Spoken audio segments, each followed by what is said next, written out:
The virtual character I personally raised wants to marry me. Chapter 90 to Chapter 118. Thump, thump, Su Silly sat in front of the monitor and watched as Xing dealt with the traitor cleanly and intimidated tens of thousands of soldiers and generals. He could only feel his heart beating so fast that it was frightening.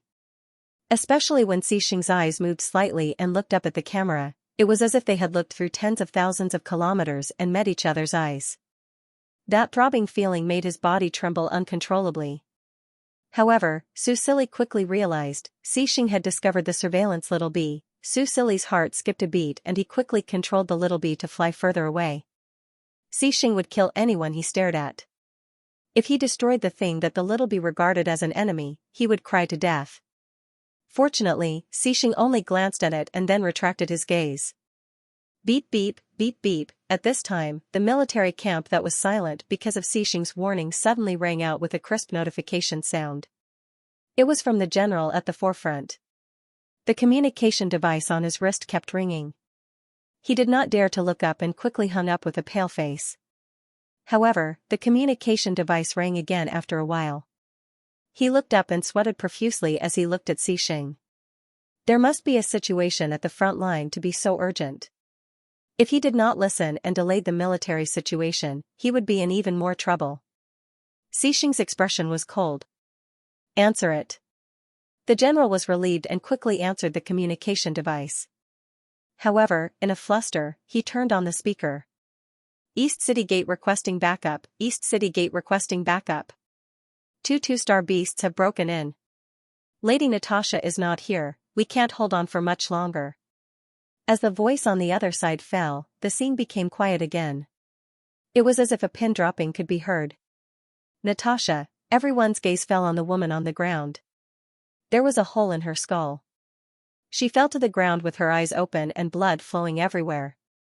At this moment, everyone suddenly lost the joy of executing the traitor. Instead, they were shrouded in a layer of haze. Natasha was dead, Jack was dead, even the wind elementalist William was dead. Orchid City lost 3 two-star elementalists in one go. In less than 2 days, half of them had been lost. Originally, they were relying on these few top-notch experts to bitterly support themselves. What should Lanyu City do next? Even if they were traitors, they had always been on the defense for the sake of disguise. Thinking of the days to come, the generals felt like they were about to faint. Some of the soldiers came back to their senses and lowered their heads in bitterness and despair. Some even started sobbing softly. The 2 two-star elementalists who rushed over after hearing the news looked at each other. In the end, they clenched their teeth. One of them mustered up his courage and said, "Marshal, the East Gate needs support."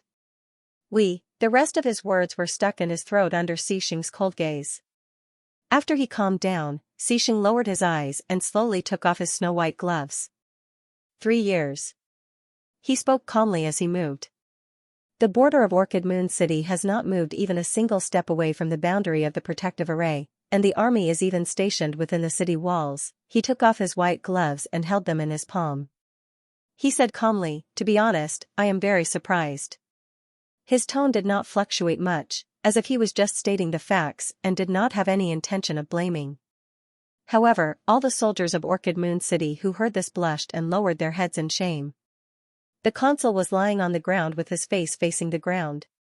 His expression could not be seen clearly, but his body was slightly trembling.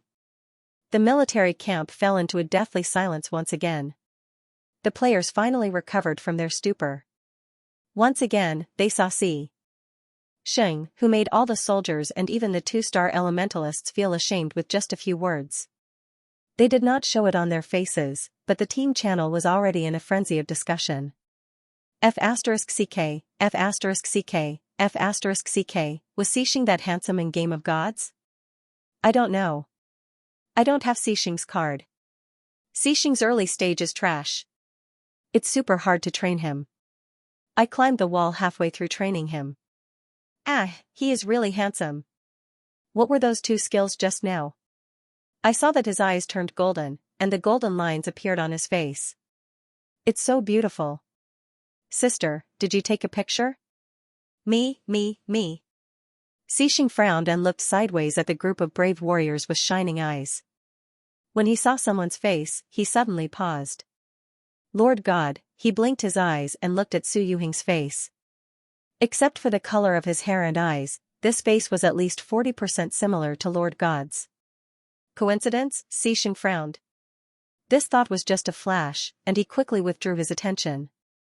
This was because the communication device of another general rang. He felt a little impatient.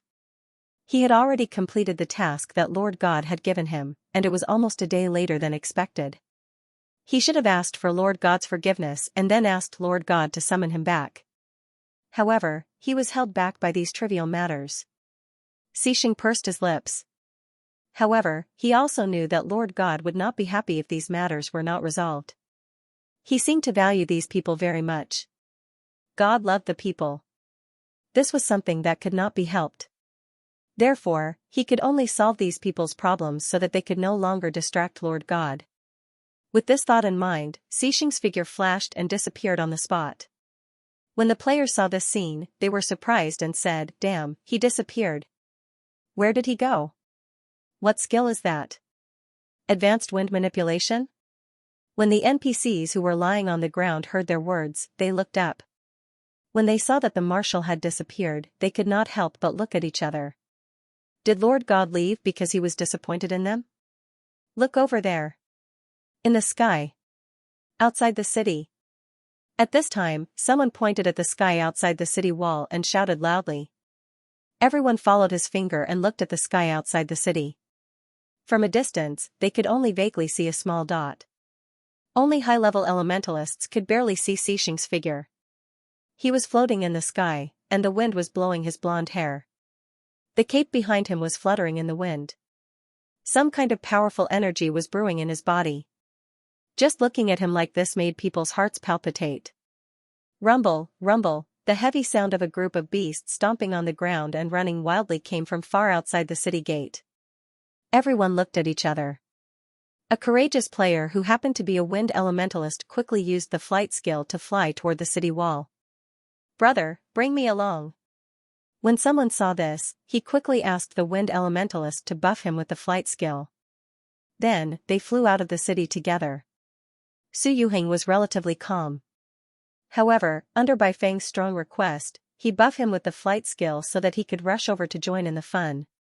As for the ordinary soldiers in the barracks, they had a way too. A soldier tapped on his communication device.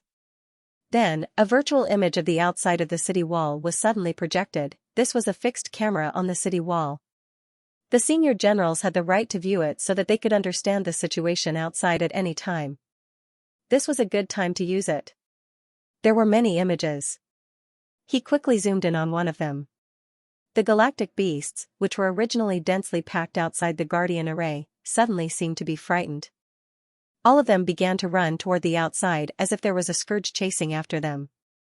On the other side of the East City Gate, the galactic beasts that had just barged in did not care about the soldiers who were fighting fiercely. They also turned around and ran toward the hole that they had just drilled through.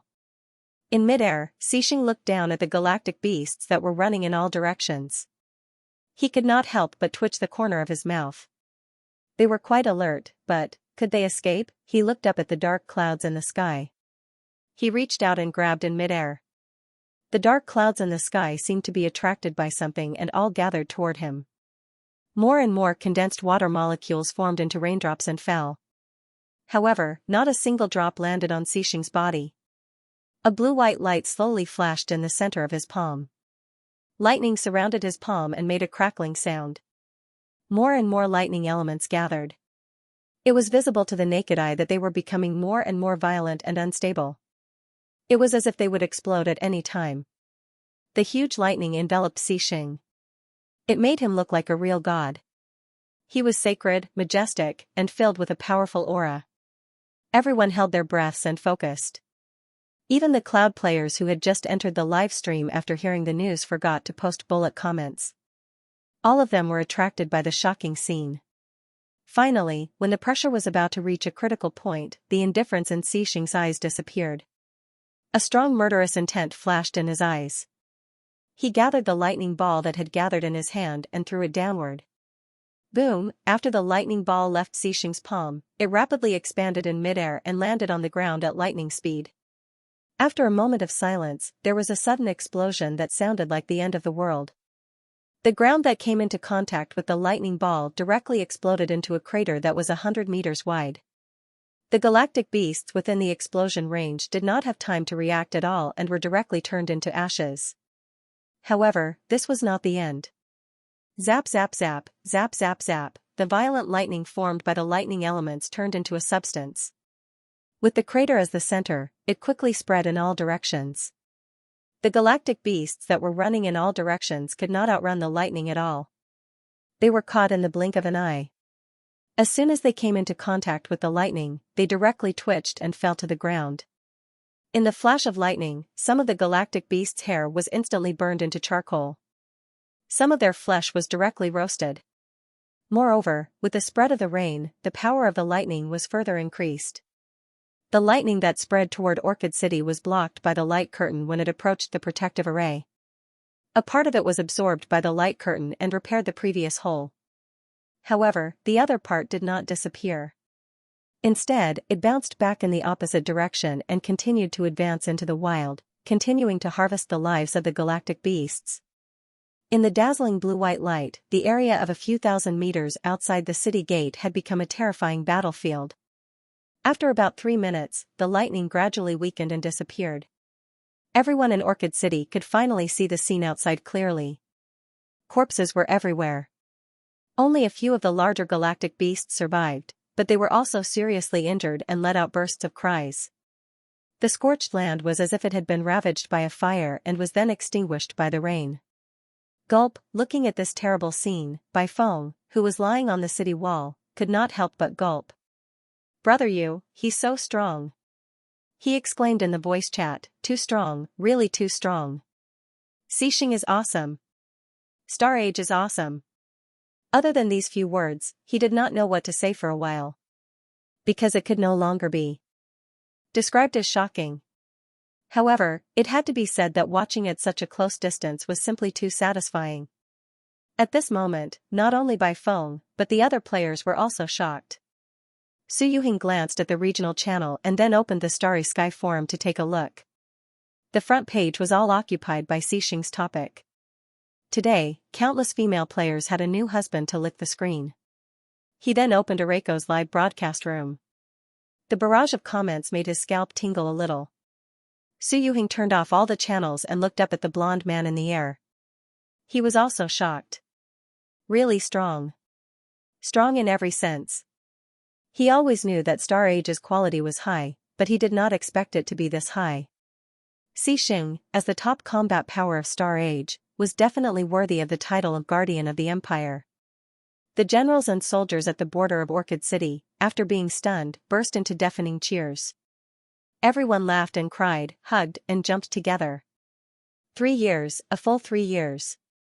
This defense war had been going on for 3 years, and now, because of the general's intervention, they could finally take a breather. No, for a long time in the future, perhaps no interstellar beasts would dare to approach Orchid City. A rough estimate was that the number of dead interstellar beasts was definitely more than 10,000, or even more. The dense smell of death and blood would make the surrounding interstellar beasts stay far away. After all, although the interstellar beasts were fierce, they also knew how to avoid danger. Otherwise, before Xianxia made his move, they would not have run away. The consul looked at the scene on the projection and was also crying tears of joy. That's great, Orchid City was defended. His heart was full of gratitude as he looked at the distant figure in the air. His eyes were full of worship and respect. However, there were still people who could not help but complain after the excitement. If the general is so strong, why didn't he act earlier? If he acted earlier, we wouldn't have to work so hard to defend the city. It was the general whose communication device had just sounded. He whispered in a low voice. When the consul heard this, he looked at him coldly and could not help but say, "Clay, I have to remind you to put away your disrespect and neglect. Otherwise, you will be the one to suffer." The general was stunned and his face was a little ugly. The consul continued sternly, "Lord Xianxia is the guardian of the empire, but he is not our nanny. If we let the general do everything himself, then what is the meaning of our existence? Please do not try to morally kidnap a powerful person. Otherwise, you are very likely to lose him. This is not something you and I can bear.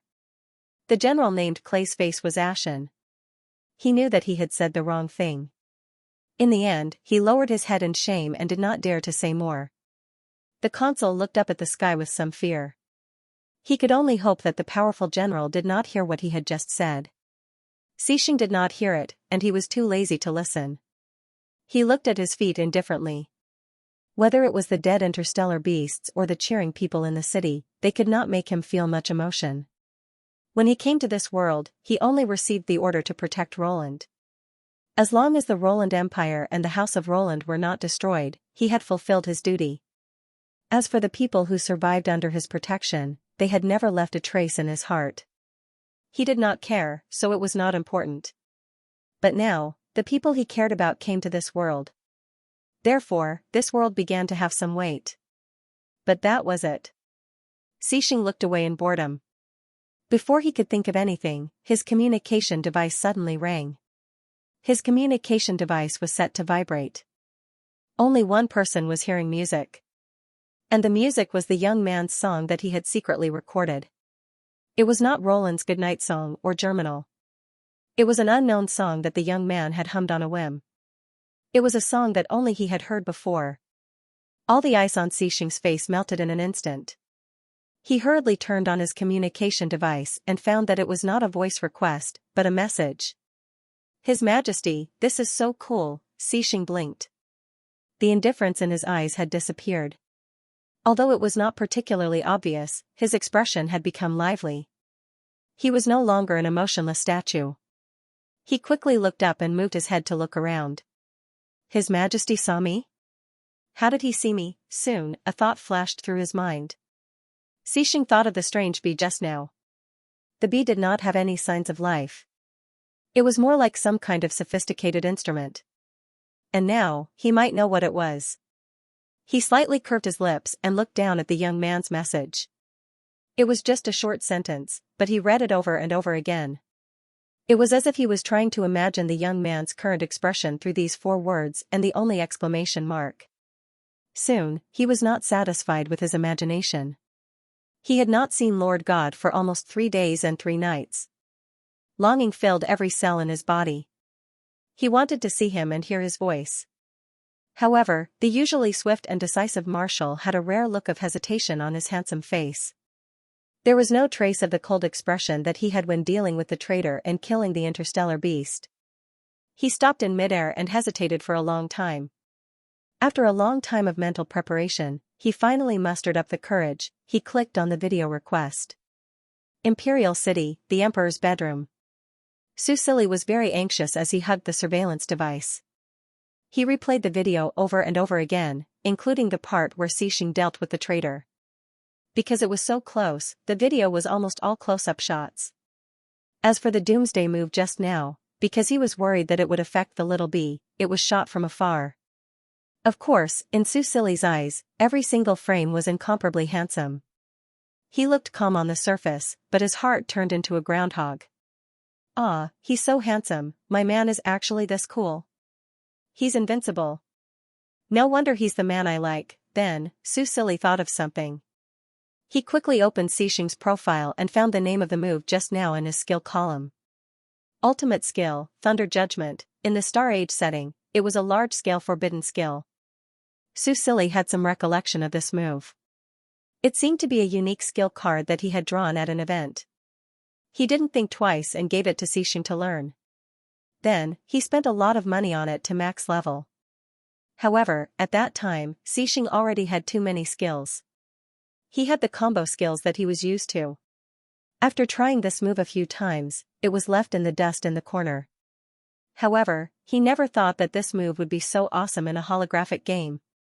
It's so cool, when his magic power levels up in the future, he must learn it. Susili was thinking about the future. He couldn't help but send a message to Xing. He thought that Xing wouldn't read it. After all, he was still on the battlefield. However, he didn't expect that this guy would directly send him a video call request. Susili blinked and looked at the monitor again. He was still in midair in the distance. His heart suddenly skipped a few beats. The two of them had clearly done what they should and shouldn't do. However, at this moment, just a video call made his palms sweat and his heart feel strange. He cleared his throat. Just as he was about to answer the call, he suddenly stopped. The young man used his spiritual power to scan himself. Then, he raised his hand and very quickly and carefully tidied his bangs. Just as the call was about to be automatically disconnected, he accepted the call. A miniature projection of Xianxia's body appeared above the communication device. The two of them hadn't seen each other for 3 days. Although every day was very fulfilling, when Susili actually saw his image, he realized that he actually missed him. He stared at Xianxia. Xianxia was also staring at him. His gray-blue eyes were filled with a gentleness that only appeared when he was looking at Susili. "Your Majesty," it was their first video call. Although the tone was affectionate, Xianxia was still not used to it. He coughed lightly and said dryly, "You're up?" Sensing that he was trying to hide his uneasiness, Susili felt that it was incredible. At the same time, he couldn't help but laugh. He relaxed his straight back and put the communication device on the table in front of him. He pulled a pillow and hugged it in his arms so that he could face Xianxia in a comfortable position. "What time is it now?" he muttered, then said softly, "Do you have time to talk to me now?" As he spoke, he glanced at the surveillance camera. There were tens of thousands of people waiting for him below. Was it appropriate for him to video call him in midair? Xianxia stared deeply at him, as if he wanted to convey his thoughts through the distance between them. "No matter when, as long as your Majesty is willing to talk to me, then I will always have time."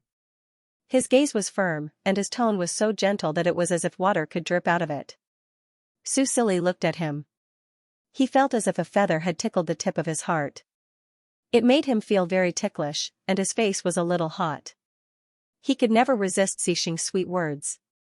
This guy always had his own way of saying things. "Yes," he replied softly. He couldn't do more than this. Actually, he wanted to give him a hug more. Xianxia curved his lips and stared at him. Then, "Can your Majesty summon me back?" His beautiful gray-blue eyes were filled with deep expectation. It was impossible to refuse. Susili, who was mesmerized by his beauty, almost agreed. However, he hurriedly stopped himself. No. He still wanted Xianxia to bring the escort team back and let second brother sneak into the imperial city. Susili stared at Xianxia's image, gazing into his burning eyes. With some difficulty, he said, "Xianxia, you can't come back yet." As soon as he finished speaking, he saw the bright light in the man's eyes dim bit by bit. "Why?" Xianxia looked at him, his brows furrowed slightly. His gaze was somewhat pitiful, but it also carried a hint of accusation. Susili also felt somewhat guilty. Because he had indeed promised him that he would contact him once he reached Lanyu City, and that he would immediately summon him back. But now, did he go back on his word? Faced with Xianxia's slightly aggrieved gaze, Susili felt as if he had done something unforgivable. He scratched his head, his gaze evasive. "The escort team needs you, they will encounter a lot of danger on the road. Since you want to come back, just bring them back." Xianxia was the marshal, and it was his duty to protect the people and the people. However, Susili's words were a little lacking in confidence, especially when, "But this subject needs your Majesty." The man's voice sounded faintly, causing Susili's heart to beat faster. He once again met Xianxia's beautiful eyes. Previously, when facing others, they were as cold as a lake in the depths of winter, but now they had melted into a warm spring. Susili's heart softened. Although he didn't know why he pitied this man who was countless times more powerful than he was, he couldn't bear to disappoint him. He thought for a moment, then said, "When Jishan told me yesterday that when the construction of Doha town is completed, there will be a large-scale bonfire party. Xianxia, when you come back, let's go together, okay?" The young man's lilac eyes were bright, carrying a hint of reassurance and anticipation. Xianxia was still floating in midair. He looked at the young man's gentle features, suppressed the throbbing in his heart, and asked softly, "Is this a date?" He stared intently at the young man, watching him widen his eyes slightly, and a faint blush visible to the naked eye appeared on his originally milky white skin. Then, his God, the Honorable Emperor, gently lowered his long, curly, light-colored eyelashes. His cheeks turned slightly to the side, with a bit of shyness to avoid it. As Xing stared at him in fascination, the young man's delicate lips moved slightly. Yes. It was a single syllable that was very light, but it had a magical power that made Xing's heart beat wildly.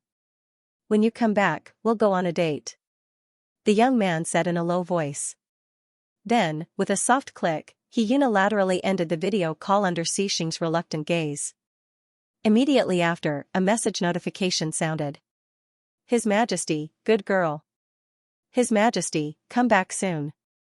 Xing looked at the two messages and recalled the young man's words. He couldn't help but curl his lips.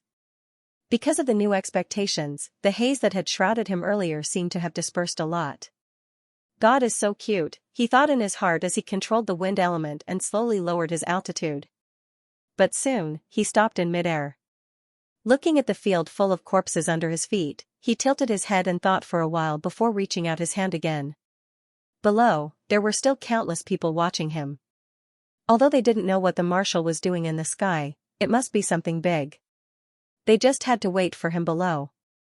Of course, there were also elementalists with higher levels who could barely see the marshal's figure due to the improvement of their physical attributes. They also saw, he was using his communication device to video call someone. Beyond that, they couldn't see anything. At this moment, Xing's action attracted the attention of countless people, including the players who were passionately discussing him.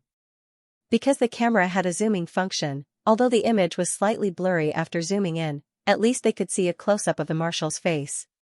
So, from the beginning until now, the cloud viewers in the live broadcast channel, wow, the marshal is smiling. Xing is so awesome. From today onwards, he's my husband. Who is Xing's husband smiling at? RWKK. Boo-hoo, don't tell me my husband has a girlfriend? What's Xing setting in Star Age? When is the open beta? I can do the second beta too. If I'm chosen in the second beta, I'm willing to lose 20 pounds. Many of Areko's fans were old players of Game of Gods. Every time a card character of a god appeared, the live broadcast channel would explode. But today was the most popular channel, and the bullet screen was flooded to the point that it couldn't be seen clearly. As Xing ended the call and slowly descended, many people quieted down and held their breaths as they waited for him to arrive in the city. They wanted to admire his handsome face again. Unexpectedly, he suddenly stopped in midair. Under the puzzled gazes of the crowd, Xing gently raised his hand, and it seemed that some kind of power was spreading from his body.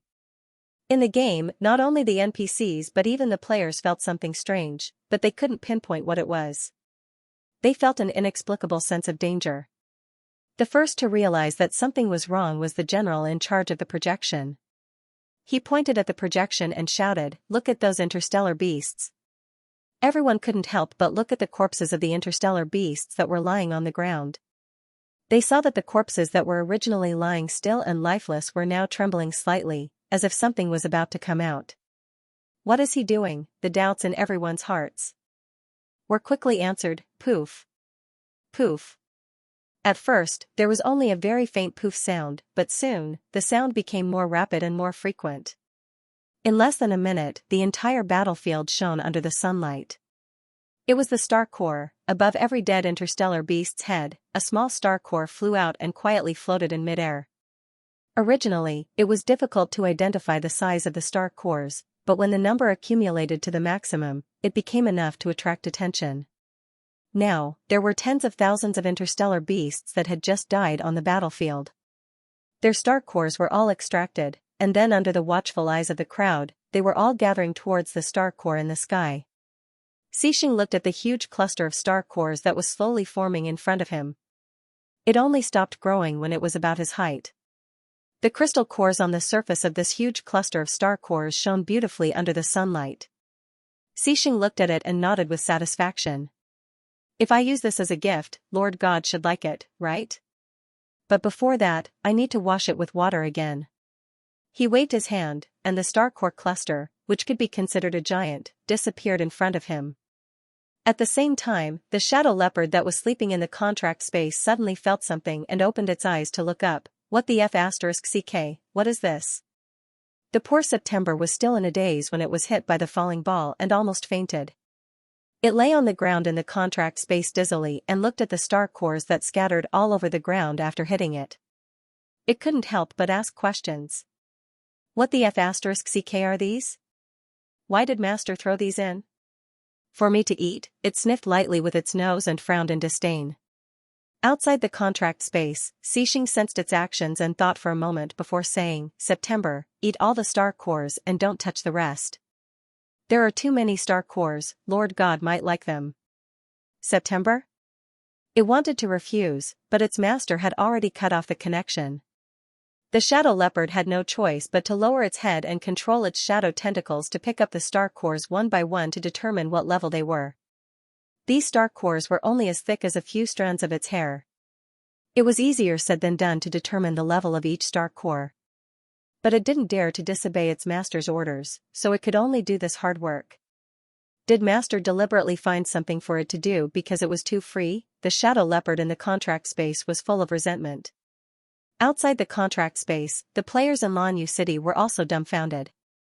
F asterisk CK, Xixing, this NPC, actually knows how to clean up the battlefield. F asterisk CK, how many star cores are there? At least enough, right? They can be exchanged for a lot of reputation points in the faction storage. Many people were already eyeing the galactic beasts. With so many corpses, they could definitely help collect them, but now, the value of these corpses had been halved. Xixing bore the resentful gazes of the players and slowly descended from the sky. The camp, which had been bustling just a moment ago, suddenly fell into a deathly silence.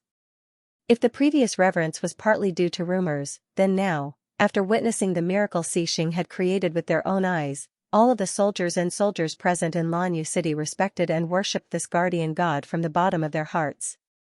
Xixing's expression had already returned to its usual indifference.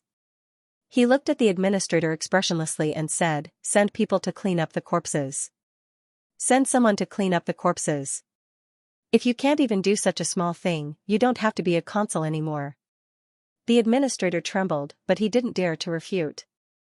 He hurriedly said respectfully, "Yes, Lord Marshal. This humble one will definitely take care of the aftermath." Xixing didn't comment and asked, "Where are the escorts?" The administrator froze. In fact, he really wanted to keep the people from the escort team. After all, he was really envious of such a team made up of elites. However, facing the cold gaze of the Lord Marshal, he didn't dare to make such a request. After all, the Lord Marshal had already helped them solve their biggest problem. One should be content with what one had. He said respectfully, "Lord Marshal wants to see them? I'll immediately send people to find them." "Oh right, Lieutenant Colonel Li Lai went out 2 days ago. I heard that he went to support the 5th team in the wilderness, but he hasn't returned yet." Speaking of this, the administrator couldn't help but feel a little scared. Because he had been distracted by the traitor and the holes in the array were appearing more and more frequently, he had neglected the fact that Li Lai had left the team and hadn't returned. He hasn't returned for so long. Did something happen? Fortunately, Xixing just nodded and said, "Let them gather on the flying shuttle. I'll give them an hour. After an hour, the flying shuttle will depart and return to the Imperial City. If anyone doesn't get on the flying shuttle when the time is up, they can stay in Orchid City or walk back by themselves." Xixing didn't take Li Lai's matter to heart. To him, the wilderness was as easy as walking in and out of his own backyard. Li Lai was at least an elementalist since he was a lieutenant colonel. What could happen to him? Just like the questioning from before, it was really just a statement of Xixing's intuition. He really couldn't understand why these people couldn't even clear a 1-meter path after spending 3 years and were still forced into the city by interstellar beasts. However, this wasn't important. What was important was that he had to leave now. Because according to the speed of the flying shuttle, it would take another 3 days to reach the Imperial City. He didn't want to wait a second. At this moment, his communication device rang again. Xixing didn't care about the administrator and quickly looked down. "His Majesty, if the heroes of Orchid City want to come to the Imperial City, let them get on the flying shuttle as well." Xixing blinked. The heroes of Orchid City, he remembered the day when the heroes appeared for the nth time. After His Majesty summoned all the heroes, his mood suddenly became gloomy. And now? Did he want to continue summoning them? Xianxia frowned slightly. His eyes fell on the heroes not far away and a thought suddenly flashed through his mind. The heroes that His Majesty really wanted to summon, could it be just one of them? Because those two weren't in the Imperial City, he was disappointed. Now he wanted to summon the heroes of Orchid City to see if that person was among them, or even, asking him to bring the people of the escort team back was just to bring that hero back. In just a moment, Xianxia thought of a lot of things and even guessed pretty close to the truth. However, these were just his guesses. He needed more evidence to be sure. He suppressed all his doubts and seriously replied to the message. Then he looked at the administrator and continued to instruct him about the heroes of Orchid City. After that, he didn't stay there any longer. His figure flashed and disappeared. The administrator came back to his senses and hurriedly sent people to contact all the elites of the escort team. He personally walked to the players and came in front of Su Yuheng and the others. Xianxia's conversation with the administrator was controlled so that no one could hear it. So when they saw him suddenly disappear, the players subconsciously looked at the sky to look for him. However, they couldn't find him. This time, the marshal had really disappeared. Xianxia is gone. Will we see him again in the future? Woo-woo, I didn't even get to talk to him and take a picture with him. According to the realism of the stars, such a high-level NPC shouldn't be so easy to meet. Sigh, I still want to learn skills from him, forget it. He's the marshal. He kills beasts like flies. He's not an amiable instructor. Don't go looking for trouble. You don't want to affect the overall impression of the players. This was also the rule of favorability that the players concluded. Some NPCs had good personalities, such as Li Jiu, who would reduce the favorability of anyone who offended him. However, some NPCs were more difficult to deal with, such as Li Lai, who would directly reduce everyone's favorability by 1,000. Xianxia didn't look like a good NPC. If a rat's feces spoiled the entire pot of porridge, who could reason with, that player was quickly suppressed. He felt very wronged. I'll definitely be polite and not make him dislike me, the others shushed him. Coincidentally, the administrator walked over and everyone's attention was diverted. After hearing the administrator's intentions, everyone looked at each other. Damn, there's such a good thing? Free escort to the Imperial City. Although the entire journey from the Imperial City to Lanyu City had been recorded, it was very difficult to replicate it perfectly. Moreover, time didn't allow for it because the beta test was about to end. If they didn't go now, they would have to wait until the second beta. Not only would they not have an escort NPC, but they would also have to be online for at least a week. Since the launch of the server, how many people envied the treatment that the Imperial City players received? Naturally, everyone knew what to choose. However, what many people were concerned about was, would Xianxia be on the shuttle? At this moment, Xianxia wasn't on the shuttle. There were still a few hours left.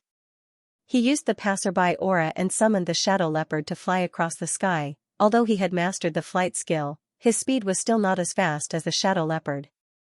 The shadow leopard's figure flew across the border town. Because of the huge movement on the city wall, the people were so scared that they hid. Now that the movement disappeared, they all walked out of their houses one after another. The figures of Xianxia and the shadow leopard didn't attract anyone's attention. They flew along the road. Under the full speed of the shadow leopard, the two of them quickly reached the center of Lanyu City, which was a certain distance away from the town center. Directly below them was a lake. Lanyu City was very poor and didn't have many good things, except for the blue gemstones. The blue in Lanyu City was supposed to be blue. The shadow leopard lowered its altitude and slowly landed on the surface of the lake. The shadows on the surface of the water supported it, allowing it to walk on the water.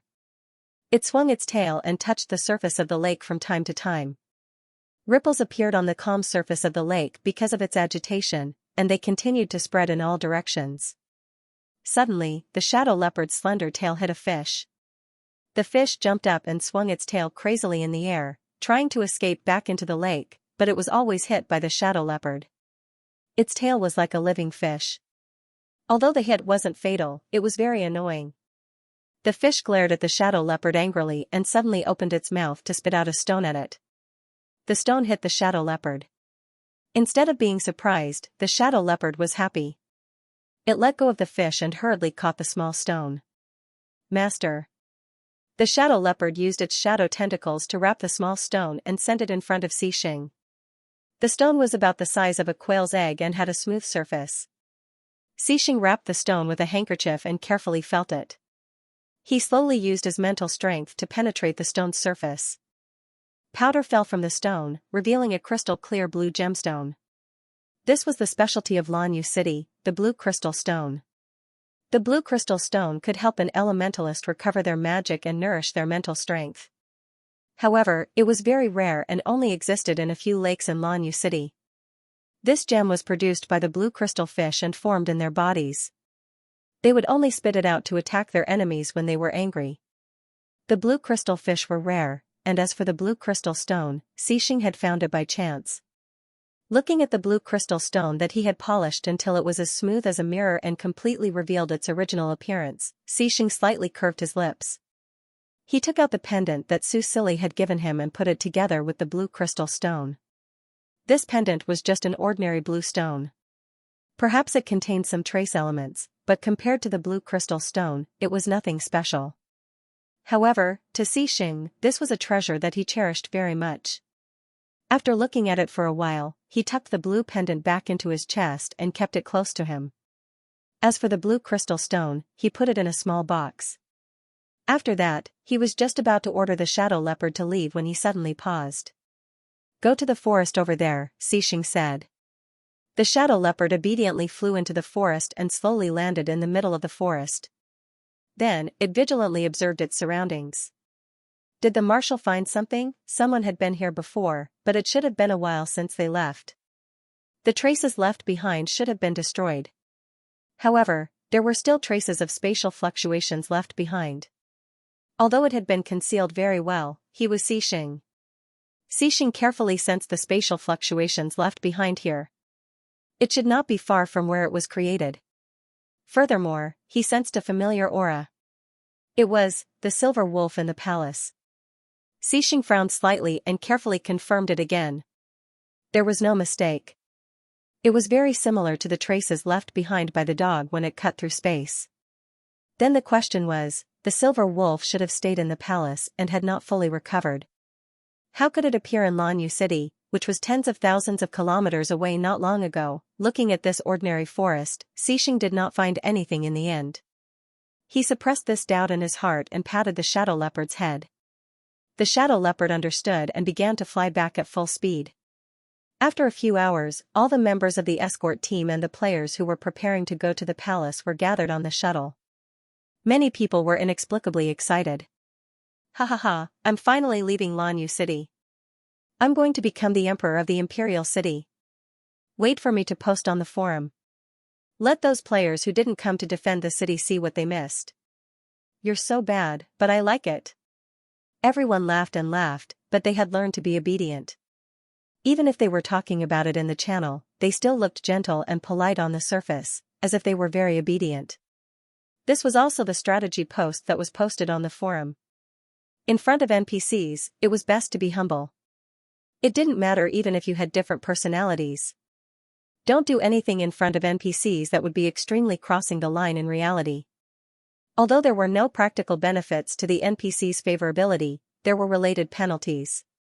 For example, if more than 5 NPCs had a negative favorability, then it was very likely that you would not be able to get Empire reputation for a long time, unless you increased the negative value. Therefore, the favorability of NPCs was absolutely indispensable to the players who were increasingly relying on the faction warehouse. Su Yuheng also jumped on the shuttle. He did not expect that all the plans he had in mind would not be carried out as scheduled, but in the end, it was a blessing in disguise. He could finally make it to the Imperial City before the end of the beta test. As for how he would meet His Majesty when he arrived at the Imperial City, when he saw Xixing appear on the shuttle, Su Yuheng hesitantly walked towards him. After Xixing got on the shuttle, he didn't count the number of people. Instead, he went to the control room and ordered the pilot to take off.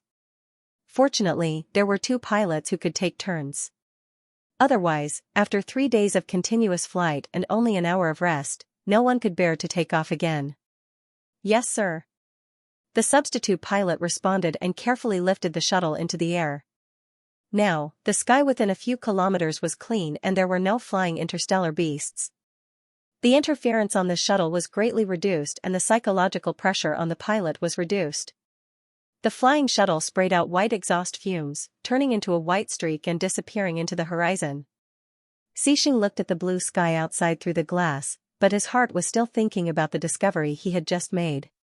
Why did the ancient silver wolf appear in Lanyu City? Had its injury been healed? Otherwise, with that silly dog's IQ, he doubted that it could return the same way after coming to Lanyu City. Just as he was frowning, Xianxia's heart suddenly moved. He looked sideways at the door of the control room. The door was made of a special alloy and was tightly shut. There was no gap at all to see outside the door. However, Xianxia seemed to have seen something. He furrowed his brows and walked over. Su Yuheng saw Xianxia get on the shuttle and was about to test him. He didn't expect that as soon as he took a step, the marshal directly disappeared. He forgot that the marshal was unpredictable and had mastered a skill similar to the advanced Imperial Wind technique. However, this was not a problem for Su Yuheng. When he felt the shuttle begin to rise, he quietly used the fourth layer of the Imperial Wind technique.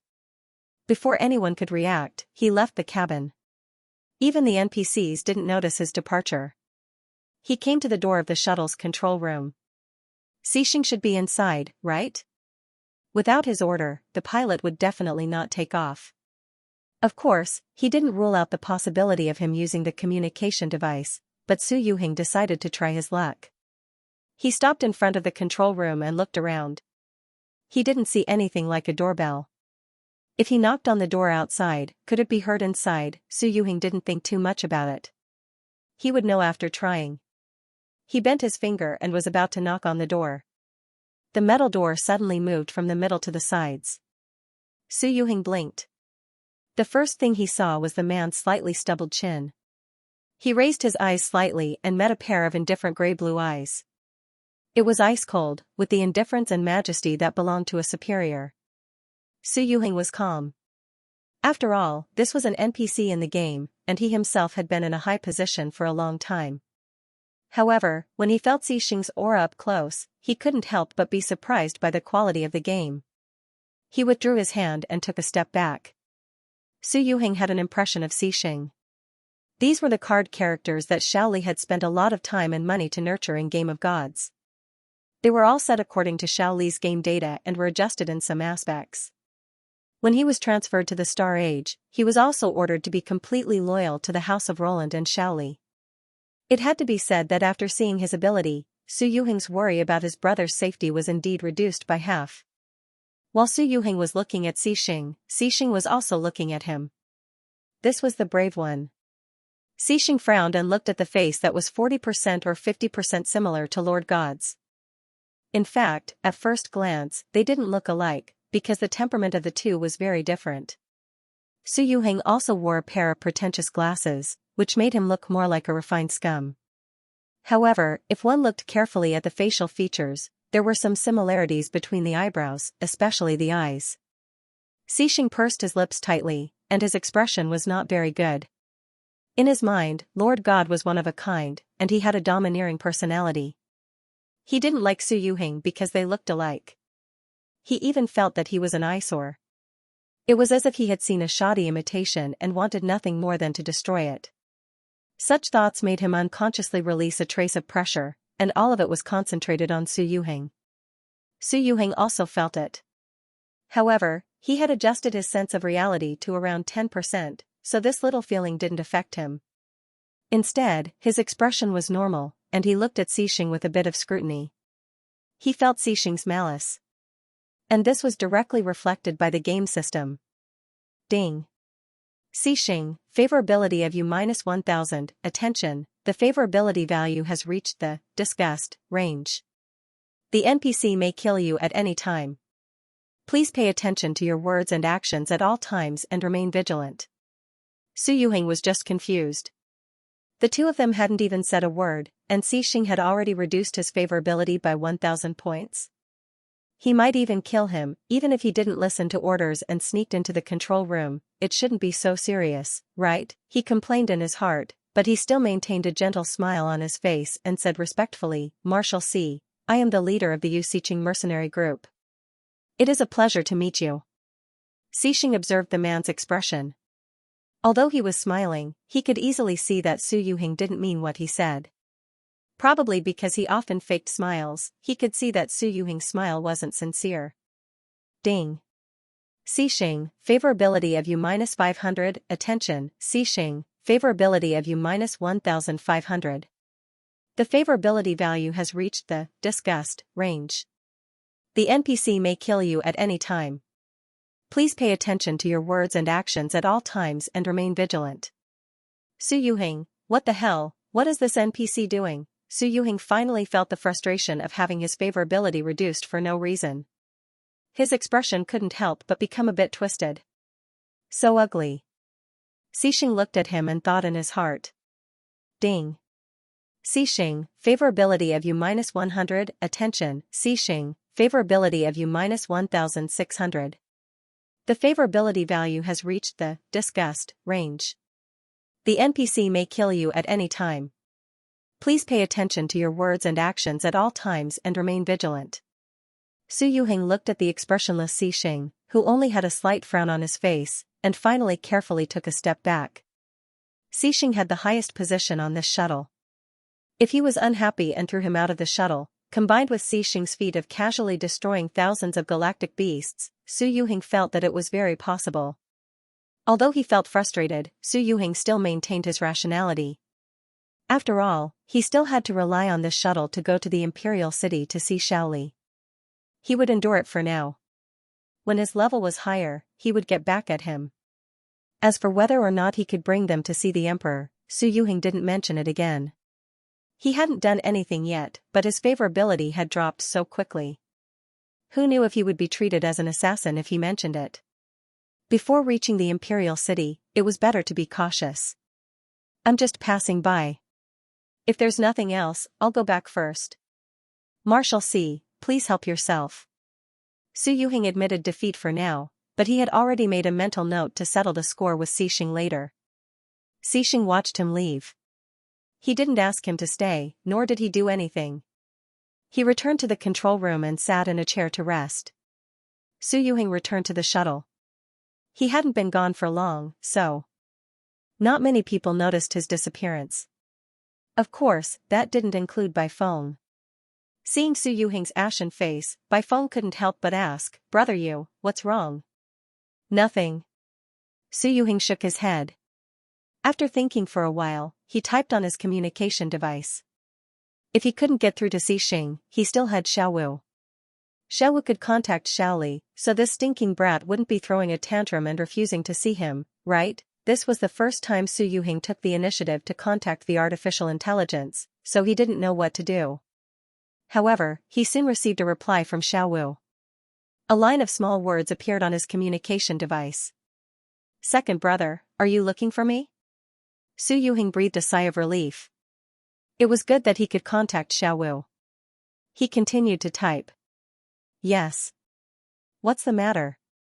What do I have to do to see your brother in the Imperial City? Well, Xiaowu doesn't know either. However, according to the route of this shuttle, the destination is the Imperial Palace of the Roland Empire. Su Yuhing blinked. The destination is the Imperial Palace. He instantly heaved a sigh of relief. It would be much more convenient if the shuttle went directly to the Imperial Palace. Moreover, this might be the brat's arrangement. He wouldn't have to worry about not being able to see him. Thinking of this, Su Yuhing thanked Xiaowu. You're welcome. If you have any questions, feel free to contact Xiaowu. Xiaowu is always here. Su Yuhing raised his eyebrows and asked about Elder Bryce. The 10 traitors had been dealt with. He and Baifeng's mission to protect Orchid City was also completed. They received the rewards and distributed them to the players who helped. However, the traitor leader wasn't caught. For Su Yuhing, who pursued perfection, it was like a thorn in his heart. Bryce didn't use his communication device. We can't locate him. We are closely tracking him through cameras. This was also within Su Yuhing's expectations. Bryce had been hiding in Orchid City for many years. He was able to turn 3 2-star elementalists into traitors with his half-star strength. It wasn't an exaggeration to say that he was a cunning old fox. Now that his forces were almost uprooted, he would probably lie low for a while. When he made a comeback, his revenge might be even more intense. Well, Xiaowu did a great job. Keep it up. Su Yuhing still mainly encouraged this infant artificial intelligence. Moreover, Xiaowu was indeed very obedient. It gave him a sense of accomplishment like raising a child. Okay, Xiaowu will work hard. Second brother, chirp, Su Yuhing was slightly stunned. Then, he couldn't help but laugh. This little guy has already learned how to act cute. He's improving quite quickly. Okay, chirp. In the palace, Su Silly was a little anxious. In 3 days, he would be able to see second brother again. This time, what would second brother say? Would he believe him? Or, would he still think that this was a plot designed by the game team? These questions appeared in Su Silly's mind from time to time. It made him restless and his emotions fluctuated greatly. In the end, he decided to find something for himself to do. When Qiujing raised his head from a pile of never-ending government affairs and saw the young emperor standing at the door of the council chamber, he suspected that he was hallucinating. He couldn't remember when he started handling government affairs for His Majesty and the Marshal. God knows, he was originally just a small adjutant. He only needed to be responsible for the Marshal's daily life and arrangements. But now, he had to deal with these national affairs. He was so busy every day that he was going bald. Su Silly looked at the dark circles under Qiujing's eyes and couldn't help but cough. He felt a little guilty. In fact, Qiujing still had a few assistants, but everything needed to be confirmed by Qiujing one last time. In any case, it was very miserable. However, sympathy was one thing. Su Silly wouldn't carry these cumbersome government affairs on his shoulders. If his hands and feet were tied by these and took up a lot of his time every day, then what was the point of being the emperor? In the end, Su Silly wasn't a native of the Roland Empire, and he wasn't a prince who was being nurtured as the crown prince. For him, he could take on the responsibilities of the emperor, protect the safety of the people of the empire, and lead them to a better life, but that didn't mean that he could be deprived of his freedom. Perhaps, when Roland became rich and strong, and he felt that he was tired of being the emperor, he would pass the throne to Xiao Qiong. Then, he would travel the universe with Xixing and have fun together. Of course, it was still too early to talk about this. The Roland Empire was in a miserable state now. Xiao Qiong hadn't grown up yet, so he had to be the emperor for a few more years. Your Majesty. Your Majesty. Qiujing finally reacted. He wanted to salute Su Silly, but he was stopped by him. Go on with your work. I'll just take a look. Su Silly was very easygoing. He had a good attitude towards talents. Qiujing opened his mouth, but in the end, he obediently picked up the document and continued to correct it. Su Silly looked at him, thought for a while, and took out a bottle of blood medicine. He put it in front of Qiujing and said, Qiujing, take one of these blood medicine every day. Tell me when you're done. I still have more. Qiujing looked up blankly. Blood medicine? He wasn't sick, but when he looked at the young man's slightly dignified face, he didn't dare to say anything. After thanking him, he obediently accepted the bottle of blood medicine. His Majesty felt like he was becoming more and more like the Marshal, especially when he wasn't smiling. Su Silly didn't know what Qiujing was thinking. He gave him the blood medicine because he saw that Qiujing didn't look well.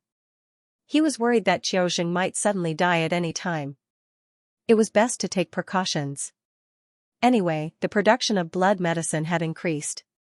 Because some players had become elemental pharmacists, they were crazily making blood medicine every day. In order to limit the production of blood medicine, Su Silly issued a new rule when the blood medicine was developed. Currently, only Su Lin's pharmaceutical factory could produce blood medicine. It was illegal to produce blood medicine in other places. Therefore, even if players became elemental pharmacists and learned the formula, they could only make medicine in Su Lin's pharmaceutical factory. Otherwise, they would be caught very quickly. Not only would all their blood medicine be confiscated, but they would also be locked up for 3 days. At first, some people didn't take it seriously, but because of Xiaowu's surveillance, this kind of illegal activity was easily caught, so the players didn't dare to secretly make medicine.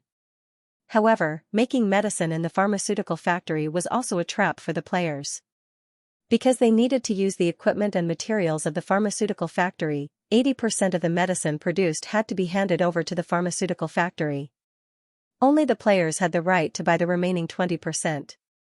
Of course, the price was very low, and there was also a reputation reward for turning in the blood medicine.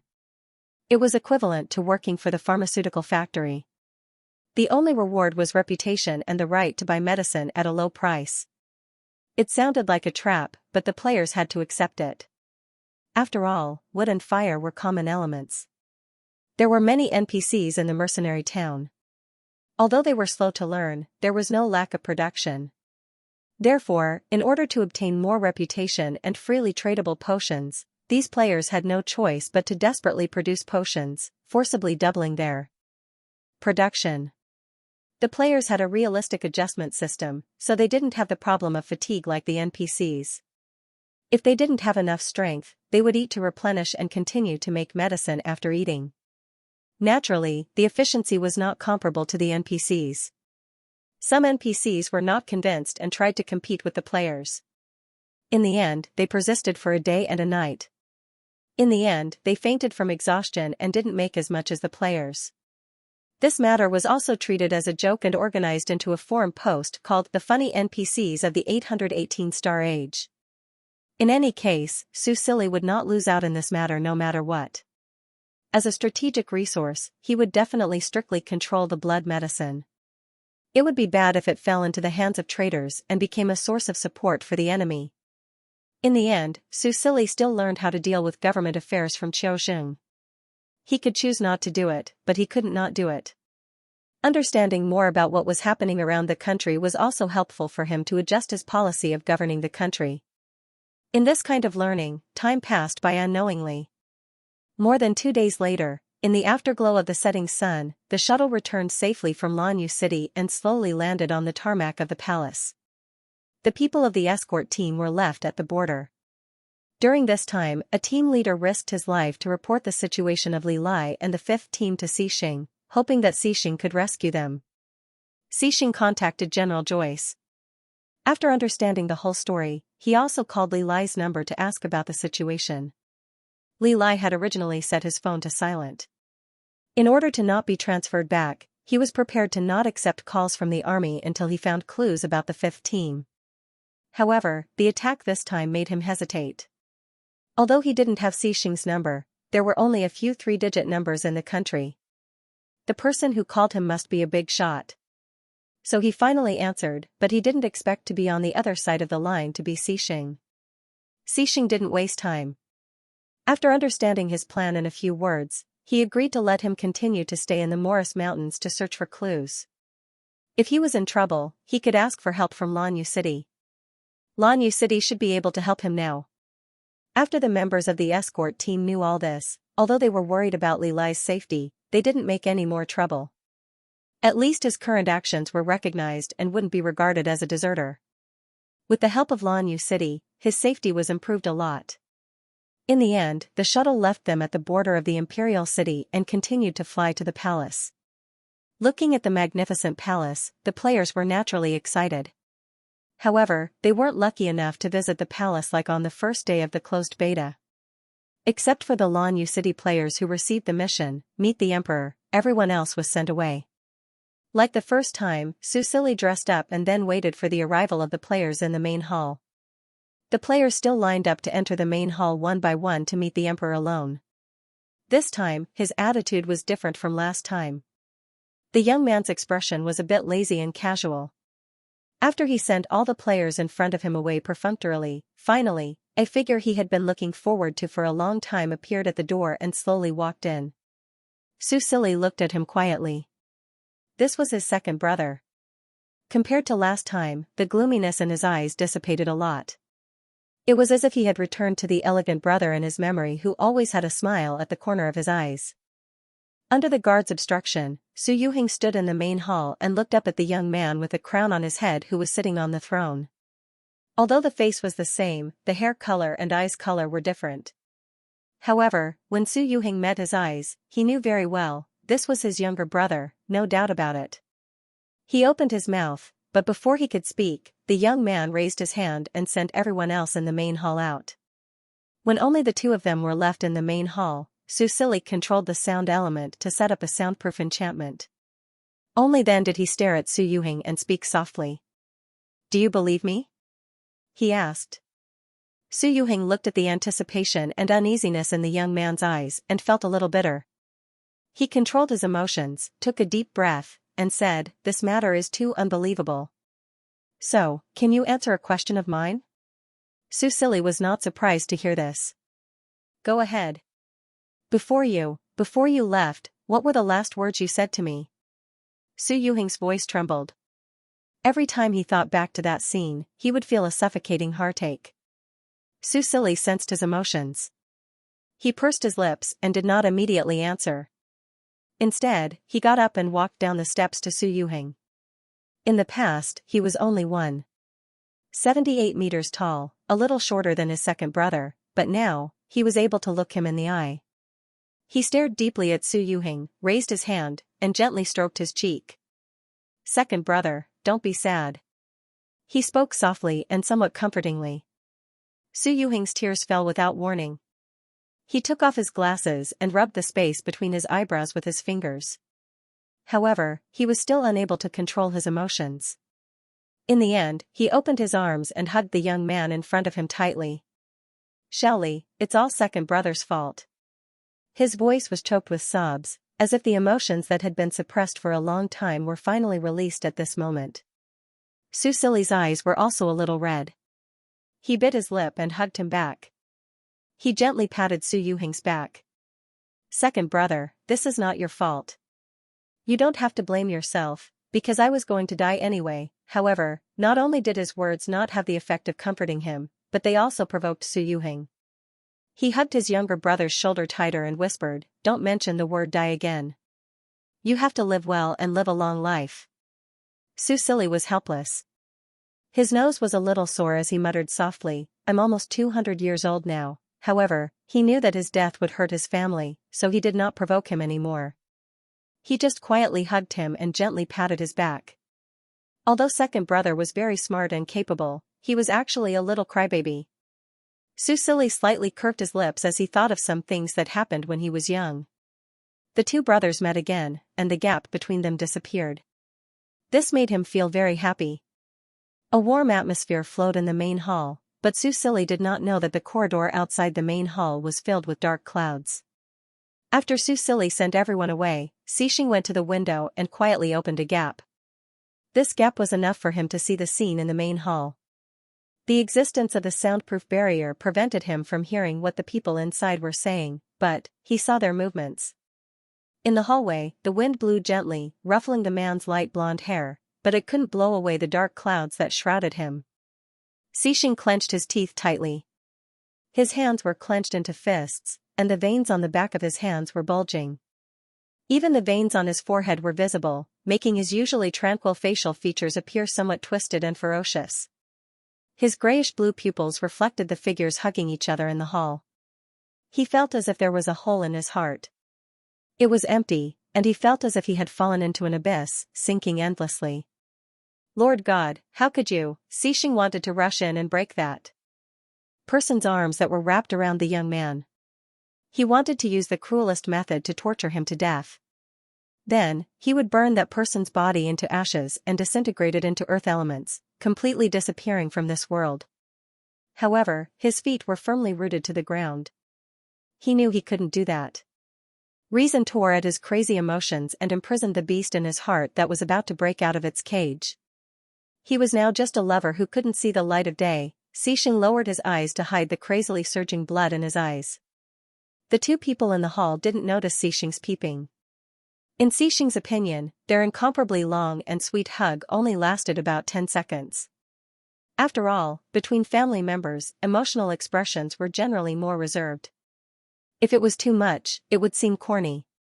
Su Yuhing took the initiative to let go of his younger brother. He put on his glasses again. Although his eyes were still red, at least they weren't as crazy as before. The system sent a message, but he didn't look carefully. His gaze greedily fell on his younger brother who had just been regained. Fortunately, they didn't give up all these years. Fortunately, Star Age was successfully developed. Fortunately, he entered the game and didn't give up looking for him when he encountered obstacles. Xiaoli, you're all grown up. He raised his hand and gently touched the top of Su Silly's head, making his smooth hair a little messy. Su Silly's eyes were also a little red. He pursed his lips and forced a smile as he asked about his other relatives. How are dad, mom, brother, and sister-in-law? And grandpa and grandma? How are they? Speaking of the two old men, Su Silly bit her lip. He was a little afraid to hear the answer. 10 years had passed in the real world. Too many things could change in 10 years, everything is fine. Su Yuhing's lips curved slightly. I'm old. Although there are always some small problems, my body is still strong. We go square dancing every day. I heard from mom that grandma is now the lead dancer. Hearing this, Su Silly couldn't help but laugh. Speaking of which, his artistic talent was mostly inherited from his grandparents. Thinking that his two grandparents were still alive, he felt a lot more relaxed. Dad and mom are still the same. Su Yuhing said. He did not mention that Father Su had been hospitalized because of a heart attack. Instead, he talked about other things. Big brother and sister-in-law are divorced. Su Silly blinked in surprise. Although big brother and big sister-in-law had a business marriage, the two of them could be considered as a model couple. Who would have thought that they would divorce in the end? What about your nieces and nephews? He didn't ask why they got divorced. This was his elder brother's personal feelings, and it wasn't appropriate for him to ask. I remember that Su Silly paused and glanced at Su Yuhing. Seeing that he didn't respond, he continued, when I left, they were almost 1 year old, right? Yes. Su Yuhing nodded. They live at our house most of the time and go to their mother's place on the weekends. After the summer vacation, they will be promoted to 6th grade. Hearing his story, Su Silly sighed. So many years had passed in the blink of an eye. However, in his memory, it was only a matter of 2 or 3 months ago. What about you? What's your situation? Su Yuhing asked. Su Silly shook his head. I'm not too sure either. He told him what happened after the plane crash. Perhaps 10 years had indeed passed for him, but when he turned into a spirit body, he didn't have the concept of time, so he couldn't feel the changes. Although it was unbelievable, Su Yuhing completely believed his story. Looking at his younger brother's healthy and strong appearance, he smiled and said, although we can only live in the game, we are very lucky. You can be the emperor in the game and live well. This time, I won't let anyone hurt you. Su Silly couldn't help but hug him again. Then, he asked, Mom, Dad, and Big Brother. When can they enter the game? I want to see them. Su Yuhing paused and explained, Mom and Dad are getting older. Now, the game cabins are mainly for young people under the age of 35. As for whether the middle-aged and old people can handle it, it's still being tested. So, we might have to wait until at least the open beta before we can enter the game to see you. I see, Su Silly was a little disappointed. If his parents couldn't, then his grandparents definitely couldn't. However, he could understand. After all, safety and health were the most important. He thought about it and said, what about Big Brother? Big Brother is 35, so he can come in, right? Looking at his hopeful eyes, Su Yuhing was a little hesitant. In the end, he decided not to tell him the truth. He said, Big Brother is busy now. Then, he explained to him about Lin Hua and the negative news that recently appeared in Star Age. The more Su Silly listened, the more he frowned. He read in the Future Star Forum that although the success of Star Age pushed the Su family to the position of the richest family in the world, they seemed to have encountered some problems in the early stages. After these problems were solved, the Su family and Star Age would usher in a golden period of explosive growth. Is there anything I can do?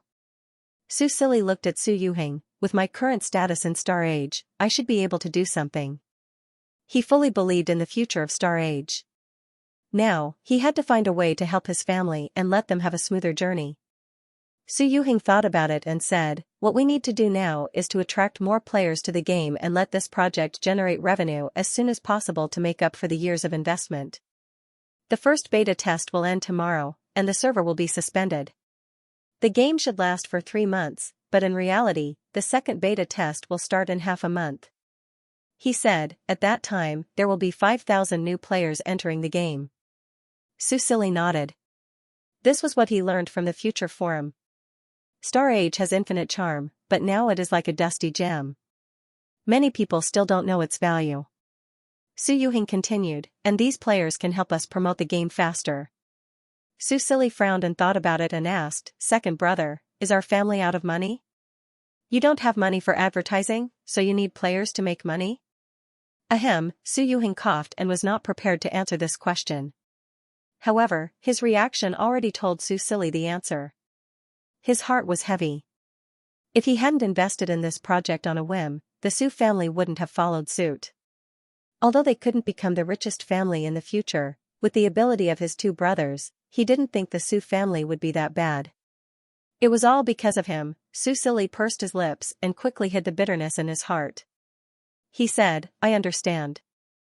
I will think of a way to let the players experience the fun of the game while also creating value for me."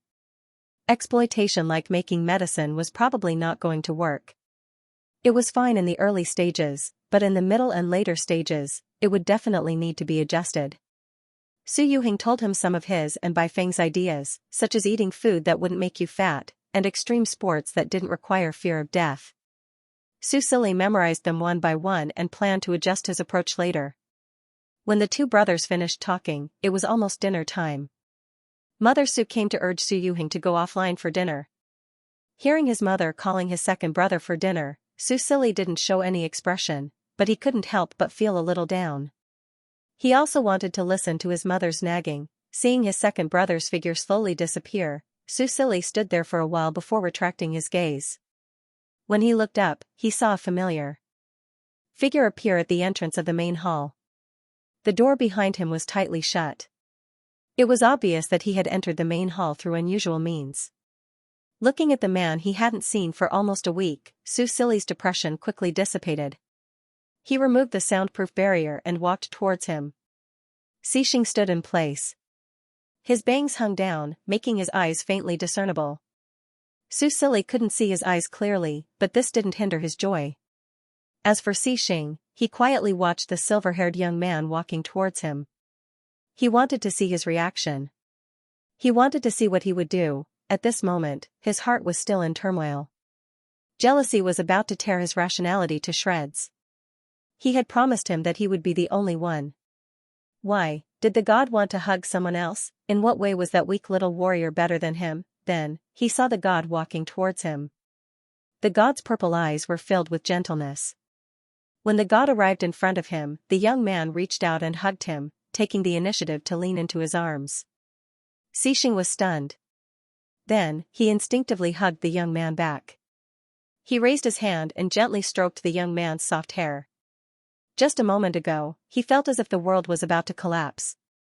However, at this moment, just by hugging the young man like this, he felt his heart become calm again. "Your Majesty," he closed his eyes tightly and deeply inhaled the young man's pleasant scent. He felt the warmth of the young man's body, and a look of infatuation appeared on his face. In the face of the god, he was always helpless. He had no bottom line or principles. Even though he saw the god hug someone else, he didn't dare to question him. This was his only fear. He was afraid that if he made it clear, would the gods abandon him again and throw themselves into the arms of a new lover? Su Silly looked up. He felt Xixing's gloomy mood. He didn't know why, but when he looked into Xixing's eyes, he couldn't help but tiptoe and peck his sexy lips. "Welcome back." He smiled faintly.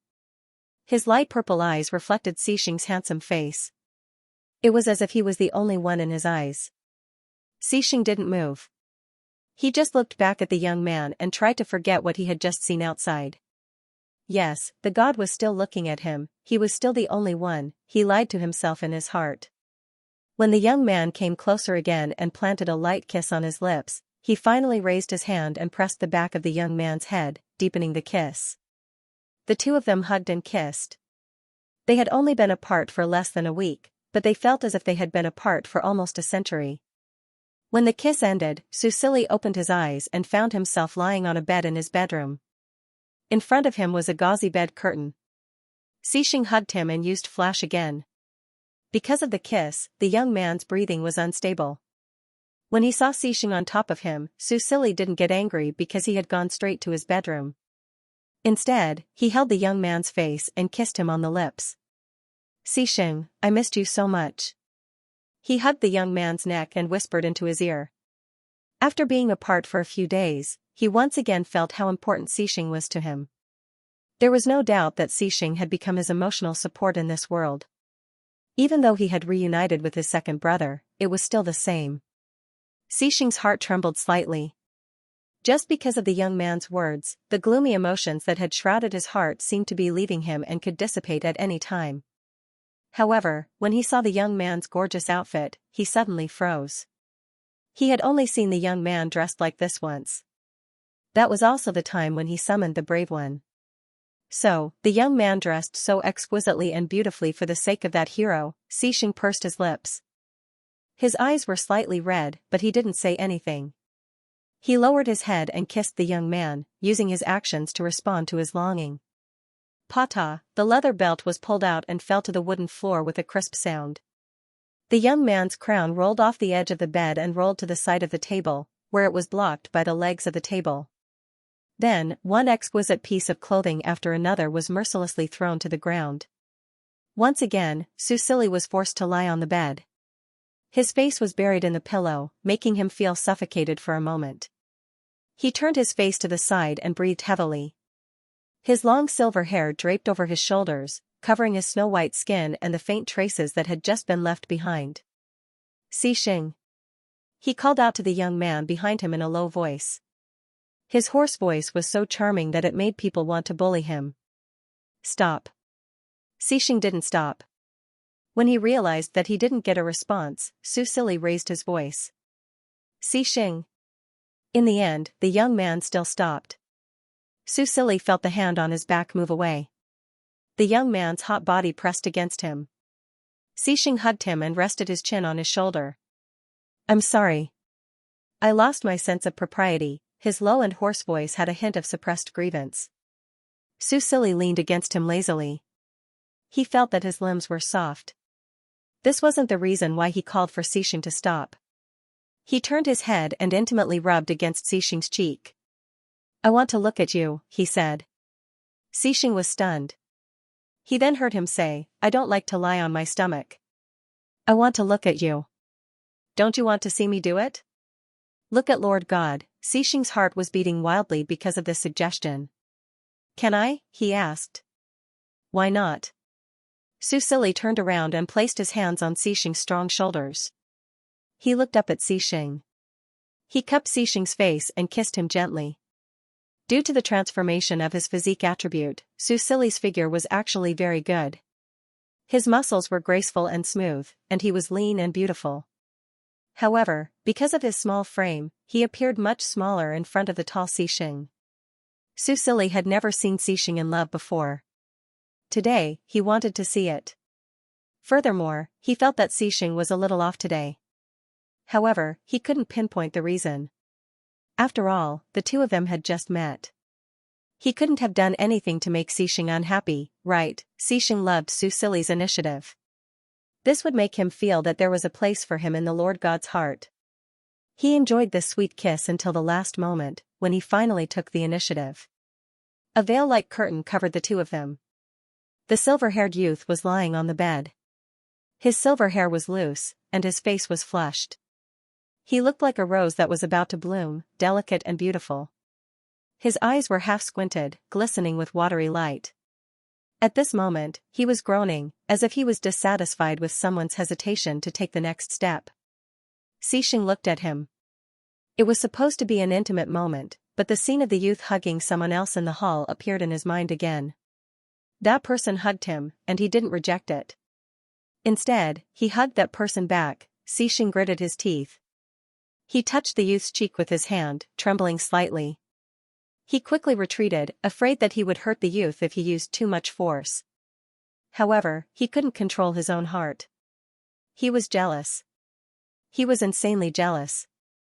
Your Majesty, the man buried his head in Su Silly's shoulder and murmured in a low voice, you said that I'm the only one. You belong to me. Your body and mind are mine, not only the body, but he also wanted the god's love, all of it. He declared his sovereignty domineeringly, but he knew in his heart that he didn't have the right to do so. He was just a lover now. So, was he not perfect enough as a lover? Why did the god want to find someone else? Su Silly covered his eyes with his arm. He had been teased to the point where he couldn't take it anymore, but the youth was still hesitating. He didn't know what nonsense he was talking about. In the end, he couldn't take it anymore. He stretched out his slender arm and hugged the youth, saying, yes, I belong to you. His hoarse voice was soft, and there was a hint of helplessness in it as he coaxed, you're the only one. I'll only give you the imposter and the F***ck, okay? Xixing, but, Your Majesty, aren't you being a little too direct? After a long time, Xixing said with difficulty, you have to do as you say. Why would I lie to you? Su Silly frowned and was a little impatient. He opened his eyes that were filled with love. His cheeks were flushed, and his voice was hoarse and soft, but it seemed to carry the majesty of an emperor. Do you want to continue chatting? He looked like he was saying, if you want to talk, then let's talk. The angry youth was even more charming than when he was at the mercy of others. Xixing gazed at him and couldn't help but feel moved. He pursed his lips. In the end, his love for the youth had won out. He suppressed the jealousy at the bottom of his heart and didn't dare to show it for the time being. As for chatting, they could talk later. Although he said so, he couldn't help but feel a little emotional when he acted. This kind of emotional fluctuation was naturally easily detected by the other half. Su Silly felt that Xixing was very unusual today. However, he didn't have much time to think about it. He could only attribute this to absence making the heart grow fonder. Therefore, it was understandable that Xixing was a little emotional. After all, because of the passive effect of the backlash, he only felt good. After it ended, Xixing even considerately used the healing stream to help nourish his body. He returned to being gentle and affectionate, so he didn't notice the reason for Xixing's abnormality. The two of them were lovey-dovey for the entire night. After breakfast the next day, they finally separated and went to do their own things. Su Silly walked out of the bedroom in high spirits. When he saw Li Jiu, he was surprised to see that the head of the imperial bodyguards didn't look too good. The dark circles under his eyes were almost comparable to Qiu Zheng's. The little emperor, who had always been considerate of his subordinates, still opened his mouth to ask. Unexpectedly, when he asked, Li Jiu suddenly knelt in front of him on one knee and said, Your Majesty, this humble servant has a presumptuous request. I hope Your Majesty can grant it. Su Silly frowned and looked at him. Let's hear it. Li Jiu told him about the disappearance of Li Lai and the 5th Squad. His tone was full of worry for his elder brother. Lieutenant Colonel Li Lai feels that the squad went missing because of his decision. He wants to see them, dead or alive, so he insisted on staying in the Morris Mountains to search for clues about the 5th Squad. Li Jiu gritted his teeth and said, but he's only one person. This humble servant is worried that, so what do you want? Su Silly raised his eyebrows. Your Majesty, now that the Marshal has returned, your safety can be effectively guaranteed, the head of the Imperial Bodyguards said with difficulty. Li Jiu requests to leave the Imperial Bodyguards and go to the border to rescue Lieutenant Colonel Li Lai. Your Majesty, please grant his request. This was the first time Su Silly heard of this. Didn't the entire escort squad arrive at Lanyu City? There were still people missing, and Li Jiu and Li Lai were actually brothers, although they both had the surname Li, he really didn't associate the two of them together. You can get up first. Su Silly looked at the loyal head of the Imperial Bodyguards and said while rubbing his chin, even if you go to the border, there won't be anyone, right? Can you pass through the Morris Mountains and find Li Lai by yourself? Li Jiu was a 2-star medal-type martial artist. Although he was strong, it didn't mean that he could pass through the passage between the Imperial City and Lanyu City by himself. Let me understand the situation first. Looking at Li Zhiyu's worried expression, Su Silly comforted him, there are more than 30 people. I can't let them go missing without knowing why. Your brother is also an outstanding talent. I won't let anything happen to him. Li Zhiyu looked grateful. This humble servant thanks your majesty. Su Silly nodded and then contacted Xiao Wu. There were players among the 30 people. NPCs could go missing, but it was impossible for players. It was very easy to find clues about them. He was currently communicating with the little robot. On the other side, Xixing didn't deal with military affairs like Su Silly expected. Instead, he secretly went to his younger brother Cheung Roland's bedroom and found the ancient spatial beast. Cha Mo had already returned to his human form for some time. When Xixing came looking for him, he had just sent Little Ash and Jade Palace to the academy. He was sitting at a small round table in the garden, holding a teacup and drinking tea leisurely. Naya from the Water Healing Division stood beside him, looking rather upset. Cha Mo, please cooperate with my treatment. Naya had never met someone like Cha Mo before. In her previous career, it was basically other people begging her to treat them. This was the first time she had ever met someone who begged her to treat them. However, she had no choice but to beg. That little majesty had said that curing one Cha Mo was worth 1,000 injuries. She could not refuse such a temptation. Cha Mo was drinking hot tea with a book in his hand. He smiled and said, Miss Naya, don't worry. Come, have a cup of tea to cool down. He picked up the teapot, poured a cup of tea, and handed it to her. Injuries and whatnot, just let nature take its course. Pursuing too much speed will leave behind hidden dangers. The man had short silver-gray hair and wore earrings that were unique to other races. He was extraordinarily handsome when he smiled. He was indeed an irresistible man. Naya, however, turned a blind eye to him. She said in a low voice, Are you questioning my healing stream? As a former member of the Royal Water Healing Division, forgive me for not being able to accept such humiliation. Cha Mo looked at her and sighed. He was about to say something when he suddenly frowned. He turned his head and looked at the entrance of the garden. Naya saw that he was ignoring her and was a little angry at first.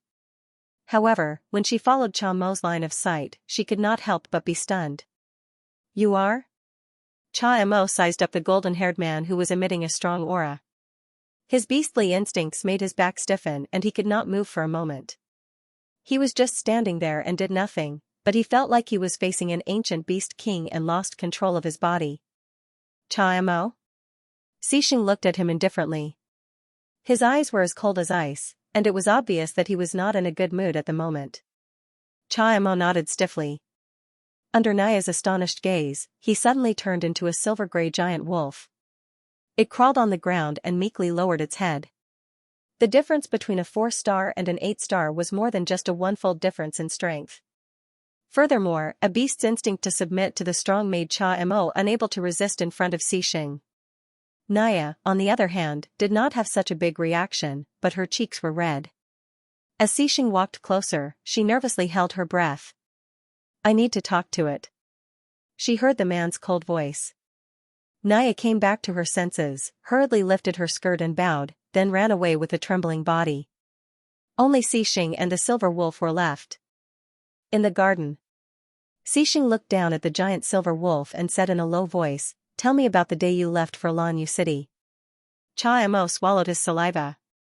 He was slightly hesitant, but under Xixing's increasing pressure, he finally relented. This is the deal I made with His Majesty Roland. I took him to Lanyu City, and he helped me heal. Before I recovered, he would give Oshing a stable environment to grow up in. You took His Majesty to Lanyu City? Xixing tilted his head. This was a pleasant surprise. Tell me in detail, I want to know everything that happened that day, including the time, where you went, what you did, and who you met. I want to know everything without any mistakes, or else. Cha Mo once again lay on the ground, as if he was under some kind of heavy pressure, revealing a painful and indescribable expression. This familiar pressure, although he could not remember the memory of when he was unconscious, the fear of this pressure was engraved into his bones. Cha Mo did not dare to be negligent. He told Xixing everything that happened that day without reservation, even including the clothes that the little emperor wore. I I don't know what His Majesty Roland did on the other side of the lake, he should have met someone. I saw the black smoke of a fire. Xixing pursed his lips. His voice became even lower, but it was impossible to tell what kind of emotions he was feeling. You said that he was originally very happy, but when he came back, he was in a bad mood? Yes, Xianxia did not know if he should say the rest. His brown eyes turned, and when he saw Xixing's dark expression, he could not help but tremble. His Majesty seemed to be crying, his eyes were very red, and his voice was a little choked. When he flashed back, I vaguely heard the sound of an argument. When he returned, his mood was very low. I didn't want to cause trouble, so I found an excuse to leave. I don't know what happened after that. Xixing lowered his eyebrows and stared at the wolf. There was no trace of emotion in his grayish-blue eyes. He squinted slightly, and looked very dangerous. You said that His Majesty flashed back, are you sure? Yes, I'm sure. He walked to the other side of the lake, and then he used the flash spell. Xixing was still staring at the wolf, but his thoughts had drifted away. A certain conversation appeared in his mind. Why does His Majesty look so tired? He used your skill. Did using my skill cause a lot of burden to you? Yes, it was that day. The first time he used the summoning spell to summon him back, the day he lost control of his emotions. It was also after that day that he would occasionally show a sad expression, as if he had lost his vitality. Xixing clenched his fists. He told himself not to think about it anymore, but his thoughts were running on their own. Many details that he could not understand at that time began to connect. It was also after that day that their relationship improved by leaps and bounds. His Majesty began to accept him, and began to rely on him. Then, one day, he suddenly pulled himself together. What happened on that day? Yes, there was a traitor in Lanyu City.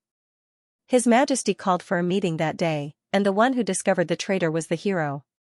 He was also the leader of Yu Xixing's mercenary group. He led the mission to eliminate the traitor and protect Lanyu City. Xixing's mouth twitched, but there was no smile in his eyes. He told himself not to think about it anymore, not to think about that more cruel possibility, but he found that he could not control his thoughts at all.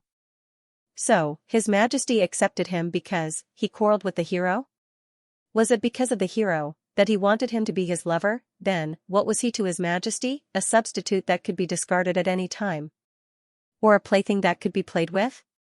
The scene of the young man in luxurious clothes hugging the hero in the hall appeared in his eyes again. Then, now, did they make up? Thump, Xixing felt as if his heart was being grabbed by a hand. It was more painful than being thrown into the abyss and facing the endless darkness at all times. Xianxia was under even greater pressure. Its fur was already soaked with sweat, and cracks appeared on the ground beneath its body, as if they were spreading in all directions. It had not recovered from its injuries, and in the end, it spat out a mouthful of blood, closed its eyes, and fainted. Xixing did not look at the giant wolf at all. He lowered his eyes, and his bangs drooped down, casting a shadow on his face that could not be erased. In the end, his figure flashed and disappeared on the spot. When he reappeared, he was already in another garden. The young man was sitting in the pavilion in the middle of the lake, talking to the captain of the guards, Li Zhiyu. He looked at him from afar, clenching his fists, and his heart was filled with the aura of destruction. Why did he have to do this to him? After giving him hope, he had to take it away in such a way. Xixing stared deeply at the young man's figure. He had been controlling the twisted ambition in his heart. He often thought that perhaps he should take advantage of the fact that the god was still weaker than him, break his wings, cut off his future, and make him rely on him forever. He could only stay by his side and not go anywhere else. The god's power recovered very quickly. In 2 months, he had recovered from an ordinary person without stars to a 2-star power. Furthermore, he was much stronger than an ordinary 2-star power. Based on his speed, it was only a matter of time before he caught up with him. One of the reasons why he could suppress that terrifying thought was because the god was too weak previously. He could not protect him at all times, and he hoped that he could have the ability to protect himself. Now, he had become a 2-star power. In this world, as long as he did not go to the wilderness, he could do whatever he wanted, take him away, take him to a place where no one could find them, imprison him by his side forever, and make the god his only possession. Such thoughts continued to grow, and Xixing's aura became more and more dangerous. The young man sitting in the pavilion seemed to have sensed something. He turned his head and looked in Xixing's direction. When the young man saw Xixing, he blinked his eyes. Then, a smile suddenly appeared on his originally expressionless face. Even his beautiful purple eyes curved into crescents. The sun shone on his face. This scene was so beautiful that it seemed like an illusion. Xixing was stunned. Even at such a time, his smile still affected his heart. It had the power to lift the clouds and reveal the moon. It easily cast a ray of light in his dark heart. He stood still and looked at the young man from afar. Xixing. The young man put one hand on his mouth like a trumpet. His voice came from afar. Then, he waved his other hand, indicating for Xixing to come over. Xixing pursed his lips. He was a little reluctant, but his body flashed and he came to the pavilion. Your Majesty, his voice was low and deep. Su Sili did not notice anything strange, but Li Jiyu suddenly felt his hair stand on end. He looked at Xixing and very sensibly bowed.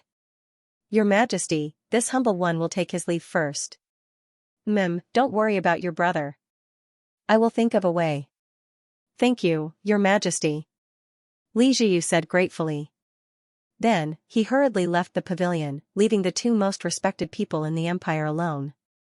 After Li Jiyu left, Su Sili reached out and pulled Xixing to sit beside him. He was still smiling, but his bright eyes seemed to be scheming something. Xixing looked at him and then looked away. He knew that his state of mind was very unstable. Although he wanted to ask clearly, even he did not know what he would do after hearing the answer. If he took the god away, would he still be as happy as he was now? Probably not, right? Based on the time they had spent together, he knew that if he really did that, the god would not show such a gentle side to him again. So, what should he do now? Or should he pretend that he did not know? But he could not pretend that he did not know anything. Xixing. The young man's voice sounded in his ear. Xixing came back to his senses and found that, he did not know when, but the young man had walked up behind him and hugged him from behind. His voice was somewhat soft. Did he want him to do something? He was always like this. When he had something to ask of him, he would lower himself and act like a spoiled child. He knew what the young man was trying to do, but he could not do anything about it. At an angle where the young man could not see, Xixing's mouth twitched in self-mockery. What is it? Just say it. He said with a bit of depression. Su Sili did not notice his abnormality at all. His mind was occupied by the important discovery just now. He sneaked up to Xixing and whispered in his ear, Xixing, how about we go to the wilderness together? Xixing blinked. What, did you say? It's the Asmo Mountains, between the Imperial City and Lanua City. A team just went missing there. I want to go there and take a look. Su Sili's voice was tinged with excitement. When he heard Li Jiyu's request, he asked Xiao Wu and found that even Xiao Wu could not monitor the missing fifth team, whether it was players or NPCs. When his second brother came online again, he asked him about the situation of the players. Second brother went to the Starry Sky forum and found that the players had indeed posted a request for help. About 3 or 4 days ago, they were left in the Asmo Mountains, waiting for the next day to cross the river. At night, they encountered a powerful interstellar beast and were forced to leave the shore and go deep into the forest. In the end, they triggered something and were accidentally sent to a mysterious place. There, they could not contact the outside world, and they could not even send private messages. Fortunately, they could post on the forum and exchange items from the faction storage. For a short period of time, their supplies were not a problem, but because the closed beta was coming to an end, they could not enter the game again. Without their supplies, their trapped NPCs could die. Therefore, they anxiously looked for a solution on the forum and updated their information on the mysterious place every day. The original poster of the post did not update today, but Su Sili had another solution, the future forum. He logged into the forum that he had not used for a long time, ignored some unread messages, and directly searched for information on the Asmo Mountains on the front page. Then, he found out what the mysterious place was. It was a ruin left behind 100 years ago, and the owner could no longer be found. About a year after the open beta, that place had become one of the must-go places for every player. That was because there was a trial mystic realm in the ruins that had no level restrictions. As long as you passed the trial, you could gain 50 points of spirit in one go. This was no doubt a very tempting reward. He was currently level 20, and his spirit was only around 100 points. Even he was tempted to gain 50 points of spirit in one go, let alone the players. Of course, the trial would definitely be difficult. He did not have any plans to die, but he did want to go to the ruin and bring back that unlucky team. Anyway, Xianxia was so powerful. With him around, there should be no problem going deep into the Asmo Mountains. Susili had been staying in the Imperial City recently, and could only watch the outside world through the surveillance camera. He had been itching for a long time. Previously, he was worried that leaving the Imperial City for a period of time might cause a rebellion. However, after following Qiuxing for a few days to handle government affairs, he realized that his previous worries were unnecessary.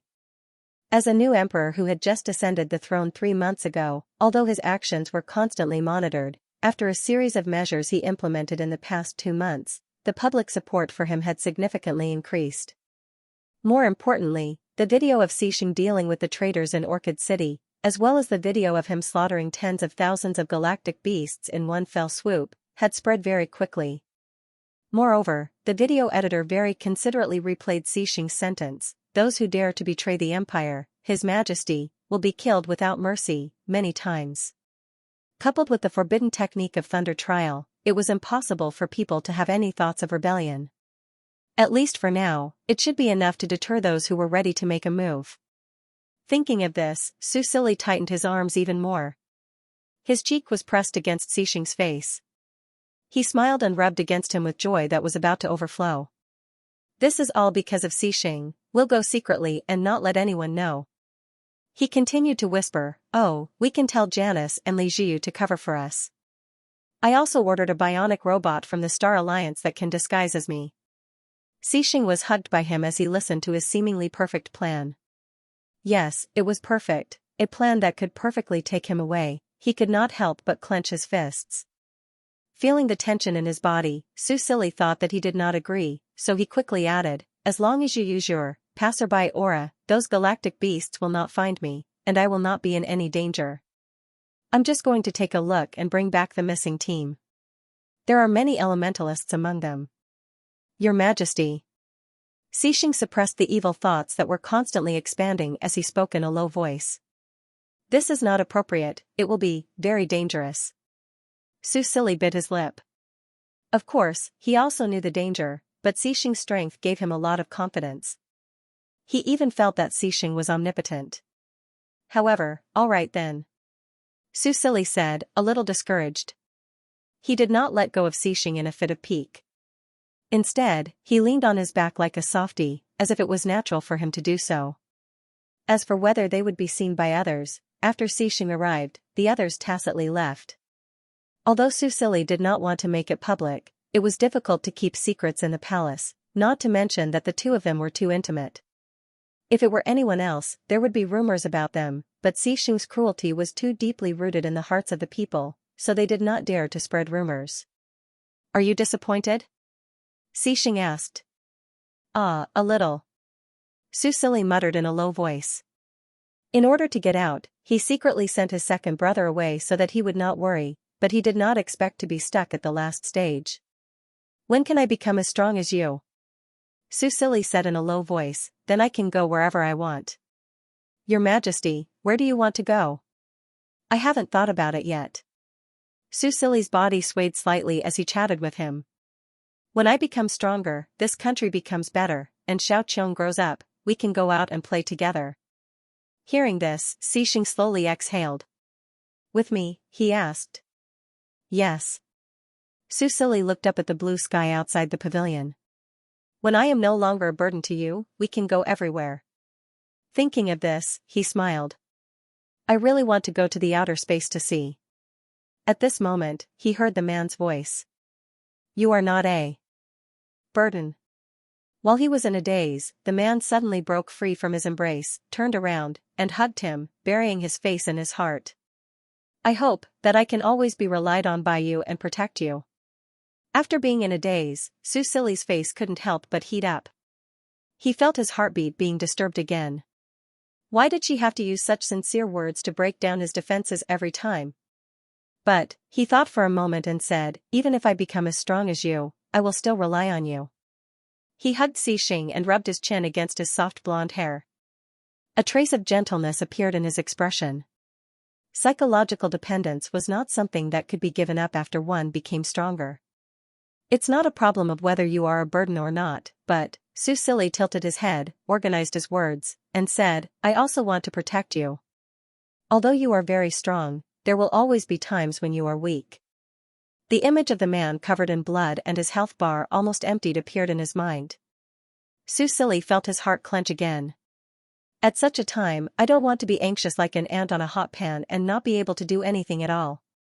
If I can become stronger, maybe the Germinal organization will be able to cure you. When that time comes, you will fight and I will support you, and we will be invincible. Xing looked up from his embrace, his gray-blue eyes staring deeply at the young man who said he would protect him. The young man smiled slightly and rubbed his hair. It was just like the warmth he had felt in the beginning, when he had nothing. It was like the most dazzling light, with an irresistible warmth and tenderness.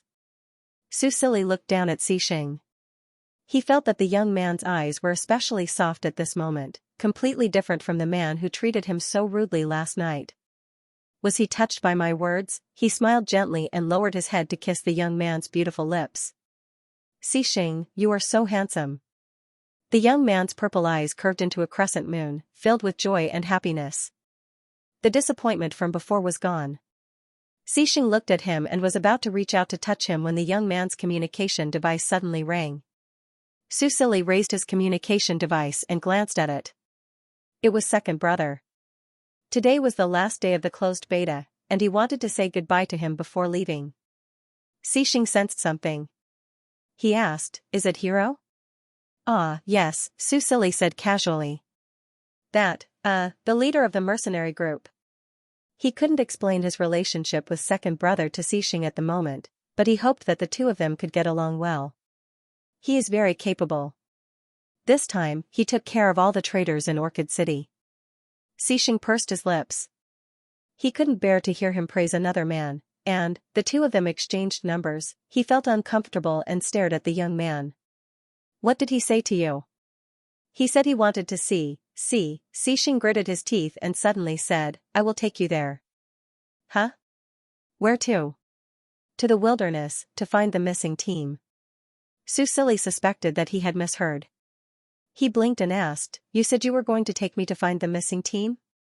Didn't you just say that it was too dangerous and you didn't want me to go? Xing lowered his eyelashes and hid the look in his eyes. He said softly, it is very dangerous.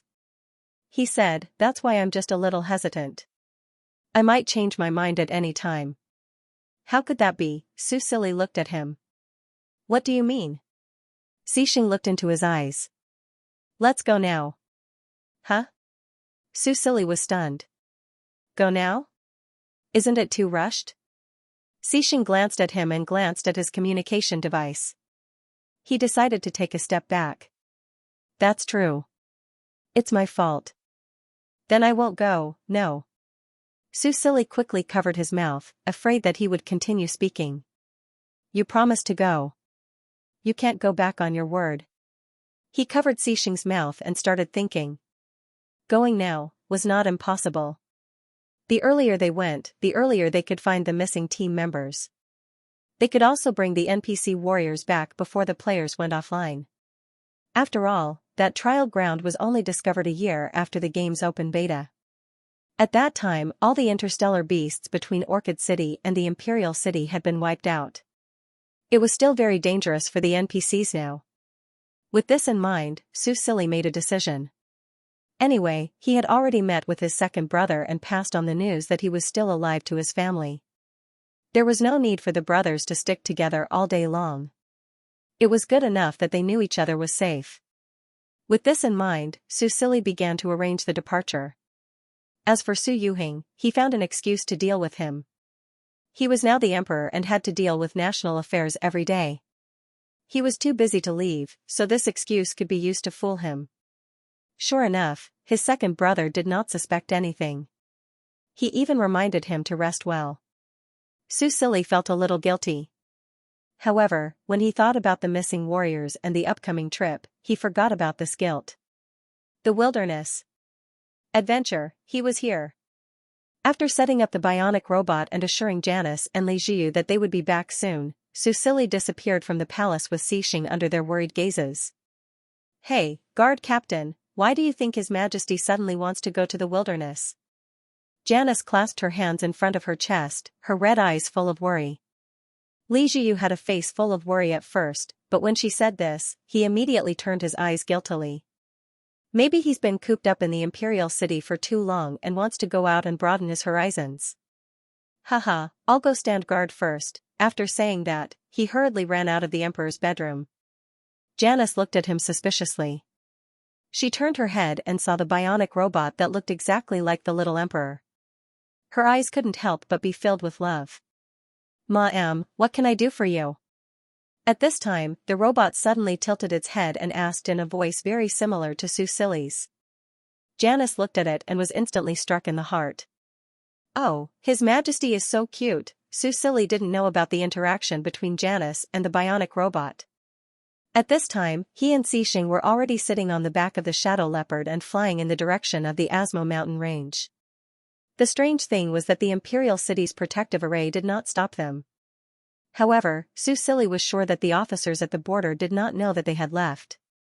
As if sensing his confusion, Xixing asked, "Is His Majesty curious why the protective array did not react?" Su Silly nodded. You know the reason? Yes. Xixing nodded. Because His Majesty is of the House of Roland's bloodline. Ah?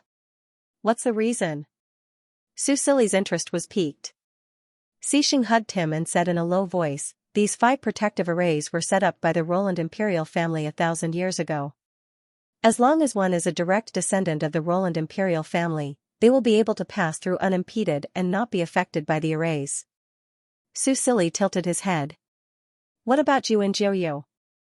Of course it's because of His Majesty's protection that we can enter and exit the arrays freely. Because of his protection, Su Silly laughed. Was he trying to cheer him up? He turned to look at Xixing. The man's expression was indifferent, as if he was telling the truth. You know quite a lot, he couldn't help but say. Xixing smiled slightly. You flatter me, Your Majesty. Perhaps it was because the atmosphere was so good that he had temporarily forgotten about the terrible things that happened in the Imperial Palace. He rested his head on the young man's shoulder, his breath gentle. However, when a flying interstellar beast tried to approach, he looked over coldly. Ah, a mournful wail sounded. Su Silly looked at the sky about 100 meters away from them. A flying interstellar beast that was several meters long fell from the sky. He couldn't help but smack his lips. This is a 4-star beast. I wonder if it's delicious? Xixing paused, then said softly, I'll catch one for you next time. Do you know how to cook? No, but I can learn. And then cook for me? Yes. The young man laughed softly. It was pleasant to hear. Then I'll have to taste it properly. Xixing didn't say anything, but the shadow leopard, who had a contractual connection with him, could clearly feel his happy mood. It secretly rolled its eyes, feeling that it was already full. Of course, it probably didn't have the luck to enjoy its master's cooking. In the sky, 2 people and a leopard flew at high speed. Along the way, no matter how powerful the flying interstellar beasts were, they all avoided them as if they were avoiding a scourge. They should be the overlords of the sky.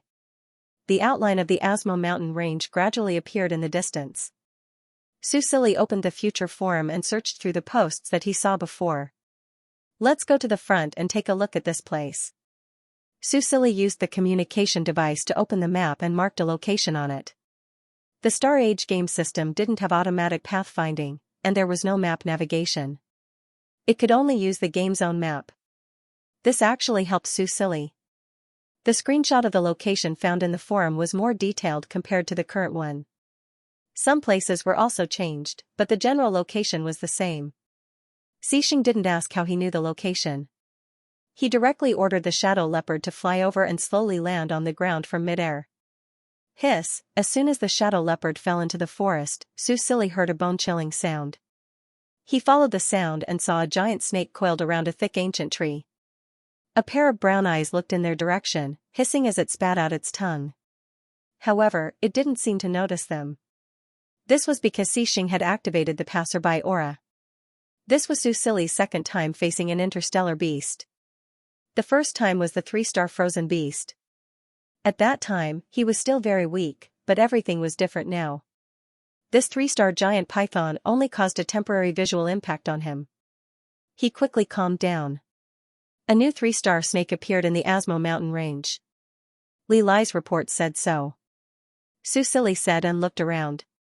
It seems that our direction is correct. The trial ground should be nearby. Xianxia nodded. He spread his spiritual power around and soon found something. However, before leaving, he pulled out the sword at his waist. A ray of sword light flew out, and the giant snake coiled around the ancient tree was cut in half. It died in confusion. He put the sword back into its sheath. Under Susili's gaze, a crystal-clear green star core flew out from the giant python's head and floated in front of him. Xianxia took out a handkerchief, put away the star core, and passed it to Susili. Susili blinked. He looked at the star core wrapped in the handkerchief, then looked at the giant snake's corpse on the ground. He felt that something was wrong.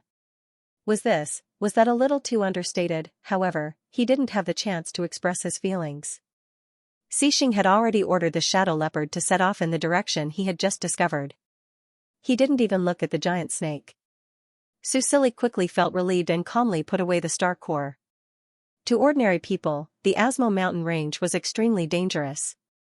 However, to them, it was like walking through their own backyard. In addition to the passerby aura to avoid attracting interstellar beasts, Xianxia also put on a few layers of wind shields to block the poisonous insects and pollen that occasionally fell from the trees. He protected Susili very well and eliminated all possibilities of harming him. Susili also felt this. He nestled in Xianxia's arms and looked at the primitive forest of this alternate world. He felt that it was much safer than going for a walk in the wild in his previous life. The shadow leopard was very fast. After a while, they arrived at the place where Xianxia had sensed the abnormality. This place was filled with a thick white fog, and they could barely see anything within half a meter of them. Xianxia, here, Susili had just opened his mouth when he felt the ground beneath him shake. He quickly grabbed Xianxia's arm. After a moment of dizziness, he returned to normal. When he opened his eyes again, he realized that he was no longer in the forest. There was still fog around them, but it was much fainter. The light was dim, and he still couldn't see anything clearly. He could only feel that this was a long passageway, and there was a light breeze blowing in from both sides. Fortunately, he and Xianxia were not separated. While Susili was looking around, a small fireball lit up in Xianxia's hand, providing some light to the dim passageway. They could see that the walls on both sides of the passageway were man-made, and they could faintly see ancient patterns engraved on them. Is this the relic? Susili looked at the patterns. What did we just trigger? Why were we suddenly transported here? It's the white fog. Xianxia said, it seems that people who meet the requirements will be transported here. Susili nodded, not fully understanding. He glanced at his communication device and realized that he had cut off contact with the outside world. Xiaowu was still there, but he couldn't contact its clone outside. He put away his communication device and suddenly thought of something. By the way, is the place where you went to get the piccolo also a relic? He asked. Yes. Xianxia glanced at him and said, Your Majesty, that's not a place you can go now. Even I can't guarantee your safety. Susili couldn't help but twitch his mouth. I didn't say I wanted to go now. He retracted his attention and looked at the passageway on both sides. Which direction should we go now? What do you think, Your Majesty? Let's take a look first. According to the strategy recorded in the future forum, after entering from the entrance of the Asmo Mountains, they had to follow the passageway forward. After passing through the maze, they would arrive at the real trial ground. The trick to passing through the maze was to keep walking forward. If there was a fork in the road, they had to choose the right. There might be powerful illusions in the maze, so all they had to do was close their eyes and rush forward. If they took a step back, they would directly return to the starting point. With the strategy in hand, Susili was not worried at all. His only concern was whether the small team that had accidentally barged in had successfully passed the trial. Of course, it was very likely that they had passed the trial because they had been standing in the same spot for a while, but no one had appeared at the starting point. Hopefully, they could make it in time. These NPC warriors were very good, so Susili didn't want anything to happen to them. The passageway became narrower and narrower. Xixing put away the shadow leopard, held Susili's hand, and carefully walked forward. Soon, they came to the first fork in the road. According to the strategy, they should go right, but Susili underestimated the power of the illusions. The right passageway was full of palm-sized spiders, densely packed together. For people with trypophobia, they would definitely vomit at a glance. As for the left, in fact, it didn't look friendly either. Green gas filled the left passageway, and it looked particularly eerie under the contrast of the fluorescent gems on the walls. But overall, it was still slightly stronger than the spider passageway. Susili retracted his gaze and looked at the right passageway again. Looking at the spiders, he silently told himself that they were all fake, but he still heard the faint sound of the arthropods crawling. After hesitating for a moment, he looked at Xixing. Xixing understood and threw the small fireball in his hand over. However, the spiders ignored it and were unharmed, as if they were really just illusions. Susili gritted his teeth and looked as if he was facing death with equanimity. "Are you sure you want to go this way?" Xixing raised his eyebrows. "Yes." Susili nodded firmly. "But, you look, I'm not afraid of spiders at all." The young man raised his voice. "It's just that there are so many of them that I feel dizzy." Xixing looked at the young man's pale face and his slightly trembling hands. He nodded slightly and didn't say anything else. Instead, he said, "Then, do you want to go first?" Susili couldn't help but stare. "What the f***ck, you want me to go first? Wasn't I the one who took the lead?" "It's just an illusion." "They won't hurt you," Xixing said. Susili gritted his teeth and looked at Xixing's encouraging eyes. He had no choice but to turn around and walk stiffly to the right passage.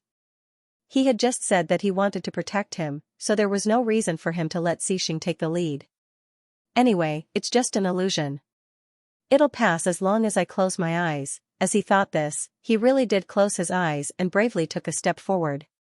However, he quickly felt spiders crawl under his pants and crawl across his skin. F***ck, spiders. The young man shouted and stomped his feet to get rid of the spiders. Then, he turned around and slammed into Xixing's arms. Xixing also took a step back to reduce the force of the collision. In the blink of an eye, the two of them were back to the starting point. Susili was immersed in fear and panted heavily. Looking at the young man who was hugging him tightly, Xixing smiled, but his voice was still full of concern. "Your Majesty, are you okay?" he asked in a low voice. Susili was so frightened that he couldn't maintain his brave posture. He trembled and said, "Xixing, those are real spiders. They're not illusions. One crawled into my pants just now." "That's an illusion." Xixing said softly, "It's just that you're too concerned about it, so it affected your hearing and sense of touch. It's considered a high-level illusion." Hearing his calm voice, Susili slowly calmed down. "Yes, you're right." He nodded. "I'm the one who's too concerned." Susili pulled himself together again and continued to walk forward with Xixing. They returned to the passage full of spiders. However, Susili couldn't overcome his fear when he saw that there were more and more spiders in the passage. In the end, there wasn't even a place to walk. "You're lying." He turned to look at Xixing and said pitifully. The smile in Xixing's eyes deepened.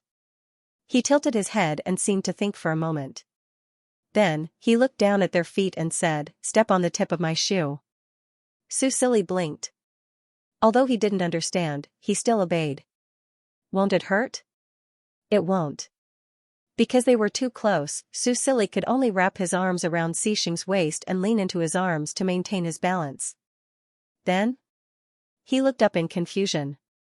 Then, Xixing looked at him deeply and said softly, "Put your attention on me." For example, like this. Xixing lowered his head and pecked him on the lips. Su Sili's face heated up when he finally understood Xixing's intentions. At a time like this, he suddenly thought of something and couldn't help but grit his teeth. "And you can use flash to carry me, I can't," Xixing said. "This maze seems to prohibit certain sneaking skills." Su Sili paused and looked at him suspiciously. Is this for real? It made sense. After all, this was a maze. If he could use flash, it would lose its meaning. "But, are you not willing to kiss me?" The man looked at him, his grayish blue eyes filled with grievance. Su Sili couldn't help but freeze. "It's not that I'm not willing." His cheeks were flushed, probably because he was angry. "Now is not the time to do such things. Also, you'll be distracted. How will you walk?" Xixing didn't say anything. He just looked at him quietly. When Su Sili was about to give in, his eyes fell on Xixing's lips. He thought about whether or not to give in. Then, Xixing reluctantly said, "All right then." Su Sili was stunned. Then, he felt his body suddenly float. Xixing wrapped him in his large cloak. Then, he carried him and flew into the tunnel filled with spiders. Although he couldn't use flash, it was obvious that he could fly. Su Sili couldn't help but be speechless. Xixing, this guy, he definitely did that on purpose. However, nestled in Xixing's arms, wrapped in his cloak, and feeling the strong aura of Xixing, he felt an indescribable sense of security. As for those terrifying spiders, he had completely forgotten about them. He hugged Xixing's waist. Slowly, his anger from being teased dissipated. He couldn't help but remind him, "Keep walking straight. When you reach a fork in the road, turn right." Xixing didn't ask anything and just nodded. Then, he carried Xixing and flew. They passed through countless illusions and went deep into the maze. Finally, he stopped in front of a door. Su Sili felt his pause and couldn't help but look up from his arms. In front of them was a door with complicated patterns. Something was written on it in ancient characters. It looked solemn and mysterious. This was something that had appeared in the screenshot of the future forum. They had successfully passed through the maze and arrived at the entrance of the trial ground. Along the way, they didn't meet anyone from the escort team. They should have successfully passed through the maze and entered here. The strategy of the maze was simple, but it wasn't easy to pass through it. Other than the disgusting insects and illusions, there were also extremely realistic ancient beasts. If one subconsciously counterattacked, the attacks could hit their teammates, so it couldn't be said that there was no danger. However, this team had successfully passed through, which showed how outstanding they were. Xixing could only hope that they hadn't suffered any losses yet. Su Sili let go of Xixing and retreated from his arms. She held on to him with one hand and carefully placed her other hand on the door. "Congratulations on passing, Asmo Maze. Experience plus 500, you have entered the trial ground." Loading. Just as Su Sili glanced at the words that appeared, he felt his vision blur, and a wave of dizziness came over him again. When he steadied himself, he and Xixing had already entered this so-called trial ground. This was the interior of a palace. Looking at the decorations, it should have been more than 1,000 years ago. Su Sili had seen one of the patterns in the ancient books in the Roland Royal Library. "This is the trial ground?" His voice was not loud, but it reverberated in the air. Xixing looked around and frowned slightly. He realized that his mental power seemed to be greatly restricted here. "Let's go in and take a look." Su Sili held his hand and slowly walked into the depths of the palace. Her heels tapped on the floor tiles, making a crisp sound that echoed in the empty palace. It was a little creepy. Finally, a magic array appeared in front of them. At the same time, there was also, more than 30 people in the escort team were swaying left and right. Dozens of people were lying on the dust-covered magic array. It was unknown whether they were dead or alive. Just looking at them made one's heart tremble. Su Sili and Xixing couldn't help but look at each other. They stood still and didn't rush forward.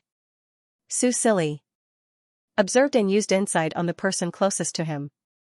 Charlie, identity, NPC level, LV 15 HP, 55,000/55800 magic, 1000 elemental affinity, gold profession, warrior special status, trial in progress. Su Silly breathed a sigh of relief.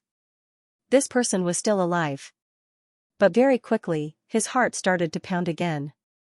He used insight on the companions beside Charlie and found that person was dead. He was also an NPC warrior.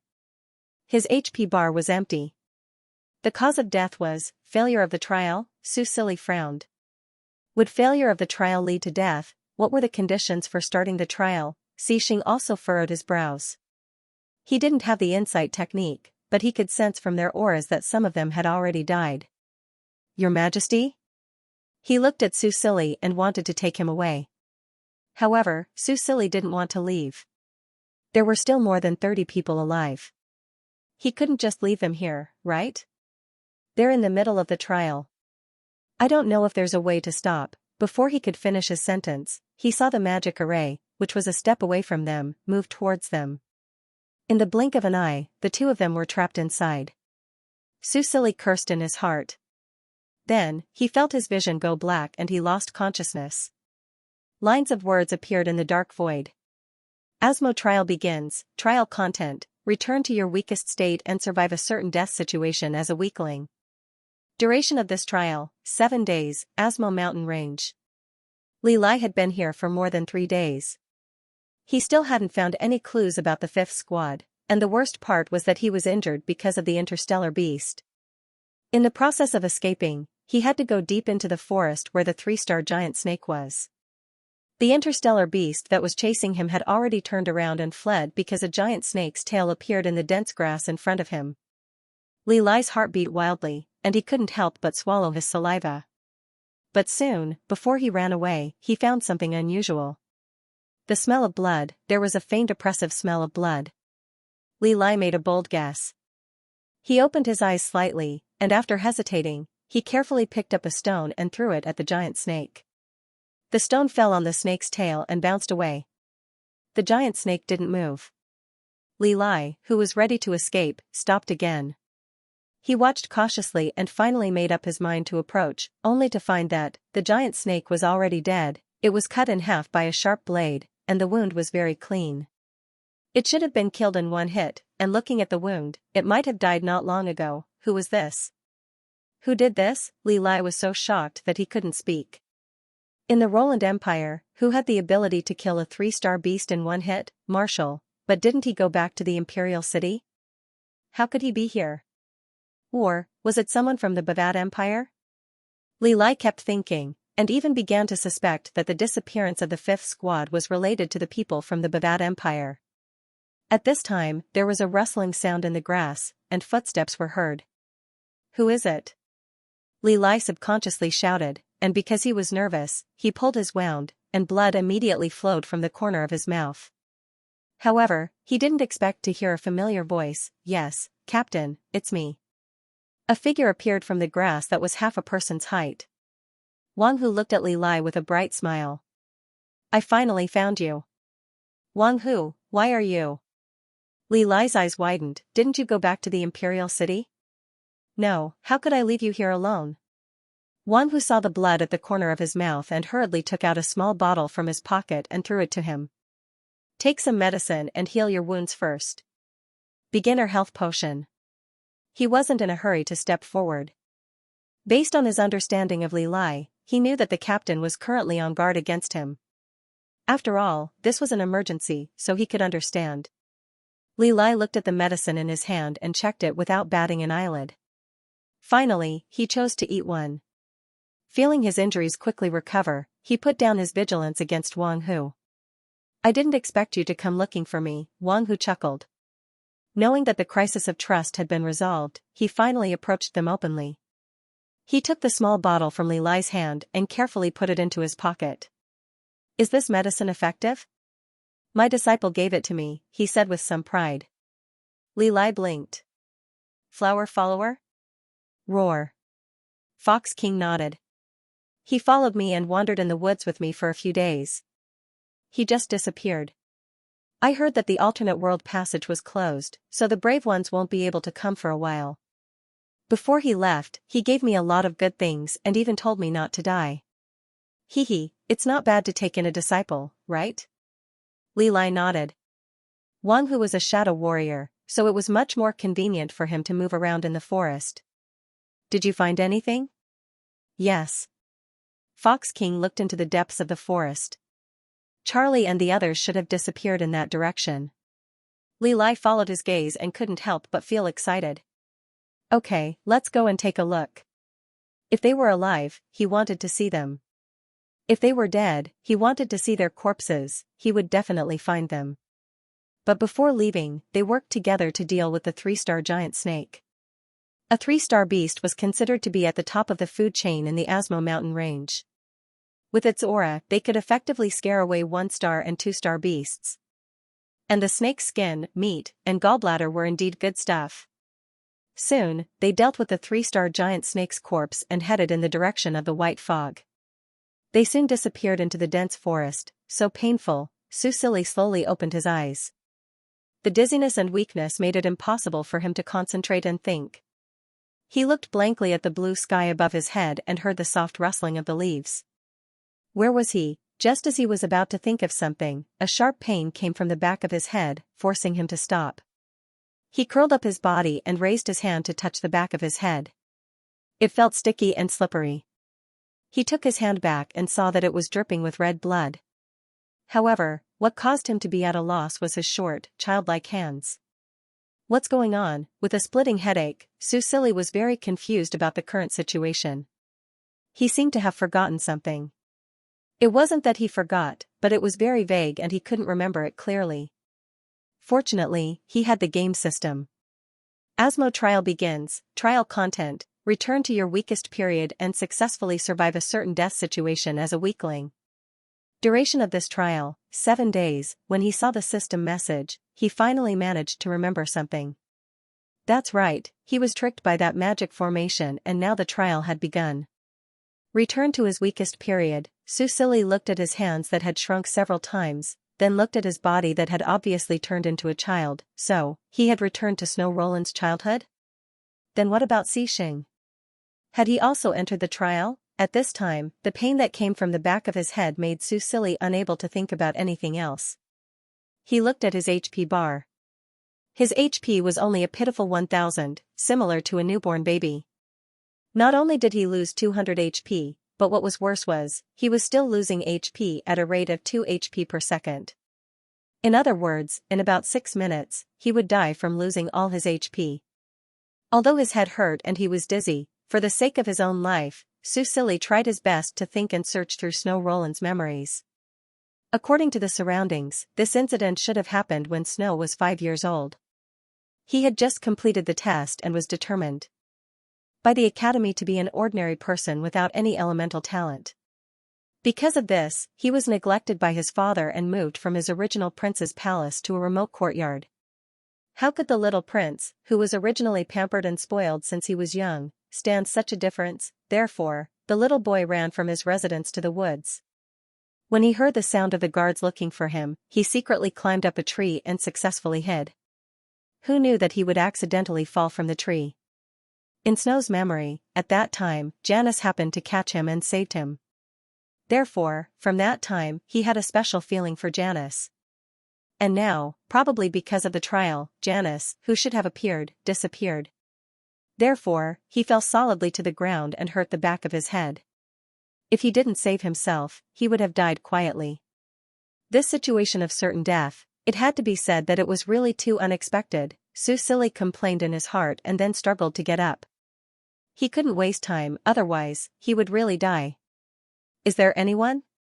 He tried to shout loudly, but his rapidly losing strength was obviously not enough for him to do so. Moreover, the guards just left, so it was unlikely that anyone would pass by in a short time. First, he had to stop his bleeding. Su Silly quickly changed his strategy. He took off the small jacket on his body with difficulty and randomly wrapped it into a ball, covering his wound. But this was useless. The speed of his blood loss didn't slow down. Su Silly put down the jacket and frowned. Then, when his gaze fell on a green grass not far away, Su Silly's eyes lit up. Although he couldn't use the insight skill now, he was thankful to the heavens. When he first learned it, he was so excited that he was able to see through everything he saw with his insight skill. That was why he still remembered that this seemingly inconspicuous grass had a pretty good hemostatic effect. Moreover, this hemostatic grass could be seen everywhere. It would grow into a clump, which meant that there must be a clump of hemostatic grass nearby. Susili felt the loss of strength. Along with the excessive blood loss, the accompanying dizziness and weakness made him feel afraid. After he thought of a solution, he quickly moved. He crawled over with difficulty and found that there were more hemostatic grass around the grass. He revealed a smile and quickly moved. In the quiet forest, the little boy's face was getting paler and paler. He busily gathered the grass and put it all on his jacket. After wrapping it up, he used a stone to grind out the juice. Finally, when he only had 200 HP left, Susili successfully applied the ground hemostatic grass to his wound. Although he was battered and exhausted, at least the debuff was gone. After he finished, not long after, he heard the footsteps of the patrolling guards in the distance. Susili opened his mouth, but found that he couldn't make a sound. He didn't waste his strength. Instead, he grabbed the small stones on the ground and continuously threw them into the bushes. The sound of the stones was very soft. He was a bit worried. Fortunately, this group of guards didn't neglect their duties. They quickly heard the movement and found him. They hurriedly picked him up. "Young Highness! Young Highness! Are you okay?" the guards anxiously asked. Susili hadn't completely lost consciousness. He didn't have time to complain. He opened his eyes and looked at the guards who were holding him. He said in a low voice, "Go to the water healing division." Hearing this, the guards finally recovered from their shock. After they agreed, they hurriedly carried him to the residence of the Imperial Water Healing Division. When Susili woke up again, he had changed his clothes. The wound on his head was completely healed. He was lying on a soft bed. In front of him was the dome of an unfamiliar palace. He blinked and looked at the woman who was lying on his bed. It seemed that she had been watching over him all night. At this time, the woman woke up. When she saw him, her red eyes were filled with tears. "Young Highness, you're finally awake. Do you still feel unwell anywhere?" Susili looked at her quietly. This was Janice, a younger Janice who was more than 10 years younger. How magical, he looked at the surreal scene around him. If it wasn't for the system's reminder, he would have suspected that he had really returned to the past. Was this some kind of high-level illusion? Or was it something like a game's dungeon? Janice was still crying. Seeing that she was crying so pitifully, Susili could only comfort her. "Don't cry." The moment she spoke, it was a soft and tender voice. Susili was speechless. "It's all Janice's fault that your highness is injured. Please punish me, your highness." The woman was still crying. Susili never knew that Janice had such a weak personality. He didn't care about her and struggled to sit up. When Janice saw this, she quickly stopped crying and helped him sit up. She even put a pillow behind him. "The water healing division said that your highness' injuries have just healed. Your highness will be a little weak and will be fine after a period of rest." Susili listened to her and looked down at his hands. His small and tender hands were chubby and there was a little dimple near his thumb. When he looked at the furniture around him, he couldn't help but facepalm. Luckily, this would only last for 7 days. Luckily, Xixing wouldn't see him like this. Janice seemed to have a tendency to nag. No matter how much Susili didn't like her current childish voice, he had to speak again. "Janice, I'm hungry." Okay, I'll go and prepare something for your highness now." Janice turned and left. The dormitory was finally quiet. Susili sat on the bed for a while before he slowly climbed down. Due to his height, he could only lie on the edge of the bed. His feet were dangling in the air and he slowly slid down to the ground. It was really inconvenient. Because he was weak, his legs felt weak, but it wasn't a big problem. Very quickly, he moved a chair to support his feet and took the mirror on the table. Reflected in the mirror was a little boy's face. He had silver hair and purple eyes. He looked like he was carved out of jade. With his little sister's hair covering his ears, he looked even more beautiful like a girl. Susili put down the mirror with a bang. Other than the color of his hair and eyes, it was exactly the same as when he was young. Even his hairstyle was similar. Although it wasn't perverted enough to make him wear female clothes, his mother had always wanted a daughter. She would always cut his hair and dress him up so that it was hard to tell whether he was a boy or a girl. This also led to him receiving confessions from both boys and girls since he was young. Some boys even continued to insist after knowing his true gender. Because of his early exposure to these things, he didn't have any special interest in love. He also didn't meet anyone until Susili sat down on the chair. His two short legs dangled in the air. Xing, he also entered the trial, right? If he was weak, he should be a slave. Could he handle it? Worry and uneasiness suddenly rose from the bottom of his heart. It was like an invisible hand grasping at his heart. He should be fine, right? However, the NPC warrior who died in the trial appeared in front of his eyes. No, it can't be. Susili comforted himself. Xing was so strong. He could definitely pass the trial, but he had lost all his abilities. Just like now, he had lost all his abilities and was truly a child. He still had the help of the game system, but Xing didn't have anything. Susili's face turned pale. He bit his nails. He was starting to regret. It was all his fault. If he didn't have to come to this trial, if he had run away as soon as he saw the NPC. Warrior Dai, Little Highness, what's wrong? Janice walked into the dormitory with a tray. When she saw the little boy biting his fingers, she couldn't help but run over anxiously. Susili was just about to say that he was fine when he heard an unfamiliar voice. Little Snow. He looked over and saw an unfamiliar figure following behind Janice. It was a person wearing a military uniform. A girl? I heard that you were injured, so I rushed over. Are you okay? A girl of about 15 or 16 years old rushed in and directly carried him. Quick, let big sister take a look. Does your head still hurt? Susili finally reacted. This was the second princess of the Roland Empire, Snow's elder sister who died in the beast horde, Cyrene Roland. Ah, it doesn't hurt anymore. He came back to his senses and found himself in her arms. His face turned red and he hurriedly struggled to get up. Cyrene didn't force him. She even smiled and rubbed his hair. Little Snow is still so shy. Susili didn't want to talk to her. He also didn't know how to face this girl who was already dead in Snow Roland's memory. He walked towards Janice and prepared to eat something to fill his stomach. Cyrene obviously misunderstood. She looked at her brother and said somewhat helplessly, Little Snow, don't be sad. Although you can't become an elementalist, at least you can grow up safely. Before she finished speaking, she thought that the child had just been seriously injured and smiled awkwardly. You're the one who asked for it. Susili carefully chewed the bread to prevent himself from choking and looked at her coldly. How could you talk to a child like this? With Snow Roland's fragile heart, she probably wouldn't be happy to hear this. Cyrene slowly calmed down. She watched the little boy eat and thought about what to say to save the awkward atmosphere. Then, she thought of something and said, I was supposed to carry out a mission today, but I asked for leave in order to come and see you. Although Cyrene was the second princess, she joined the army when she was in her teens and was responsible for the security of the inner city.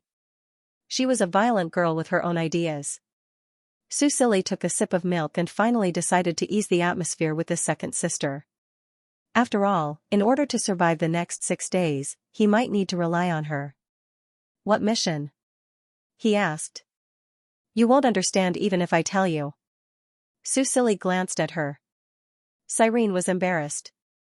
Haha, it's to clean up the underground slave market. You're just a child who doesn't understand these things. Susili couldn't help but be stunned.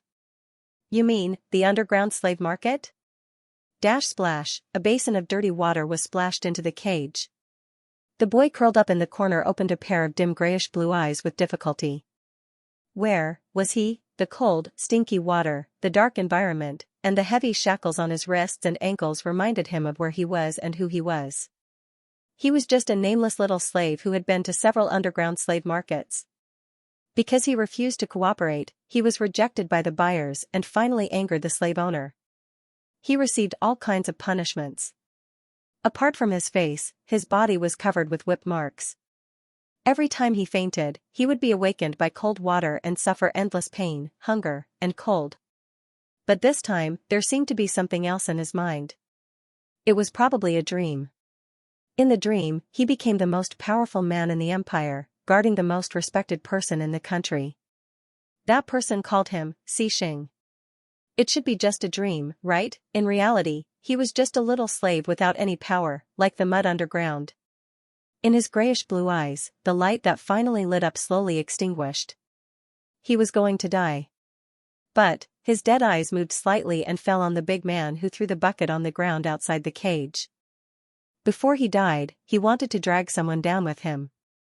In fact, he wanted to kill the slave owner more, but it didn't matter, because everyone deserved to die. If he had the power, he would kill everyone. So, he knew that the extra memory in his mind was just a dream. He couldn't protect anyone, let alone become a guardian. The moment he had the power, the first thing he would do was destroy.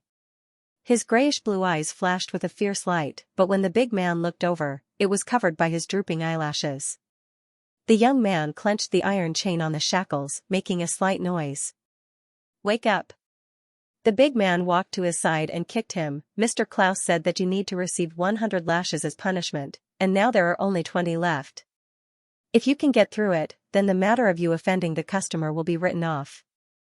If you can't," the big man smiled sinisterly, didn't say anything, and took the whip from his waist. But just as he was about to continue, there was a movement outside. A few figures walked down the stairs, looking like they were talking and laughing.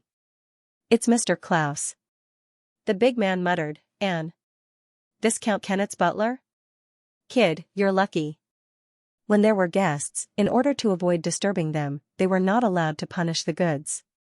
The young man ignored him, and he controlled his breathing. Although he didn't have the skills in the dream, he seemed to be able to grasp some techniques. For example, he could quickly recover his strength through a certain breathing method. Although his chest hurt as if it was being cut by a knife, he could feel that his lost strength was quietly recovering. What made him even more excited was that he heard Klaus' footsteps. Closer. Closer, they stopped in front of the cage. "This child." The Viscount's butler covered his nose with a handkerchief and frowned as he sized up the young man. Klaus piled up the fat on his face and said with a smile, "He's not very obedient, so he needs to be adjusted. Don't dirty your eyes. Take a look at the other side, I'm sure you'll be satisfied with him." The butler hesitated, looking at the young man with a thoughtful expression. "Bring him out, I want to see him. He seems to be quite handsome, maybe the master will like him." Klaus was startled, and he quickly ordered the big man to bring the young man out, saying, "He might not be very obedient, the master likes disobedient people." "I see, I understand." Klaus replied and looked at the big man, indicating for him to hurry up. The big man didn't expect this to happen, so he quickly smiled and untied the shackles on the young man's feet, and then dragged him out. Having just been whipped, the young man's thin and weak body was dripping with blood, and his steps were very weak. However, looking at him like this, the butler's eyes showed a trace of satisfaction. Then, before he could finish his words, a change occurred. The young man who looked very weak suddenly jumped up and nimbly jumped onto the back of the slave master, Klaus, and used the shackles on his hands to tightly wrap around the slave master's neck. The young man's eyes were fierce, and there was even a red light flashing in his grayish-blue eyes. The people accompanying him screamed, but the slaves in the other cages watched numbly, and some cheered. The young man turned a blind eye to this. He only had one goal: before he died, he would strangle this fat pig to death and let him taste the taste of pain and despair. And he did it in the end. The guards were frightened by his crazy appearance, and even when the big man guarding him reacted and whipped him again, he didn't let go. There was only one thought in his mind. Kill Klaus, kill him, even if the soldiers suddenly rushed in, even if the big man who whipped him was caught, even if those people shouted at him, he didn't let go of the iron chain in his hands. Until a body with a milky fragrance trembled and gently hugged his dirty head. That soft and tender voice rang in his ears, as if she was about to cry. "Xianxia, I'm sorry I'm late." Who is it, who is hugging me and crying? Finally, thoughts other than killing Klaus appeared in his mind. The young man raised his head mechanically. In the dim light of the basement, he saw a small face. It was beautiful and clean, just like a fairy in the legends. The little fairy looked at him. Her light purple eyes were filled with sparkling tears. Her eyes were full of heartache. Heartache? Is this child feeling sorry for me? No one has ever felt sorry for me. The young man felt a sense of novelty. His dead eyes looked at the child who was hugging him. The chains in his hands loosened slightly. He noticed this but didn't care. Anyway, this fat pig is already dead. Just like the countless slaves he had killed before, they died with pain and despair, suffocating to death. The young man was very happy. It was his first time killing someone. Not only was he not afraid, but he was also full of bloodthirsty impulse. But, what's wrong with this child? Surrounded by the soldiers, the young man looked indifferent. He raised his eyes and looked at the little guy standing in front of him. Is he not afraid of me? He looked straight into the child's eyes, trying to distinguish other emotions, such as fear, disgust, and disdain. But there was none. This pair of beautiful light purple eyes were cleaner and more beautiful than the purest gem he had seen on the customer. It was similar to the person in his dream. He couldn't help but raise his hand and approach the child's face. However, the heavy chains made his hand tremble violently. When he killed Klaus just now, he had used up all his strength. At this moment, he couldn't even do such a simple action as raising his hand. Ironically, he heard the nervous scolding of the people around him. They wanted to get closer but were afraid, as if they were worried that he would do something to the noble child in front of them. The young man's mouth twitched. His cold eyes fell on the child's fragile neck. It was so slender and tender, as if he could bite it off with one bite. Yes, everyone deserved to die. This noble child who appeared out of nowhere was no exception. Such thoughts were like the whispers of the devil, urging him to drag a few more people to hell with him before he died. The young man's eyes turned cold again. However, at this time a pair of small hands held his trembling hands. Her soft and warm hands held on to him so firmly and tenderly, and then, the little boy bent down and placed his face on his dirty palm. He gently rubbed his face against it like a kitten. He was so obedient and cute. The young man stared at him blankly. This scene was somewhat familiar to him. Pata, teardrops fell from the corners of the little boy's eyes and dripped onto his palm. They were warm, as if they were burning his heart. He could hear that something was melting, but, why did she cry? The young man was stunned. The little boy raised his head and gently sniffed. His eyes were red, but his gaze was so gentle and firm. I'm here, he said. His fair and tender hands cupped his face, parting the strands of hair that no longer had its original color, and gently stroked his face. It's fine now. No one can hurt you anymore. The young man's consciousness had already begun to fade. He looked at the little boy and listened to his soft and tender voice. He felt that perhaps he was really going to die, which was why he was hallucinating. Were there really gods in this world? He couldn't help but think of the slaves who had been locked up with him. They would pray to the gods every day. So when he was about to die, the gods sent little angels to welcome him. But, shouldn't a person like him go to hell? After a long time, he finally reached out and gently stroked the child's cheek. It was as soft and warm as he had imagined, just like the sun shining on his body. At the last moment, he could actually experience this feeling again. Susili looked at the young man. Looking at his beast-like eyes, he finally regained some of his human emotions. He was somewhat happy, but also felt like his heart was about to explode. He didn't dare to move him now. The young man's injuries were too serious. The thin clothes on his body had long become bloody. Where's the water healing division? Why isn't the water healing division here yet? He angrily looked at the nearest royal guard. His cold and dignified eyes made the guard think that he was looking at the emperor. He was clearly just a young prince. He didn't know what to do, but when he looked at the entrance, his expression suddenly became happy. The royal water healing division is here. A young girl's crisp voice sounded. The second princess, Cyrene Roland, rushed in carrying a person from outside. When she saw the scene in front of her, she couldn't help but be stunned. When Susili saw the water healing division member who had treated him yesterday, he was overjoyed. He quickly got up and wanted to pull the person over, but found that his wrist was firmly held by the young man. As he got up, the young man's thin and weak body fell forward. Susili hurriedly supported him. When he looked down, he found that the young man had fainted. Susili panicked. Quick! Treat him immediately. This Royal Water Healing Division member was naturally not Naya. He looked at the young prince, and then looked at the second princess, Cyrene. When Cyrene nodded, he ignored the slave owner who had died miserably on the ground. He walked forward and gently grabbed the young man's bony arm. Susili saw that he was treating Xixing and felt relieved. He then looked at the big man who was pressed to the ground by the soldiers and couldn't help but narrow his eyes. When that cold expression appeared on the face of a 5-year-old child, people couldn't help but feel terrified. Sister, can I deal with him? The little boy looked at the girl who was still thinking. His voice was soft, but the words he said made people feel cold. Cyrene looked at him and felt that her brother had become a little strange. However, when faced with his question, she said indifferently, "Up to you." It wasn't a big deal for the little Prince of Roland to personally deal with a criminal in the underground slave market. The little boy looked at the big man again, and in the midst of his desperate cries, he said in a low voice, 500 lashes, regardless of life or death, until full. Then he looked at the royal guard beside him. You do it. I don't want him to see the sun tomorrow morning. The guard was frightened. Looking at the little prince's cold purple eyes, he actually trembled and hurriedly said, "This subordinate obeys."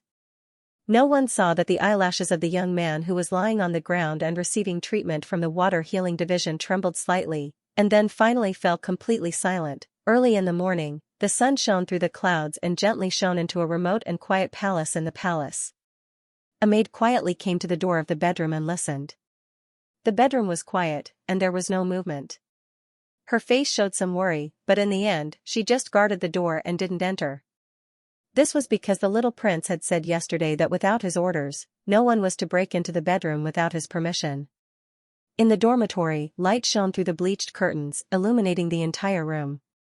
The silver-haired little boy who was sleeping soundly on the bed was disturbed by the light, and his chubby little face couldn't help but scrunch up. He shrunk under the blanket, his little hands hugging the arm of the person beside him, and fell back into a deep sleep. The young man who was being hugged frowned slightly, and his eyelashes trembled as he opened a pair of grayish-blue eyes. His eyes, which were dead and without any light, showed some confusion when he saw the gorgeous dome of the palace, and the light that came in through the light breeze. So warm. He had already forgotten how long it had been since he had experienced this feeling, as if the sun was shining on his body. His attention quickly fell on the blanket on his body. It was soft and clean, a high-quality material that he had only seen in his dreams, but now, it was covering his body. Was he still in his dreams? Otherwise, why did all the cold, hunger, and endless pain seem to have left him, so comfortable? The young man closed his eyes slightly, feeling the comfort that only existed in his dreams, and hoped that he wouldn't wake up. Then, he felt something squirming beside him. He immediately opened his eyes, and once again showed the vigilance of a wild beast. He then lifted the blanket and looked down. The young man's hand suddenly froze. He stared blankly at the blanket that was lifted up, and his hand that was holding the edge of the blanket tightened. He didn't know what to do and covered the soft little ball again. What was this? The memory before he fainted finally appeared in his mind. It was him. That noble young master who appeared out of nowhere. So, this was the child's home? Was he bought back? Didn't he kill Klaus? Could it be that it was his dream again? The young man fell into a state of confusion. At this moment, he felt something squirming under the blanket. Under his stiff gaze, the little boy's furry little head popped out from under the blanket. He was sleepy, and his healthy little face was rosy, as soft and cute as dough. You're awake? The little boy's voice was also soft, and it felt like it could melt a person's heart. The young man looked at him helplessly. The little boy who had just woken up yawned lightly, and his light purple eyes quietly looked at him. Suddenly, he hugged the young man's neck, leaned forward, and kissed the corner of his mouth. Good morning. The young man was originally on guard, and he didn't expect this at all. At this moment, his eyes widened, and his heart was beating wildly. Then, he sat up like a carp. Susili was shocked by Xixing's sudden movement. He rubbed his eyes with the back of his hand and looked at him in confusion. Then, he realized that, the young man's neck was red.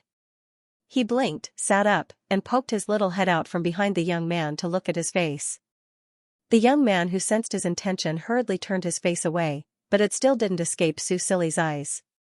Wow, so red. Looking at Xianxia's innocent appearance, Susilly felt a little strange. Was it because it was easier to be shy as a cub? Of course, the young man in front of him was already 12 years old, so he couldn't be considered a cub. Just as he was about to realize something, he heard the young man's stuttering and angry voice. "You, who are you? What do you want?" The voice that hadn't spoken for a long time sounded a little hoarse, but it was still tender and pleasant. Susilly finally understood the seriousness of the problem. Xianxia seemed to have amnesia. In fact, when he first entered the trial, he also had the same symptoms, but because of the prompt from the game system, he quickly remembered that this was a trial. When he realized this, he began to recall more and more things. However, Xianxia was an NPC, and he didn't have the game system. This should be a convenience given to the players by the game, but NPCs didn't have this privilege. When they entered the trial, it was the real trial. Fortunately, this trial only lasted for 7 days, and now there were only 5 days left. Thinking of this, Susilly relaxed again. He looked at the young man whose face was flushed red and whose eyes were alert, but didn't jump off the bed to get away from him. He thought for a while and said, "Xianxia, don't you remember anything?" The young man calmed down. "Xianxia, that's right," the child called him Xianxia. Only the person in his dream would call him that. "You also dreamed?" he asked softly. "Dreamed?" Susilly blinked. "Did you treat those memories as dreams?" "Memories?" The young man frowned. "That's right, those are your memories, but they might be a little fuzzy to you now," Susilly explained. However, the young man was resolute. "That's impossible." "Why is it impossible?" Susilly was a little confused. The young man pursed his lips, looked at his gentle and soft face, and didn't say anything. Because it was impossible for him to exist to protect someone. But, was it really impossible? Seeing that he didn't say anything, Susilly was a little helpless. He tilted his head and thought for a while, then said, "Forget it, it doesn't matter if you don't believe me. You just have to remember that we have to be careful in the next 5 days, because something that could threaten our lives could happen at any time." At this point, the young man's face became serious.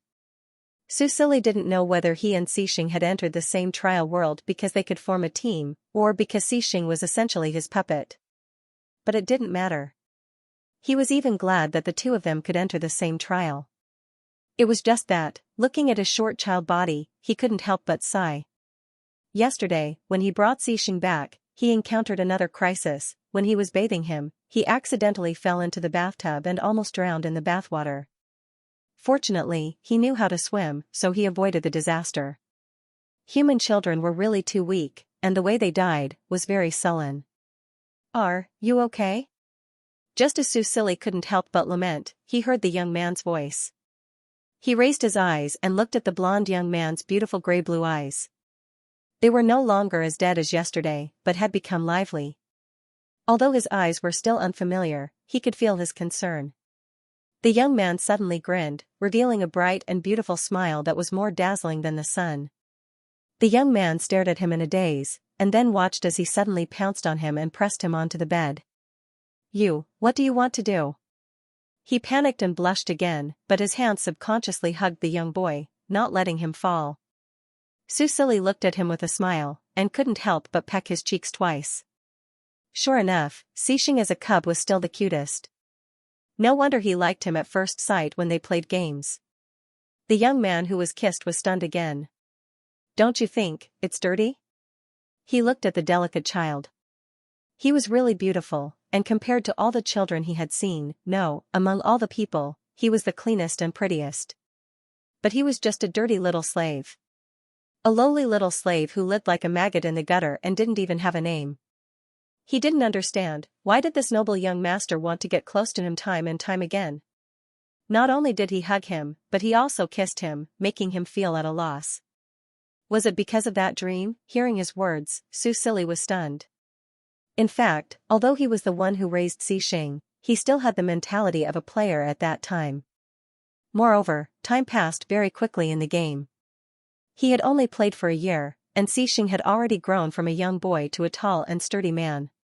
He actually didn't have much time to interact with him. Looking at the young man's uneasy and timid eyes, he felt a stab of pain in his heart. This was the Xixing he never understood. The Xixing that made his heart ache, the one that made him want to cherish. It's not dirty. He rubbed the young man with the tip of his nose, and while the young man was in a daze, he rubbed his hair with his small hands. Look at how beautiful this light blonde hair is. Then he stroked the corners of his eyes. These grayish-blue eyes, when you smile, it's like they're hiding a galaxy of stars, making it unforgettable. The young man pursed his lips, but he felt his heart beating wildly, and his face getting hotter. He had never paid attention to his own appearance. So his hair was light blonde? And his eyes, what was the color of grayish-blue? He looked at the young boy and listened to him continue speaking in a soft and childish voice. You look very good when you smile. The young man opened his mouth, and finally said bitterly, I don't know how to smile. I don't know how to smile. Susili couldn't help but be stunned. He had also forgotten, how did that dark and vicious little slave in the beginning manage to restrain his evil aura and transform into the cold and handsome yet gentle Grand Marshal in his memories? He had always thought that it was just a set of data. However, how could he still think of Xixing as data? Xixing must have suffered a lot in order to become that powerful guardian in the future. Suddenly, he heard the man's gentle words. If those past experiences were so that I could stand by your side and hug you like this, then I would gladly endure them. At that time, he had thought that Xixing was coaxing him, but now that he thought about it, it couldn't have been sweet talk, because Xixing had really suffered a lot. How was it possible for someone to downplay such a tragic experience into sweet nothings to make another person happy? Therefore, Susili couldn't understand.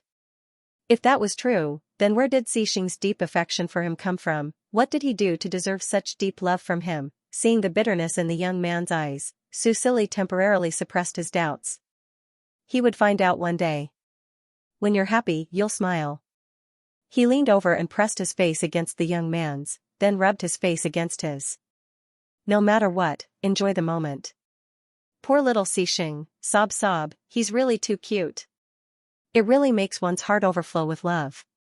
What are you doing? The young man, who had never been so close to anyone before, blushed again. However, he held the young boy tightly with both hands and refused to let go. He seemed to have no way to reject this child. He even had some desire. But he was also very afraid. He was afraid that this kind of time would disappear, and the next second, he would return to that dark and cold prison, enduring endless pain and torment. Rumble, rumble, the sound of his stomach drumming interrupted the young man's thoughts. Susili couldn't help but stop rubbing and look into the young man's awkward eyes. Are you hungry? The child was lying on top of him. The two of them were very close, and the breath of the child as he spoke blew on the young man's face. The young man cautiously turned his face away and pursed his lips, not saying a word. Susili couldn't help but stroke his hair. I'll get someone to send in food right away. You received the healing stream yesterday, so your body is weak now. You need to eat more to replenish your energy. Then he moved to the side of the bed, his small hand grabbing a string and shaking it vigorously. Following the sound of the bell, a maid quickly came in with hot water and a towel. Susili asked them to put down the things, then sent them to bring in the food. Including Janice, he only had 2 maids to serve him. It was a far cry from the treatment of the emperor, but as a modern person, he was more used to doing things himself. The young man looked at the toiletries the little boy handed over. It was obviously the first time he had come into contact with such things, but he naturally knew how to use them. He looked at his reflection in the basin. It was also the first time he had seen himself so clean. In fact, he still couldn't understand the current situation. Why did this noble little boy want to bring him back? Was it purely because of that strange dream? Also, what did he mean by the threat to their lives? He really wanted to talk to the little boy in detail, but after knowing that he was hungry, the little boy busied himself without any explanation. After washing his face and rinsing his mouth, he very cautiously asked the maid to taste everything, and then she brought him milk and bread. As he ate, the little boy complained to him in an old-fashioned tone, saying that the bread in the palace was still as disgusting as it had been for more than 10 years. The young man listened to his complaints, but noticed something else. He stared at the little boy in a daze. You mean, the palace? At this moment, the little boy was taking the bread from his hand, and while telling him not to wolf it down, he helped him to tear the bread into pieces that were easy to eat. In fact, this feeling was very strange. He was clearly still a little boy, but he naturally took care of him, who was much older than him. Moreover, the difference in status between the two was so great that the maid at the side glared daggers at him. However, at this moment, the young man's thoughts were occupied by the word palace. Yes. Susili nodded, this is the palace. The young man looked at him and said with some difficulty, then, you are? Janice, who was standing next to them, couldn't bear to see this. At this moment, when she heard their conversation, she finally coughed and said, please use honorifics, because this is the noble blood of the Roland Empire, His Majesty's favorite little prince, His Royal Highness the Third Prince. Susili couldn't help but roll his eyes. That should be in the past. He looked at Xianxia and said, right now, I'm just a poor little boy who has been banished to the cold palace, who has lost favor and inheritance, so don't look at me like that. That unfamiliar look of awe and vigilance made him feel very uncomfortable. Moreover, his status was not important at all. Janice, you go out first, we want to eat. Susili looked at the young Janice and said very directly. Your Highness. Although Janice was very angry and didn't agree with him being so close to a little slave of unknown origin, in the end, she had no choice but to obediently leave and close the door at Susili's request. The room was quiet. Susili was not a talkative person, and when he was with Xianxia, he didn't feel that silence was awkward. The young man was also focused on eating. He followed the little boy's instructions and didn't wolf down the food no matter how hungry he was. Only occasionally, he would be distracted and his eyes would fall on the little boy's delicate and beautiful face, and his heart would feel a little strange. As the two of them interacted, he seemed to be able to remember more and more things, but those things were too far away from him, so far away that he couldn't believe that they were real. Xianxia, what do you want to do after eating? At this time, Susili suddenly asked him. The young man was about to shake his head, but under the little boy's expectant gaze, he hesitated for a moment and carefully said, I want to bask in the sun for a while, is that okay? He hadn't basked in the sun for a long time, then, he felt the little boy's increasingly loving gaze, and he didn't know what to say. Susili felt that no matter what Xianxia asked for, he would probably satisfy him, let alone something as simple as sunbathing. Especially when he heard the youth's cautious tone and worried expression, he felt like his heart had melted into water.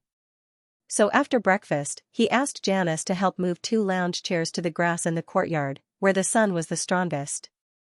It was already winter and the weather was getting colder, but the weather was good and there was still sunlight. Xianxia, are you better? Susili stood at the door of the dormitory and looked in the direction of the screen. From his angle, he could only vaguely see a slender figure. After bringing Xianxia back to the palace yesterday, Susili asked a maid to take his measurements, then asked Cyrene to help buy clothes for Xianxia. After what happened yesterday, Cyrene looked at him strangely, but it could be attributed to his sudden setback, which caused his personality to change. This second royal sister patiently comforted him for a long time. As for Xianxia, after seeing his injuries, she mostly sympathized with him. The empire was in an extremely difficult period. Population was an extremely important resource, so they had been cracking down on the slave trade. Originally, the slave market was open, but after the abolition of slavery, it went underground, and now it was under attack. The slaves who were rescued would be given new identities and go to other main cities to start a new life. The people of the Roland Empire were very active. When Susili transmigrated, they had basically disappeared. This second Princess Cyrene probably contributed a lot to this. Unfortunately, when he thought about how Cyrene would die in the monster tide in 10 years, Susili sighed in his heart. He didn't dare to interact with her too much, afraid that she would be sad after the trial. Just as they finished breakfast, Cyrene sent someone to deliver clothes. Xianxia finally didn't have to wear the guard's clothes, which were neither fitting nor warm. But after 10 minutes, he still hadn't come out from behind the screen, so Susili couldn't help but ask. The young man's helpless voice sounded. Susili couldn't help but run over with his two short legs. Anyway, they were both guys, and with their relationship, if it wasn't because he saw that she was shy, he wouldn't have avoided it. Poking his head out from behind the screen, Susili saw the young man with his back facing him. His clothes were in a mess, and he was looking at the full-length mirror in a bewildered manner. The youth saw his little head in the mirror, and the redness that had subsided climbed up his cheeks again. "Don't you know how to wear it?" Susili asked.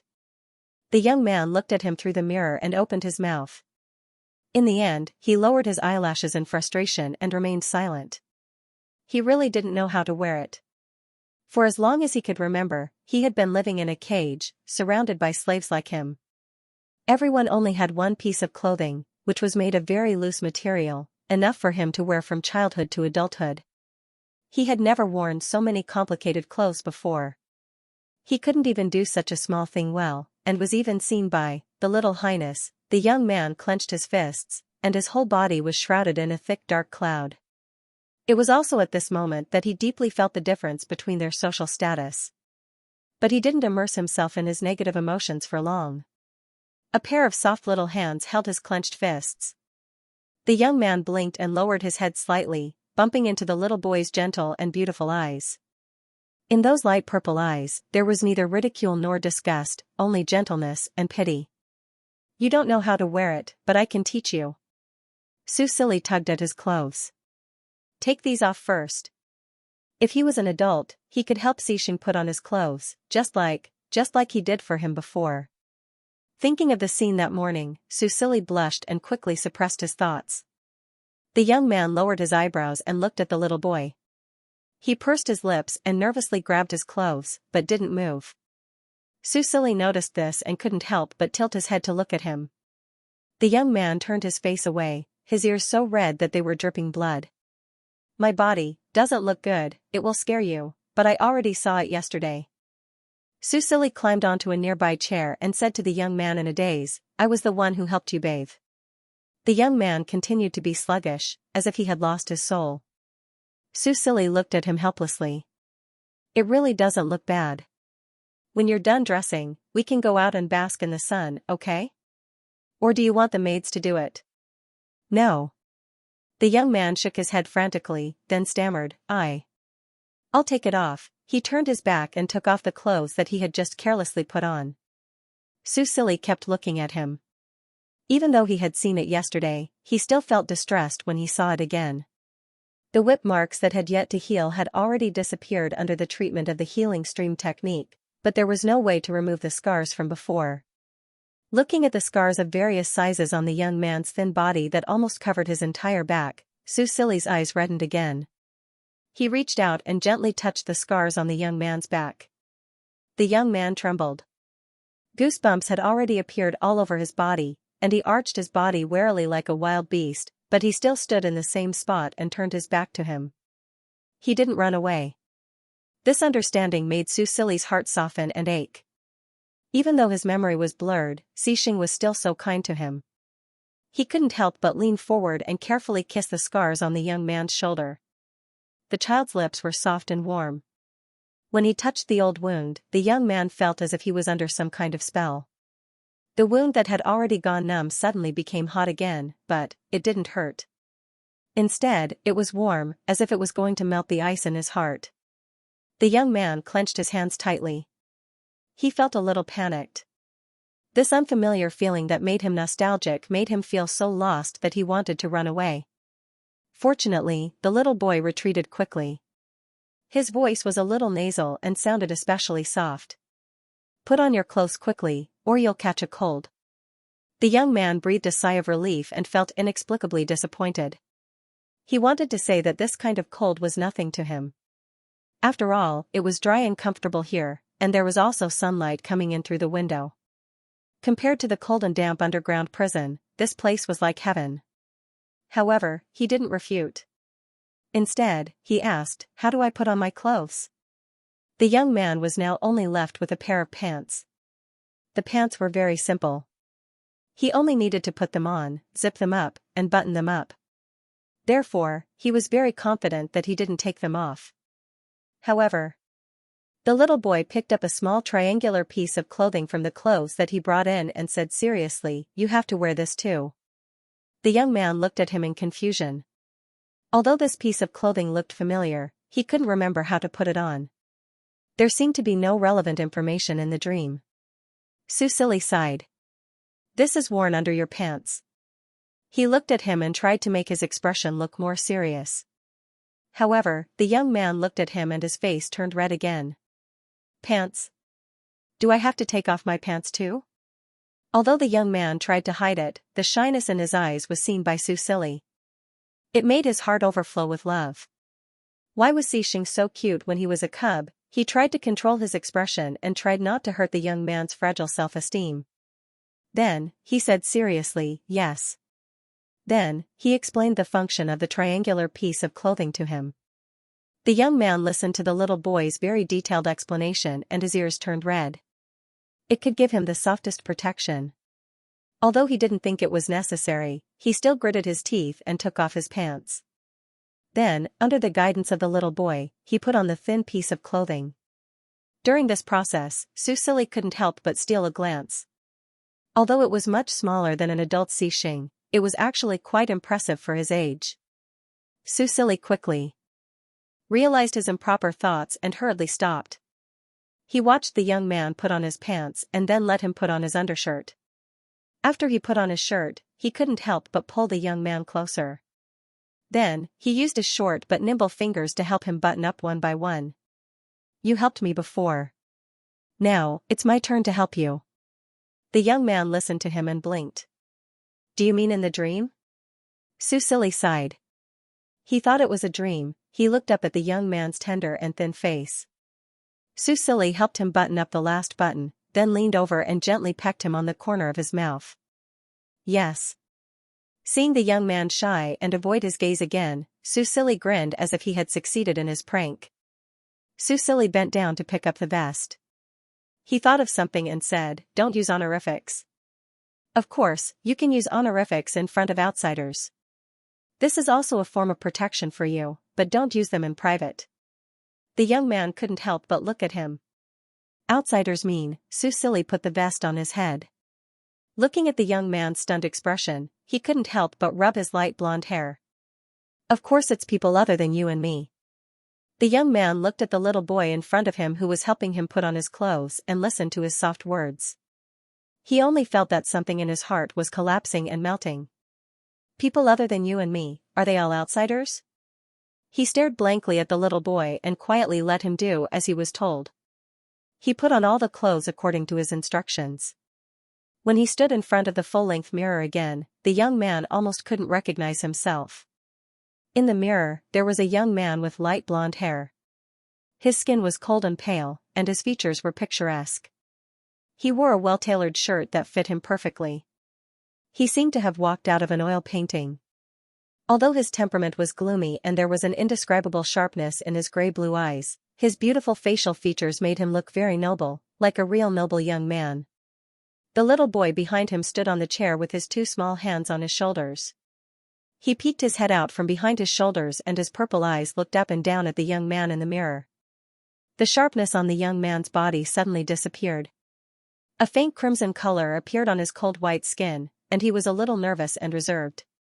"You look so good." The little boy tucked his hair behind his ear, and then gently pecked his cheek with his lips and said with a smile. The young man lowered his eyelashes to avoid meeting his gaze. He felt his heart beating very fast. Although he wanted to avoid this excessive intimacy, in fact, he didn't hate it. "Let's go get some sun." The little boy hugged him from behind. After kissing him, he rubbed his cheek and said with a smile. The young man felt that he was teasing him. He pursed his lips. When the little boy was about to back away, he bent down. Amidst the little boy's cry of surprise, he used his back to lift him up. He probably didn't expect that he would suddenly do such a thing. This little prince who loved to play pranks, after crying out in surprise, hurriedly hugged his neck, as if he was afraid that he would be thrown down. The young man had already put his hands behind his back and firmly protected him. At this time, the maid who heard the commotion hurriedly ran over. This maid named Janice angrily stared at him, but after seeing his new appearance, she was clearly stunned. The young man mockingly pulled up the corner of his mouth. The maid finally returned to her senses. She pointed at him and sternly said, "What do you want to do to the little prince?" The young man pursed his lips. But before he could say anything, the little prince behind him had already said, "Janice, don't always make a fuss. Xixing won't hurt me. You can rest assured." He hugged him tightly and argued with his maid. His words were full of trust for him. The young man bit his lip. He really didn't understand this child. Just because of a fake dream, how could he give so much sincerity to others? But he was greedy for this sincerity. Just like how he was greedy for the warmth of the sun. When they walked out of the dormitory, the 2 deck chairs in the courtyard were already warm from the sun. The young man carefully put the little boy down. After he stepped on the lawn, he turned around and picked him up. Although he was thin, he was very strong. Even when he was injured all over, he could still strangle an adult male to death with an iron chain, let alone a 5-year-old boy. Originally, he was going to carry him to the deck chair, but when he really picked him up, the young man found that he was reluctant to let go of him. The child's body was soft and had a faint milky fragrance. The feeling of holding him in his arms was really good. However, the young man still restrained his desire. This warmth didn't belong to him. Sooner or later, he would lose it. He shouldn't be reluctant to part with it. After putting the child on the deck chair and watching him lie down, the young man's gaze fell on the other deck chair. He had never basked in the sun like this before. What would it feel like to lie on a deck chair and be wrapped in warm and bright light? He didn't like it. He was lying on the deck chair and his whole body was exposed to the bright sunlight. It was as if he was naked. He was very uneasy and very uncomfortable. The young man hugged his body tightly. His eyes were full of bitterness. He really was a maggot in the gutter that couldn't see the light. He actually had delusions of wandering under the sun. However, he was the one who suggested basking in the sun. If he retreated into the shadows now, how would the little highness see him? The young man closed his eyes and bit his lips tightly. He silently endured the pain of sitting on pins and needles. He could overcome it. He could. Yeah, the deck chair suddenly made a soft noise. The young man was shocked. He propped himself up and looked in the direction of the noise. He saw the little boy struggling to climb onto his deck chair. "Your Highness," he mumbled as he watched the little boy scurry to his side. He scurried under his armpits and then hugged him with both hands. "You're quite spacious here. Let me squeeze in." The little boy was very at ease. It's always a little cold to lie down alone. Janice, who had gone to get a blanket, watched this scene from the side and felt very speechless. However, she saw that the little highness was no longer crying because of His Majesty's heartless decision like a few days ago. It was as if he had forgotten about that matter. She sighed and didn't say anything in the end. "Your Highness, it's better to put on a blanket. It's cold now." Janice walked forward. She shook the blanket in her hands and draped it over the 2 of them. Then she said, "I'll go prepare some refreshments for your Highness. I think there's cream cake today." Susili nestled in Xixing's arms. With the blanket wrapped around her, she only felt warm all over. When she heard that there was a cake, she quickly smiled and said, "Okay, remember to give Xixing a portion too." "Yes, Your Highness." The young man watched as Janice walked away. He then lowered his head and looked at the little dumpling wrapped in the blanket. The blanket wrapped around the heat emitted from their bodies and also absorbed the warmth of the sun. It made him feel that every cell in his body was warm. He didn't know if it was because of the blanket or the company of the child. He felt that the uneasiness from before had completely disappeared. "It's so comfortable to bask in the sun." The child nestled in his arms. His chubby cheeks were slightly deformed from the pressure, but he didn't feel it at all. He even let out a sigh of comfort. It was very comfortable. The young man looked down at the child. He couldn't help but reach out a finger. Just as he was about to touch his cheek, he heard Janice's footsteps. He hurriedly retracted his hand and leaned back on the recliner to rest.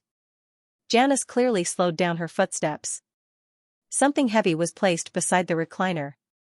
He smelled the faint fragrance of tea and something sweet, but he didn't open his eyes. After Janice left quietly, he opened his eyes slightly. When he was sure that there was no one around, he opened his eyes completely. The little boy had already fallen asleep while hugging him.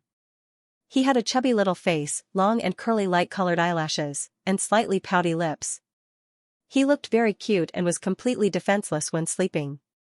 The young man looked at him. He couldn't help but raise his hand and gently touch his short silver hair. The child's hair was soft, fine, and smooth. It was like the highest grade of silk. He couldn't help but rub it. It was really beautiful. His gaze fell on the child's sleeping face. Thinking of his countless sneak attacks today, the young man pursed his lips. He also wanted to kiss him. When he realized this thought, he suddenly woke up and hurriedly withdrew his hand that was stroking the little boy. They had only known each other for less than a day. Although in the dream, it was different. How could he accept his closeness so quickly?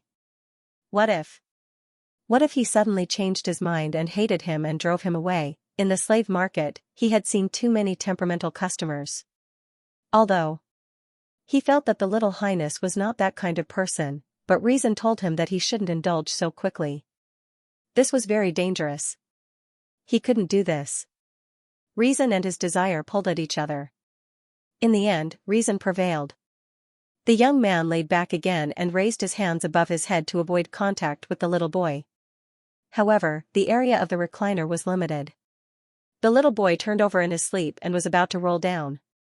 The young man noticed this and hurriedly reached out to hold him tightly in his arms.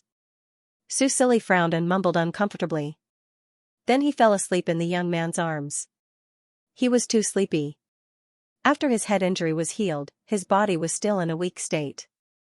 After rescuing Xianxia yesterday, he was busy and almost drowned.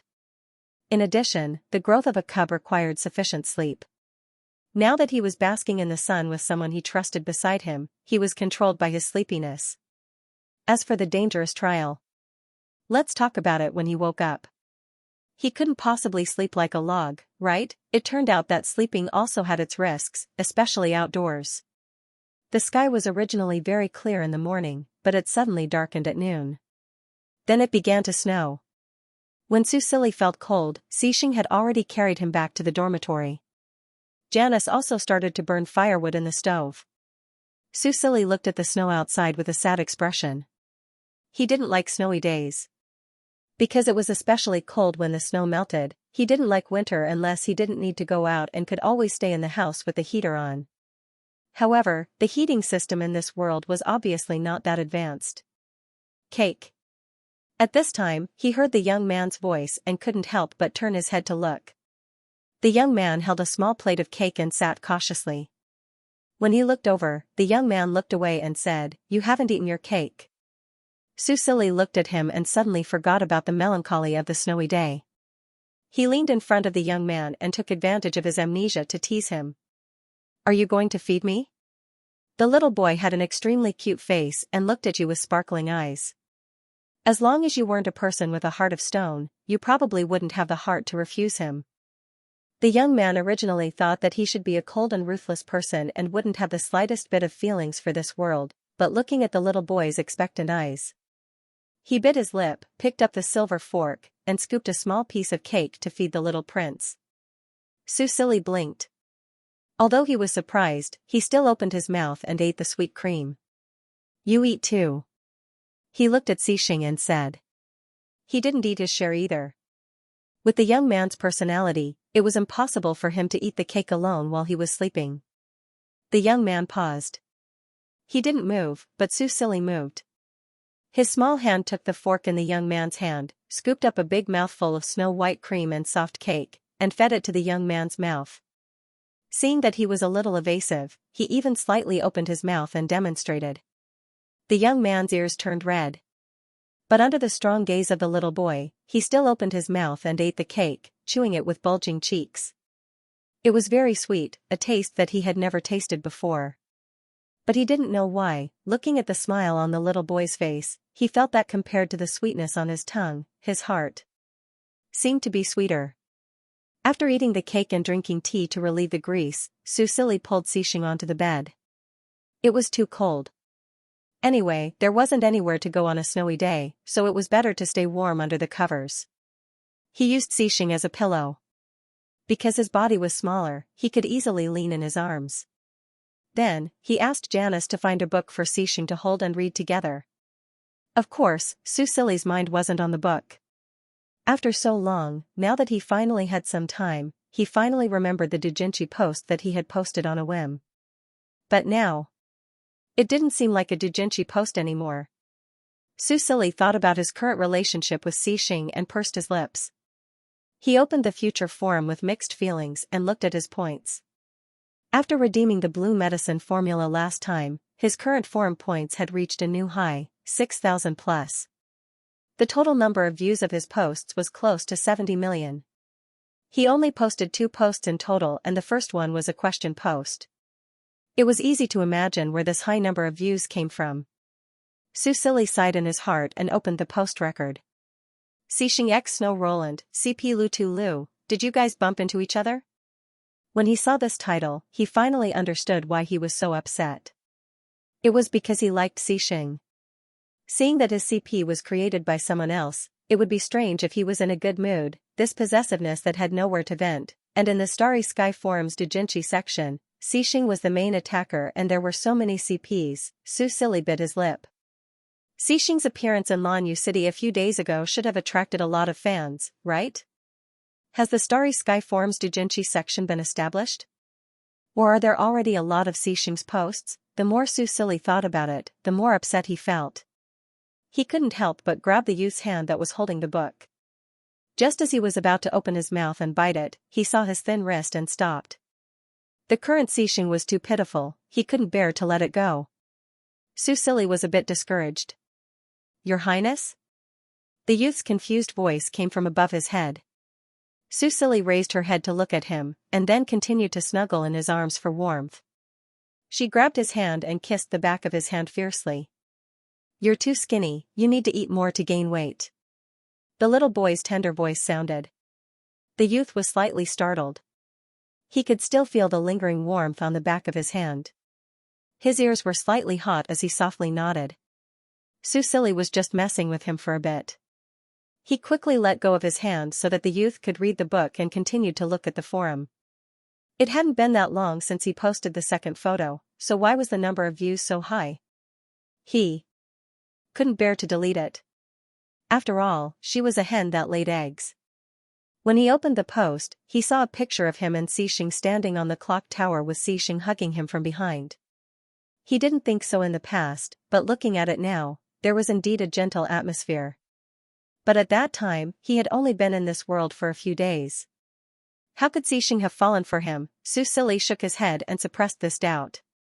Looking at the blueprint, he tried to hypnotize himself. Right now, he was Snow Roland, and Snow Roland was him. Therefore, this was a post between him and Xixing. There was no mistake. Susili suppressed his inexplicable displeasure and looked at the reading volume. He suddenly thought of something and couldn't help but frown. He braced himself and entered the doujinshi section. He ignored all the names that he was familiar with and clicked on the popular CP rankings. The number 1 CP name was impressively, Xixing X Wooden Boat. Yes. Who is this wooden boat? What is his relationship with the future Xixing? The jealous jar that had just been moved was kicked over again. Of course, Susili didn't realize this. He also didn't click on the CP-related posts to look for abuse. Instead, he used the search bar to search for Wooden Boat. Soon, Wooden Boat's character information popped up. Wooden Boat, the leader of Xingdao, Star Alliance's most wanted criminal, and ranked 3rd among the NPCs that had appeared in Star Age. Apart from the introduction, the rest was unknown.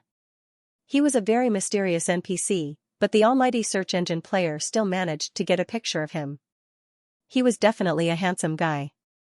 The reason why he was the most popular CP with Xixing was not only because of his mysterious and powerful appearance, but also because this guy always wanted to kidnap Xixing to become the leader of Xingdao. Moreover, after Xixing betrayed the Roland Empire, he started a few activities against the Roland Empire. Originally, he had a good relationship with the players, but now, he suddenly became hostile.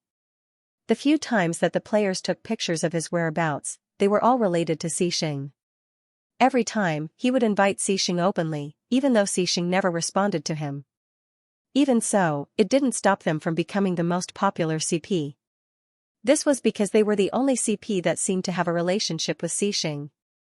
Originally, because of Wooden Boat's persistent behavior, many people were on Xing's side. After all, the shameless wife-protecting maniac leader of Qingdao was the cold and cruel empire's marshal. Wasn't it nice?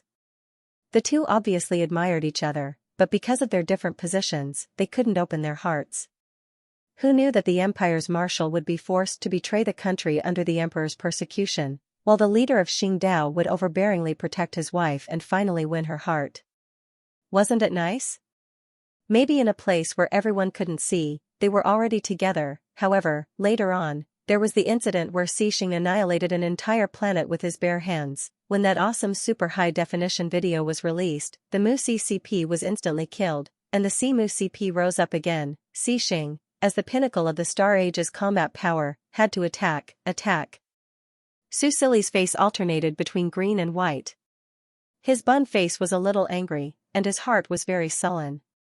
Voila, the sound of paper flipping pulled his thoughts back temporarily. He couldn't help but look up.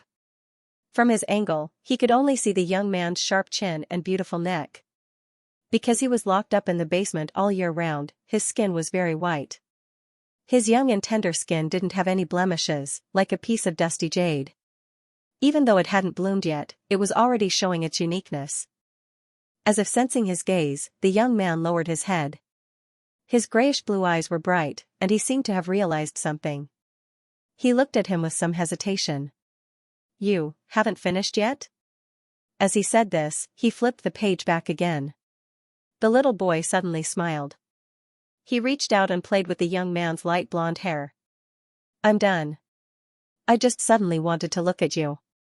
The young man was startled. His eyes became evasive again, and there was a faint blush on his face. His shy look made people want to keep teasing him. "You? What are you talking about?" He pursed his lips and forced himself to remain calm. "There's nothing to see. Hurry up and continue reading." Under the young man's forceful correction, Su Sili could only look away. He didn't know why, but when he saw Xing as a cub, he really wanted to tease him. It was like going back to the time when he first played games. No, it was more fun than back then. After all, they didn't have to look at each other through the screen. They could even kiss and hug each other. He quickly collected his thoughts and looked at Mu Xingzhou's introduction.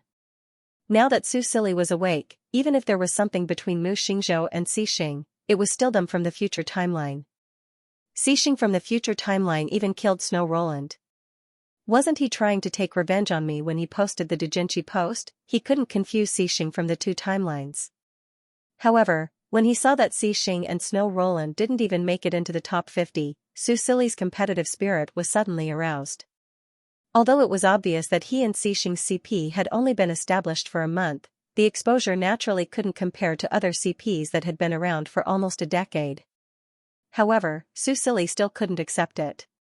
He had to be number one, he had to trample all the other couples. Thinking of this, he opened the doujinshi post between him and Xing. The second post was a picture of Xing drinking milk tea. Because of the contrast, the response was quite good. However, this was a couple post after all. It was inevitable that only Xing's solo photo would cause dissatisfaction. Xing is a little cute. Is this a picture from the boyfriend's perspective? What's little Snow doing? Little Cici must be taking pictures. Please Snow Roland's face, we don't have enough food, please save the child. Where's the OP? Missing again? 5,000 views a long time ago. Did the OP go crazy? According to the OP and OP posts, I've written a doujinshi. Babies who lack food, please come and watch. I've drawn a doujinshi. However, there's no HD screenshot of Snow's face, so I could only use Snow's original character as reference. Everyone, please take a look. In addition to complaining that there was no Snow Roland, there were also people who recommended Su Sili because he had been missing for too long. If Su Sili didn't post a picture soon, the popularity of the post would soon drop.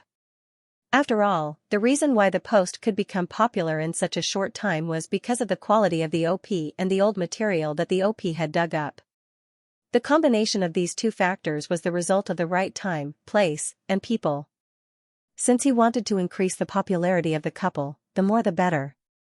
Thus, Susili wasn't unhappy when he saw people recommending themselves. He was now conflicted about what kind of picture to post. After thinking about it, he finally decided not to be conflicted. The feeling of a couple was very mysterious. He used to be in the entertainment industry, so he naturally knew a little about it. Anyway, this post was the result of a freak combination of factors, so he could just do whatever he wanted. It would be a good record of his and Xixing's daily life. Then, what kind of picture should he post? He started to pick and choose in the photo album. During this time, he had taken a lot of pictures, and he took a lot of pictures today. In the end, when he inadvertently saw two similar pictures, Susili's heart moved. He gritted his teeth and made a decision. Calm heart, long time no see, I promise to post a picture. P.S. In the future, I will post a picture every time the number of views increases by 20 million. P.P.S. Added customization. You can leave a picture you want in the post. It will be randomly selected to fulfill your request. There is no charge. Pictures can be shared. Picture. After he made up his mind and typed out the new remarks, Susili posted it with his eyes closed so that he wouldn't regret it. Although the sacrifice was a bit big, when he thought about the popularity of the couple rankings, he gritted his teeth and did it. After all, in order to make up for the time disadvantage, he had to come up with enough advantages.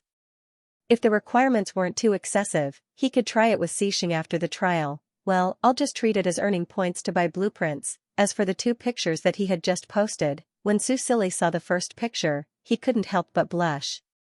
Ah, forget it, it's not revealing. In the future world, a lot could change in 10 years, but there were some who insisted on staying the same.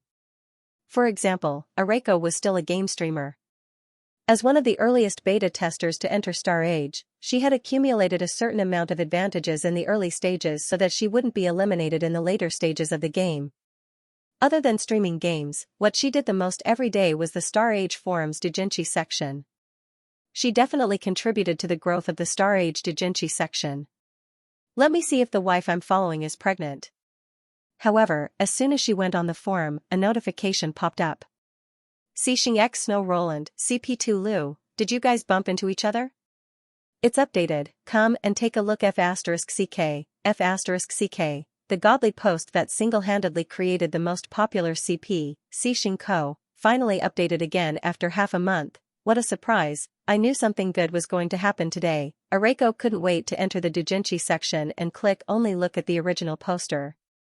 The scroll bar that was originally so small that it was almost invisible suddenly lengthened until it was almost as long as the entire page. There was so little food, Areiko couldn't help but feel sad. She then scrolled to the bottom and the first two images that came into view made her eyes widen. The first image showed a silver-haired young man sitting on the edge of a bed in a beautifully decorated bedroom. The background was a gauzy bed curtain and messy bedding, vaguely revealing an ambiguous atmosphere. The young man who was as beautiful as a fairy was looking down at the blonde man who was half squatting in front of him. The man looked up at him with a sincere and gentle gaze. His slender fingers reached out and helped the young man button the second last button of his snow-white shirt. The young man's shirt collar was slightly open, revealing his snow-white skin and a looming kiss mark, F*CK. F*CK. Whether it was the lighting composition or the characters, it was amazing. Both of them were clearly dressed up, but this image was really good. Lust. Passion, especially the young man's rosy cheeks, the kiss mark under his shirt, and Xixing's gentle and flirtatious smile. The messy bedding in the background also seemed to indicate something. Oh my god, is this something I can see for free? It's going to explode, okay? It's so sweet, Areiko couldn't help but enlarge the image, not wanting to miss a single detail. Although she still couldn't see Her Majesty Snow's face clearly, her looks were really godly. Her white hair was as tall as her hair, but was this really drawn or composited? She really couldn't find any bugs in it, it was as if it was taken. Oh, Xixing's buttons are so easy to fall in love with, and there's no burden at all. After all, according to historical analysis, Her Majesty Snow is very likely to be Xixing's first love. Xixing still can't forget about him. Woo-woo, this first love couple is really amazing. Areiko saved the image and forwarded it to her fan group. Most of her fans were girls, and there was no lack of Xixing's fans. Once she posted the image, a group of people suddenly turned into screaming chickens. But it was also because of the reminder from her fans that she remembered that this time, Mrs. Calm Down had posted 2 images. Areiko quickly returned to the forum. After shrinking the enlarged image back to its normal size, the scroll slid and she saw the second image. The background was a slightly old-fashioned room, which couldn't be compared to the gorgeous palace in the first image. In the picture, a little boy of about 4 or 5 years old was standing on a chair. In front of him stood a thin and weak teenager of about 10 years old. He was looking down at the little boy's small hand that was helping him button up his shirt. Unlike the first image, the second image revealed a faint warmth, which made people's hearts soften. Because, the 2 children were really too cute, especially the silver-haired little boy with the short haircut. His cheeks were chubby, and his skin was soft and cute. If it weren't for the men's clothes he was wearing, it would be easy to mistake him for a girl. And the blonde little boy in front of him was actually very handsome, especially with his thin and weak appearance, which made people want to love him tenderly. Areiko clasped her hands in front of her heart. No one could resist the charm of human children, especially these 2 children who looked so obedient, but soon, she realized that something was wrong. Wait, light blonde hair, grayish blue eyes, and the little boy's short silver-white hair. Areiko hurriedly flipped to the first image, and after careful comparison. Damn, isn't this the cub version of CC's buttons? And they're both buttoning each other's buttons, which is really buttoning. Putting these 2 images together, it's too much of a story, isn't it? Woo-woo, how can it be so easy? So Xixing and His Majesty Snow are childhood friends. Xixing was so thin and small when he was young. His Majesty Snow is so cute. Areiko almost cried because of the sweetness, but when she thought about how His Majesty Snow was already dead in the game, she felt that all the sweetness had turned into knives, and she almost couldn't catch her breath. She didn't look carefully at the original poster's note, and hurriedly opened the comment section. A few minutes after the image was posted, there were hundreds of replies. Woo-woo, I'm going crazy. It's so easy, I can't help but call the police. F***CK. Zai Zai Xixing. His Majesty Zai Zai. Isn't this too cute? I announce, a new mom fan is online. When we were young, you helped me put on clothes, and when we grew up, I helped you put on clothes. F***CK, can it be any sweeter? There were even people who expanded the plot based on these 2 pictures. That year, he wasn't the all-powerful marshal of the empire, and that year, he wasn't the new emperor who had just ascended to the throne. That year, he was just a lowly commoner who was saved by a passing prince during the chaos of war. From then on, he embarked on a completely different path. Someone replied in this thread, using Xixing's perspective to continue writing. The young you brought me back to the palace, and from then on, my pale and cold life began to become brilliant. That day, I moved into your house, ate the food you meticulously prepared, and wore the clothes you tailor-made for me. Looking at the young you carefully buttoning my shirt for me with your tiny fingers, I made a decision in my heart. I want to protect you, protect the empire that you love so much. Then there was the image of when they grew up. I don't know when this feeling of protecting you changed, but I couldn't take my eyes off you anymore, my highness. Looking at you. Ascending to the throne, looking at all the officials wanting you to be their empress, jealousy filled my heart, and I finally understood, I can no longer let go of you. That night, I did something outrageous to you. When I knelt on the ground and begged for your forgiveness the next day, you only blushed, threw your shirt at my face, and ordered me to help you put it on. Do you know how happy I was at that moment? It's just that I never thought that in the near future, I would welcome such a heartbreaking farewell. Areiko was happily eating candy, but he didn't expect to be stabbed in the end. Ah, madams, please don't stab me, I'm going to be stupid. At the same time, Susili was also looking at the fandom expansion, and his face was full of question marks. These people are so imaginative. His head hurt from reading, especially when they said that he would be forced to accept her and end up with Xixing or something like that. which was ridiculous. Apart from the fandom expansion, of course, people soon noticed the content of the fandom expansion, and he received a lot of compliments. Every time he refreshed the thread, he would see new comments with requests. Susili originally had some expectations, but after carefully reading a few replies, he immediately closed the future forum in embarrassment and decided that what he didn't see, he couldn't grieve over. He didn't know anything about navel oranges. The boy hugging him was flipping to the next page of a book. Perhaps it was because of the dream, but he was actually able to understand the words in the book. This made him somewhat thirsty. He wanted to learn more and become stronger quickly, so that he could protect the little girl in his arms. Although, she didn't necessarily need his protection. The wind and snow howled outside the room. As time passed, the sky became darker and darker, and the snow became heavier and heavier. However, the cold outside didn't affect him at all. At this moment, he was staying in a warm room. Not only was there a burning stove for warmth, but he was also staying in a soft bed, eating his fill, and holding a soft little girl in his arms. It was hard to imagine that he was still in that hellish cage yesterday, enduring the slave master's whipping, and approaching death and pain and despair. But today, he had been freed from that nightmare, and he was so happy that he didn't know what to do. So, no matter what the future would be, he wanted to repay the Little Highness who saved him. Because it was the Little Highness who let him experience his first warmth after coming to this world. The boy thought about this and couldn't help but be a little distracted. At this moment, he inadvertently glanced and noticed the little girl's red face. The child's skin was very white, so this red color was very obvious. "Your Highness, are you okay?" He knew that a red face was a sign of illness, and illness often foretold death. His heart thumped, and he immediately raised his hand to touch the child's forehead. "I'm fine." Susili, who was angered by the post, gloomily grabbed his hand. "Are you really okay? Do you want to drink some water?" The boy was no longer on guard against him like he was in the morning, and his eyes were full of concern and nervousness. This made Susili feel warm in his heart, but looking at him, he couldn't help but think of the post.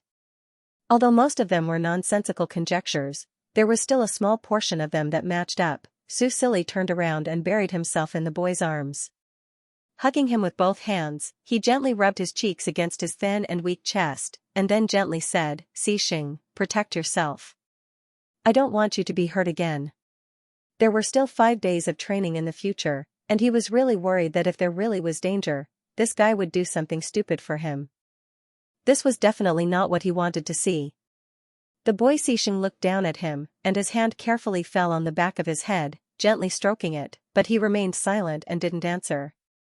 It was too cold on a snowy day, and they weren't in the prince's palace. She was worried that they would catch a cold, so Janice didn't let Susili and the rest take a bath. Due to the limited conditions, Susili could only put up with it, but he still insisted on using the hot water to wipe himself down. Once he was done, he quickly crawled into bed. He grabbed the blanket and wrapped himself up, but he still felt cold.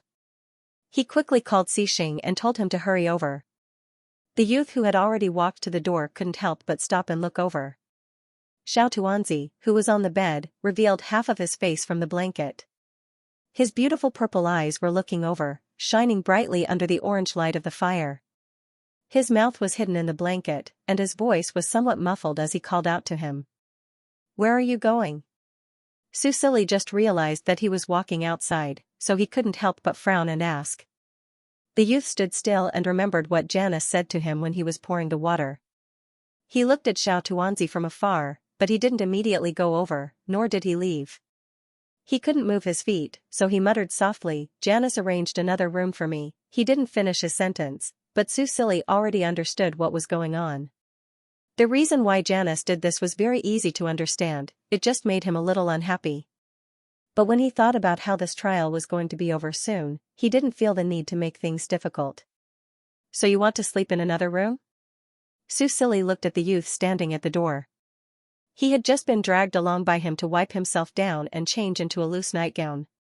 At this moment, under the dim candlelight, he looked even thinner and smaller. The youth lowered his eyes. He actually didn't want to go, but he knew his own identity, and vaguely knew the Little Highness' current situation. He didn't want the Little Highness' life to become worse because of him. From a distance, Susili couldn't see the youth's expression, but it was really cold outside. He looked at his thin nightgown again, then finally clenched his teeth and crawled out of the blanket. The youth noticed his movements and saw him shivering as he tried to climb out of bed. He was startled and hurriedly ran over. "What do you want?" "I'll get it for you." As he spoke, he pulled the blanket over the child's body again. Susili curled up under the blanket. He had only left the blanket for a short while, but he felt like he was going to turn into a popsicle. When he heard Xianxia's question, he replied instinctively, "What's the matter?" "I want you." The young man couldn't help but freeze. Seeing that the person was already in front of him, Susili wouldn't let him escape again. He stretched out his short hand from under the quilt and grabbed the boy's sleeve, saying, "Aren't you cold? Come in and keep warm with me." The young man stood there without moving. The doors and windows in the dormitory were all closed, leaving only a small vent open. The thick walls blocked the wind and snow, and there was a stove for heating, so he did not feel cold. Looking at the child who was still trembling under the blanket, he finally climbed onto the bed. The child couldn't wait to snuggle up to him.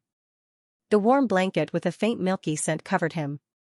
He reached out and hugged the soft little dumpling. Susili nestled in his arms. He didn't feel it before, but now he realized that although the young man's body was small and thin, it was warm like a small heater. "Why aren't you cold?" He couldn't help but mutter. "Maybe it's because I'm used to it." The young man's tone was light, as if he was just casually replying, but it made Susili's heart ache. Based on the environment he saw in the underground slave market yesterday, he didn't know how Xianxia survived for so many years. He probably had to endure it, right? That's why he said he was used to the cold.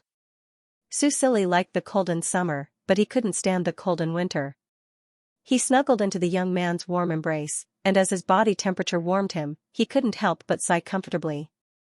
"We'll sleep together from now on. You don't have to listen to Janice."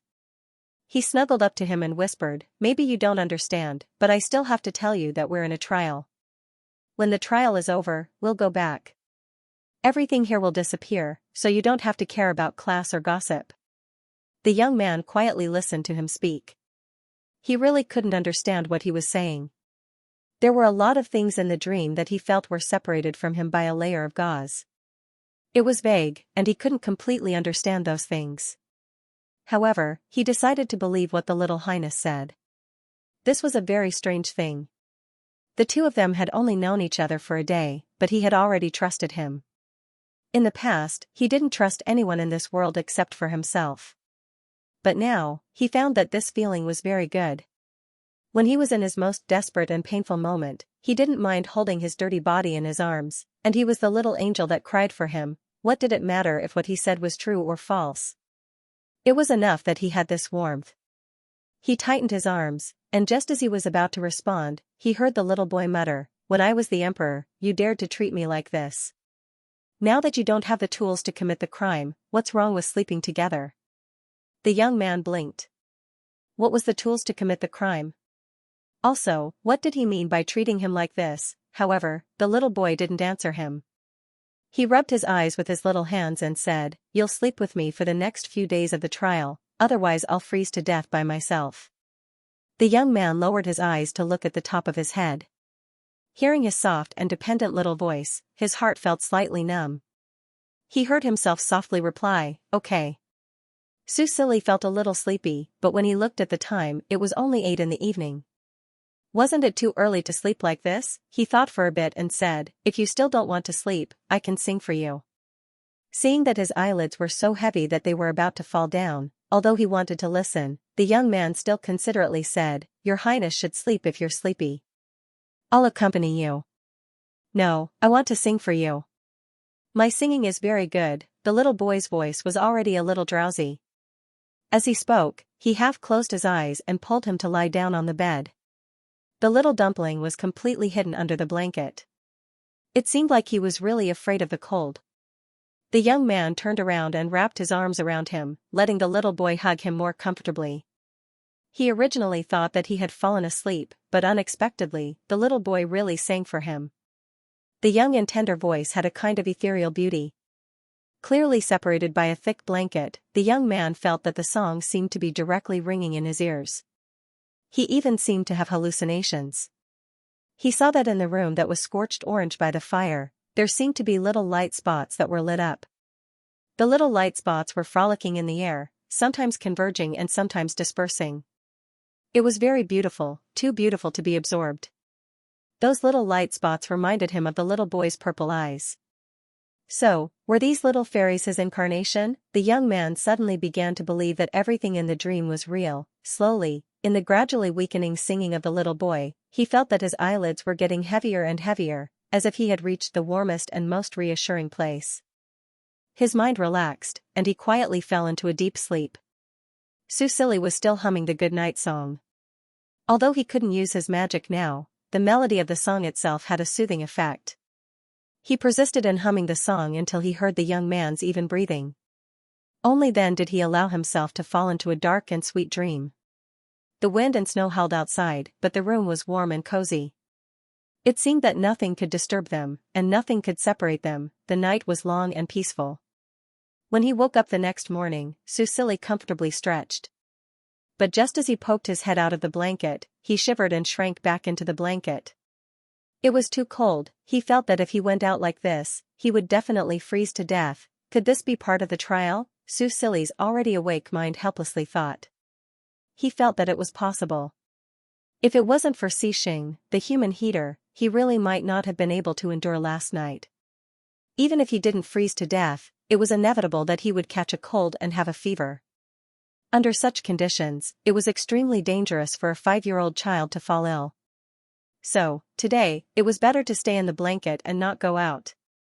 That's right, if he didn't go out, there wouldn't be any danger, or at least the danger would be less. He wasn't alone now, and Xing was involved in this dangerous trial because of him, so it wasn't a problem for him to be cautious. After finding an excuse for himself, Susili began to laze around in bed with a clear conscience. Xing, who was about to get out of bed, was pulled back into the blanket by him. "You have to help me warm the bed. You're not allowed to leave." Janice came in with hot water and toiletries when she heard the little boy's voice coming from under the blanket. She knew that the young man had slept in His Highness' bedroom again yesterday. Although she wanted to stop him, she remembered that the little Highness hadn't been this happy in a long time, so her heart softened. But she didn't expect to hear such a sentence when she came in so early in the morning. Warm the bed, Janice gritted her teeth. This wasn't a nice phrase to hear. It had only been a day, and the little Highness had already been led astray. She couldn't help but feel worried.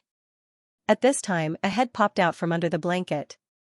The young man's light blonde hair was messy, and his fair face was dyed red. When he met her gaze, he shyly looked away. This pure and harmless appearance gave Janice the illusion that he was the one who had been led astray. Janice was stunned for a moment, then she shook her head and began to help the two of them wash up. Under the little boy's unquestionable request, they ate breakfast on the bed, but the little boy was especially unsatisfied. He asked the young man to sit cross-legged, then he squeezed his body into the young man's embrace and let the young man hug him. Then he pulled the blanket up to his chest, and only then did he settle down and eat breakfast. Seeing their intimate posture, Janice wanted to say something, but stopped. But when she recalled the little boy's stubborn attitude, she sighed and didn't say anything in the end. Susili ate and drank, and with Xing, the human heater, leaning against him, it was very comfortable. Moreover, as he ate, he opened the future forum. Originally, he wanted to check if there were any guides related to the trial, but when he accidentally glanced at the back page, he remembered the fandom post again. He thought for a moment, then quickly opened the popular CP ranking in the fandom area. He was surprised to find that in just one night, the CP ranking of Xing x Snow Roland had increased by 5 places. Susili was overjoyed. His sacrifice was worth it. Thinking of this, he happily opened the post. When he saw that in just one day, the number of views had increased by more than 30 million, he couldn't help but grin. Yesterday, he promised to update the post every time there was an increase of 20 million views. Now, there were already many people in the post waiting for the update. Since he had already decided to use it as a daily record post, Susili didn't hesitate and directly took a picture and posted it in the post. Future world. Areiko had just woken up, but the first thing he did when he opened his eyes was not to get out of bed, but to let the robot butler turn on the virtual hologram computer. Just like that, he curled up in bed, ready to browse the forum before waking up. The result, Xixing X Snow Roland, CP post, did you guys bump into each other? Update, come and take a look. Did she see wrongly or was there a bug in the forum? Calm mind couldn't have such a high output, although this was what she thought. She quickly opened the post, clicked on the original poster, and scrolled to the bottom. Damn, it really was updated. Calm mind, good morning breakfast time, picture. In the first picture, on a large European-style wooden bed, there was a thick quilt spread over it, making the blonde boy sitting at the head of the bed look particularly thin and small. The boy sat cross-legged, the quilt in front of him slightly bulging, and a small head popped out. Sunlight shone in from the window, faintly making out the vast expanse of white snow outside. The second picture was a close-up. The silver-haired boy grabbed the edge of the quilt with both hands, his small head slightly raised, his lustrous full lips opened, revealing a pink tongue in his mouth, and seemed to be making an ah sound. The blonde boy holding him was tearing off the bread in his hand and carefully feeding it to the little boy. The colors of the whole picture were bright and soft, with the coldness of winter and the warmth of the quilt, but also the cuteness of the little boy and the gentleness of the young boy. The atmosphere between them was so warm and harmonious, as if no one could come between them. Areiko stared blankly at the two pictures, slowly revealing a motherly smile. Damn, this is too sweet. Was Mrs. Tranquil a deity? How can the candy be so sweet? Looking at the pictures carefully, she really couldn't see any traces of drawing or compositing, so is this really not an undisclosed historical record of the Star Age? Xizai and Xibao are really childhood sweethearts, right? Otherwise, it's really hard to believe that someone can draw such realistic pictures. At the same time, there were many people who had the same thoughts as Areiko. Susili didn't know, but if he did, he might be happy or excited. It's good to be suspicious, it's best to dance in front of the future Xixing and make him feel uncomfortable. It's like taking revenge for his other self in the other world. Speaking of which, his other self in the future world should have died in a plane crash, right? Thinking of this, he felt that he was really lucky. Therefore, this second rebirth, he must cherish it, no matter what. He can't let his family get hurt again. After breakfast, although he had already decided to stay in bed and not go out, Susili didn't waste his time. He began to teach Xixing meditation. With the limitations of his current body, he couldn't achieve much in a short time, but Xixing was different. To grow into a powerful guardian in the future in just 10 years, Xixing's aptitude must be very good, even heaven-defying, or else he wouldn't have such amazing growth potential. He believed that the game team must have made arrangements in this regard. Sure enough, he just casually taught Xixing meditation, and he could already absorb the elements in less than a minute. It couldn't be ruled out that he had the relevant memories, but on the other hand, it also showed his aptitude. Although Susili knew that Xixing was an all-round elementalist, he was worried that he might be suppressed in the trial, so he couldn't help but ask. After confirming the answer, he breathed a sigh of relief, but at the same time, he couldn't help but feel amazed by his strength. But now, he wouldn't be jealous.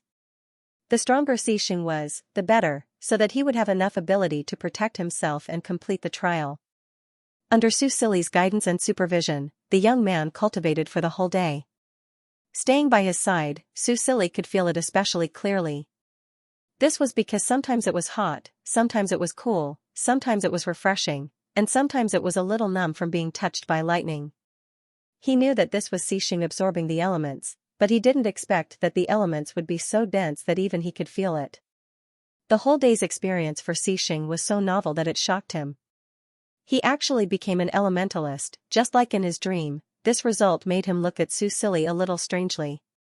Susili also noticed that his gaze had become a little strange, but since the young man didn't say anything, he didn't ask. When he wanted to say something, he would naturally say it. After another day passed peacefully, Susili was slightly relieved. It seemed that his strategy had worked. There were only 3 days left in the trial, and it would be over soon. He didn't know if the trial's time was different from the outside world. If it was, the game should have been closed to the public by now. The second closed beta would be in 3 months, and the total number of players would increase to 6,000. He had promised his second brother that he would think of ways to improve the experience of the players. He already had some ideas in this regard, but he couldn't do it because he was trapped in the trial. This made Susili feel a little anxious. He was a person who would immediately put his ideas into practice when he had them. It was the same for investing in Star Age, and it was also the same for the construction of the Roland Empire. After ending his meditation, the young man adjusted the rhythm of his breathing and slowly opened his eyes. After a whole day of cultivation, he felt that his mind was clearer, and he could remember more things in his dream. Feeling the little boy's anxiety, he hesitated for a moment and couldn't help but say, "Your Highness." Susili turned to look at him, but the young man only called him once before going silent again. If it wasn't for his hesitant expression, Susili would have thought that he was just playing with him. He continued to wait for Xianxia to speak, but even when he ate, took a shower, and went to bed again, he didn't wait for him to speak again. Susili couldn't hold it in anymore. Moreover, he was really bored these 2 days, so he couldn't help but ask, "Xianxia, do you have something to ask me?" The young man holding him stiffened for a moment, and Susili, who was in his arms, clearly felt it. Then he heard the young man say, "No, no." Susili leaned in his arms and felt a little sad. What was the problem? His hesitant expression was too tantalizing. He pursed his lips and said softly, "You're lying." The young man paused, but he continued to complain, "I can hear your heartbeat." The young man holding him stiffened even more. Susili bit his lip, suddenly let go of him, and turned around. The young man was obviously panicking. "Your Highness, Xianxia, you promised me," Susili said softly, "you have to be loyal to me and never lie to me about anything." The young man froze again, but a trace of doubt flashed through his grayish-blue eyes.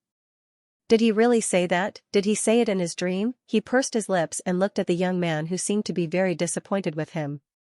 The young man's eyes dimmed, and he hesitated before finally speaking.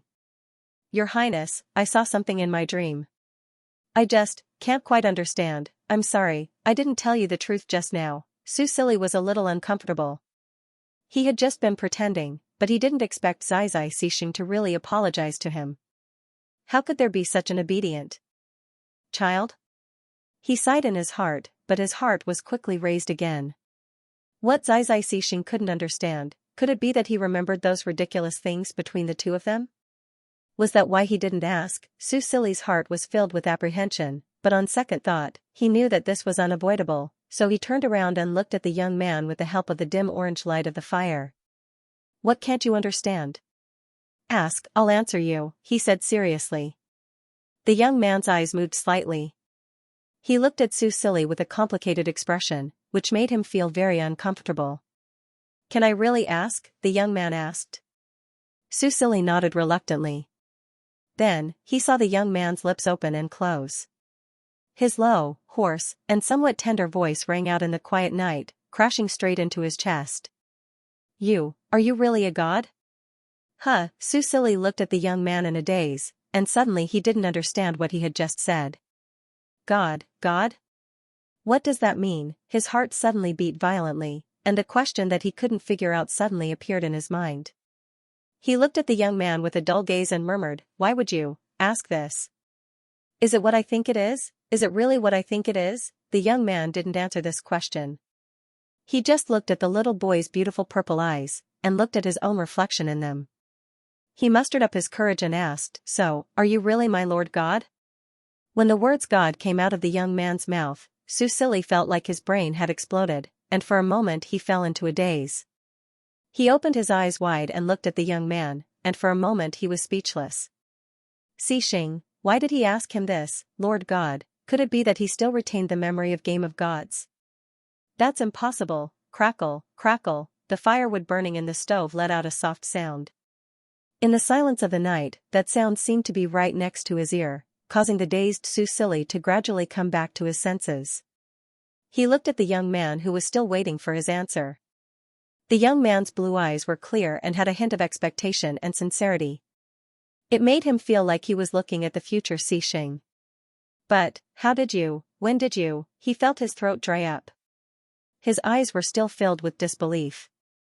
Susili had never thought that Xianxia would retain his memories from Game of Gods. How was this possible? Wasn't he a character reconstructed by the game team? But if he wasn't, then why did he ask if he was a god? But he was now Snow Roland. Even if Xixing retained his memories from the previous game, he wouldn't be able to recognize him, right? Game of Gods was a mobile game. He was only playing on his phone. It wasn't a holographic game where they could see each other. Xixing had never seen him before. How could he recognize him? The young man waited quietly. His eyes were focused on the little boy. He took in all his reactions. Although the dream was still blurry, his heart was beating violently. He knew that he cared a lot about this answer. Susili lowered his eyes and avoided the young man's gaze. Many details flashed through his mind. They were like scattered pearls that were connected by the young man's words. When he had first transmigrated, Xixing had pinched his chin and asked him who he was. He thought that he could get away with it. But now, it seemed like that wasn't the case. Because almost on the same day, Xixing's attitude towards him changed completely.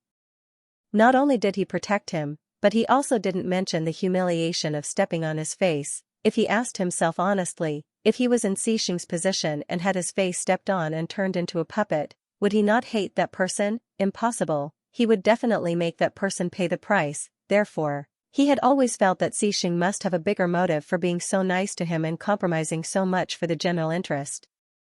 He was on guard against Xixing from the beginning to the end.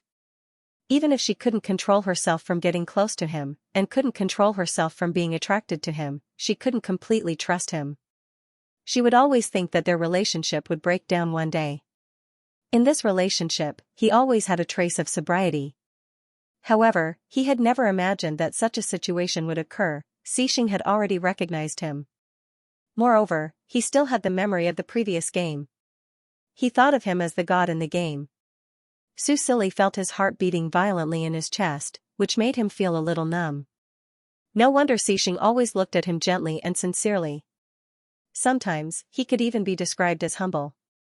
That sense of dissonance suddenly disappeared when he found out that he had retained the data and memory of the previous game.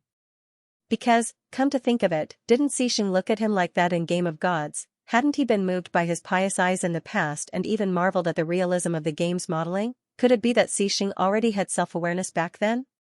What was this? Was he an artificial intelligence like Xiao Wu? But if that was the case, how did his consciousness come to the Star Age? And he even thought of him as a god. Susili felt his mind was in a mess.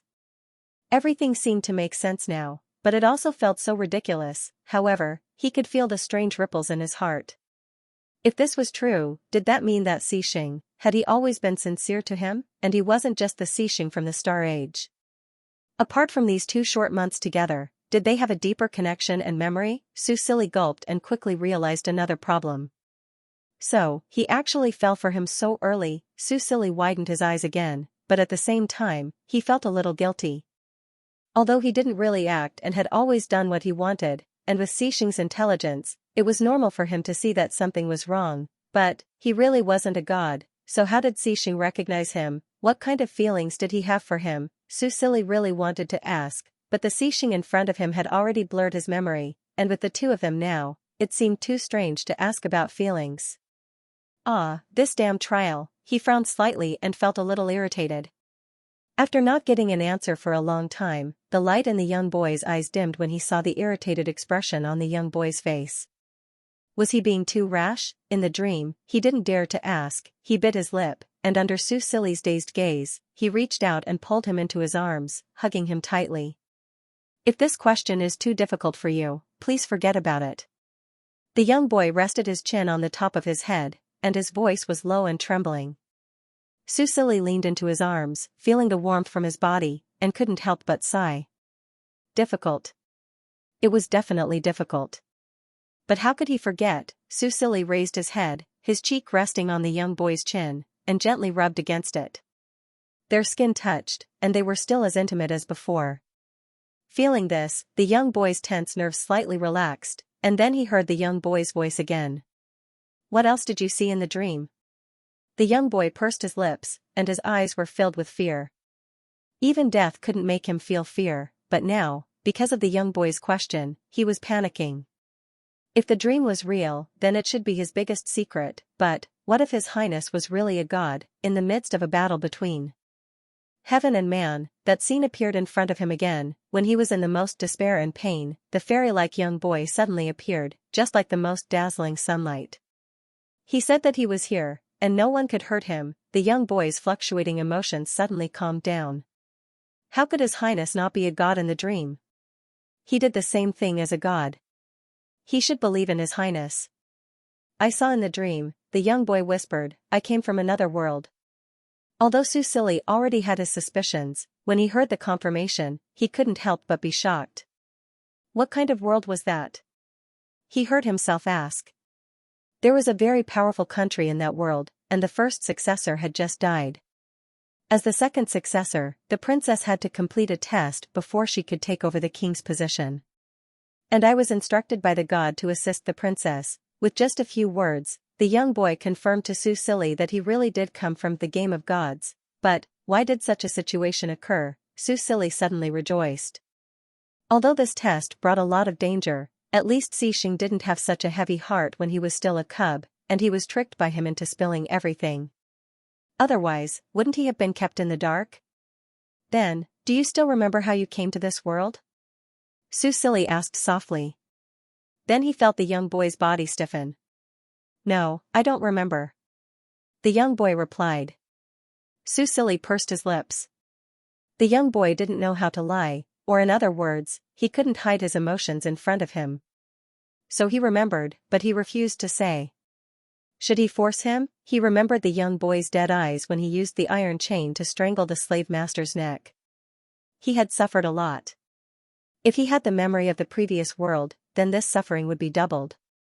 Maybe the way he came to this world was also full of pain. He knew that if he missed this opportunity, Xixing, who had completely recovered his memory, would not be so honest with him again. But Susili couldn't bear it. He didn't want to see Xixing in pain, and he didn't want to lose his memory and be hurt again. Thinking of this, Susili rubbed the skin on the young boy's neck again and softly comforted him. Well, it's okay if you don't remember. He felt the young boy's tense body slowly relax. The room fell into silence again. The night gradually deepened, and the burning firewood in the stove slowly turned into charcoal. The raging flames weakened, but it still provided heat in the room. But this heat was much weaker than before. Susili felt this change and couldn't help but snuggle into the young boy's arms, greedily absorbing the warmth of his body. Maybe it was because the night was too cold, or maybe it was because the fatigue had eroded his brain, so his thoughts became a little chaotic and his heart's defenses were lowered to the lowest. I didn't know you still remembered the things of that world. The young boy, who had closed his eyes, suddenly opened them and looked down at the few strands of silver hair under the quilt. Did he hear wrong? Originally, he thought he wouldn't get an answer tonight. I thought you forgot. The young boy's soft voice, with a bit of ethereal fantasy in the night, made the young boy feel like he was in a dream. So, was this the reason why God didn't recognize him? It wasn't that he didn't want to, but, did he think he didn't remember? I'm sorry, it's all my fault that you have to go through this again. Susili hugged the young boy's thin body, feeling extremely guilty. If Xixing was really conscious, then he would be transferred to the Star Age. Did that mean he had to go through the painful childhood again? Thinking of the young boy's dead eyes, he couldn't help but tighten his arms again. Don't say that, the young boy whispered. I'm not afraid of suffering, I'm just afraid that I can't stay by your side. In fact, he wanted to ask why God abandoned him before. Why did he leave him alone in this world? According to what Lord God had said, he had erased his memory. So, was this the reason why he waited until 4 years ago to remember what happened in his previous life? Why? Why did he do that? But he couldn't be as reckless as before. Even if there were countless questions in his heart, he didn't dare to ask. Just like what he was worried about in the dream, what if Her Highness' answer was that she didn't care? Because she didn't care, she abandoned him so easily. Because she didn't care, she erased his memory and left him in this world to carry out missions. If that was the case, what should he do? The young boy hugged the child in his arms tightly, almost suppressing his trembling body as he said, God, please let me stay by your side, please, don't leave me behind again. Susili's heart ached when he heard this. How could someone touch his heart like this? It made him feel extremely guilty. I won't leave you behind, he said. You can stay as long as you want, until you're tired of it. Hearing his promise, the young boy blinked, his eyes were red, but he was smiling. He closed his eyes, lowered his head, and gently planted a kiss on the top of the little boy's head. I'll never be tired of it. The young boy's mouth curved up slightly, revealing a faint smile. He seemed to know how to smile, so, this was the feeling of happiness. What surprised Susili was that he had a good night's sleep last night. Originally, he thought that he would lose sleep because of the conversation before going to bed, but when he woke up the next day, he found that he was full of energy, a state that could only be found after a good night's sleep. Today's weather was clearly not as cold as yesterday. When he found that the bed beside him was empty, Susili nervously poked his head out from under the blankets. Xing? Then, he saw the neatly dressed blonde boy walk out from behind the screen. The sunlight just happened to shine in from the window, making his hair look golden and beautiful. But what made Susili unable to move his eyes away was the slight smile on the young boy's face. It was a very faint smile, but it was like a rose blooming on a snowy night, firmly attracting his gaze. In a daze, Susili thought that he was looking at an adult Xing. But soon, he found that there was a difference. Because under his gaze, the young boy's cold white skin was clearly dyed with a thin layer of red, and his smile was somewhat bashful. An adult Xing would not be so pure. When it came to words of love, his face was not red, and his heart was not beating fast. Your Highness, you're awake. The young boy came to his side. Just as he hesitantly reached out to hug him, the little boy took the initiative to reach out and intimately close to him. I already said not to use honorifics when there are no outsiders, Susili said. The young boy blinked, then the corners of his mouth curved up. Okay. Do you want to wash up? He said, I just went to get some hot water, the temperature should be just right. Susili looked at the toiletries placed beside the bed and casually asked, Where's Janice? The young boy paused. She's preparing breakfast for your highness. Susili nodded and did not say anything, obediently brushing his teeth and washing his face under the care of the young boy. Soon, there was a knock on the bedroom door. The young boy got up to open the door, but the door only opened a crack. The person who knocked on the door was blocked outside. Please leave it to me. He looked at Janice and stretched out his hands, ready to take the tray. Janice frowned. Excuse me. The young boy had no intention of giving way. I'll do it, I'll take good care of your highness. What do you mean? The young boy looked up at her, and Janice suddenly paused. Looking at the young boy's gray-blue eyes and seeing the coldness and impatience in them, Janice felt a chill down her spine for a moment. While she was in a daze, the young boy had already taken the tray in her hands, entered the bedroom, and slammed the door shut. Susili did not notice the brief confrontation at the door. Although he felt that it was a little strange, Xing had often served him meals before, so he felt that he was already used to it. He slowly drank his milk, thinking that he would continue to be a salted fish in the room today. However, sometimes things did not go as planned. Little Snow, I'm here to see you again. Just after breakfast, a young girl's hearty voice came from outside the door. Then the door was kicked open, and a young girl with a high ponytail and wearing a combat uniform appeared at the door. Susili looked at her and lazily greeted her, second sister. The young girl was a little dissatisfied. Little Snow, are you not happy to see me? She walked into the room and saw the young boy in a new outfit. She patted him on the shoulder casually. Not bad, it fits you very well. The young boy looked at her with an indifferent expression. He did not show any special reaction because of her identity as a princess. He was completely different from the shy person he was just a moment ago. Susili saw this and couldn't help but say, that day, it was my sister who went to the water healing division and brought you here. She also had the clothes custom made for you. The young boy paused and understood the young prince's meaning. He looked at Princess Cyrene again and said in a low voice, Thank you, your highness. His attitude was still neither servile nor overbearing, but it was much better than his previous indifference. Fortunately, Cyrene had a straightforward personality and did not lower herself to his level. She only shook her head and said, It's nothing. It's just a small matter.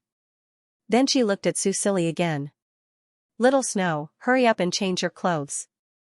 I'll take you out to play. Susili was still lying on the bed. He was only a 5-year-old child and Cyrene was his sister, so he did not feel embarrassed. I don't want to go out. He shook his head and refused. It's freezing outside. I'm fine with Xianxia in the room.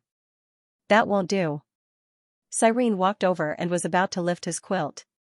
But when she grabbed the edge of the quilt, a thin hand reached out and grabbed her wrist. She was a little hurt. When she looked up, she saw a pair of wolf-like eyes. Your Highness, what are you doing? The young boy looked at her with a particularly sharp gaze. Cyrene pulled back her hand and finally looked at the young boy. You're very strong. No wonder you could strangle that slave owner to death. She looked at him admiringly and said, Are you interested in joining my team? When I'm an adult, I'll lead the team to the front line. A good seedling like you should go to the battlefield and fight with us. We'll strive to kill those damned interstellar beasts as soon as possible. The young boy did not answer. When Susili heard Cyrene's words, he felt a little sad. This lively and beautiful young girl would die in the beast tide 10 years later on the battlefield. She would become a heroine that everyone admired and worshipped. However, death was death. Originally, he did not care because he had not interacted with her before. He had not even seen her before, so he would not have feelings for her. But now, Susili sighed, but this attracted Cyrene's attention. The young girl rubbed his head and said resentfully, Lazy bone, I heard from Janice that you haven't been out of the house for 2 days. If you stay here any longer, you're going to get moldy. Susili shrugged. So what if I get moldy? It's better than encountering danger. There were less than 3 days left, and he did not want to fail at the last moment. Cyrene saw him get into bed again and wanted to lift the quilt. When she saw the young boy next to her, she could not help but feel a little afraid. He was like a wild wolf, the kind that had eaten people. She was one of the people who saved him, but the difference in treatment was too big. Okay, get up. Cyrene finally softened her tone, Little Snow, it's father who wants to see you. When he heard her mention the old emperor, Susili immediately pricked up his ears. Except for the vague impression of his father in Snow Roland's memory, Susili's deepest impression of the late emperor was the restricted holographic games in the game cabin. Also, before he died, he spent all the universe coins and did not leave him a single coin. Do I have to go just because he wants to see me? Susili said expressionlessly. Don't be angry, he's still our father after all. Cyrene touched the top of his head. When she felt the strong gaze next to her, she reluctantly withdrew her hand. I'm not angry, I know it's hard for you to live here, but you can't go on like this. Cyrene explained, this is the rule, and it's also to protect you. The members of the royal family who were tested to be elementalists would have the right to inherit the throne, and resources would also be tilted toward them. But if they were not talented, all the treatment could only be carried out according to the lowest standard. I know, second sister. Susili said earnestly, it's just that I'm not in a good mood, and I don't want to see him for the time being. Cyrene could not help but sigh, that's not up to you. Today, Marshal Joyce returned in triumph, and our father ordered us to personally welcome him. Joyce? Marshal? Susili touched his chin. He knew General Joyce, was it just a name? Marshal Joyce was really something to be welcomed by 3 members of the royal family. Knowing that this was part of the trial and that there was no way he could avoid it no matter what, Susili gave up on struggling. He got up from the bed and saw Xianxia coming over to help him put on his clothes. Susili couldn't help but tuck his hair behind his ear and said, you can stay here. Although he didn't want to be separated from him, it was obvious that there might be danger now, and he didn't want him to go with him. The boy's hand that was helping him to button his clothes suddenly paused. He looked up, and the frost that he felt when facing Princess Cyrene melted into water. He looked at Susili pitifully and said, Your Highness, you said I could always stay by your side. Susili looked at the boy's aggrieved appearance and felt even more helpless. Okay, you can come with me if you want. In the end, he could only coax him. The boy slowly revealed a faint smile, and looked at the little boy's blue eyes, which were shining brightly and more dazzling than the sun. Cyrene looked at this scene, and even though she was slow, she felt that something was wrong. Damn, was her precious little brother going to be abducted? After changing his clothes, Susili held Xixing's hand and followed Cyrene out of the door. This was the second time he had walked out of the courtyard after entering the trial world. The first time was when he went to the underground slave market, and he never went out again after he came back. Cyrene walked in front, her tall silver ponytail swaying, lively and quick-witted. She looked back from time to time, glancing at him and then at the blonde boy. Her eyes flashed, and he didn't know what she was thinking. The 5-year-old boy was short, but he insisted on walking by himself. Cyrene didn't stop him, but secretly cast a light spell on him so that he could walk faster. Then, her eyes fell on the little boy's hand that was holding the blonde boy's hand. How many days have they known each other? Why are they so close? Before, little Snow would call her sister sweetly, but now not only was he not sweet, but he also didn't pay attention to her. The girl was a little jealous, but when she saw her brother pull himself together again, she reluctantly withdrew her gaze. It was good that he was happy. This boy called Xixing looked thin and weak, but she could sense that he was dangerous. If he could protect and take care of little Snow, she had no reason to target or drive him away. Maybe she could send him to the academy to further his studies. Susili could also feel his body become lighter. Because of the system's prompt, he knew that Cyrene had cast a light spell on him. It seemed that this princess was a wind elementalist. Second sister, we are going to see the words that were about to come out of his mouth suddenly turned around. Father? Cyrene shook her head and explained, we will meet up with brother first, and then go to the square to welcome the victorious army. We will attend the banquet together in the evening. Did they win a battle recently? Susili searched Snow Roland's memories. The Roland Empire, before the beast tide 3 years ago, was actually not that difficult. The strong defense line built in the northwest had blocked most of the interstellar beasts outside. Although there were still a few interstellar beasts inside the defense line, they were mostly weak ones with 1 star or no stars. The local guards could easily clean them up. In addition to the 5 main cities that were struggling at death's door, there were other large and small towns scattered throughout the vast territory of the Roland Empire. In addition to dealing with the threat of the sky beasts, the Roland Empire was recovering in an orderly manner before the beast tide. 13 years ago, the Roland Empire was thriving and full of vitality. At least, that was the case in Snow Roland's vague memories. About 2 months ago, Marshal Joyce led the soldiers to clear out the interstellar beasts at the border and expanded the military barrier by more than 20 meters. As Cyrene talked about this, her light purple eyes sparkled with excitement. Susili nodded. If the whole thing expanded by 20 meters, it would be quite amazing. After all, the border was at least 10,000 meters long, right? Roughly speaking, it was more than 200,000 square meters of land. Of course, this was not the reality, but seeing how excited Cyrene was, they must have reclaimed a lot of land. However, perhaps because she saw that he was young, Celine said to him earnestly, don't worry. Snow, don't underestimate these 20 meters. That is how we and our ancestors moved outward bit by bit, reclaimed our homeland bit by bit, and rebuilt the land we took back. That is how we built the empire that is growing stronger day by day. One day, I'll go to the front line and lead the army to chase away those damn interstellar beasts and take back all the land we lost. Susili looked at the girl's passionate expression, but his heart was shrouded in a layer of haze. If she knew that the defense line in the northwest was finally defeated by the beast tide 10 years later, and that the huge Roland Empire only had 5 main cities left, how would she feel? He pursed his lips, and his light eyelashes drooped down to hide the sadness in his purple eyes. He said softly, yes, I will. In the future, he would definitely reclaim the land lost by Roland and speed up the construction, so that the people of the Empire would no longer suffer from the invasion of interstellar beasts, so that all the people who sacrificed for this could rest in peace. Cyrene looked at the determined expression on her brother's young face and couldn't help but grin. You, stay in the palace. She rubbed his head, grow up safely and happily. After saying that, she continued to walk forward with a smile. Looking at the girl's happy back, after a long time, Susili reached out and smoothed his messy hair, but found that he couldn't calm the waves in his heart. Your Highness. The boy's voice pulled him back from his thoughts. He looked sideways and met the blonde boy's gray-blue eyes. As if sensing his depressed mood, his eyes were gentle and comforting. The boy suddenly stopped. Under the boy's puzzled gaze, he stretched out his arms and said softly, "Hug." The boy was stunned, and then he bent down decisively and took the boy into his arms.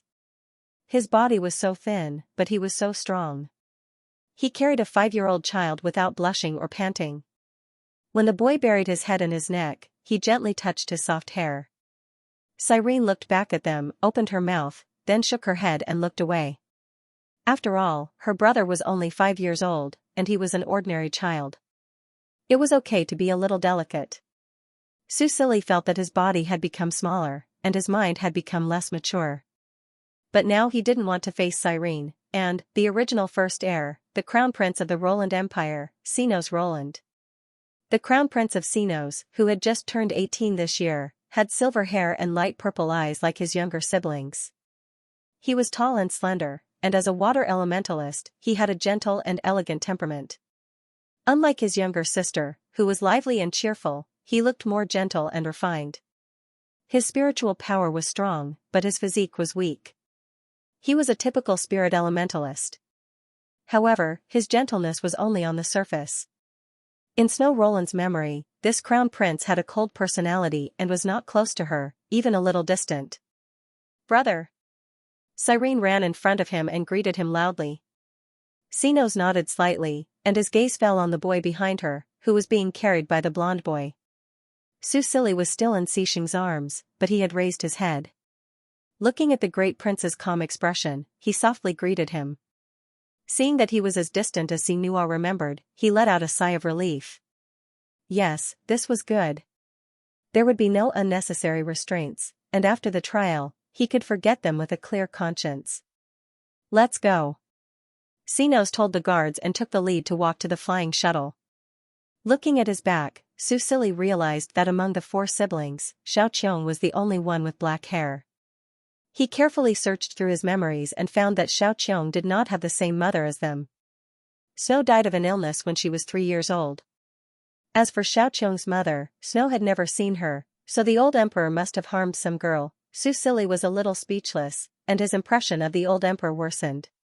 Fortunately, he had moved to another house, so he did not have to face this old pervert every day, and he did not have to pretend to be a filial father. In 2 days, he and Cixing would be able to leave this trial world completely. They boarded the flying shuttle and soon arrived at the square in the inner city. Susili found that this square was the one where the player's summoning circle was located. The square was already surrounded by a crowd, and everyone was cheering loudly. Everyone had a happy expression on their faces. When Sinos and Cyrene walked off the flying shuttle, the crowd cheered. It was obvious that the royal siblings were very popular among the people. Susili did not want to go down, but since he was already here, it was not up to him to make a decision. He slowly walked to the door of the flying shuttle, and just as he was about to slowly walk down the stairs, Cyrene ran back with a smile, picked him up, and jogged back to Sinos. The blonde boy also walked down the stairs, and just as he was about to walk up, he was stopped by the guards. "Wait here first," the guard said. The boy frowned, his eyes cold. The guard looked at him, paused, and explained, "Do you see the camera over there? This is a live broadcast, unauthorized people are not allowed to enter." The boy pursed his lips tightly, and looked past the guard. The little boy in his sister's arms was looking back at him. He could only give him a reassuring smile, and when the little boy retracted his gaze, his face darkened again. The boy did not rush over, and stood by the side to guard. The 2 guards exchanged a look, and shrugged. After walking to the center of the square, Susili struggled to get off the ground. On the flying shuttle, he had already changed into an elegant suit, and so did Cyrene, but she was still in her capable attire, and only added some cute girly accessories. They waited, and soon, the sound of orderly and powerful footsteps came from the direction of the city gate. This was Susili's first time participating in a military parade. Tens of thousands of elite soldiers walked in orderly steps, and even raised a cloud of dust behind them. When they arrived at the square, under the command of the commander, the soldiers quickly stopped and followed Marshal Joyce, who was at the front, to the 3 princes and princesses of the royal family who had come to greet them, and uniformly knelt on one knee. The expressions on their faces were so firm, and their eyes showed fanatical excitement. Sino stepped forward, representing the House of Roland to welcome the victorious soldiers. The glory of the Empire is with me. Under the leadership of Marshal Joyce, the soldiers' roars resounded through the sky. Susili couldn't help but be shocked when he saw the scene up close. At this moment, Marshal Joyce, who was kneeling on one knee, put a sword in front of him and presented it to Sinos. According to him, this sword was excavated from the ruins at the front line. Susili looked at it with a complicated expression. Since they were back to report, shouldn't this sword be presented to the old emperor? Presenting it to Sinos. Although he was the first heir, wouldn't it make the old emperor unhappy? But on second thought, the old emperor asked his eldest son to preside, probably to build momentum for him, right? Maybe he was thinking too much. Sinos had just come of age, and in the face of such a scene, he naturally couldn't hide his joy. He took the sword presented by Marshal Joyce and raised it high in the air. But before he could say anything impassioned, there was a loud boom in the sky, and a huge bolt of lightning flashed. What's going on? Susili frowned slightly and looked up at the sky. The originally clear sky was suddenly covered by dark clouds, and the heavy pressure pressed down. He could faintly see a black dot on the horizon rapidly expanding. Screams sounded everywhere, and the originally orderly square fell into chaos. It's an interstellar beast. Quick, organize the evacuation. While Susili was still in a daze, Sinos and the soldiers had already recovered and quickly organized the evacuation. Now there were too many people in the square, and they had to evacuate immediately. Damn it. Sinos's originally gentle and elegant facial features were now somewhat distorted. He looked at his younger brother and sister behind him. Cyrene, take Snow back to the palace. Quick. Cyrene didn't waste time.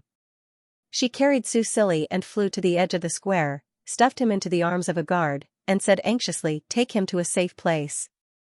After that, she rubbed the little boy's head, turned around, and rushed back to the square, ordering the orderly evacuation of the people and helping the elderly and the weak who were pushed to the ground. She was a wind elementalist, and she was active in the palace guards every day, so many people were familiar with her and obediently followed her orders. Susili was carried by a guard and was about to run to the shuttle. He didn't see Xing and was forced to leave, so he couldn't help but ask anxiously, the flying interstellar beasts are in the sky, aren't we afraid of being shot down if we use the shuttle now? Although Susili knew that the main city didn't have a protective array and thus had to face the threat of the interstellar beasts in the sky, he didn't expect them to come during the military parade. Or maybe this was part of the trial. At this time, the guard explained to him, no, Your Highness, the shuttle can fly at low altitude, as long as we reach the palace. Boom, a bolt of lightning struck again and hit the shuttle, blasting the parts of the shuttle that was parked in the same place. Susili saw the scene and looked expressionlessly at the guard who was in a daze. He struggled to get off the ground, but the guard who reacted quickly hugged him again and quickly ran to the low houses in the distance. Where are you taking me? Your Highness, I'm taking you to a safe place, please don't move. Susili didn't move, lying on his shoulder, his eyes searching around the chaotic square. The interstellar beasts were already in front of them, flapping their wings and facing the human elementalists head-on. A battle broke out. There were 10,000 elite soldiers here, so their attacks weren't as effective as usual.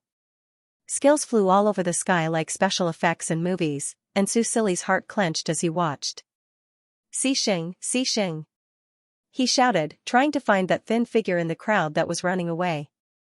Please don't let anything happen to her. At this time, he saw from afar that Cyrene was fighting with an interstellar beast. The interstellar beast's body was the size of 2 adults, and its huge wings were whistling.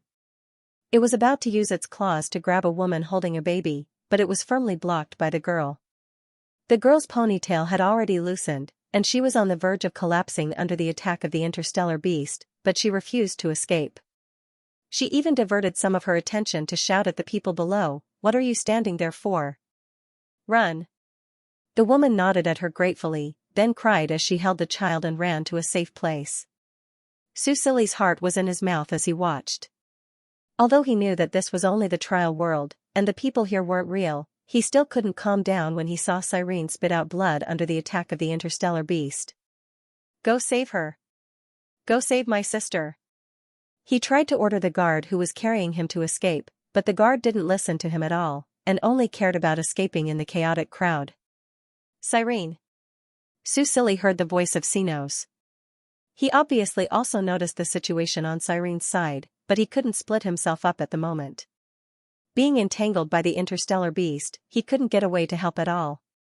Cyrene forced herself to put up a wind shield, but under the fierce attack of the interstellar beast, she couldn't hold on any longer. She wasn't a warrior to begin with, and as a spirit-type elementalist, her physical fitness was only slightly stronger than ordinary people. They had made sufficient preparations for today's welcoming ceremony, and had also monitored the movements of the flying interstellar beast in advance to ensure that there wouldn't be an attack today. That was why so many people were gathered to watch the ceremony.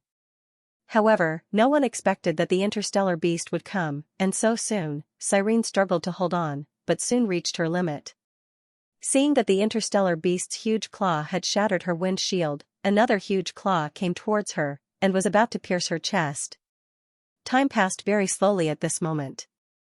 Cyrene turned her head to look. She seemed to see her brother struggling in the arms of the guard, anxiously pointing in her direction and saying something, as if he was crying for her. Idiot. She smiled bitterly in her heart, and tears welled up in her eyes. What a pity, she couldn't go to the front line and was going to die here. She said she wanted to reclaim all the land, but in the end, suddenly, a strange sound was heard, and Cyrene was stunned. She realized that the interstellar beast's claw had stopped just before it was about to pierce her chest. Her desire to survive made her subconsciously retreat, and when she retreated to a safe distance, she saw what happened in midair. She saw that beside the interstellar beast, a blonde young man had appeared out of nowhere. He held a heavy sword in both hands and ruthlessly chopped off the head of the interstellar beast. That strange sound was the sound of blood spurting out from the interstellar beast's neck. But, how did he? Cyrene stared blankly at this scene. However, the young man only glanced at her indifferently, with a hint of impatience in his eyes, and then his figure flashed and disappeared. No, he didn't disappear, but his speed was too fast. Cyrene turned her head abruptly to look behind. At this time, Susili didn't realize that Cyrene's crisis had been resolved, because an interstellar beast flew down from the sky and blocked their path. The guard who was carrying him only had time to roll to the side and avoid the attack of the interstellar beast. Boom, the interstellar beast's claws scratched the ground, and debris flew everywhere. While rolling, Susili only felt that the world was spinning. When he calmed down, he saw that the huge and fierce bird's claw had stopped in front of him, and the guard under him had hit his head while rolling, and actually fainted with his eyes closed. Susili couldn't help but grit his teeth. Although he knew that this was a trial, he didn't expect it to be so exciting. The situation of certain death before was child's play, and this was the real deal. He now hoped that it would be like before, whether it was drowning, starving, or cold, or at least it wouldn't implicate others and make him feel some psychological burden. Before the bird's claw came down, Susili struggled to get up and ran into the alley with all his strength. He didn't know whether it was lucky or not, but the interstellar beast ignored the unconscious guard and chased after him. Susili couldn't run fast with his pair of short legs. Fortunately, the narrow alley was blocked by the interstellar beast, and it roared furiously at the entrance of the alley, making a sound that made people feel like their eardrums were about to burst. The alley wasn't deep, and it was a dead end. Susili squatted on the ground, his small hands on his head, and stared at the crazy interstellar beast in front of him with some fear. If this continued, the interstellar beast would either rush in and bite him to death, or the surrounding bricks would collapse and bury him alive. Either way, he would die. Was he really going to die here? Where's Xixing? Is he okay? The shadow of death loomed over him, and he realized that the person he wanted to see the most at this time was actually Xixing. Just as Susili was about to lose all hope, he suddenly heard the interstellar beast roar even louder. It wasn't excitement or violence, but pain and unwillingness. Susili was very sensitive to sounds, and when he heard this different roar, he couldn't help but look up, and then he was pleasantly surprised to find the interstellar beast was bleeding. Blood was splattering behind it, like a blooming flower. The hope of survival made Susili's body stop trembling, and he stared at the interstellar beast blocking the entrance of the alley. Poochie, Poochie, in the noisy environment, he could distinguish the sound of a sharp blade piercing into flesh, and at the same time, he saw more and more blood flowing out of the interstellar beast. However, the interstellar beast's body was too big, and he couldn't see what was happening behind it. The interstellar beast wanted to fight back, but it seemed to be controlled, and it could only endure the attack from behind. In the end, the huge interstellar beast unwillingly fell to the ground and died at the entrance of the alley. The shadow it cast still shrouded Susili's head, but at this moment, it was motionless, and there was no trace of its previous tyrannical madness. Susili's heart beat wildly, and he gasped heavily for breath. Who saved him, guards? Cyrene? Or, under his gaze, a figure covered in blood appeared on top of the interstellar beast's huge head. He stood in the light, and he could clearly see the twisted and ferocious expression on his face that had not yet calmed down, and together with the blood on his face, he was like a bloodthirsty demon.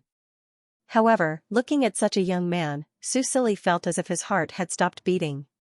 He stared blankly at him, watching as he threw away the broken heavy sword in his hand, climbed onto the body of the interstellar beast, and nimbly jumped down. Your Highness! The moment he saw him, the ferocious expression on the young man's face disappeared, and like the melting winter snow or the morning sun, he rushed toward him. Are you okay? The young man nervously picked him up, and after checking his body, he hugged him tightly. Sorry, I'm late. His voice was full of heartache and regret, just like that day when he rescued him from the underground slave market. Susili leaned in his arms, and it took a long time for him to recover his normal breathing. He recalled the scene he had just seen, and all the details played in his mind. Finally, he looked up at the young man, thought for a moment, and asked, Xing, did you recover your memory? Hugging his body, he couldn't help but stiffen. Susili felt the boy's stiffness. He couldn't help but narrow his eyes. He wanted to say something, but Cyrene's anxious voice interrupted them. Shui! Shui! She shouted his name, flew over the head of the interstellar beast, and landed beside them. The girl's ponytail was completely disheveled, and there was blood at the corner of her mouth. Her beautiful clothes were somewhat damaged. Second sister, I'm fine. Susili retreated from Xing's arms and looked at her. Are you okay? Are you hurt badly? He didn't have time to care about her. Seeing that she had successfully escaped, he couldn't help but feel relieved. Cyrene first grabbed his arm and checked it. After making sure that it was just a small bump, she replied, Of course I'm fine. It's just a small injury. Then she looked at Xing and patted his shoulder with a smile. You're very good. Thank you for saving me. When the battle is over, I'll let father reward you. Susili couldn't help but blink. It was Xing who saved Cyrene, so, did he really recover his memory? When did he recover? This guy always hid everything from me. He was so cute when he didn't lose his memory. He secretly curled his lips. In the face of Cyrene's praise, the boy looked at her without saying anything and then looked away. He looked at the little boy again, but found that he was completely ignoring him. When he bent down to hold the boy's hand, the boy avoided him. Looking at his empty hand, the boy was startled. His eyelashes drooped, and he looked pitiful like an abandoned puppy. There was no trace of the cold and bloodthirsty look on his face. Second sister, what should we do next? Susili had already shifted his attention. He looked at the dark clouds in the sky and listened to the sounds of fighting on the battlefield. He wasn't very afraid. He just wanted everything to end quickly. Cyrene rubbed his head and said, You guys go to a safe place to hide. I'm going to continue fighting. Susili pulled her back and frowned disapprovingly. In your current state, continuing to fight will be very dangerous. Cyrene grinned and wiped the blood off the corner of her mouth with the back of her hand. What are you talking about? I still have mana, and I can still use my skills. How can I stay behind and let the weak take the front? Most of the 10,000 soldiers outside were ordinary people. They were still fighting. As an elementalist and a member of the royal bloodline, she had to fight alongside them. Susili was still looking at her worriedly. This was the trial world. Other than him and Xing, everyone else in this world was an illusion. Although Cyrene was an illusion as well, because of how well she had treated him these past few days, he felt a little different. Cyrene felt uneasy being stared at by the little boy. Why did it seem like she was going to die? Just as she was about to speak, she heard the youth's voice. I'll go. Susili and Cyrene were both stunned. Nonsense. Before Cyrene could say anything, Susili stared at Xing. You're not allowed to go. The youth's eyes were full of smiles. He knelt down on one knee in front of him. Under Susili's shocked gaze, he slowly crawled to his feet and gently kissed the tip of his shoe. The sunlight slanted into the small alley, illuminating the young man's golden hair. His fair and slender nape, because of this action of lowering his head, extended a beautiful arc. Susili stared at him blankly. Xing, if you see me, what will you do? If Lord God appears in front of me, please allow me to crawl to your feet, kiss the tip of your shoe, and offer my undying loyalty to you. The conversation that day rang in his ears. At that time, he felt very happy. He enjoyed the gaze of Xing as if he was the most loyal believer. He enjoyed the worship and devotion of the strongest man in the game. However, when today's words came true, he felt very, very uncomfortable. Susili's face turned red. At this moment, he clearly realized that he did not see Xing as a person at all. But now, everything had changed. He could no longer tolerate Xing's humble attitude in front of him. Under his sluggish gaze, the youth once again raised his head. His face was still stained with blood, but it could not hide the deep and joyful light in his gray-blue eyes. That joy pierced Susili's heart. Your humble servant requests to go to battle, the youth looked at him and said softly. It was as if he had returned to that day, when he was a card in his hand, and he was still the god player who controlled everything. But clearly, everything was different now. What humble servant? What battle? Susili gritted his teeth. His voice seemed to be squeezed out from the back of his molars. You're not allowed to go. However, the youth had already stood up. Swish, the sword on Celine's waist was pulled out. The young man glanced at her and said coldly, take good care of him. After he finished speaking, he climbed onto the interstellar beast's corpse and quickly jumped out of the alley. Cyrene looked at him in a daze. Then, she lowered her head and looked at her brother, who looked like he was about to cry. She was a little confused. That was the ceremony for the guardian knight, right? Xing, that guy. Cyrene paused when she thought of the youth's strength. Ah, forget it. This is good too. Cyrene bent down and picked up the child, preparing to take him to safety. She was not stupid. In this situation, how could she leave her brother alone in such a dangerous place? Moreover, that young man might be more useful than her. Susili bit his lip hard. He suddenly realized that Xing, that bastard. Did he do this because he ignored him? Really, other than feeling helpless and angry, his heart was full of worry and depression. He was now a wimpy little brat. Not only could he not help, but he also needed someone to protect him. As for Xing, although he had recovered his memory, his strength should not have been recovered. Otherwise, with his original strength, he could have scared these interstellar beasts away by releasing his aura. Why would he need to use his sword like he did just now? Susili was worried. He stretched his neck to look in the direction of the battlefield. However, Celine had already carried him into a private house and found the basement where they took refuge. Because of the attacks of the flying interstellar beasts, almost every house in the Roland Empire had built a basement like this. The owner of this house was not in, but Cyrene did not care. She carried her brother into the basement and turned on the lights. The basement was illuminated by the light. The basement was very large and beautifully built. There were all kinds of living facilities. Susili even saw a television. After entering the basement, the sounds of fighting on the battlefield could not be heard clearly. Susili looked at the exit of the basement anxiously. He wanted to go out and take a look. He wanted to know how Xing was doing. However, he knew that the most important thing for him to do now was to stay put and not cause trouble for others. Roar! The roar of an interstellar beast suddenly sounded in the basement. Susili was shocked. He turned his head and saw Cyrene standing in front of the television. She was holding a remote control in her hand. The television was already turned on. The screen was showing the scene of the square outside. Seeing him look over, Cyrene giggled. There is a live broadcast of today's welcoming ceremony. I just wanted to try it out. I didn't expect it to be recorded. Susili nodded. However, his attention was completely focused on the television.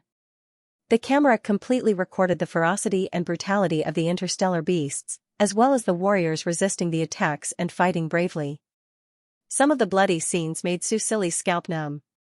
However, he still insisted on looking for Xing. Soon, he saw the young man. In fact, there was no need to look for him at all. He was the most dazzling and eye-catching existence on the battlefield. He held a long sword in his hand and shuttled back and forth between the battlefield. Although he was so thin, his attacks were so fierce. The shadows of his sword constantly reaped the lives of the interstellar beasts. Cyrene couldn't help but be shocked. "My sword of the full moon is actually so powerful," she muttered.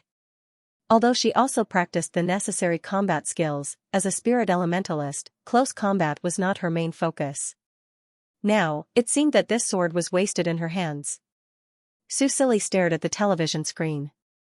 Probably because they noticed this heroic young man, more and more cameras focused on him. Blood splattered everywhere. One by one, the interstellar beasts fell. They died tragically. The young man was like a long-suppressed beast. That indomitable aura and ruthless and accurate attacks were really, very handsome. Besides being worried, Susili couldn't help but think this in his heart. A baby Xing was indeed different from an adult Xing. When he was a baby, he felt more pity for him. But when it came to the future him, he was moved. Watching him fight, that feeling of blushing and throbbing heart, it was back. Because of the 10,000 elite soldiers and Xing's participation, the battle ended quickly. The battlefield was a mess. When Susili and Cyrene came out of the basement, they saw Xing being surrounded by people from afar. His bravery and strength were recognized. Susili looked at him. Because he had been watching him the whole time, he knew that Xing was not injured. He pursed his lips and said to Cyrene, "Second sister, I want to go back." Cyrene nodded. The battlefield was full of broken limbs. It was indeed not suitable for a 5-year-old child to stay here. She wanted to find a guard to send him back, but the young man who was surrounded by people suddenly appeared beside them. Cyrene didn't know what to say. Looking at the mysterious young man, Cyrene didn't know what to say. He had proven his bravery and loyalty with his actions. She couldn't think of a reason to refuse to give her brother to him. Although her cute little brother had been sulking ever since the young man came back. Cyrene was very busy. After giving her brother to the young man, she gave him some instructions and left to help clean up the battlefield. Susili, who was left behind, ignored Xing and walked straight to the palace. He was ready to walk back. After all, it wasn't like he hadn't walked before. He still remembered the first time he walked out of the palace with Xing. He must have recognized him. At that time, right? The little boy's back was seething with anger. The young man followed beside him, his thin lips slightly pursed. "Your Majesty, are you angry?" After walking for a while, he asked in a low voice. The little boy snorted coldly, but his soft and childish voice made this cold snort sound a little arrogant. "Not pretending anymore?" His voice was slightly raised with a bit of sarcasm. Xing couldn't help but be stunned. He lowered his eyes. The young man didn't stop scolding him. Not only did you lie to me, but now you don't even listen to me. Xing, do you think you have me under your thumb?" Xing lowered his head even more. "I don't dare." Susili paused in his steps. When he turned back to look at the young man's gloomy expression, he felt a bit of guilt, which diluted the anger in his heart. He snorted lightly, walked to the snack shop by the street, and bought a few lollipops. Fortunately, he asked Janice for some Aishiwei coins before he came out. However, the shop owner didn't dare to accept his money after seeing his purple eyes. Susili threw 2 Aishiwei coins, then pulled Xing into the alley and said, "Let's go, let's leave this place." Xing was stunned for a moment, then quickly bent down and carried him out of this troublesome place. When they reappeared, they were already on top of an uninhabited tower. Through the gap in the railings, they could see the messy battlefield in the square. This tower was one of the few high-rise buildings in the Imperial City. After being attacked by the flying galactic beasts, no one would come here for a while. Susili confirmed that this was a good place where no one would disturb them. He took out a lollipop and was about to give it to Xing, but when he saw his expression, he couldn't help but pause. He stuffed the lollipop back and took out a handkerchief. I want water. He still didn't sound nice, but Xianxia's eyes lit up. He quietly watched the young man as he slowly condensed a ball of water. Susili used the water to wet the handkerchief, then ordered him to sit down. The young man sat down obediently and stared at him without blinking. Then, his face was smeared with the wet handkerchief. Susili carefully wiped the blood off his face and washed the handkerchief 3 times before it was completely clean. Finally, his gaze landed on his lips. The young man looked at him with watery eyes, like a puppy begging for mercy.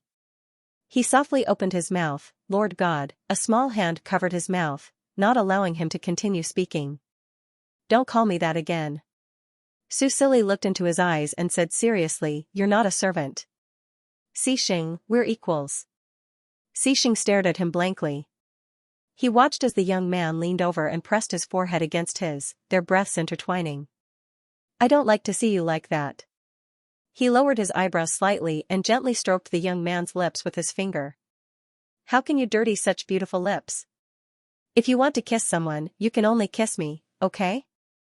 Then, he lowered his head and kissed him on the lips. It was a light kiss, but it felt like it was kissing the tip of Xianxia's heart. He was stunned and a little at a loss. I'm sorry. He heard the young man say, I didn't know you still remembered what happened in the previous world. At that time, I did a lot of things wrong. I'll change. Can you forgive me? Xianxia looked into his clear, light purple eyes and listened to his soft words. He had never felt as happy as he did now. He thought that he was already hated, but who knew that he would actually hear the god take the initiative to apologize? He felt like something in his heart was collapsing. How could he not feel resentment after being abandoned and forgotten? But at this moment, all his resentment seemed to disappear with his words. God. Thinking of what he had just said, he hurriedly changed his words. Your Majesty, you've been very, very good to me. I'll always remember your kindness.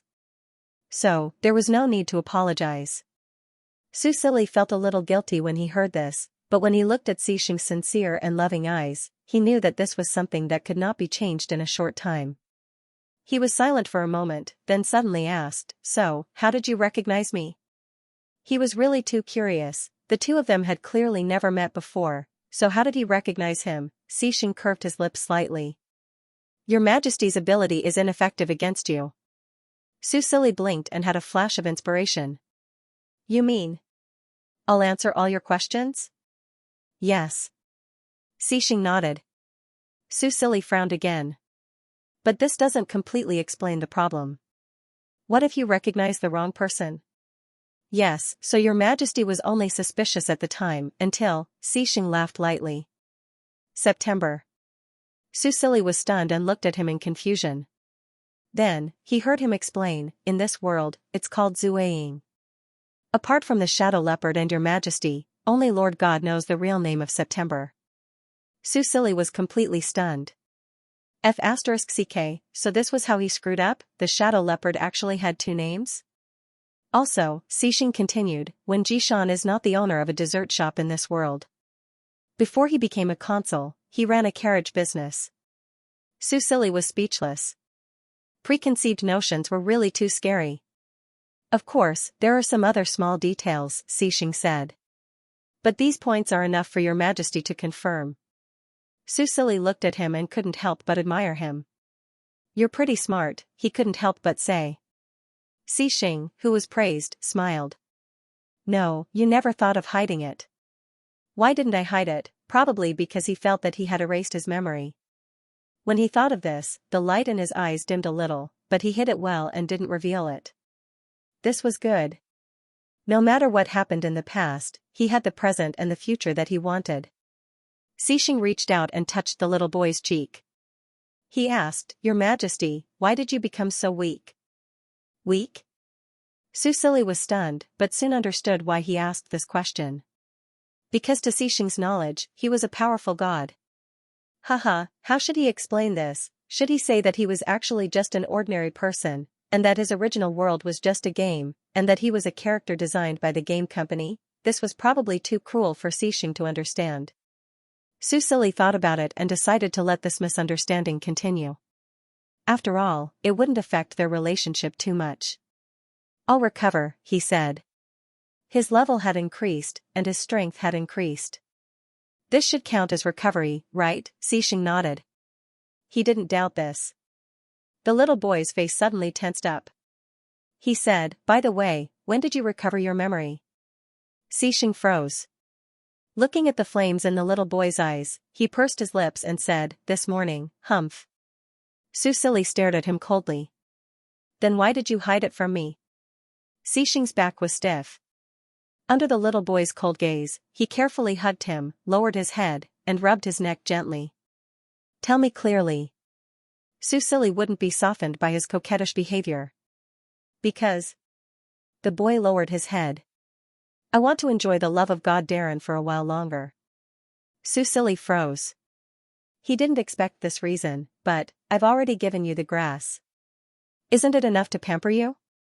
He raised his voice slightly. "I'm sorry." Xing apologized obediently. Although he knew that this kind of pampering was different from this kind of pampering. When he lost his memory, God Darren almost treated him like a child. He never gave him a cold face, never spoke harshly, and especially liked to act coquettishly with him. He was defenseless in front of him. He was addicted to this kind of interaction, but he also knew that this kind of time was ultimately short. So he wanted to grab hold of this last bit. Who knew that he would still be discovered? Susili sighed in his heart. Once Xing apologized and softened his attitude, he couldn't do anything to him. He couldn't help but reflect on himself. Was he not doing enough? Perhaps it was not enough. Xing's current identity was his lover. His uneasiness and humility seemed to be his fault. Ahem. Susili uncomfortably cleared his throat. "Forget it, I'll forgive you for this." Then, without waiting for Xing to relax, he said, "Was this also the reason why you didn't listen to me and ran to the battlefield?" Xing pursed his lips. "I thought that your Majesty didn't want to see those people die." "Indeed, I didn't want to see those people die." Susili looked at him and said, "But I didn't want to see anything happen to you. We were in the trial, and your strength was suppressed. You could have died at any time. Xing, to me, no one in this world is more important than you. I hope that you will remember this before you make a decision in the future." The little boy's voice was still tender, but the seriousness in his words moved Xing immensely. He felt his heart beat very quickly, and a feeling of joy overflowed. He couldn't help but smile. "I will remember." He looked back at the little boy and said with the same seriousness. Susili heaved a sigh of relief. He only hoped that Xing would remember this. He took out a lollipop, tore off the wrapper, and stuffed it into Xing's mouth. Then, he sucked on one for himself. Tasting the sweet taste, his heart that had been unable to calm down after experiencing such a thrilling battle seemed to finally relax completely. Now that he had spoken with Xing, Susili looked at their dirty clothes, patted the dust off them, and stood up. Then, he pulled Xing to stand up as well. "Let's go back and take a bath. It stinks." He took the initiative to stretch out his two small hands and looked at Xing. Xing looked at him and was stunned. Then, he bent down and picked him up. He smiled and said, "Okay." It was cold, so they could take a bath. When the two of them returned to the palace, Janice was shocked by their sorry state. Although she heard the commotion outside and saw the interstellar beasts attacking from afar, Janice did not expect that His Highness would be at the center of the battlefield. Fortunately, after a careful examination, the two of them were not injured. The blood on their bodies was from the interstellar beasts. She quickly ordered someone to boil water and prepare clean clothes for them. Although this courtyard was simpler than the prince's palace, it still had the necessary facilities, such as a bath. The only thing was that this bath was a little small and did not have a heating array. Firewood had to be burned at the bottom. Susili soaked in the bath and felt as if he was being cooked. He sat on a small stool and leaned on the edge of the bath. He lazily watched Xing take a shower under the shower. The young man had swept through the battlefield and was stained with too much blood. If he soaked in the bath directly, he would dirty the water, so he needed to wash first. This was not the first time that Susili had seen his body. He had seen it when he was teaching him how to put on clothes that day. However, after knowing that he had regained his memory, he felt a little strange. Crunch crunch, when Xixing turned off the shower and turned to walk towards him, he saw the little boy staring at a certain part of his body and sighed, "It's really much smaller, Xixing." He threw the towel in his hand and covered the little boy's head, covering his eyes. Splash, he heard the sound of water splashing. Susili pulled down the towel and glanced sideways at Xixing. He was soaking in the water and only his shoulders and collarbones were exposed. He was sitting a little further away with his eyes closed. His ears were a little red, probably because of the hot water. Susili swam towards him.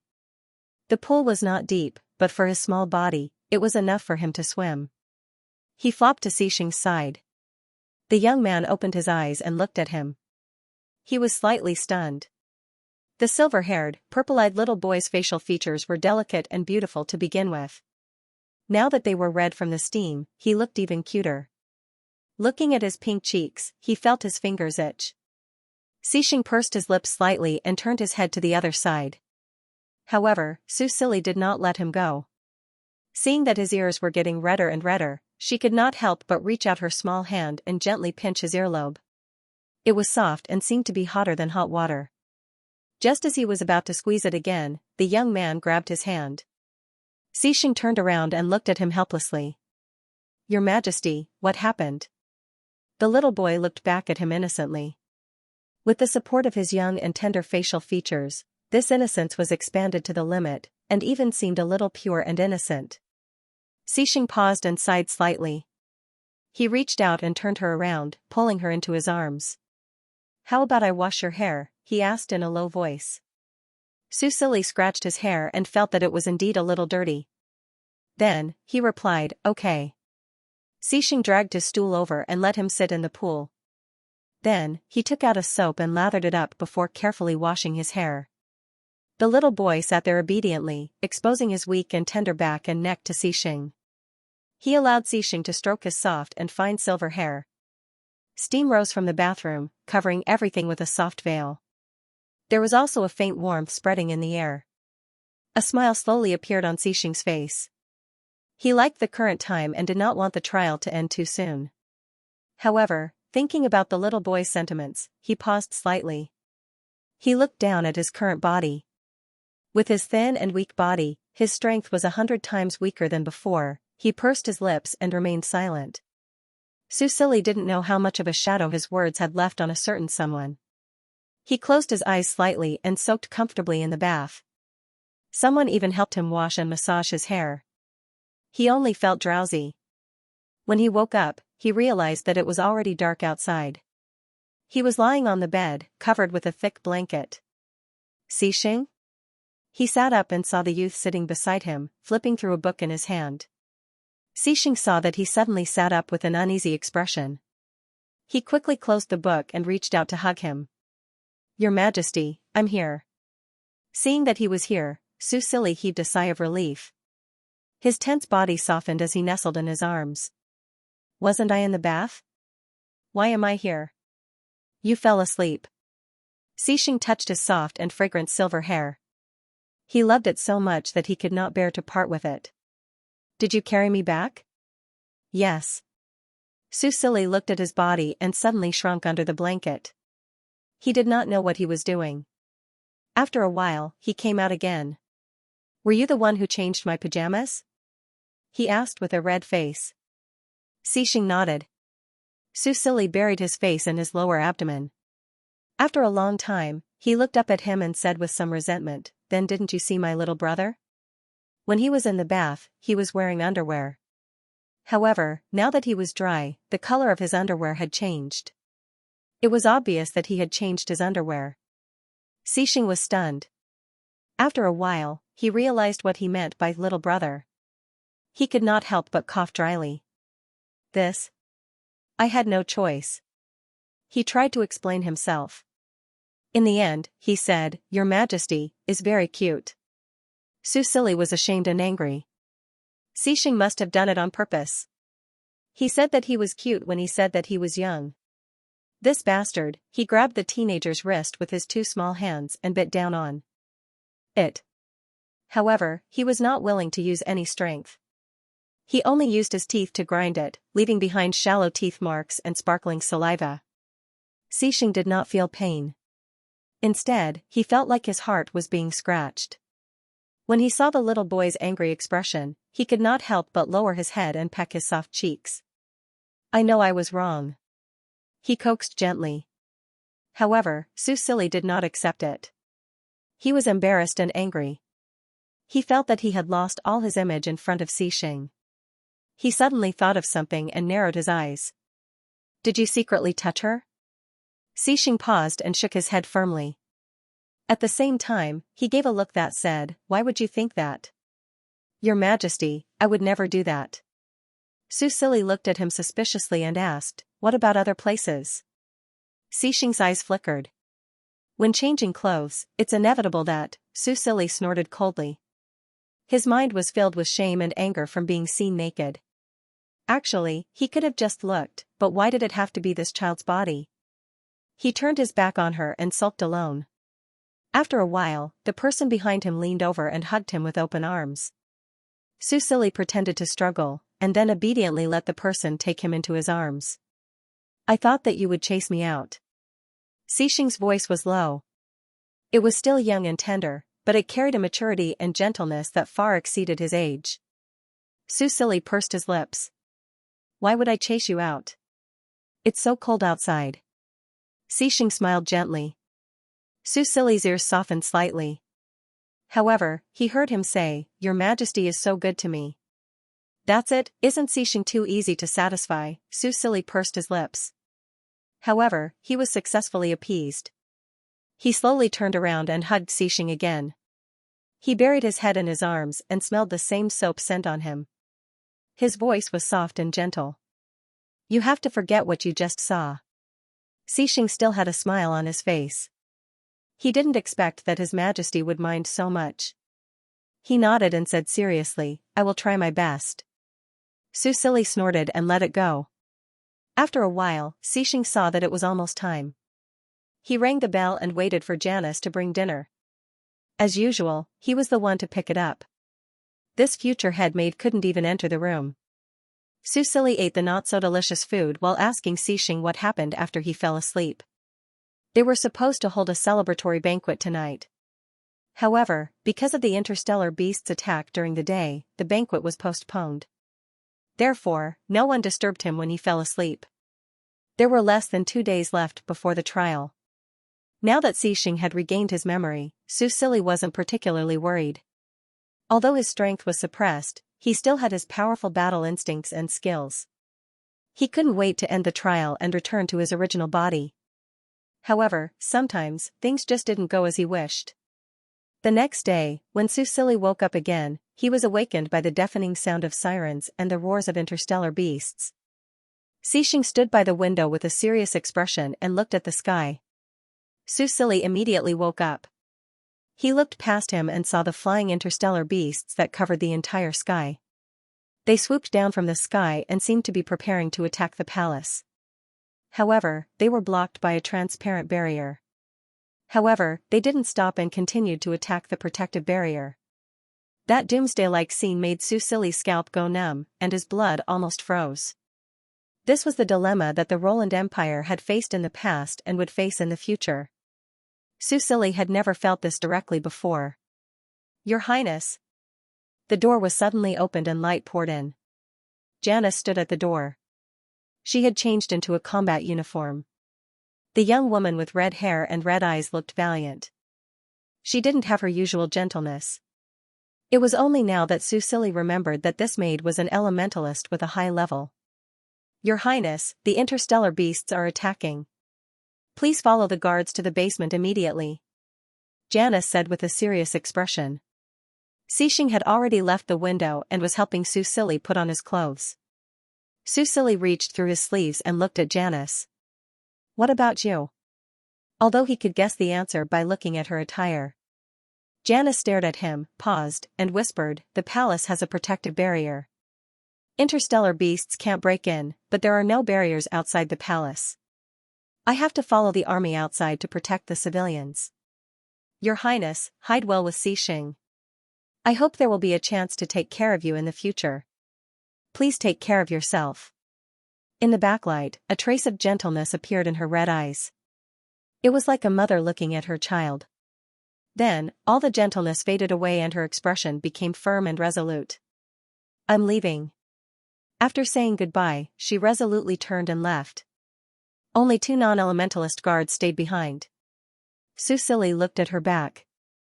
His heart couldn't help but tighten. She should be fine. Janice clearly lived well until 13 years later, however, this was the trial world. Susili gritted his teeth. Although Snow Roland was still young at this time, such a large-scale interstellar beast attack would definitely be recorded in history even if he didn't remember it. However, in the history books that Snow Roland studied, there was no such passage. So, this was part of the trial world again. While he was thinking about this, Xixing had already carried him out of the dormitory under the guidance of the guards. Susili also had a clearer view of the scene outside.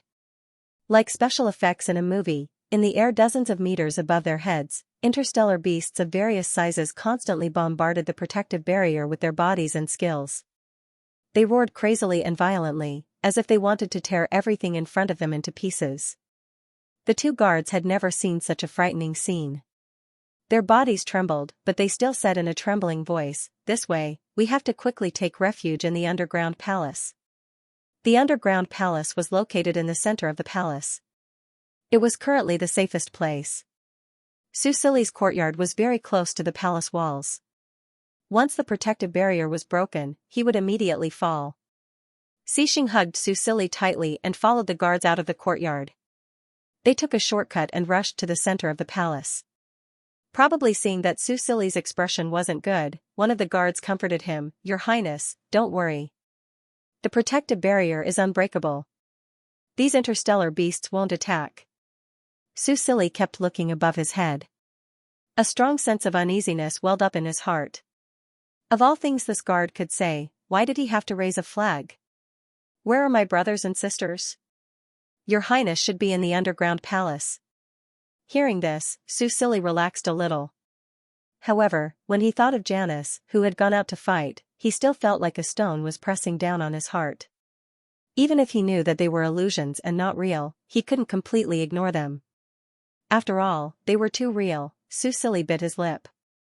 He tried to use the sound element, but he realized that although he could absorb it, this young body didn't have any magic power. He was facing a situation where he was sure to die. Who the hell came up with this trial? He glanced at the interface. There were still 26 hours until the trial ended. It seemed that the trial was about to end, and the difficulty of the trial had increased. It had jumped from easy mode to hard mode. Soon, Susili and the others arrived at the center of the palace. They could hear the sounds of quarreling from afar. "Father, please let me go out to fight. At a time like this, as royalty, how can we hide in the underground palace and let our people be slaughtered?" Cyrene's voice came from afar. Susili had already seen her figure. In front of her stood a tall figure. He was wearing a gorgeous and exquisite emperor's robe.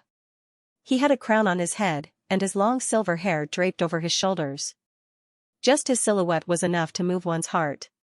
When Susili and the others approached, he saw the man glance in their direction. It was just a glance, but he was stunned. Silver hair and purple eyes. He seemed to see his future self.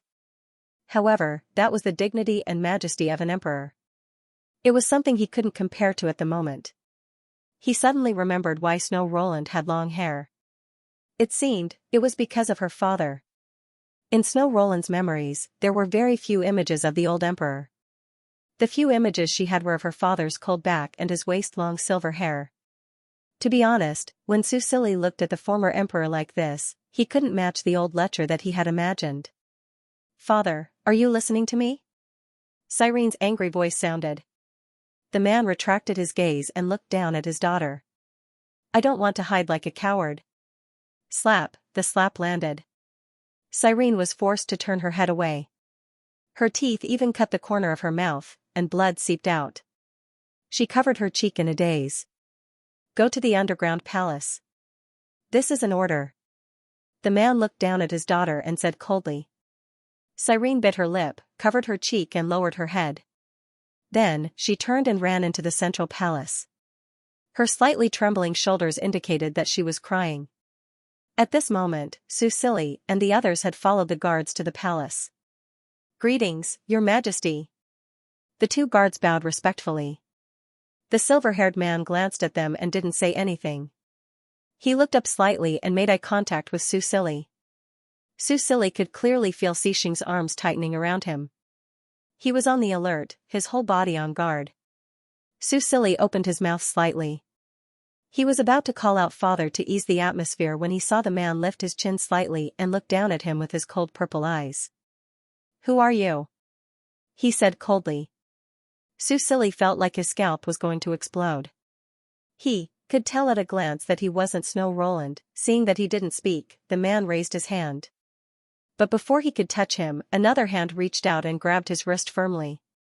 The man frowned in pain and finally looked at Xianxia. The blonde youth looked at him coldly. His gray-blue eyes were full of hostility. He increased the strength in his hand, as if he wanted to crush the man's wrist. "How dare you?" The two guards kneeling on the ground were scared out of their wits when they saw the scene. They shouted angrily and were about to step forward to protect the emperor. The silver-haired man raised his other hand and stopped them. He narrowed his purple eyes and looked at Xianxia. "Little brat, have you caught enough?" Xianxia pursed his lips and lowered his eyes to look at Susili. With Susili's approval, he forcefully shook off the man's wrist and took a step back. The man didn't care about them. He rubbed his bruised wrist with his other hand and twitched the corner of his mouth. "Little brat, you're quite strong," he cursed in a low voice. His long and narrow eyes moved slightly as he looked at Susili again. His eyelids twitched slightly with some interest. "Sound elementalist?" Susili stared at him warily. He had been here for a long time, and this man was the first one to notice that something was wrong with him. And this was in the trial world. At this time, the silver-haired man put away his expression and looked up at the sky. There were more and more galactic beasts. They covered the sky and were densely packed. It was as if the world would collapse under their attacks in the next moment. The silver-haired man clicked his tongue. His light purple eyes were full of hatred and disgust. "Brenda," he called out softly. Green robes fluttered in the wind. A figure descended from the top of the palace and bowed. "Your Majesty." "Send me up," the silver-haired man ordered. The man named Brenda immediately replied, "Yes, Your Majesty." Under the gaze of Susili and Xianxia, green wind elements gathered and the silver-haired emperor slowly left the ground. "Little brat, watch carefully." Before he completely flew into the sky, the silver-haired man suddenly looked down at Susili and said arrogantly, "Watch carefully." "What are you looking at?" Susili looked at him in confusion. The strong wind blew the man's robes and long silver hair. Under Brenda's control, he flew into the air and was only 5 or 6 meters away from the transparent barrier. Perhaps it was because of his provocation, the interstellar beasts attacked the barrier even more crazily. It was as if they were about to rush in and tear him to pieces. The man looked at them coldly. Veins popped out on his forehead. His handsome features became ferocious as a strong aura gathered around him. It was the restless sound element. Susili stared at this scene. "Is it what I think it is?" Just as this thought flashed through his mind, a terrifying sound wave suddenly broke through the air as if it had materialized. The man in the air opened his arms. A high-pitched scream came from his throat. It could almost pierce through a human's eardrums. Bang, bang, bang, bang, bang. The interstellar beasts outside the protective barrier exploded one after another, blooming into beautiful blood flowers in the air. With the interstellar beast closest to the silver-haired man as the center, the blood continued to spread in all directions. Critical damage values stacked up crazily. The bright red and terrifying numbers could barely be seen. Susili stared blankly at this shocking scene. Old. No, the former emperor was really a sound elementalist, and he was not a support type, but a powerful combat type. Susili quickly came back to his senses. He tried his best to observe the scene in front of him, trying to analyze and replicate it. This skill, he had to learn it. The silver-haired man's scream lasted for about a minute. Almost half of the flying interstellar beasts outside the barrier were killed by him. His control of the sound element was really strong. At such a close distance, Susili could only hear such a powerful sound wave. This meant that under the man's control, the skill was mostly aimed at the interstellar beasts outside. Susili felt his heart beating fast. A powerful sound elementalist. There were no sound elementalists in the elementalist college. There were no sound elementalists in the school, so he had to figure it out himself. However, he had limited contact with life. Because of his special status, he was not allowed to go to the cruel battlefield. Therefore, his understanding of the world was soft and gentle. He had always thought that the sound elementalist could only be used as a support skill because there were very few impassioned and murderous songs in the Roland Empire. But now, he finally knew why. Even if he did not use the lyrics, he could use the sound elementalist to control the power of the skill. It could even be a powerful and lethal skill, just like how the man had just reminded him. He stared at him tensely the whole time, a trace of yearning and worship faintly appearing in the depths of his eyes. Under his gaze, the man's scream slowly stopped. Then, under Brenda's control, he slowly descended from the sky and landed in front of them. Susili looked at the interstellar beasts that were slowly gathering outside. Then, he looked at the man's cold back and couldn't help but say he could not help but ask, "Are you not going to scream again?" If he screamed again, the interstellar beasts outside might be wiped out. The silver-haired man glanced at him coldly. Just as Susili thought that the man was going to scold him again, the man suddenly rolled his eyes and fell backward. Then, Brenda reached out and caught him. "Your Majesty, do you want me to send you to the water healing division?" Noisy. The man's hoarse voice was so weak that it was almost inaudible. Susili. The underground palace was brightly lit, and there was no sense of suffocation due to being underground. The wind magic circle carved into the interior of the building provided good ventilation. The palace was not small, and there were many rooms of different sizes. As they walked, Susili could not help but sigh. There was actually such a place in the palace that he had not discovered before. A tense and heavy atmosphere pervaded the underground palace. Most of the people here were ordinary guards, and there were very few elementalists. It made sense. Even Janice had been deployed, let alone these well-trained guards. Recalling what Janice had said before she left, Susili could not help but feel worried. Even if it was just an illusion, he still hoped that she would be safe. They followed Brenda and escorted the former emperor to a room. The Imperial Water Healing Division that had previously treated Susili and Xixing had been moved here long ago. Under the treatment of the Water Healing Division, the former emperor's throat quickly recovered, but his magic and physical strength were still in a state of overdraft. As soon as he was healed, Cyrene ran in from outside. Her eyes were red, and there was a faint red handprint on one side of her face. When she first ran in, she was clearly worried and anxious, but when she saw her father, she immediately restrained herself. She sized up the former emperor, and after confirming that he was fine, she snorted and ran away. The man sat on the edge of the bed and coldly watched his daughter come and go. He frowned and looked at the Water Healing Division. "Go and treat her." The Water Healing Division did not ask any questions and answered, "Yes, Your Majesty." After bowing, they left the room. After the former emperor sent Brenda and a few guards away, only Susili and Xixing were left in the room. Susili had already gotten down from Xixing's arms and stood on the ground. When he saw the man's cold gaze sweep over him, he pursed his lips and fearlessly looked back at him. "Little brat, you've got guts." The man sneered, "Tell me, where did you take my son?" "It's a little complicated to explain." Susili lowered his eyes and said ambiguously, "We will leave tomorrow." He wasn't lying about this. Now that another 3 hours had passed peacefully, there were only 23 hours left before the end of the trial. When the time comes, perhaps this world would crumble at this point? Or perhaps it would continue to evolve? Why should I believe you? The man raised his chin. His lavender eyes were the same as his, filled with scrutiny and arrogance. Susili paused and said, "At the very least, we mean no harm. You should already know about the battle that took place in the central square yesterday, right?" He didn't believe that with the former emperor's current personality, he wouldn't have watched the video for such a big matter. "My partner saved Princess Cyrene and killed countless interstellar beasts. We are on the same side." the little boy said slowly. The calm expression on his face was not at all like that of a 5-year-old child, showing a sense of incongruity. The man looked at him and raised his eyebrows. Then, his gaze fell on Xing. The youth stood beside the little boy, protecting him in a protective manner. His gray-blue eyes were sharp and vigilant, like a dormant ferocious beast, ready to attack at any time. The man lowered his eyebrows and glanced at his wrist. Although it was healed after the healing stream, the feeling of almost having his wrist crushed was not easy to forget.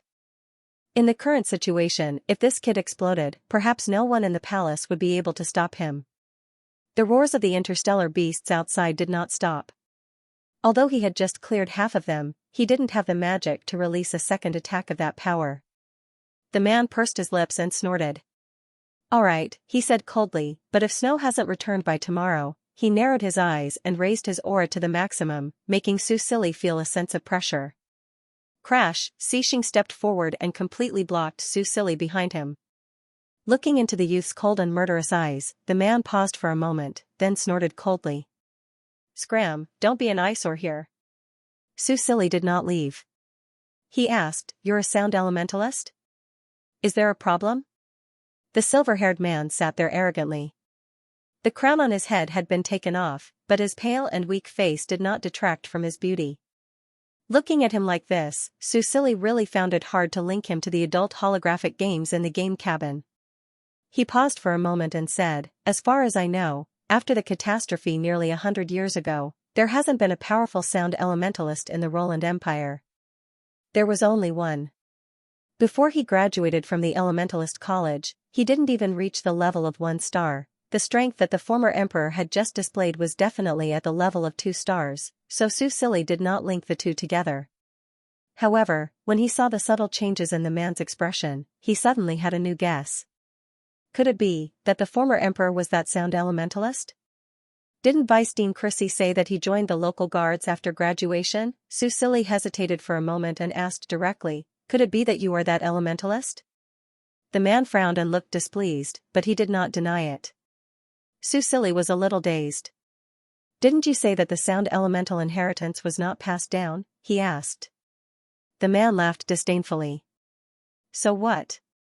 Who asked me to be a genius?" Xing did not speak.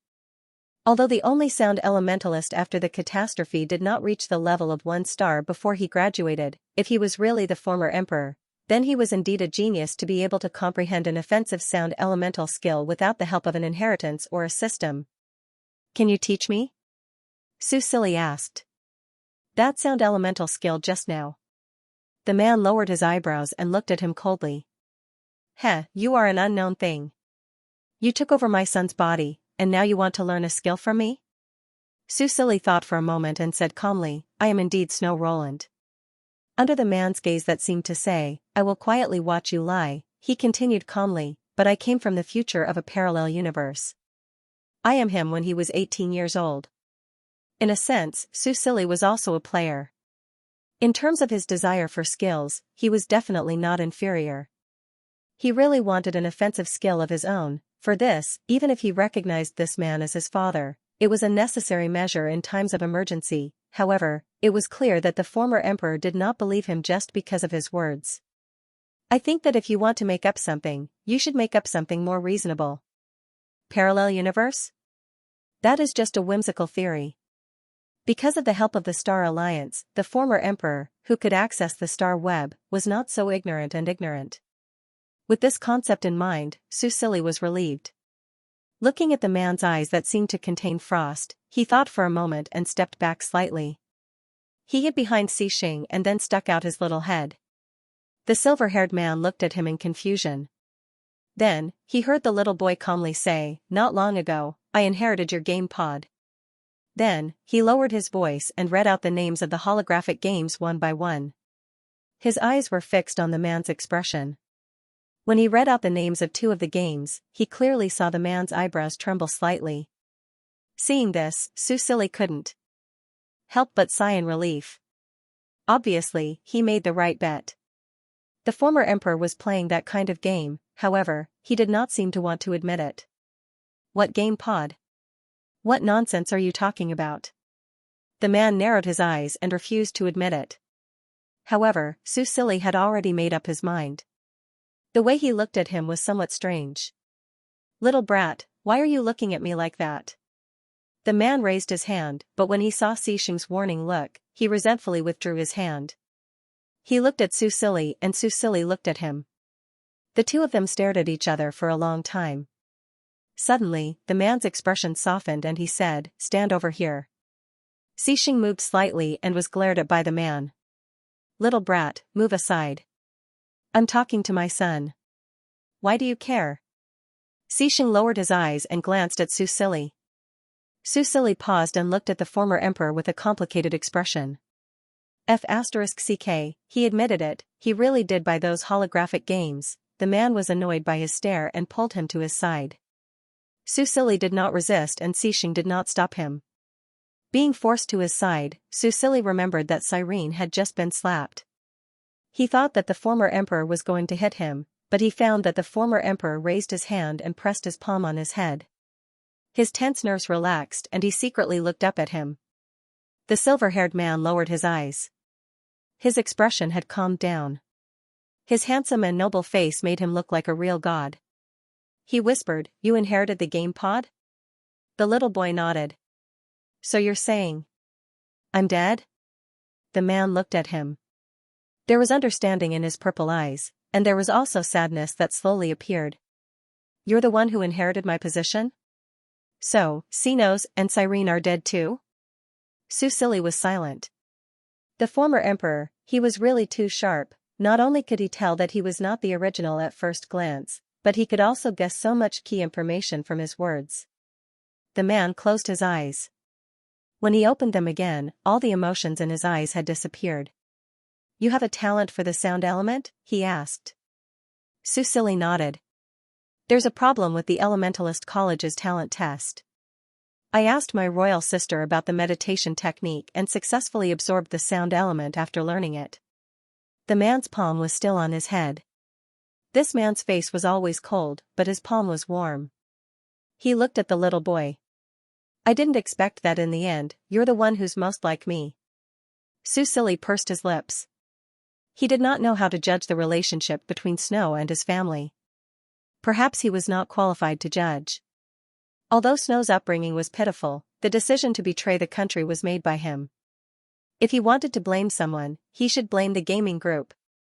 "So, can you teach me a skill now?" Su Silly put Sinua's matter to the back of his mind. Right now, he was Snow, and Snow was him.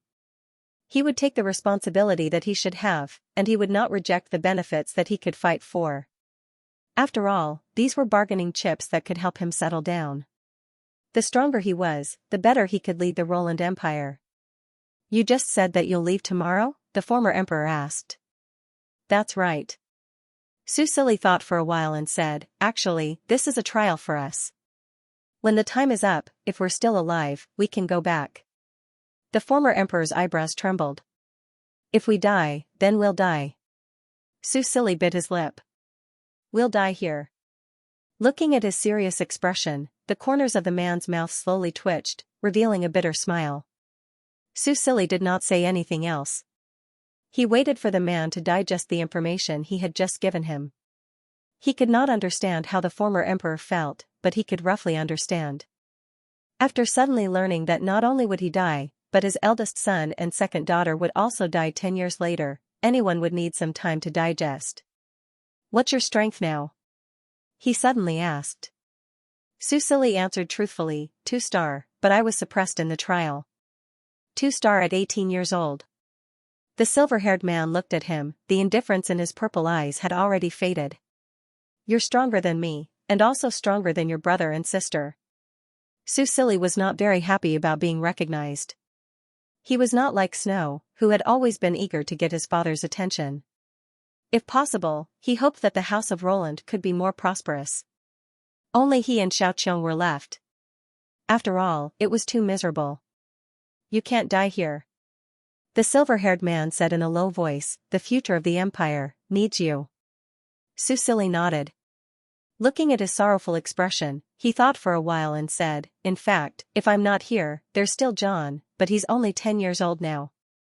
He's too young. John? The man blinked. Half-brother. Susili said expressionlessly. The man was startled. Half-brother. I'm married again? Susili shrugged. No. The man was shocked again. I don't think it's the right time to talk about your private life. I don't know much about it. Susili said calmly. Did you promise to teach me skills? The man was obviously dissatisfied. His voice slightly lowered. Is this the right attitude to speak to my father? First, according to the theory of parallel time and space, you're not my father. Second, Susili looked at his handsome face and decided to stab him in the back. After inheriting your gaming cabin, I feel like I can't face you like before. The former emperor was obviously speechless. That is just something to numb the nerves occasionally. He muttered and did not continue this topic. I can teach you, but you don't even have magic power now. How can you learn it? Also, he said, everyone's situation is different. This is a skill that I learned on my own. It might not be suitable for you. Elemental skills were divided into two categories, inheritable and non-inheritable. For example, the skills that could be taught in the Elementalist College were all simple inheritable skills. However, some unique secret skills required a lot of comprehension. Many of them were unique skills, such as those that Xianxia mastered. Susili felt a headache coming on. However, to enter a mountain of treasures and return empty-handed. How could he do that? Can you teach me the principles and control techniques? He decided to compromise. Currently, I only know support skills. I'm unfamiliar with attack skills. How could Susili let go of such a good opportunity when facing a powerful sound elementalist who was willing to give him pointers? He told the previous emperor about all the problems he had encountered over the years. Although they were at the same level, Susili had been forced to mature by the game system. On the other hand, the former emperor had relied on himself to cultivate to become a 2-star elementalist. His comprehension and knowledge could not be compared to the former emperor's. After knowing that he was his future son, the former emperor's attitude changed drastically. He patiently answered all his questions. However, it was inevitable that he would mock him in the middle, such as why can't you even answer such a simple question? Or are you really a 2-star elementalist? Although Susili was unhappy, he accepted it obediently. At the same time, he decided that he would go back to the college to get a few basic books to read.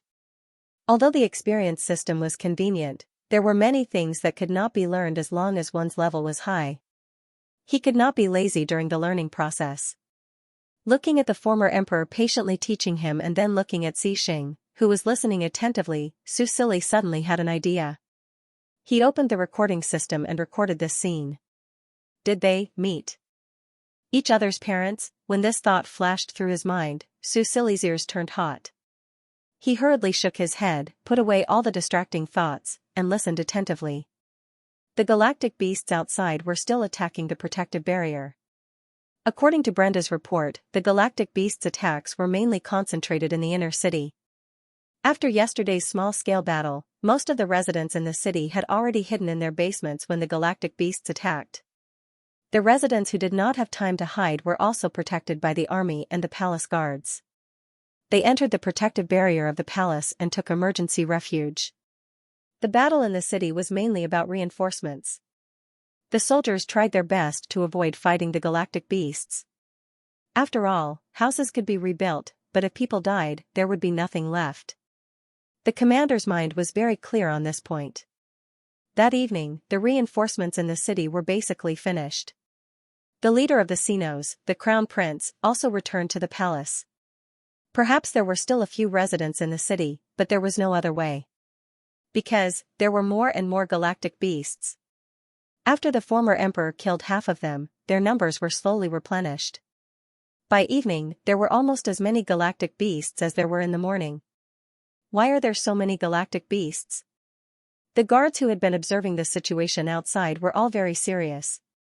This was very unusual. These galactic beasts were like crazy. They attacked tirelessly from morning to night. It was very frightening. If this continued, the protective barrier would not be able to hold for much longer, Susili understood that this was a test of the trial. Although they were safe for the time being, the psychological torment was equally unbearable. The only consolation was that Janice had returned safely. Although she was injured, with the help of the water healing division, she would not die. The night was getting darker. There were less than 12 hours left before the end of the trial. They stayed in the underground palace. Susili wanted to race against time to learn from the former emperor, so he shamelessly stayed in Xianxia's room with him. During this time, Xinos came by. He still looked cold and distant, but compared to the former emperor, Susili felt that it was very good that he did not go astray. But when he was about to leave, Xinos paused and called him to the door behind the former emperor's back. With Xianxia around, Susili was not afraid of him. Looking at this seemingly gentle but actually cold big brother in Snow's memory, he waited to see what he wanted to say. Xinos silently squatted down in front of him and gently held his short hand. A silver bracelet was tied around his wrist. Susili was slightly stunned and looked at him in confusion. Xinos lowered his eyebrows, his long, light-colored eyelashes covering the expression in his eyes. He was only focused on tying the bracelet for him. This bracelet can release the healing stream 3 times. After tying it, he said softly, "I don't know how long the protective barrier will last. Stay by my father and your little friend's side. Don't run around." After he finished speaking, he stood up and seemed to be preparing to leave. Susili did not expect that he would give him such a precious gift. "What about you? He should need it more than him." Xinos looked at him strangely. "I am a water elementalist and have mastered the healing stream. I don't need this." "Then what about C? What about my second sister?" he asked again. "She already has it." Xinos said calmly, "Keep it. When you are seriously injured, it will automatically release the healing stream and heal your wounds. Do you have any other questions?" Susili looked at him blankly and shook his head. "Then I'm leaving." Xinos finished speaking and really left. Susili looked at his back and stroked the new bracelet on his wrist. His mood became terrible again. Killing people and destroying their hearts. This trial was too messed up. He silently turned around and saw that Xianxia had come to his side. Susili pursed his lips. He watched as the boy squatted down and quietly opened his arms to him. He looked at him with gentle eyes. Susili couldn't hold it in any longer. She took 2 steps forward and took the initiative to hug his neck. She buried her small face in his neck. Under his comfort, she felt less heavy-hearted. In the room, the silver-haired man slowly retracted his gaze and sighed almost inaudibly. At night, the lights in the underground palace were still on. That night, countless people could not sleep. Under the shadow of the flying galactic beast, almost no one could sleep peacefully. It was the same for Susili. It was only when the sky started to brighten up that he fell asleep under the erosion of sleepiness. However, he did not sleep for long. After about half an hour, nightmarish news came from the guards outside. Under the crazy bombardment of the galactic beast, cracks had appeared on the protective array, and the cracks were getting bigger and bigger. The late emperor quickly ordered everyone in the palace to move underground to take refuge. However, things did not end so easily. When there were still 3 hours before the end of the trial, the floor of the underground palace began to crack. Seeing the galactic beast emerging from the ground, Susili knew that the difficulty of the trial had officially changed from hard mode to hell mode. In the hall of the underground palace, the cracks on the floor tiles continued to spread in all directions. Accompanied by a terrifying roar, an interstellar beast with a sharp horn on its head appeared in everyone's sight. This was a 2-star mountain warrior beast. Although it was a 2-star, its attack power was not high. However, its escaping ability was extremely strong. When it encountered danger, it could quickly burrow into the ground, using the sharp horns on its head to open a path, and then disappear into the ground. This was because its horns were extremely hard and could easily destroy even the most solid of rocks and mountains. This was where the name of the mountain-drilling beast came from. Because of this, the mountain-quarrying beast became one of the 2-star beasts that could not be eradicated in the Roland Empire. No one would have thought that when the sky was facing such a great crisis, the underground was no longer safe. The mountain-quarrying beast roared and jumped out of the tunnel. Behind it, a few other interstellar beasts jumped out. These galactic beasts were all high 2-star beasts, which were between level 25 and level 29. Their strength was much higher than the elementalists in the palace. Just their auras alone were enough to cause a lot of pressure. This was not the end of it. There were clearly interstellar beasts at the bottom of the passageway, and they were letting out roars that shook the earth. The only thing they could be thankful for was that the tunnel created by the mountain quarrying beast was very narrow. Only 1 or 2 mountain quarrying beasts could pass through at once. After the initial shock, confusion, and panic, the commander quickly calmed down and began to command his men to deal with the interstellar beasts. Quick, take down the mountain quarrying beast. Don't let this beast destroy the palace again. The building materials used in this underground palace were very exquisite, and there was also a special reinforcement formation. Other than the troublesome mountain quarrying beast, other interstellar beasts could not damage the foundation of the palace. Now that there was only a narrow passage, they could deal with it for the time being. However, if the mountain quarrying beast were to make another hole and expand the passage, it would be troublesome. He had to stop the mountain quarrying beast and kill it as soon as possible. Under the command of the commander, the confused soldiers quickly regained their order and subconsciously carried out the order. All of the Earth Elementalists acted at the same time. The Earth Elementalists reinforced the ground with their Earth Elementals, and the mountain quarrying beast, which had been trying to escape, was noticeably slowed down. Meanwhile, the other attack-type Elementalists activated their skills one after another, throwing their most powerful attacks at the mountain quarry. For a time, the underground palace shone with the light of various elemental skills. The few interstellar beasts that had already jumped out of the tunnel were temporarily blocked by other ordinary soldiers. They raised their shields and weapons and used their rich combat experience to entangle these interstellar beasts. They blocked them at the exit of the tunnel so that the interstellar beasts below could not come out for the time being. The palace guards followed suit, organizing the people who had taken refuge in the hall to retreat to their rooms and the ground. But soon, more bad news came. The defensive array formation of the royal palace was completely destroyed, and a large number of flying interstellar beasts swarmed into the royal palace. The ground was already lost, and it was even more dangerous than the underground. The guards had no choice but to close the entrance of the underground palace again to prevent the interstellar beasts that flew into the upper palace from attacking them. Roar! A flame beast that was blocked by a soldier spat out flames from its mouth.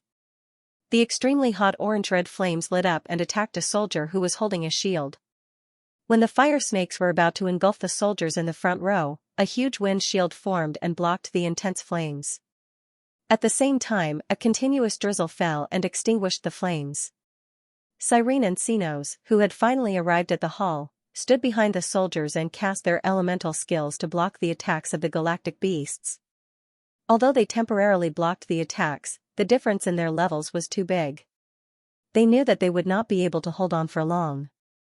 Moreover, other than this flame beast, there were 2 other galactic beasts that were also 2-star and close to 3-star. There were not many elementalists in the royal palace to begin with. If it were not for the 10,000 soldiers accompanying Marshal Joyce back to the city to report on his work, the situation would have been worse. Even so, the number of elementalists in the underground palace was definitely not more than 100, and most of them were only at 1 star. The Empire's rear had not encountered such a serious attack for a long time. The few powerful 2-star elementalists were basically guarding the front line. Susili stood at the entrance of the hallway deep in the palace and watched the battle on the other side of the hall from afar. His forehead and palms were sweating. The difference in their abilities was too big. There was no way these low-level elementalists and soldiers could stop the galactic beasts that were close to 3-star. He glanced at the countdown again. There were still close to 3 hours before the end of the trial. The former emperor, who was standing beside him, also had a terrible look on his face. After a day and a night of recuperation, although he was not at his peak, he still had the energy to cast another sound-type skill. However, after using it, he would most likely be exhausted again. Moreover, the ground had been lost. Even if they killed all the galactic beasts that entered the underground palace, they would be trapped here until they died. In other words, all the people in the inner city were trapped underground. If the galactic beasts continued to fly in and develop the inner city into a nest, the former emperor secretly gritted his teeth and clenched his fists. Seeing the galactic beasts wreaking havoc in the hall and the soldiers beginning to suffer casualties, he decided to go forward and kill these beasts first. However, he had only taken 2 steps when he felt a flash in front of him. A figure rushed out faster than him. The former emperor was stunned. When he turned around, he saw that the young man who was originally standing beside his son had disappeared. Only the little boy was left behind. Although Susili looked calm, his pale face clearly showed his worry. Rationally, he knew that the best solution now was to hide. Hide in the back and wait until the 3 hours were over. Then, he and Xixing would be able to safely leave the trial world. By then, everything in the trial world would be over, and it would have nothing to do with them. This was the safest way. As long as they closed their eyes and covered their ears, no matter how many people died, it would not affect them. After all, these people were just illusions made up by the trial world. They were not real people. However, Susili realized that he still could not do it. This was probably the worst part of this trial. He simply couldn't ignore the life and death of these people, whether it was Janus, Cyrene, the Xenos, the old emperor, or other familiar faces. He could not just leave them in the lurch. Therefore, when Xixing asked him again, he agreed. However, Susili did not know whether this decision was right or wrong. If Xixing was injured or even killed because of this, what would he do? Fortunately, Xixing never disappointed him. In the blink of an eye, the golden-haired youth broke through the line of defense formed by the soldiers. When he passed by the Xenos, he casually took the sword at his waist. Under the watchful eyes of the crowd, the young man made a swift and powerful leap and directly jumped on top of the flame beast's head. Before the flame beast could react, the blade of the sword pierced into its forehead. Blood splattered everywhere as the flame burned. No matter how the flame beast struggled, the youth stood firmly on its head, the blade deeply embedded in its skull. Xixing was a natural warrior. After recovering his memories of future battles, even if his strength was suppressed and he could not use many skills, he could still easily reap the lives of interstellar beasts just by relying on his physical strength and skills. Even if there was a large difference in level between the 2 sides, it could not stop him. The sword's additional skill was activated. A huge shadow of the sword flashed and directly pierced through the flame beast's skull. With a twist of the hand holding the sword, blood and brain matter splattered everywhere. The indifferent youth looked like a tyrant who had just walked out of hell. The soldiers had long since stopped attacking and watched the scene with dull eyes. The rain that continuously extinguished the flames had also stopped. Xenos watched the youth from afar, the indifference on his face no longer present. Although he had seen the youth's strength the other day, he did not expect him to be so fierce in the face of an advanced 2-star interstellar beast. However, the crown prince felt his waist in hindsight. Wasn't the sword in the youth's hand the one that Marshal Joyce had given him? When did he get it? The huge shadow of the sword disappeared, and the flame beast with its head pierced fell to the ground. Susili looked at Xixing from afar and sighed in relief. Suddenly, the little boy was stunned.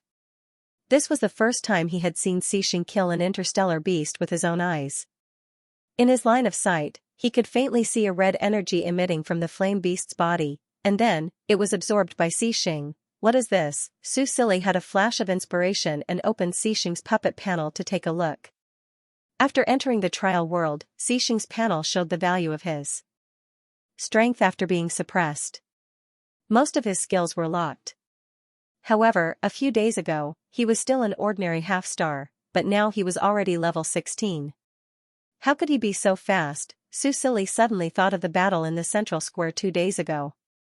Was it because Xixing had killed so many interstellar beasts that his level increased? Xixing could also increase his level by killing monsters, but he did not gain experience points, but by absorbing the energy released by the interstellar beasts after they died. Susili suddenly understood why Xixing had grown so quickly and became so powerful in just 10 years.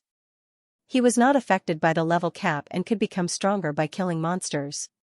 He also had the strange skills that Susili had given him in Game of Gods and his intellect.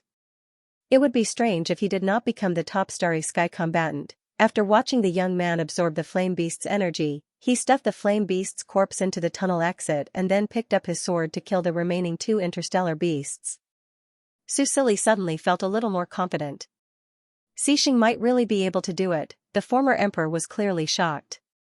He had already retreated to Su Sili's side and suddenly said, "Your partner is very strong." Su Sili's expression relaxed and he could not help but smile. Then, he thought of something and hesitated for a moment before looking at the former emperor. "Yes, you helped me choose him." After Xixing had stood out in the beast tide, the former emperor had removed Joyce from the position of marshal and promoted him directly. Afterwards, the former emperor had relied heavily on him. This could be seen when Wen Jishan was promoted by Xixing to become the chief magistrate of the imperial city. Of course, Wen Jishan had also used his actions to prove his ability. Later, before his death, the former emperor had entrusted Snow to Xixing. Before Snow grew up, he had also been given the responsibility of handling government affairs. It could be said that Xixing played the role of Prince Regent. The former emperor's trust in Xixing was evident. Hearing Su Sili's words, the former emperor was clearly stunned. Then, a trace of a smile appeared on his cold face. It seems that this emperor is not only a genius, but also a good judge of character. Su Sili secretly rolled his eyes. However, looking at the time of the trial that was gradually decreasing, he pursed his lips and did not refute. Let him be smug then. After all, their time together was running out. Sinos and Cyrene, at this moment, he suddenly heard the former emperor's voice again. What happened to them? Su Sili looked up at him, but the man was not looking at him. His gaze was fixed on the pair of children in the distance. Su Sili could not see his expression clearly. He bit his lip slightly and finally told him, the beast tide. 10 years later, there was an unstoppable beast tide. The border defense line was breached. At that time, they were all fighting at the front line. The former emperor was silent for a long time before he said softly. They fought until the very end? Yes. Su Sili nodded. This is probably the final fate of the Roland imperial family. The former emperor's voice was low. It was as if the clouds and the wind were the clouds and the wind were the wind, but it also seemed to be filled with grief. Ah, this damned responsibility and shackles, Su Sili was silent. The former emperor looked at the battle at the other end of the hall. While they were talking, Xixing had killed another galactic beast. He was so strong that the elementalists who had finally killed the mountain-quarrying beast did not know whether they should help or not. Later, under the command of the commander, they quickly used their skills to block the passage so that the galactic beasts below could not come out. Although some people were injured in the battle, the Imperial Water Healing Division should be able to save them. At this moment, the defensive battle was gradually coming to an end. Next, they just had to kill the last galactic beast and firmly block the passage. Then, the underground palace would be temporarily safe. The stone in Su Sili's heart slowly fell to the ground. At this moment, there were still 2.5 hours before the end of the trial. Perhaps the galactic beast's attacks would be even more fierce. This made his expression become serious again. At this moment, he noticed that the silver-haired man beside him suddenly turned around and walked into the corridor without saying a word. He walked into the depths of the palace. His long hair was draped behind him, swaying gently as he walked. For some reason, although Su Sili could not see his expression, he seemed to be able to feel a trace of determination from his back. What is he going to do? Su Sili frowned slightly. He turned around to look at the battle in the hall, then looked at the former emperor who had already walked some distance away. He hesitated for a moment, but still followed behind him with his short legs. The former emperor probably heard him and turned around to look at him. However, he did not say anything and continued to walk forward. The man was tall and had a pair of long legs.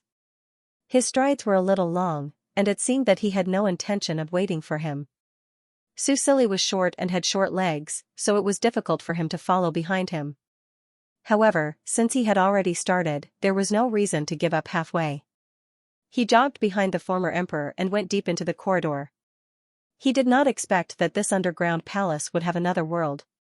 At a certain dead end, the former emperor pressed some kind of switch, and a secret door slowly appeared in front of him. Su Sili was not surprised by this. He followed closely behind the former emperor and went in. After entering the secret door, there was another long passage. There were several switches along the way. At this time, Su Sili did not dare to relax. His small hands grabbed onto the former emperor's clothes tightly. Under his desperate tugging, the former emperor finally gave in and had to slow down to accommodate him. The two of them walked underground for an unknown distance. After more than 40 minutes, they finally reached their destination after passing through the last door. This was a space about the same size as the hall in the underground palace. It was about 10 meters tall, and there were more than 10 tall pillars supporting the sky and the earth. And within the encirclement of these pillars, Susili saw a gigantic array formation. What kind of array was this? Susili had a shadow of this kind of unknown array. This reminded him of the array that moved on its own in the trial grounds. It was a pity that he could not use his detection spell. Otherwise, he would be able to tell the array's function with just a glance. Is this a protective array? Susili asked directly. However, he did not see any cracks. Therefore, this array should not be the protective array in the palace. However, the former emperor looked at him and rubbed his head. This is indeed a protective array, he said softly. Susili looked at him in confusion. He tilted his head and thought for a while. Suddenly, he realized something. Is this the protective array of the imperial city? It protected the fire seat of Roland during the beast tide. Even after 3 years, it was still protecting the 5 main cities. That's right. The former emperor looked at the giant array not far away. His voice sounded faint in the empty underground palace. As long as it is activated, the imperial city will no longer be harassed by the interstellar beasts. When the beast tide invades in the future, it should be activated too, right? Susili nodded. Because of the protective barrier, the Roland Empire was not completely destroyed by the beast tide. But now, the passages between the main cities are blocked by the interstellar beasts. I am preparing to build a teleportation array to connect the main cities. He hesitated and could not help but say, besides fighting, elementalists can also devote themselves to construction and production. They are the most perfect engineers and planters. The former emperor finally looked away. He looked down at him and rubbed his little head again. You did well, he said softly. There was no coldness in his purple eyes. The empire will definitely become strong again in your hands, but now, the empire of this world is still under my rule. I have the responsibility and obligation to protect it. Susili looked at his expression and carefully analyzed his words. He felt a little strange, but he could not tell what it was. He looked at the time.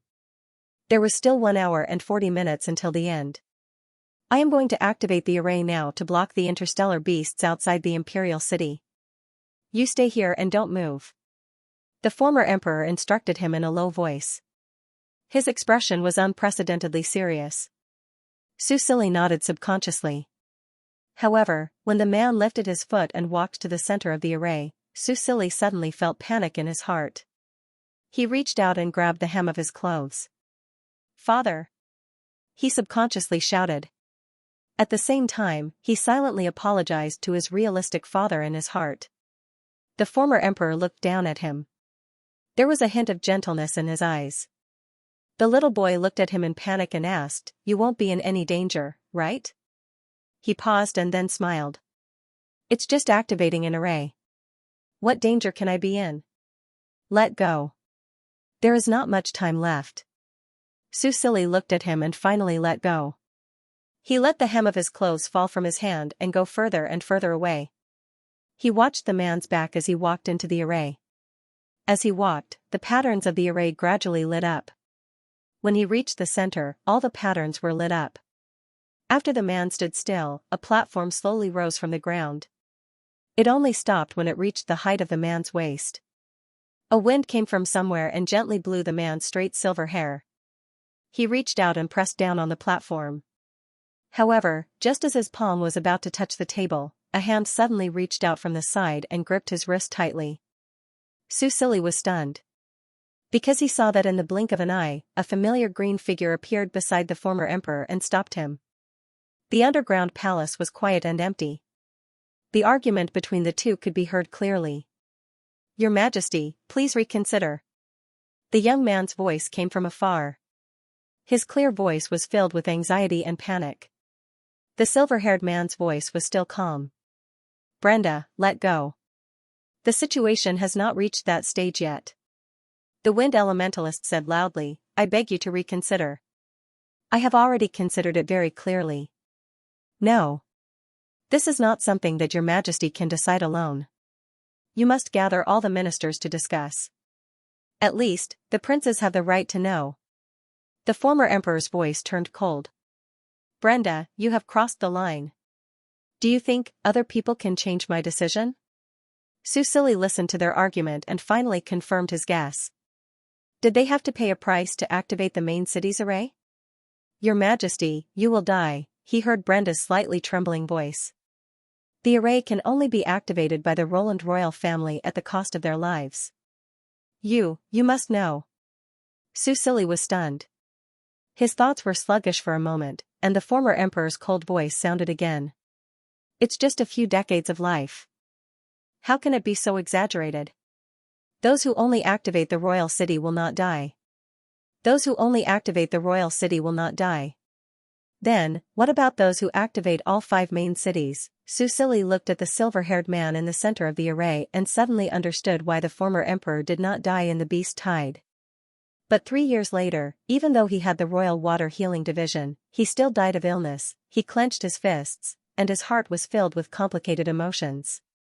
It turned out that they had been living under the protection of this man. It turned out that 3 years ago, it was this man who sacrificed his life so that the fire of Roland could be preserved.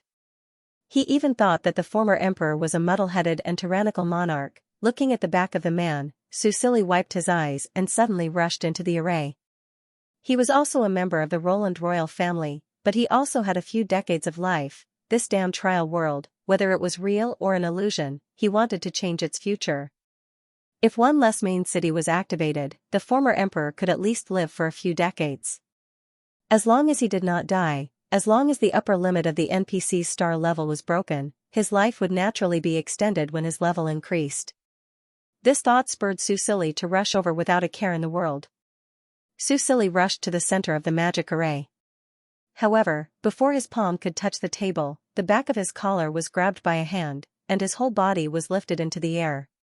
The man lifted him up and glared at him with his purple eyes. You little brat, do you want to die? After all, Susili was not a real 5-year-old child. After struggling for a while, he found that he could not break free, so he stared at the former emperor and said coldly, Put me down. The former emperor looked at the child's red eyes and pursed his lips. In the end, he put him down resentfully, but he stood in front of him and did not let him get close to the magic array. Didn't I tell you not to run around? He said in a deep voice. His cold expression looked very fierce. Susili was not afraid of him and said tit for tat, You lied to me and said that there was no danger. The former emperor paused for a moment and glanced at Brenda unhappily. There is no danger, he said stubbornly. In that case, let me do it. Susili said and was about to reach the magic array again, but the former emperor grabbed his little hand again and pulled him aside. Didn't you hear what I said to Brenda? The man's face darkened. You said that this is your trial. If you die here, you are done for. Susili bit his lip and did not back down. I have reached the 2-star level, and my lifespan is more than 200 years.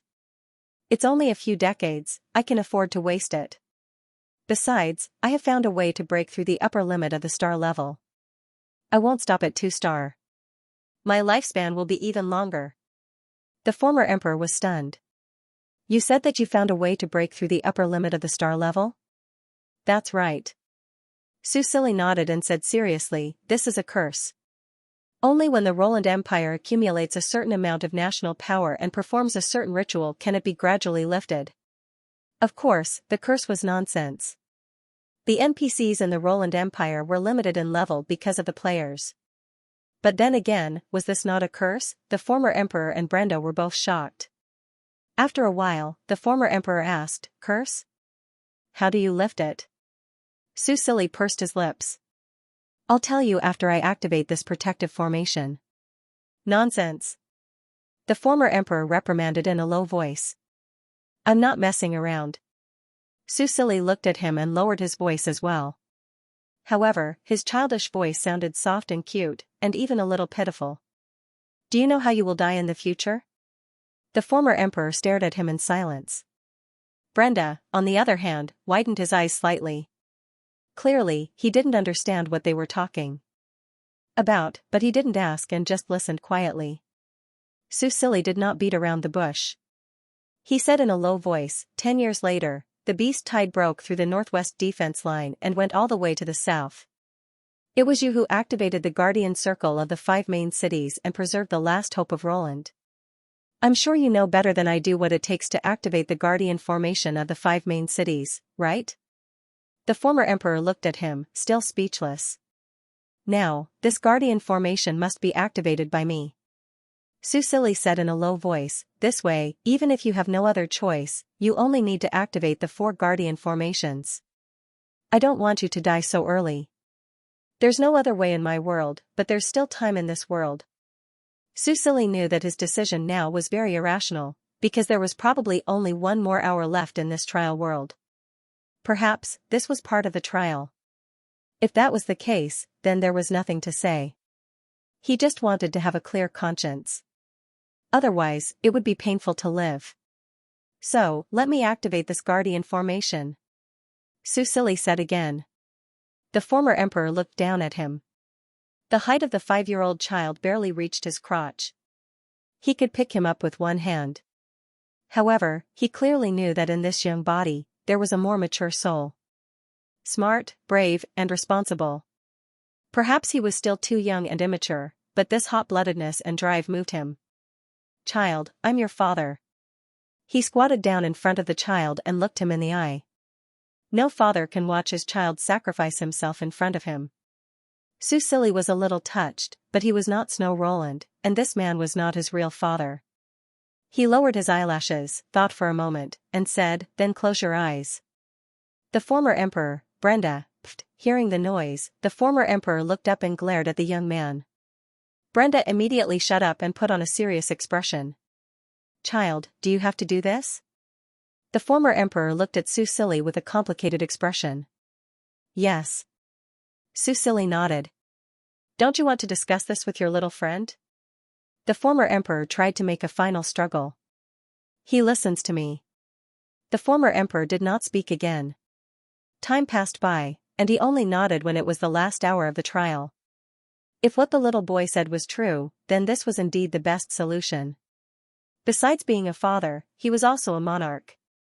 He had to be responsible for the empire and his people. Child, I hope you won't regret your decision today.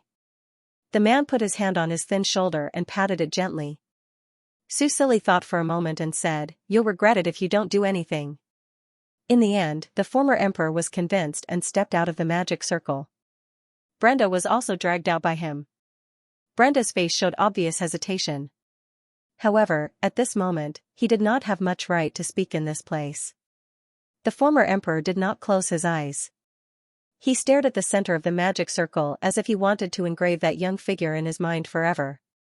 Susili also stood on his tiptoes and pressed his small hands on the magic circle. A dazzling light bloomed under his hands, turning his vision white. In this white space, a line of small words appeared before his eyes. Ding. Activating, Roland's ancient guardian magic circle, Imperial City, requires 50 years of lifespan. Would you like to proceed? Susili did not expect to receive such a prompt when activating the magic circle. He paused for a moment and then clicked yes. This was a gamble, but he felt that he had a good chance of winning. Lifespan was definitely calculated by life force. He was a 2-star elementalist, so 50 years should not be a problem for him. When he clicked yes, the light that was only on the magic circle suddenly spread out. In the blink of an eye, it had spread to the entire magic circle. When the patterns of the magic circle were illuminated by the dazzling white light, a beam of light that was hundreds of meters wide suddenly shot up into the sky. Susili's consciousness was carried away by the beam of light and left the underground palace together. He felt that he had passed through thick layers of mud and rushed directly from the ground to the sky. After rushing out of the ground, the beam of light seemed to crash down like a raging tide and spread radially in all directions. Almost all the interstellar beasts that came into contact with the beam of light were turned into dust and annihilated. Whether it was the flying interstellar beasts that rushed into the palace to destroy or build nests on the ground, or the land interstellar beasts that blocked the passage created by the mountain quarrying beast, they all disappeared when they came into contact with the silver light. They did not even have time to scream before they died. After spreading throughout the inner city and eliminating all the interstellar beasts that were wreaking havoc in the inner city, the silver light did not stop. Instead, it continued to spread throughout the entire imperial city. All the citizens of the empire who saw the scene knelt down on the ground to worship. The flying interstellar beasts that were originally driven by some unknown force also regained their senses and fled into the distance. However, the silver light did not let them go. Exterminate, exterminate, exterminate. All the invaders were exterminated. The originally powerful and ferocious interstellar beasts that were wantonly slaughtering humans were like paper in front of the silver light. Susili felt and watched the scene. He only felt shocked and happy at the same time. The silver light ran for a full 15 minutes before finally reaching the border of the imperial city. When it reached the border, the silver light did not move forward anymore. Instead, it extended upwards and formed a huge silver barrier that enveloped the entire imperial city. Then, the silver light faded away as if nothing had happened. Only Susili knew that from today onwards, a transparent protective layer enveloped the entire imperial city. It would stand tall for generations to come and protect the capital of the Roland Empire. When this thought flashed through his mind, a strong sense of weakness surged up and his consciousness began to return. When he felt his body again, he felt his vision turn black and fell backwards. Then, he was caught by a warm embrace. In a daze, he saw the young man's red eyes that were filled with rage. "It's Xixing, why is he here? What did you do to him?" Xixing looked up and stared at the former emperor and Brenda, who ran over after him after the strange phenomenon disappeared. His eyes were burning with anger, as if he could choose to devour someone at any time. Even though he had worked with the former emperor for 3 years, the former emperor still relied heavily on him. However, in Xixing's heart, those 3 years of muddle-headedness did not leave much of a mark. Therefore, when facing the former emperor, he did not have any special feelings, not to mention that they were just illusions of the trial world. However, these damned bastards dared to harm his god while he was fighting. The young man's grayish-blue eyes were stained with blood. His body was filled with murderous intent, as if he would attack in the next second and end the lives of the former emperor and Brenda. At this time, a small hand reached out and tugged at his drooping hair. Xixing was stunned. He hurriedly lowered his head and held Susili's hand. "I'm fine, don't worry," Susili said softly. Although he was a little dizzy, he glanced at his attribute panel. HP, 1000. His HP did not decrease, but Constitution, 191. His constitution, which had reached 121, dropped to 91. He had lost 30 points, which meant that when he returned, his maximum HP would be reduced by 30,000. Susili sighed inwardly. His constitution advantage from adding omni points was gone. When he returned, he would probably be weaker than Li Jiu. Sigh. He looked listless, but when he saw the former emperor's worried expression, he comforted him. "I'm really fine, just a little dizzy." Looking at Xixing's hostile gaze, Susili could only reach out and touch his face. He said softly, "I was the one who wanted to do this. I'll explain to you when we return." Xixing pursed his lips and did not say anything else. Susili sat up and looked at the former emperor and Brenda. He said, "The protective formation has been activated.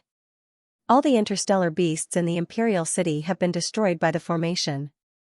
These interstellar beasts are probably here for us. Because this is our trial, these interstellar beasts should return to normal after the trial is over." Because of his guilty conscience, he did not dare to say anything. However, now that the crisis was over, he could say it openly. "There's still half an hour left," Susili said. "We'll be leaving in half an hour. While we're still here, let me tell you some things about the future." Although Susili did not know if this world would still exist after the trial ended, or if it would continue to evolve, Susili had already decided to treat it as a real parallel world. After all, he could even see the future form and interact with others.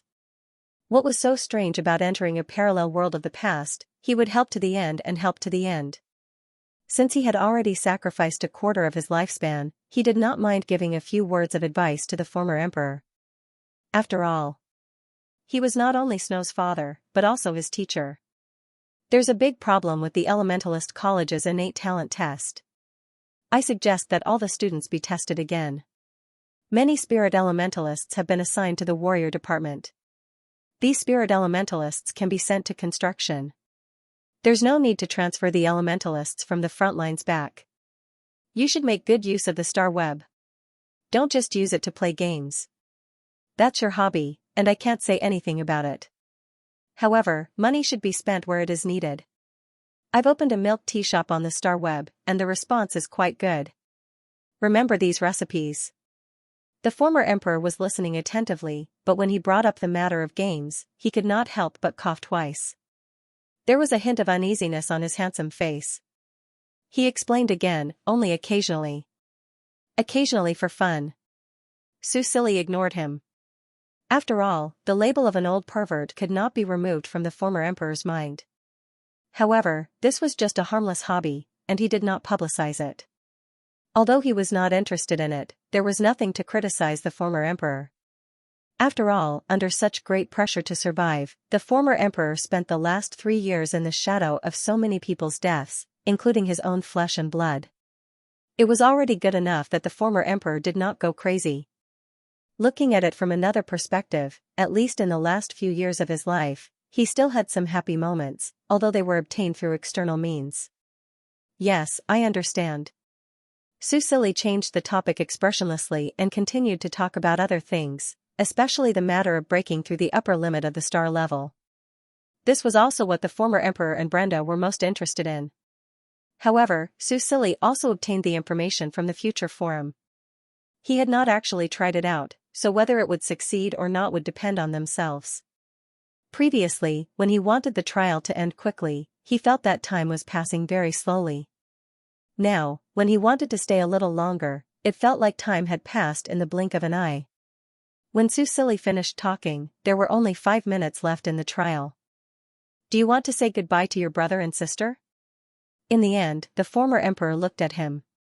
His light purple eyes were almost identical to his own, reflecting the little boy's figure.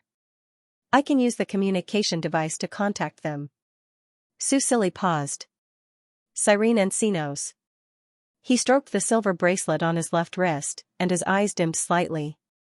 He hesitated and was about to refuse, but the former emperor had already dialed the communication device, and Cyrene's cheerful voice sounded from the other side. Father, where did you go? Did you see it? The interstellar beasts disappeared. There was just a silver light, and it was very, very bright. I'm still in a daze. The girl was a bit incoherent, and her excitement was evident on her face. Susili's eyes softened, and then he heard the former emperor say, "Okay, I'll tell you when we get back." Is Sinos with you? Yes, yes. Brother, father is looking for you. By the way, brother, did you see Little Snow? Where did Little Snow go? Susili opened his mouth, but he couldn't say anything. He listened to the voices of Cyrene and Sinos in the communication device, and then looked at the familiar yet strange man in front of him. In the end, he could only smile softly. In the end, he still hoped to leave that smile for them, even if his eyes were already blurred by tears. Ding.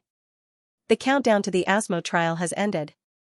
As the time ticked down to the last second, a system notification appeared in front of Susili, and then everything in front of him receded like the tide.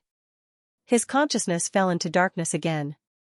In the silent and deep palace, only the gems inlaid on the walls shone faintly, bringing a bit of dim light to this ancient palace. In the depths of the palace, there was a magic formation that was about 30 meters in diameter, and there were 20 or so people lying haphazardly. What's going on? Outside the magic formation, Wang Hu and Li Lai looked at the 20 or so people in the distance, and their expressions were very bad. After exploring the maze for a few days, they finally found this strange palace, and in the depths of this palace, they found the missing 5th team. The heroes had already disappeared. Wang Hu had learned this from Hua Sui, and Hua Sui had also disappeared in front of him, so Li Lai wasn't worried about the missing heroes. Now that they finally found the missing people, they didn't dare to rush forward, because the scene in front of them was too strange. And what really shocked them were the 2 people lying on the edge of the magic formation closest to them. His Majesty and the Marshal, these two most respected figures of the empire, had actually found this place before them, and had even fallen into danger. Li Lai clenched his fists, gritted his teeth, and was about to go forward, but Wang Hu pulled his arm and kept retreating. "Be careful of that magic formation." Only then did Li Lai realize that the magic formation on the ground had quietly moved over, but after they retreated a certain distance, the magic formation stopped. The diameter of the magic formation was about 30 meters, and if it continued to move towards them, someone would be exposed. Obviously, this didn't conform to the rules of the magic formation. Wang Hu was relieved, but Li Lai frowned. "What's going on? How would I know?" Wang Hu shrugged and sat down cross-legged. "Wait here, they're still breathing. Maybe this is their chance." "Li Lai, a few are dead." Wang Hu was silent, thought for a moment, and said, "Can you see if you can move them out?" Li Lai looked at the few people who were no longer breathing in the magic formation and nodded slightly. "I'll try." He controlled the wind element and moved the bodies of the soldiers out. For soldiers were no longer breathing. Although his heart was heavy, Li Lai knew that this was much better than he expected. There were still 17 soldiers, and nothing bad would happen. Marshal Xixing was so strong, and His Majesty, Li Lai shook his head and didn't dare to think about it anymore. When Su Sili regained consciousness, he felt a little cold. He felt like he was lying on the ground, but there was a source of warmth beside him, emitting a familiar aura. His eyelashes trembled slightly, and he opened his eyes. He found that his upper body was lying on Xixing's chest, and the two of them had fallen to the ground.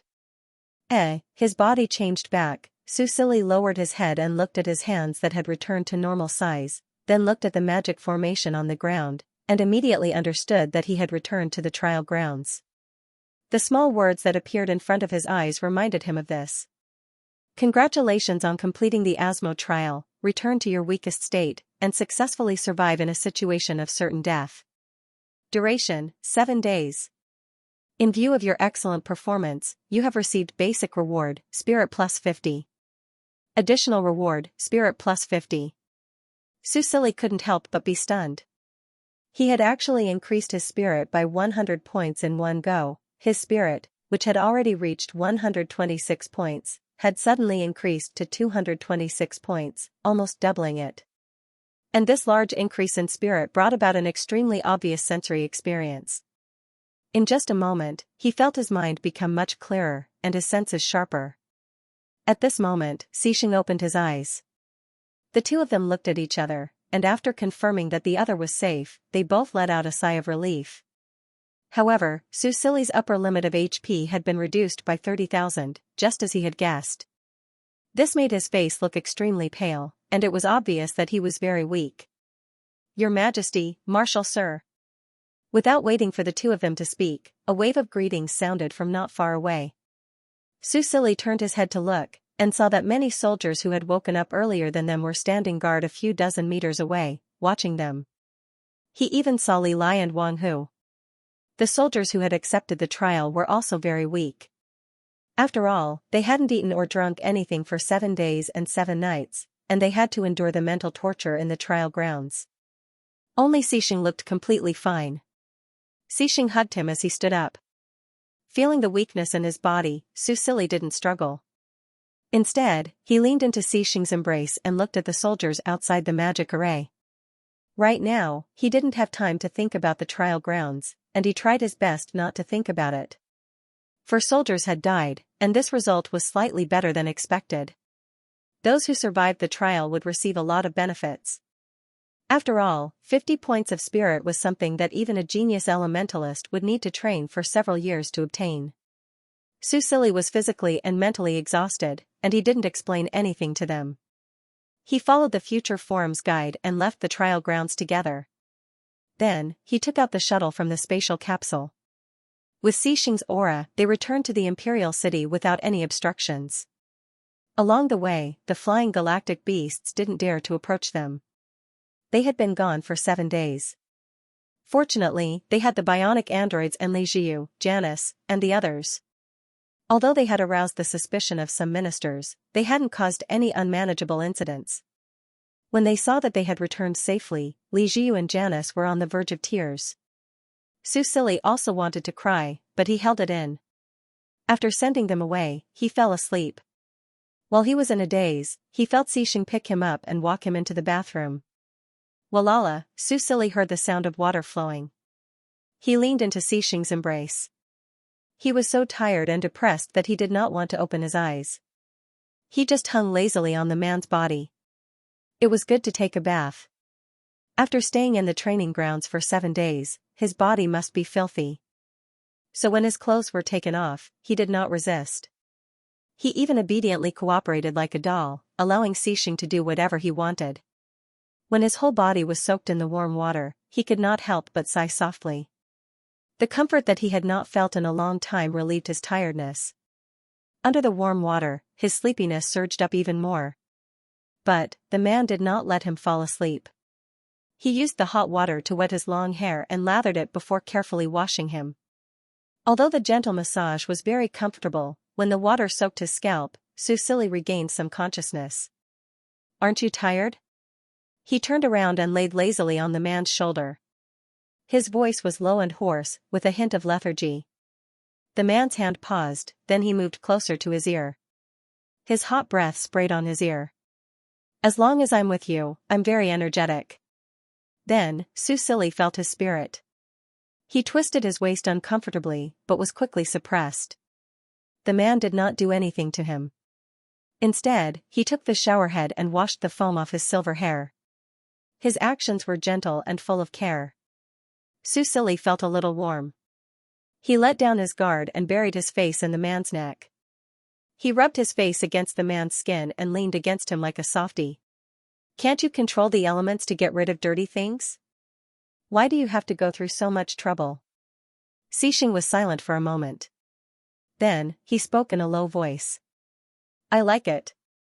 Only by hugging you like this can I feel it's real. To let me know that the training grounds are over and that you're safe. I won't fall into the fear of losing you at any time." Su Silly pursed his lips. Yes, the training grounds were over, those people would not be able to see them anymore. His voice was very soft, with a hint of nasality. "We're back.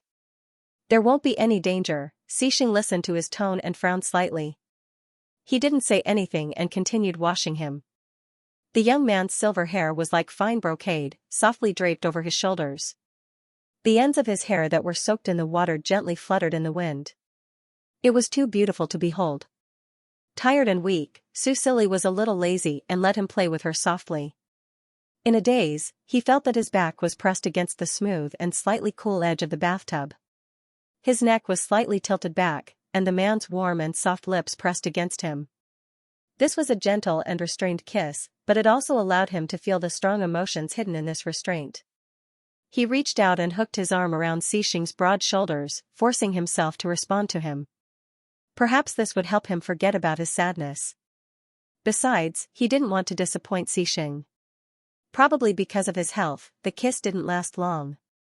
The man let go of him, but his lips were still neither close nor far. Between his lips and teeth, there was a silver thread hooked, ambiguous and blurred. "From the day you were willing to acknowledge me, I've always wanted to do this." Xixing pressed his forehead against hers. His voice was low and deep, and it contained deep emotions. Su Silly felt that his eyelids were fighting, and he couldn't see his face clearly in the dense water vapor. This kind of moment was indeed very suitable for an intimate interaction, but he was really tired. He was hesitating whether to cooperate or push him away. However, Xixing didn't take any further action. He even felt a familiar cool feeling seeping into his tired body. The energy of the healing stream was nourishing his body. As for where the healing stream came from, it was self-evident. Feeling his thoughtfulness, Su Silly's heart moved slightly. In the end, he tightened his arms and hooked them around the man's neck even more tightly.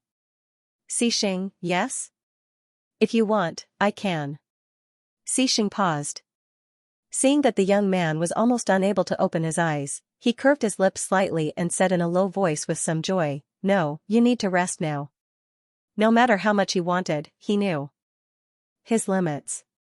However, there was no doubt that the deity's indulgence made him feel warm.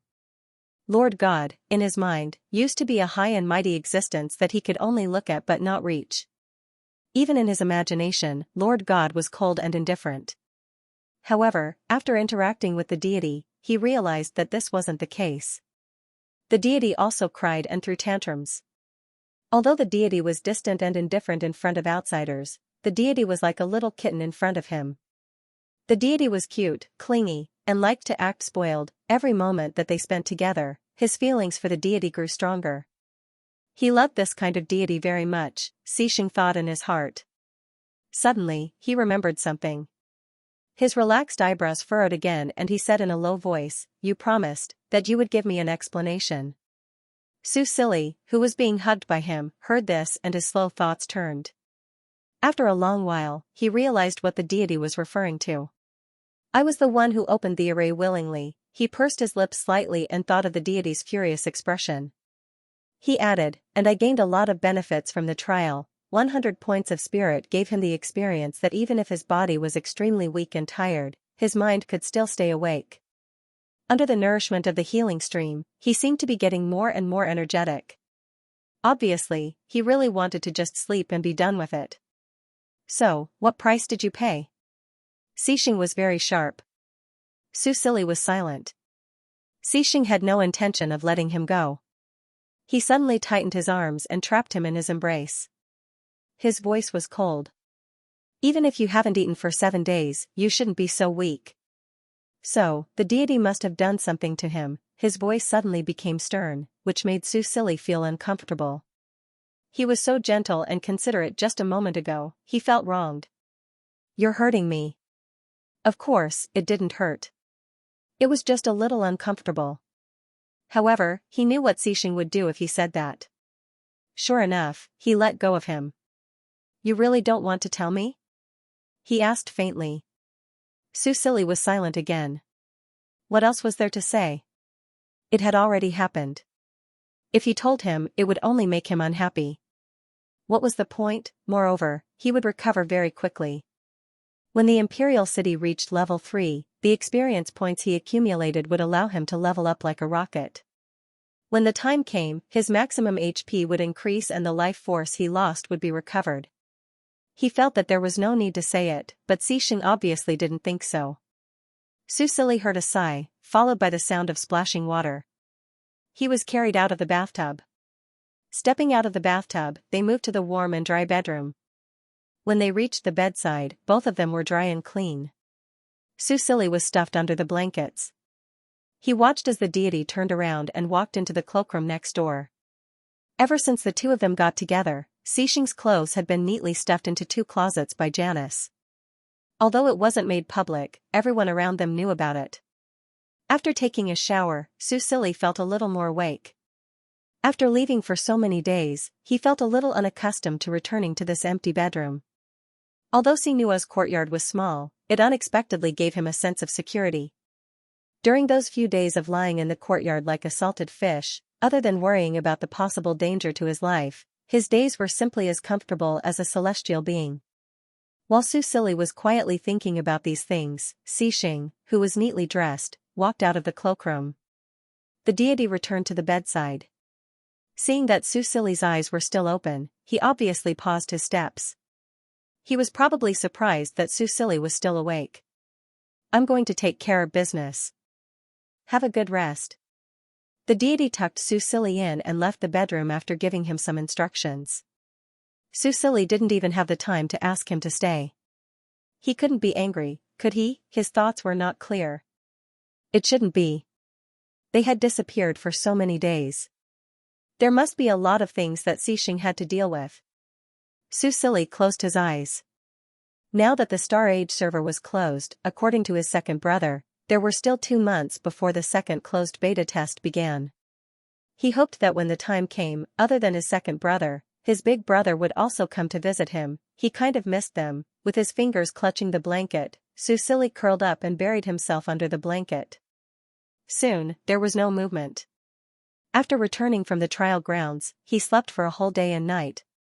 During this time, he had many dreams, most of which were about the people he saw in the trial grounds. He also dreamed that the angry blonde boy tore the former emperor apart and killed Brenda. Susili was so scared that he broke out in a cold sweat. Then, he quickly fell asleep again. It wasn't until the next evening that Susili completely woke up. He felt alive again. His body was still a little weak. This was the after effect of consuming 50 years of life force. He could only rely on slowly recuperating. Recalling those warm and terrifying dreams, he shook his head. He didn't have a good sleep. Hunger made him not think about anything else. After he got up and washed up, he ordered the maid to bring him dinner. When he saw Janice again in a completely sober state and saw that she had matured a lot, but her face was still gentle and warm, Susili felt much better. When they were in the trial world, that young Janice had been doing her best to take care of him. "Janice, you've worked hard during this time." The decision to go to the trial grounds was indeed a rash one, but to be honest, Susili didn't regret it. He only felt a little sorry for the people who stayed behind. Janice smiled. Although she looked a little haggard. She could imagine what kind of torment she and Li Ziqing had endured in the past 7 days to make it through. As long as His Majesty is safe, everything is worth it. She didn't blame him, which made Susili feel a little guilty. He was a little silent.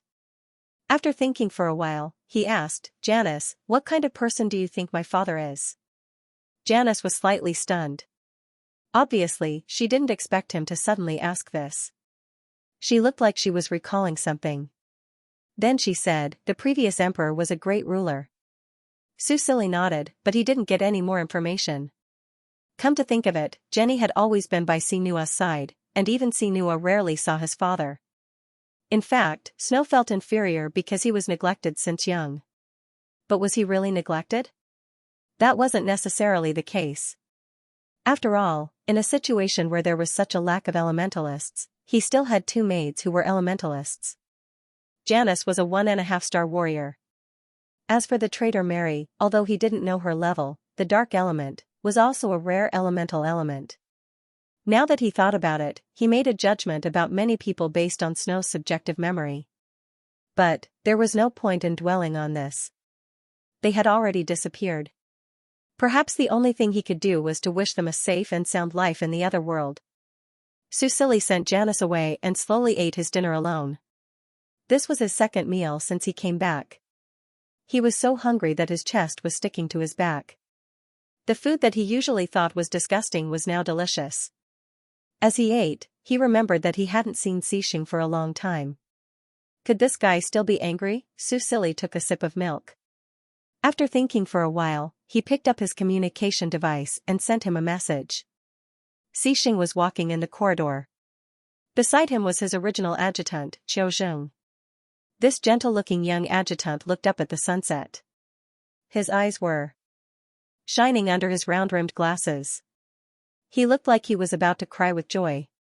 He finally got off work on time, he didn't have to work overtime anymore. When he reached the fork in the road, he happily waved at Xianxia and said, "Then, Sir Marshal, see you tomorrow."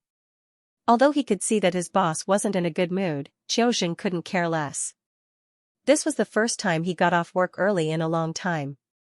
He said goodbye and happily turned around. He was going to find Magistrate Wen to drink a few glasses of wine. Perhaps he would find Captain Li to play a few games. He needed to socialize. Socialize normally, Xianxia looked at his back. His mind was a bit blank. I wonder how His Majesty is doing. When he thought about how he hid it and how much he cared about the old emperor, he pursed his lips and clenched his hands into fists. Even if he told him, he wouldn't be able to go to the trial world to cause trouble for the old emperor. Why did he hide it from him? Was he so unworthy of the god's trust? Actually, he had felt it before. How could he not have noticed the god's guard against him? After the 2 of them confessed their past, he thought that the god had completely let down his guard against him. But now, it seemed that he had been thinking too much. Even now, he was just a lover who couldn't see the light of day. This identity hadn't changed at all. Xianxia felt bitter in his heart, but there was nothing he could do. He could only slowly digest it by himself and not appear in front of the god for the time being. At this moment, his communication device suddenly rang. It was an exclusive ringtone. He knew who it was as soon as he heard it. Almost without thinking, Xixing opened his communication device to check the message. His Majesty, I'm awake. Xixing pursed his lips. Just as he was about to tell the god to eat, another message came in. His Majesty, I'm clean. Do you want to come over? Xixing blinked. Although it was just a short sentence, his mind was filled with thoughts. His slender fingers gently loosened his collar. He hesitated for about 3 seconds before disappearing in the next second. When Xixing arrived at the emperor's bedroom, only a small lamp was turned on at the head of the bed. It was very quiet in the huge bedroom. The gauze-like bed curtains were bundled up, vaguely revealing the figure of a person sitting at the head of the bed. Xixing approached him. The silver-haired young man was sitting with his back against a pillow. The blanket covered his waist and abdomen. He was reading a book.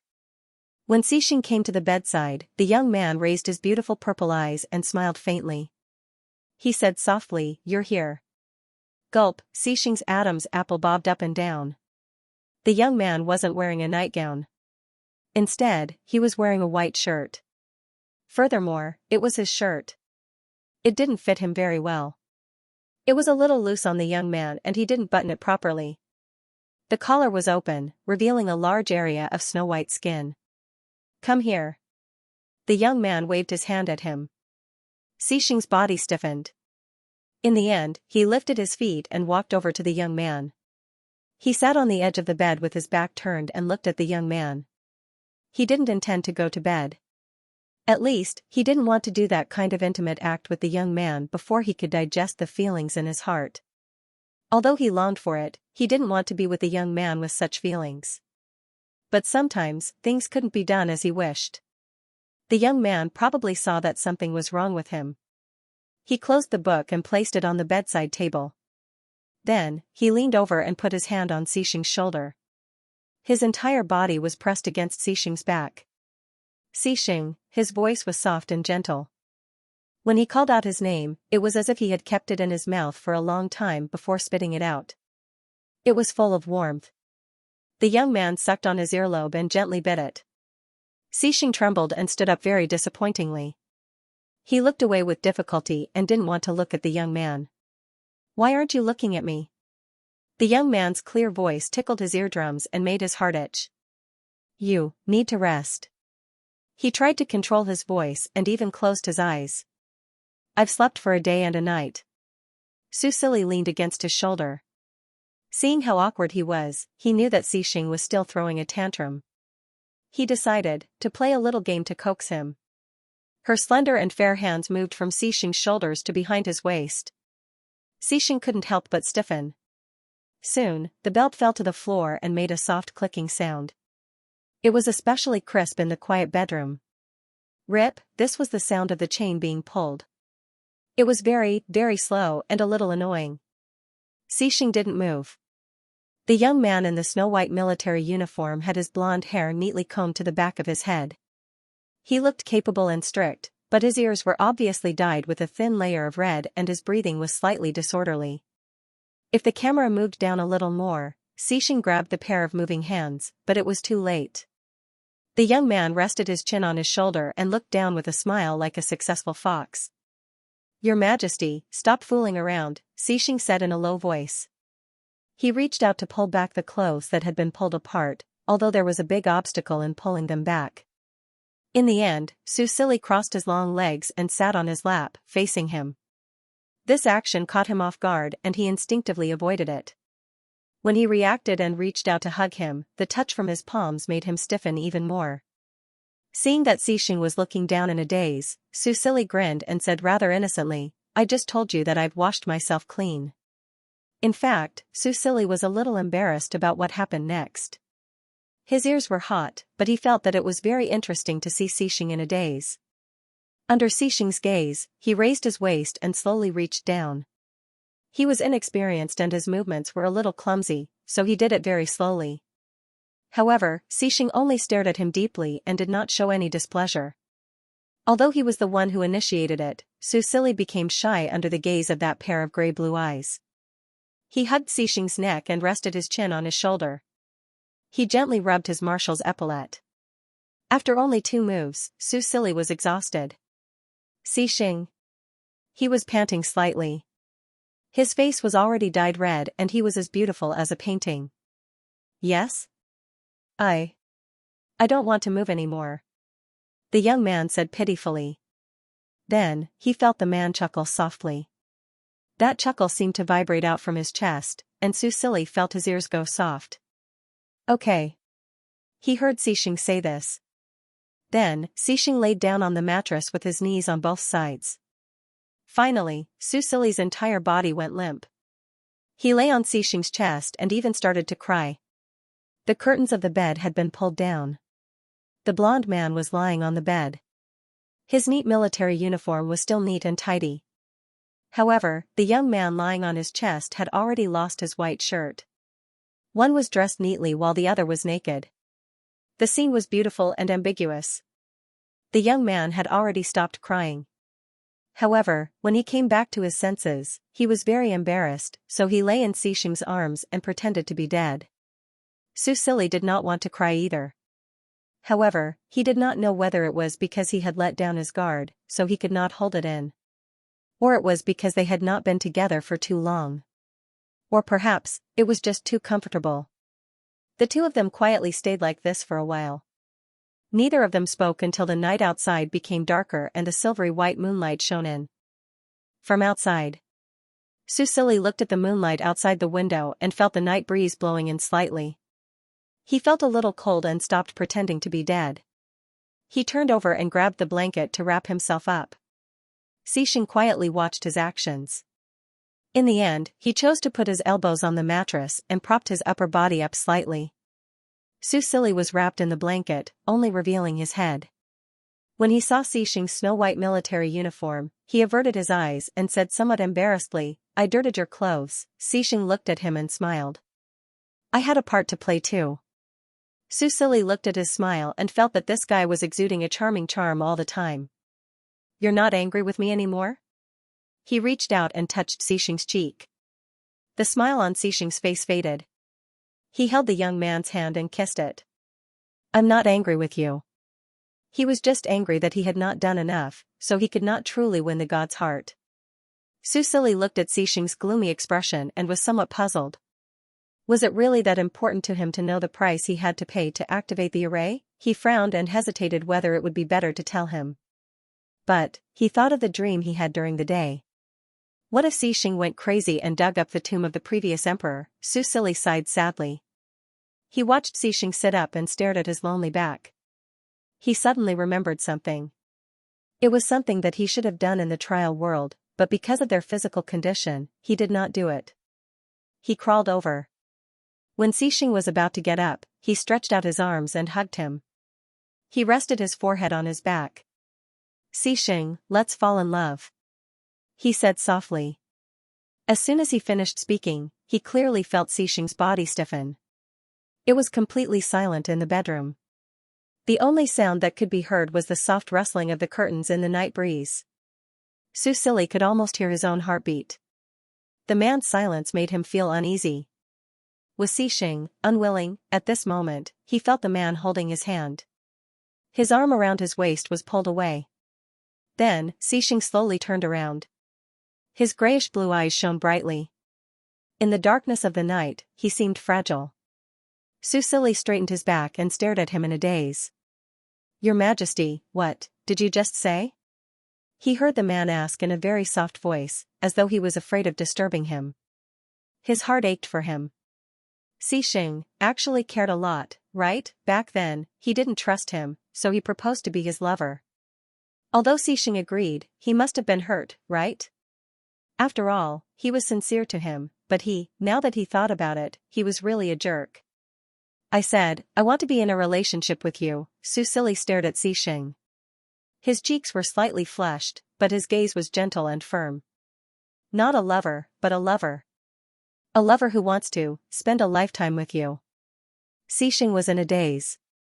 He reached out his hand, wanting to touch his face. However, just as his fingertips were about to touch his face, he suddenly curled up, as though he was afraid that this was just a beautiful dream. Sensing this, Susili held his hand and placed his face in his palm. He looked at him tenderly. Xing only realized that this was all real when he felt the warmth of the man's hand. He was caught off guard by this unexpected happiness. He was a little stunned. "Your Majesty," his lips trembled. Looking at the young man's expression, he asked softly, "Are you really willing to spend a lifetime with me?" "Just me?" Susili looked back at him. He wasn't a person who made promises easily, especially when it came to relationships. Furthermore, he and Xing had really fallen in love too quickly. Even though he had a connection with Xing in Game of Gods, at that time, he had only treated Xing as a paper doll. It hadn't even been 3 months since they got along. Logically speaking, he felt that he should slow down a little, but logic often didn't work. Just like now, it was obvious that his emotions had the upper hand. After knowing that Xing truly loved him wholeheartedly, he also wanted to reciprocate. He wanted his beautiful eyes to no longer be stained with the color of humility and pain. "Why would you be unwilling?" Susili leaned forward and hugged him tightly. He said in a low voice, "I'm sorry. I hurt you before. I didn't expect to make you feel so uneasy." "What lover?" "I just don't want to announce it for the time being. I've never thought of looking for someone else. It's always been you. I only like you, and there's no one else." Xing hugged him, still in a daze. If that was the case, then what was up with the hero? Why did she hug him? Why was she crying for him? But when he opened his mouth, he realized that he couldn't ask. What was he thinking? It wasn't easy to make such progress. It wasn't easy to get God's promise. Was he going to ruin everything? Xing reached out and stroked the young man's back. He hugged him tightly and gently closed his bitter eyes. As long as God said it, he would believe it. He said that he was the only one who liked him and wanted to spend the rest of his life with him. What was there to be dissatisfied with? Wasn't this what he had always wanted? "So now, are you going to announce our relationship?" Xing opened his eyes. His cheeks were pressed against the young man's smooth skin. He gently rubbed his cheeks. His actions were intimate, but the look in his eyes was still gloomy and cloudy. Logically speaking, he told himself that with God's character, perhaps he still didn't want to announce it. It had to be said that Xing understood Susili very well. When he first proposed to be in a relationship, he really didn't think about this problem. Coming out of the closet required a lot of courage. He also hadn't tested the attitude of his parents and brothers. If he suddenly announced it, he was a little worried that his father's heart wouldn't be able to take it. His silence gave Xing an answer. He tugged at the corners of his mouth and smiled bitterly. So he still couldn't see the light of day? "I'm sorry." He heard the young man say this. Even though he had guessed the answer, this apology still made his heart ache slightly. However, Susili continued, "I can't announce this to the whole country for the time being, but I won't hide it from the people around me like before." He reached out and held Xing's cheeks. He smiled gently. "Xing, you can move into my bedroom. You don't have to leave early in the morning, and you can walk in openly at night. I'll ask Janice to prepare the things for you." As he said this, he pecked his lips. "Okay?" Xing gazed deeply at his smile. He felt that the haze in his heart seemed to be gradually dissipating. He never thought that the young man would be so open when he said open, "Can I live here?" He thought for a moment before asking. "Of course you can." Susili snuggled into his arms again. "Just like in the trial world. I'm already used to living with you. I can't sleep alone at night." "Then, you said to announce it to the whole country?" Xing calmly probed. Susili paused. He used his fingers to tug at the buttons on Xing's military uniform and said with some distress, "Actually, I don't want to be the topic of conversation for others, but if you want, I can do it too. Give me a little more time. I'll arrange it." Xing's lips curved slightly. Hearing the young man's promise, the sweetness in his heart finally suppressed the last trace of confusion and darkness in his heart. "That's very good," he said. "It doesn't matter whether or not I announce it to the whole country. It's fine as long as you can be with me." However, the more Xing did not ask for it, the more guilty Susili felt. Xing was the person he liked and treated him so well. How could he bear to let him be wronged? Since he had made a promise, he would do it. Once he communicated with his parents and obtained their support, he would announce their relationship to the whole country and to the whole world. Yes, it's decided. The game server was still closed, so his parents could not use the game capsule. Therefore, this matter could only be temporarily put aside. However, Susili had already taken it to heart. The two quietly hugged for a while. Susili's fingers began to move again. Xixing looked down at him unbuttoning his jacket. However, this time, he did not let him have his way and reached out to hold him. Susili was a little confused. Didn't they already talk about it?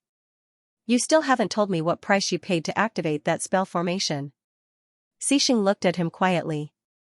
His grayish-blue eyes were deep and focused. His serious expression did not seem to want to let this matter pass so easily. Susili's expression suddenly fell. Why is he still thinking about this matter? It seems like he still cares a lot about it. Just a little bit of life force. His purple eyes flickered slightly, but he quickly became firm again. Yes, just a little bit of life force. It will recover very soon. Just a little bit? Yes, just a little bit. Seeing the young man's unchanging expression, Xixing felt his chest tighten. He had thought of many possibilities, but directly sacrificing his life force was the one he was most unwilling to accept. Are you referring to a lifespan of 100 years? He asked faintly. Susili opened his mouth slightly in surprise. He did not expect Xixing to know that life force was related to lifespan. However, after thinking about it, he understood. After all, he was the strongest person in the empire. However, how can a lifespan of 100 years be so exaggerated? It's only 50 years. As soon as the words left his mouth, Susili knew that he was in trouble. As expected, Xixing's calm expression completely darkened. Do you think 50 years is very little?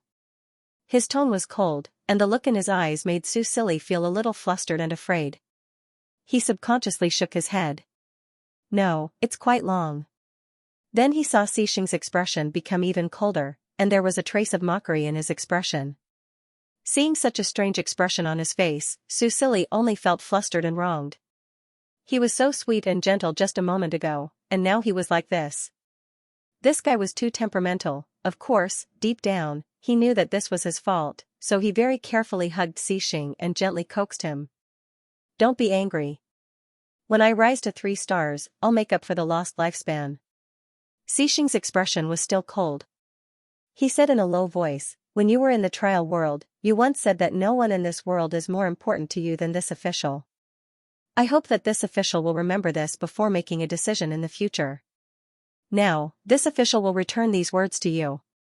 There is nothing in this world that can compare to you. To this official, you are more important than my life. If one day you die, this official will not live on in disgrace. Susili stared blankly at him. This man's tone was still so cold, but the sincerity in his words was so hot that it burned his heart. You. What are you saying? What do you mean that if I die, you will not live on in disgrace? Xixing looked at the panicked expression on the young man's face, and his tense expression slowly relaxed. He knew that he had said the wrong thing. He had been stubbornly suppressing the vicious beast in his heart because he did not want to scare his god away. Susili was indeed a little frightened. He even vaguely felt some pressure and burden. However, Xixing quickly comforted him. This official was just too angry.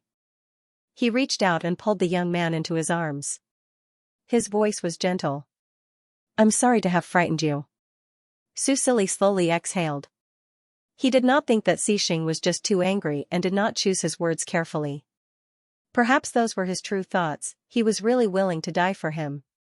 What did he do to deserve Xixing to treat him like this? Before Susili could figure out his current feelings, he felt a moist and warm sensation on his body. Xixing controlled the heated water elements to help him wash away the traces of their intimacy just now. Then, he took out a robe and wrapped it around him before stuffing him under the blankets again. Susili blinked and looked at him blankly. You need to rest. Xixing sat by the bed and gently stroked the top of his head. This official will find a way to extend your lifespan and make up for the life force that you have lost. Seeing that he was about to get up and leave, Susili hurriedly reached out and pulled him back. Didn't you just say that you would stay with me? Where are you going? Hesitation flashed across the man's face, but he quickly regained his composure. He gently pulled the young man's hand away and carefully placed him under the blankets. Then, he helped him tuck in the blankets. Before your body recovers, this official will not do anything that offends you. He looked at Susili, his eyes gentle and affectionate with some forbearance. If we stay together, this official will not be able to control himself, so, it's better to wait. Susili was stunned. Why did this guy start to abstain after confirming their relationship? Before his body recovers, he was just a little weak. Why did it have to be so serious? If he had known earlier, he would not have told him. He looked at Xixing pitifully. Do you not want me anymore? The silver-haired youth was as handsome and exquisite as an elf. His beautiful light purple eyes looked at you with watery eyes. It was likely that no one would be able to reject him. Xixing used all his self-control to force himself to look away. I want you very much, but that kind of thing takes a toll on your body. This official does not want to lose a long time with you because of a moment of pleasure. Susili knew that Xixing was serious. Although he was touched, but, according to the plan, the town of Doha would not be completed until the end of this month. So he had to wait for a month. Oh, he did not know how to convince Xixing, but he quickly realized that this was not the most important thing at the moment. He grabbed Xixing's hand. You are not allowed to take any more risks. You heard what I said to the late emperor and the others in the trial world. Once I complete the ceremony, the restrictions on my star level will be lifted. I will be able to advance to 3-star very soon. I don't even need to advance to 3-star to extend my lifespan. Every time he advanced one level, he would gain 10 Omni points. It was only 30 Omni points, and he could make up for it with 3 levels. After the town of Doha is completed, I will be able to carry out the ceremony. It will only take about a month. There is no need for you to take any more risks. Susili said seriously, if you don't want to live here, that's fine. But you have to listen to me on this matter. Xixing looked at him and sighed softly. It's not that I don't want to live here. He was just worried that he would not be able to control himself.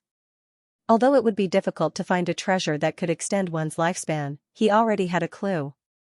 It would not take that long for him to leave this place. 1 month, he pursed his lips and reluctantly said, okay, I promise you. Susili sighed in relief. He knew that Xixing was very strong, but after experiencing such a mind-altering trial, he did not dare to let his guard down. He looked at Xixing and pursed his lips. He made a final attempt. Do you really want to do this? I won't be able to sleep alone. Can you bear to see me lose sleep? Xixing. Of course, he could not bear to. So under Susili's coaxing and pestering, he finally gave in. When Xixing changed into a sleeping robe and crept into bed, Susili obediently moved over. The two of them slept in each other's arms, just like in the trial world. Although Xixing said it so resolutely, Susili still did not believe him. He had already stayed to sleep, so how could he hold himself back? However, what Susili did not expect was that this man really did hold himself back. No matter if he tried to seduce him openly or secretly, he remained indifferent. When he was provoked, he would wrap him up like a dumpling with a blanket and then suppress him so that he could not move. Susili could not help but doubt his own charm. Time passed like this. Day after day passed, and his body was indeed slowly getting better after receiving the care he needed. In the beginning, he would feel dizzy and unable to concentrate. After waking up for a few hours, he would start to feel sleepy. Later on, his condition clearly improved, and his face was no longer pale. Susili also knew that Xixing was right. After all, he was not a real player. An increase in physique would allow him to grow taller and strengthen his physique, but an abrupt decrease in physique would definitely bring harm to him. However, he had also said before that rationality was not always useful. He was not unsatisfied with his desires. At first, he just wanted to see how good Xixing could hold himself back. However, after breaking through the limits of seduction and realizing that the other party could still hold himself back, he unknowingly became serious. It was as if he would lose if he did not succeed. Moreover, he was really wronged. Who would lie when he said that he would not be able to hold himself back if he lived with him? Time passed unknowingly, and it was the end of the month. Under the efforts of Ikeda and many engineers, the town of Doha was finally completed. When he received the news that the town of Doha was successfully upgraded, Susili was eating breakfast. Xixing sat beside him and poured him a glass of milk. Susili glanced at the message, then continued to eat his bread without batting an eyelid.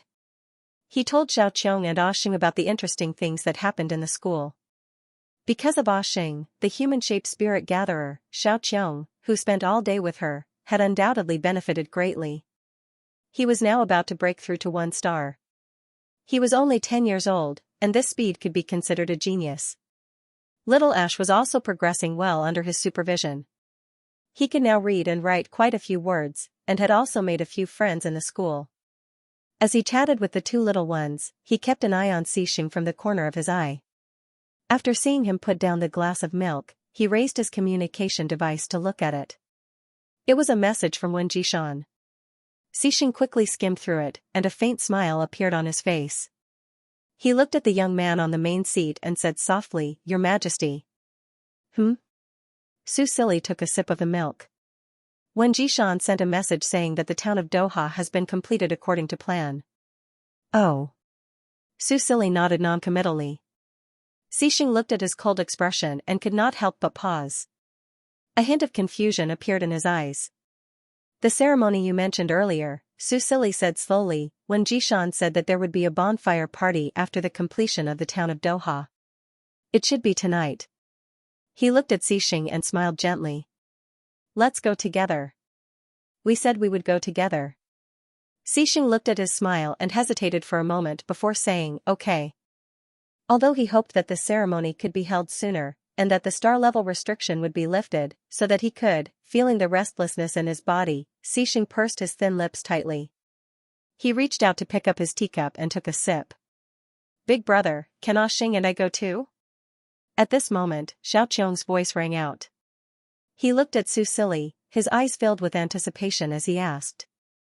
Susili paused and smiled at him. No. Why not? The little boy was a little disappointed, and his expression was desolate. After this period of time together, Xiaoqiang was no longer the same as before, keeping everything to himself and not daring to be close to his big brother. Seeing the little boy's sad expression, Susili's heart softened. He thought for a moment and said, I'll get Li Jiu to take you guys. Don't wander off when you're there. Don't get lost. Xiaoqiang was delighted at first, then looked at him in confusion. What about Big Brother and Marshall? Susili coughed lightly. Xixing glanced at him but did not say anything. He took another sip of tea and put the teacup back on the table. Marshall and I are going on a date. The young man's casual words made Xixing's hands tremble. He almost knocked over the teacup. He looked at the young man again, but he was not looking at him. He was still talking to his little brother. What's a date? Xiaoqiang asked, confused. I know. At this moment, little Ash raised her hand. She opened her glassy eyes and said, a date is a relationship. What's a relationship? It's. Little Ash seemed to be stumped. She thought for a moment and said something shocking, it's getting married. Ah? Big brother is getting married to Marshall? Susili was speechless. The childish words of the 2 children caused the scene to fall into an awkward situation. The guards and maids looked down, while Janice looked away with a conflicted expression. In the past month, the relationship between His Majesty the Emperor and Marshall was known to everyone in the palace. After all, these 2 people could no longer be described as brazen. Marshall had moved into His Majesty's bedroom. The 2 of them slept and ate together, and their relationship was very close. Apart from Janice, no one else dared to object. Even the ministers who received the news did not dare to say anything except in private, let alone in front of these 2 people. In just 3 months, His Majesty had become a 2-star elementalist, which was a top-notch expert. Xixing was even more so. Moreover, these 2 people were not easy to deal with. They even broadcast the beheading live. In this era where resources were scarce and the strong were respected, only stupid people would jump out to oppose these 2 people.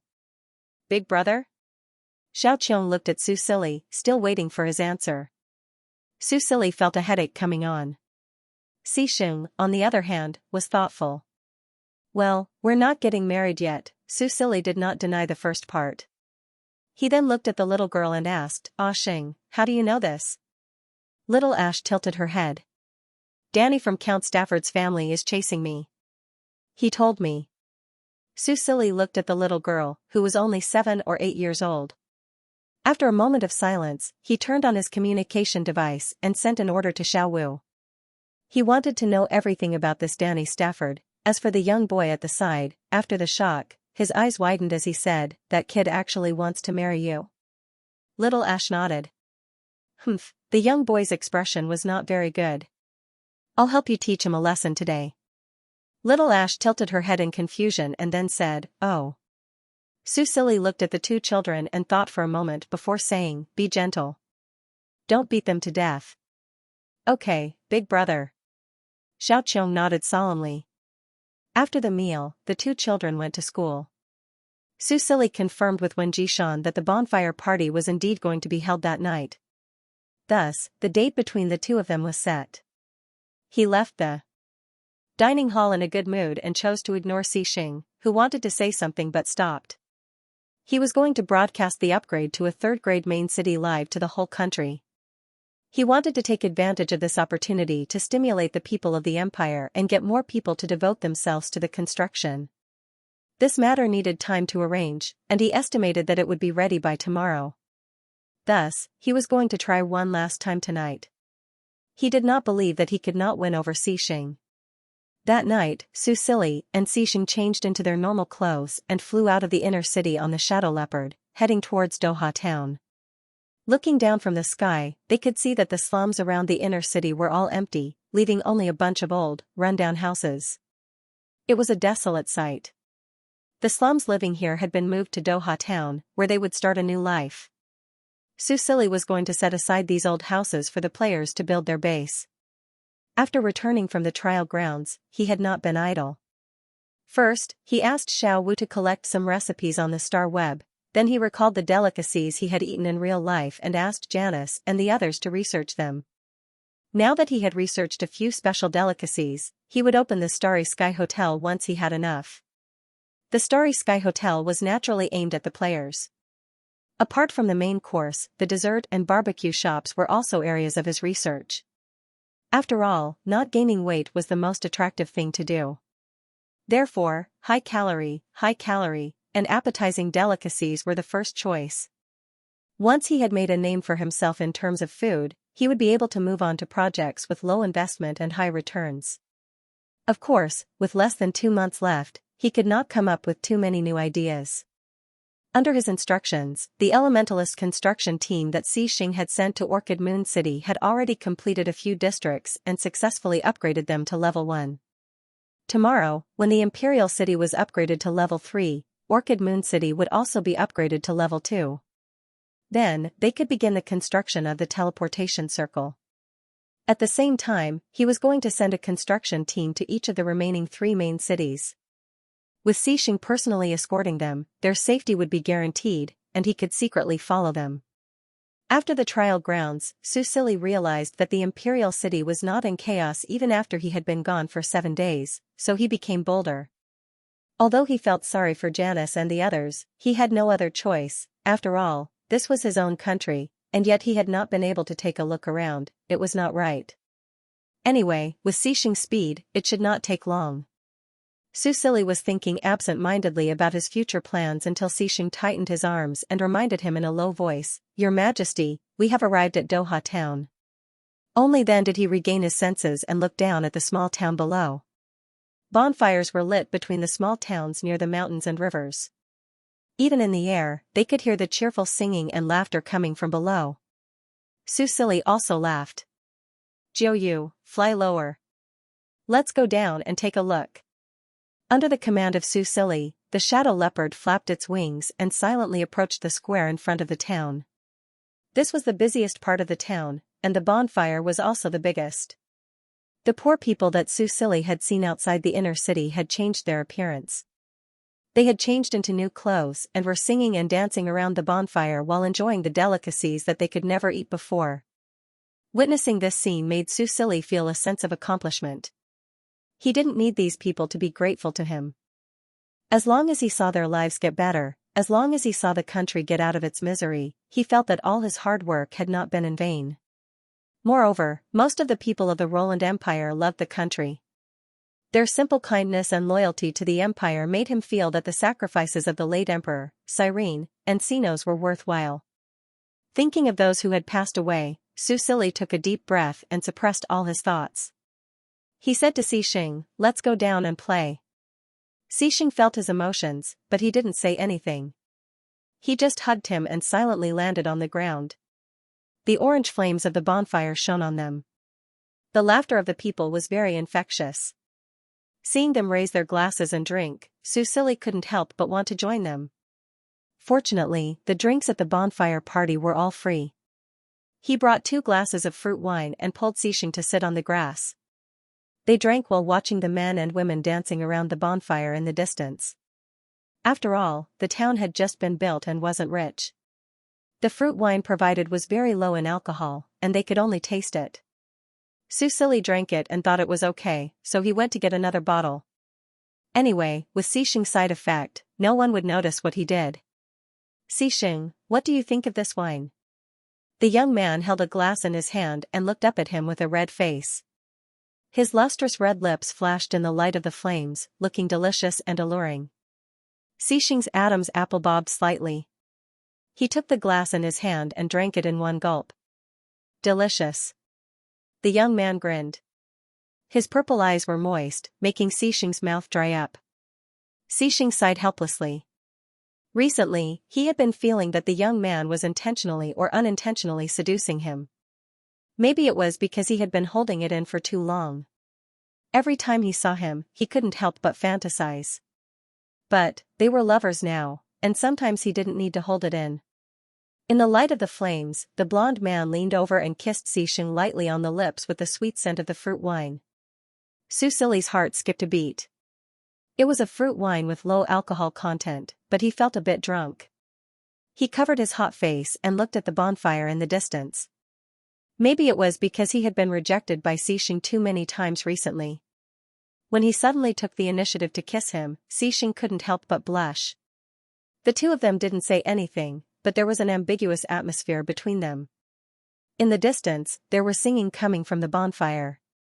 The singer was holding a Roland instrument and singing an unfamiliar song loudly. His voice was bold and heroic. People surrounded him, singing and dancing while drinking. It was very lively. Susili couldn't help but sing along. This song seemed to have a special charm that could stir up people's emotions. Even the most depressed people would be affected by this song and unknowingly sing along. They sang out the sadness in their hearts and drank the wine in their cups. When the song was finished, a system notification popped up in front of Susili's eyes. Ding! Congratulations on learning the Xianxia folk song. You have gained a new skill, Toast, INT +2, EXP +1000. Susili was slightly stunned, but he didn't feel too surprised. That was because the state of mind he just experienced was similar to when he learned the Germinal organization. This was a song on the same level as Germinal organization. 1000 EXP was nothing to him now, but to be able to be on the same level as Germinal organization, this toast was definitely not simple. Susili chuckled and glanced at the skill panel. Toast, type, Xianxia folk song attribute, sound level, LV1 effect, area of effect skill. Can stir up the mood of the audience and raise their morale. Another area of effect skill, this should be one of the characteristics of the sound element. Susili thought as he looked at the skill effect again. Battle effect, 1. Recover 1 point of stamina every second until the song ends. 2. After listening for a certain number of times, the ability of the listener to absorb elements will be increased slightly. Mana consumption, 100 current proficiency, 1/100 Susili blinked. Without a doubt, this was another support skill, and it was targeted at warriors. It could even stimulate the absorption of elements by warriors. A very good skill. No, it should be a very awesome skill, he thought to himself, a little dizzy. Currently, when he used Xixing's skill, he still had to spend 100% of his stamina. He would be crippled after using it once. However, this skill consumed magic power, but what it recovered was stamina. Recover 1 point of stamina every second, 60 points in a minute. Su Silly didn't expect that there would be such a surprise today. Under the encouragement of the toast song, he turned to Xixing and smiled.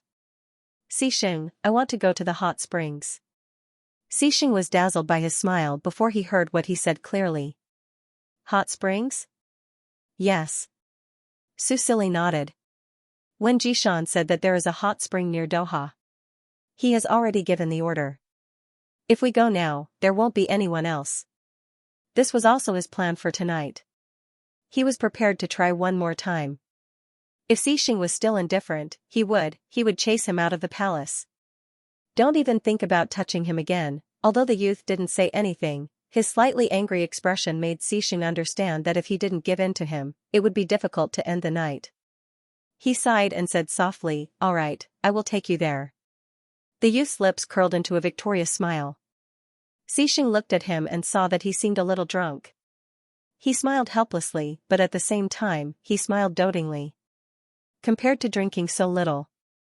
Maybe it wasn't that he couldn't hold his liquor, but that his body hadn't recovered yet. This thought made him frown slightly.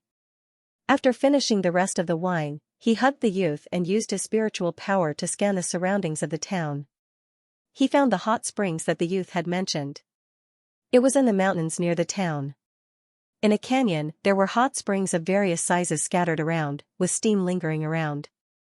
In the cold early winter, soaking in a hot spring was indeed a very enjoyable thing. As soon as he arrived, Su Silly's eyes lit up. This place was deep in the forest, so basically no one would come here at night. The environment was quiet and secluded, and when he looked up, he could see the bright and clean starry sky above the canyon. He picked a hot spring that wasn't particularly big, about 2 to 3 meters in diameter. He took off his clothes and stepped into it. The water only reached his waist, but when he sat down, it reached his chest. The hot water made Su Silly dizzy, and the smell of alcohol rose up, making him even more confused. He sat down and leaned against the stone wall, looking up at Xixing, who was still standing by the hot spring, guarding him. He said, Xixing, why aren't you coming down? He was drunk and couldn't control his body well, so his tone was much slower. It was natural for him to speak like a spoiled child. Xixing turned his face away, his ears already red. I'll be guarding the shore. But I want to be with you. The youth reached out and tugged at Xixing's trousers. Seeing that Xixing didn't budge, he couldn't help but pout. You don't want me, right? Xixing lowered his eyebrows and looked into the youth's sparkling purple eyes. The impulse that he had suppressed with great difficulty popped out again. Why wouldn't he want him? He had been tormented by him for the past month. In the end, Xixing couldn't bear to see him sad, so he took off his clothes and entered the hot spring. However, he didn't get close to Su Silly. He sat down at a spot furthest away from him. Fortunately, there was a hazy white mist, which concealed his ugly state.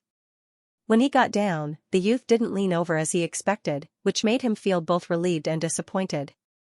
Xixing looked at the youth again. He was leaning against the stone wall. The warm spring water reached his chest, revealing his fair shoulders and beautiful, slender neck. At this moment, he was leaning his head slightly against the stone. His brows were furrowed in discomfort, and his face was dyed with an abnormal red. He was also groaning. Your Majesty? Seeing that something seemed to have happened to him, Xixing's heart skipped a beat. He swam over nervously, not even thinking about whether the youth was acting or not. As he approached, he used his spiritual power to scan the youth's body to determine his condition. However, when his spiritual power saw the scene under the water, his mind went blank, and he froze in place. Under his rigid gaze, the youth suddenly relaxed his brows. He opened his teary eyes and looked at Xixing pitifully. Okay, are you really not coming in? Xixing knew exactly what he had done under the water, so his mind went blank for a moment. He knew that because of the existence of the backlash, no matter what he did, he wouldn't cause any actual harm to God. However, he was now doing it to himself. Thump, thump, thump, his heartbeat had long gone out of control. Just like his body, Xixing knew that his self-control had completely collapsed at this moment. When he was turned around by a pair of strong arms and laid on top of the stone wall, Susili knew that he had succeeded. He was a little dizzy and reeked of alcohol, but this didn't stop him from showing a victorious smile. "Humph, let's see if you can still hold it in." The man's actions were hurried and fierce. It was obvious that he had been holding it in for a long time, but he didn't feel uncomfortable. Even though he was lying on top of the rough stone wall, there was a layer of wind element supporting him and protecting him. Even at this moment, Xixing was still so careful to protect him. He was both rough and gentle, and this contradiction really fascinated him. The man's large palm covered the back of his hand and squeezed between his fingers again, holding it tightly. Then he kissed the back of his hand and gently nibbled on it, stimulating his increasingly sensitive nerves. "Your Majesty," he listened to the man whispering in his ear. It was so moving, but the man's actions of bullying him didn't stop at all. Susili began to cry again. The hot spring was filled with fog, and with the cover of the night, no one could see their figures clearly. In the end, Susili lay in Xixing's arms. His entire body was soft, and his voice was hoarse from crying. He didn't have any strength left. He was already somewhat awake from the alcohol. Leaning on Xixing's shoulder, he recalled what he had just done. He didn't know whether to praise himself or dig a hole to hide in. "Your Majesty, are we going back?" The man's voice was obviously filled with joy. Susili snorted, and his heart surged with the joy of a victor. He really wasn't without charm, it was just that, he was really tired. "No, let's rest for a while more," he said lazily. Xixing calmed down and gently stroked his hair. He also used the healing stream to nourish his body and reduce his fatigue. "Your Majesty," he wanted to say something, but he was interrupted by the young man's muttering, "Don't call me that again." Xixing paused, wondering what he had done to upset him. Just as he was about to reflect, he heard the young man say, "Now that you call me Your Majesty, my legs go weak. What am I going to do in front of the ministers in the future?" Xixing, he was silent for a moment, then asked, "Then, what should I call you?" The young man looked up and met his eyes. Susili," he said softly, "that's my name." Xixing looked into the eyes of the silver-haired young man. Seeing the soberness and seriousness in his eyes, he felt his heart beating wildly. For a moment, he couldn't tell where he was. Susili, God's real name. Slowly, the man's eyes became brighter and brighter. The light in his grayish-blue eyes seemed to be brighter than the stars in the night sky. "Susili?" He called out the name carefully. Susili heard him call out softly. For a moment, he felt a lump in his throat. In this strange world, Xixing was probably the only one who didn't think of him as Snow Roland from the beginning. "Yes." He nodded. "You can call me Ollie, or Brotherly is fine too." Although Xixing was older than him, whether in reality or in the Star Age, he was 25 years old. No matter how you looked at it, he was older than him. But who asked him to be a child when he first met him? Susili looked at Xixing. His eyes were full of anticipation. Xixing didn't receive his signal. "Ollie," he called out softly. This soft call seemed to have been repeated thousands of times in his mouth. In the end, he murmured it with affection. Susili's face turned slightly hot. It was just a simple word, but he felt a strange numbness in his heart. He snorted softly and didn't force him to call him brother. After thinking about it, he still felt a little indignant. He opened his mouth and bit his Adam's apple. Xixing looked at the mischievous young man. "You," he suddenly stopped and changed the way he addressed him. "Ollie," his tone was so serious, as if he wanted to firmly imprint this name in his heart and never forget it. And Xixing really did think so. No one could understand his happiness at this moment. He knew that from this moment on, he had truly entered the heart of God. He finally had a place in God's heart. Satisfaction surrounded him. Finally, he couldn't help but open his arms and hug the young man. "Ollie." He murmured this name again and again. Every time he said it, his arms tightened. Susili was a little breathless from the hug. He wanted to push him away, but he heard the man whisper in his ear, thank you for telling me." His restrained tone was full of excitement and joy, and there was even a hint of sobbing. Susili blinked. He felt as if his heart had melted into water and blended into the hot spring. He obediently curled up in the man's arms. After that, she kissed his chest and said, "I should be the one thanking you, Brother Sheng." Xixing was stunned.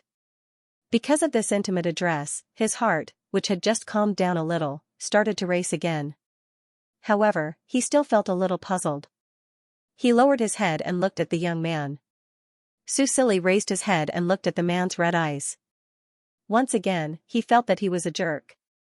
Just knowing his name made Xixing so happy? Previously, he even suspected that Xixing had an ulterior motive for getting close to him. However, on the other hand, Xixing's respect for him made him feel a little guilty, and also, he was a little scared. He was just an ordinary person, not a god. If Xixing knew about this, would he still love him as much as he did now?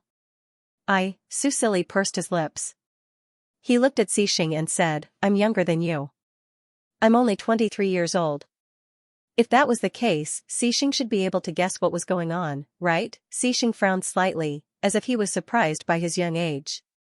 However, his eyebrows soon relaxed, and there was more love in his eyes when he gazed at him. He held Susili's hands and carefully kissed his fingertips. "Yes." He curved his lips slightly and said in a gentle voice, "I understand." Susili was speechless. Why was he looking at him as if he was looking at a small animal? "What do you understand?" he asked angrily. Xixing did not answer immediately. He hugged him again and rested his chin on his head. "I understand why Ali is so cute." All the actions of the deity that he had not expected were explained. He was so young, he was not sure how the deity calculated time, but it did not matter.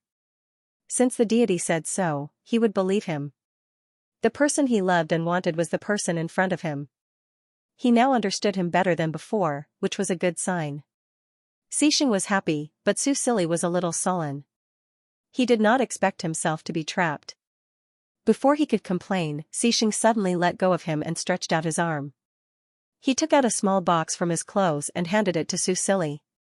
"What is this?" Susili looked at the box in front of him, took it, and looked at it in his hand. He asked curiously. "Open it and take a look." Xixing looked at him with a rare look of anxiety. Susili opened the box and saw a silver necklace with a blue gem at the bottom. It shone brightly under the starlight. "For me?" He took out the necklace. Xixing nodded.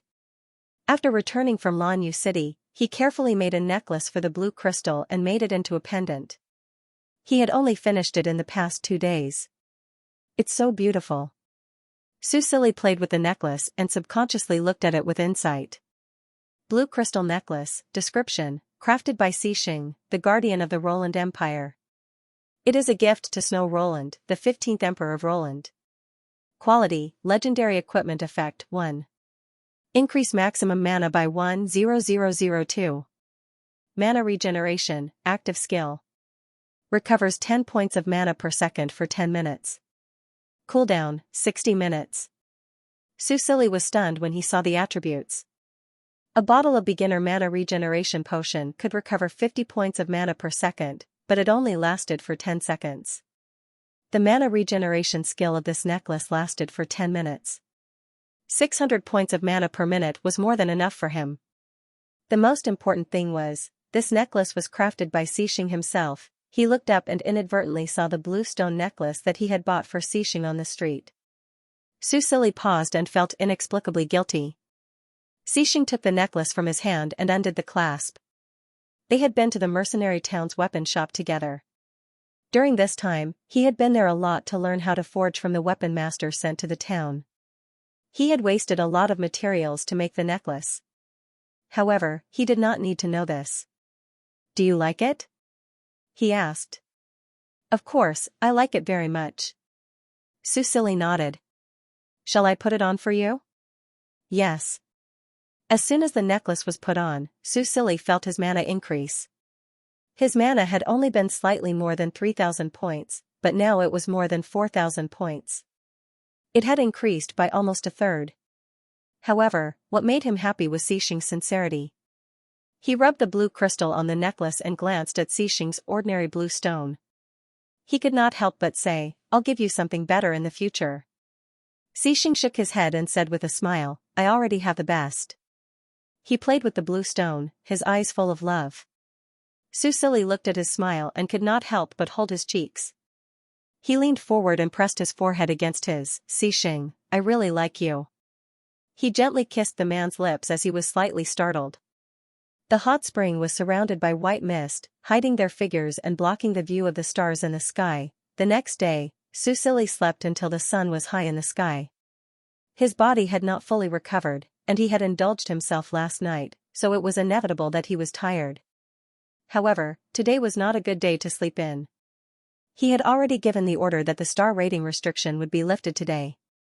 It was a very important matter, and the reporters who received the news were already waiting for him. Even Xiaoqiong did not go to the academy. When he heard the news in the morning, he immediately applied for leave from the academy and waited outside the emperor's bedroom. Susili got out of bed with difficulty. With the help of the maids, he changed into exquisite clothes and put on the heavy crown. Then, he walked out of the bedroom surrounded by guards. Imperial brother. When the young boy finally saw him, he hurriedly ran over. However, when he saw Susili's expression, he could not help but stop. "Is Imperial brother not feeling well?" he asked.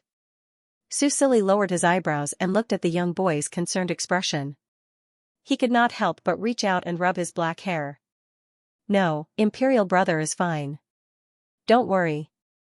Then his expression became stern. "Why haven't you gone to the academy? Did you skip class?" Xiaoqiong hurriedly shook his head. "I applied for leave, Imperial brother. Is what they said true? Are you really going to lift the star rating restriction today? Can the star rating restriction of elementalists really be lifted?" Looking at his eager eyes, it was clear that this was an explosive news for elementalists. Even Xiaoqiong, who had always been obedient, would skip class because of this. Susili patted his head lightly. "It is true, but this is not a reason for you to skip class." Seeing that the young boy lowered his head and did not dare to speak, he smiled slightly. "Well, since you have applied for leave, let's go together. Let us witness history together." Hearing this, the young boy instantly raised his head.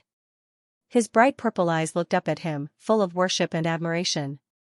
"Thank you, Imperial brother." Susili bent down and held his little hand, walking out together. In the end, they did not walk for long before they saw a figure waiting for them at the end of the corridor. The man was dressed in a snow-white military uniform, looking very capable and strict. Coupled with the solemn and indifferent expression on his face, it was enough to make people flinch just by looking at his side profile. Probably because he heard the sound, he looked over. Susili's heart skipped a beat, then he felt the little hand in his hand pull away. He blinked and lowered his head to look at his younger brother beside him.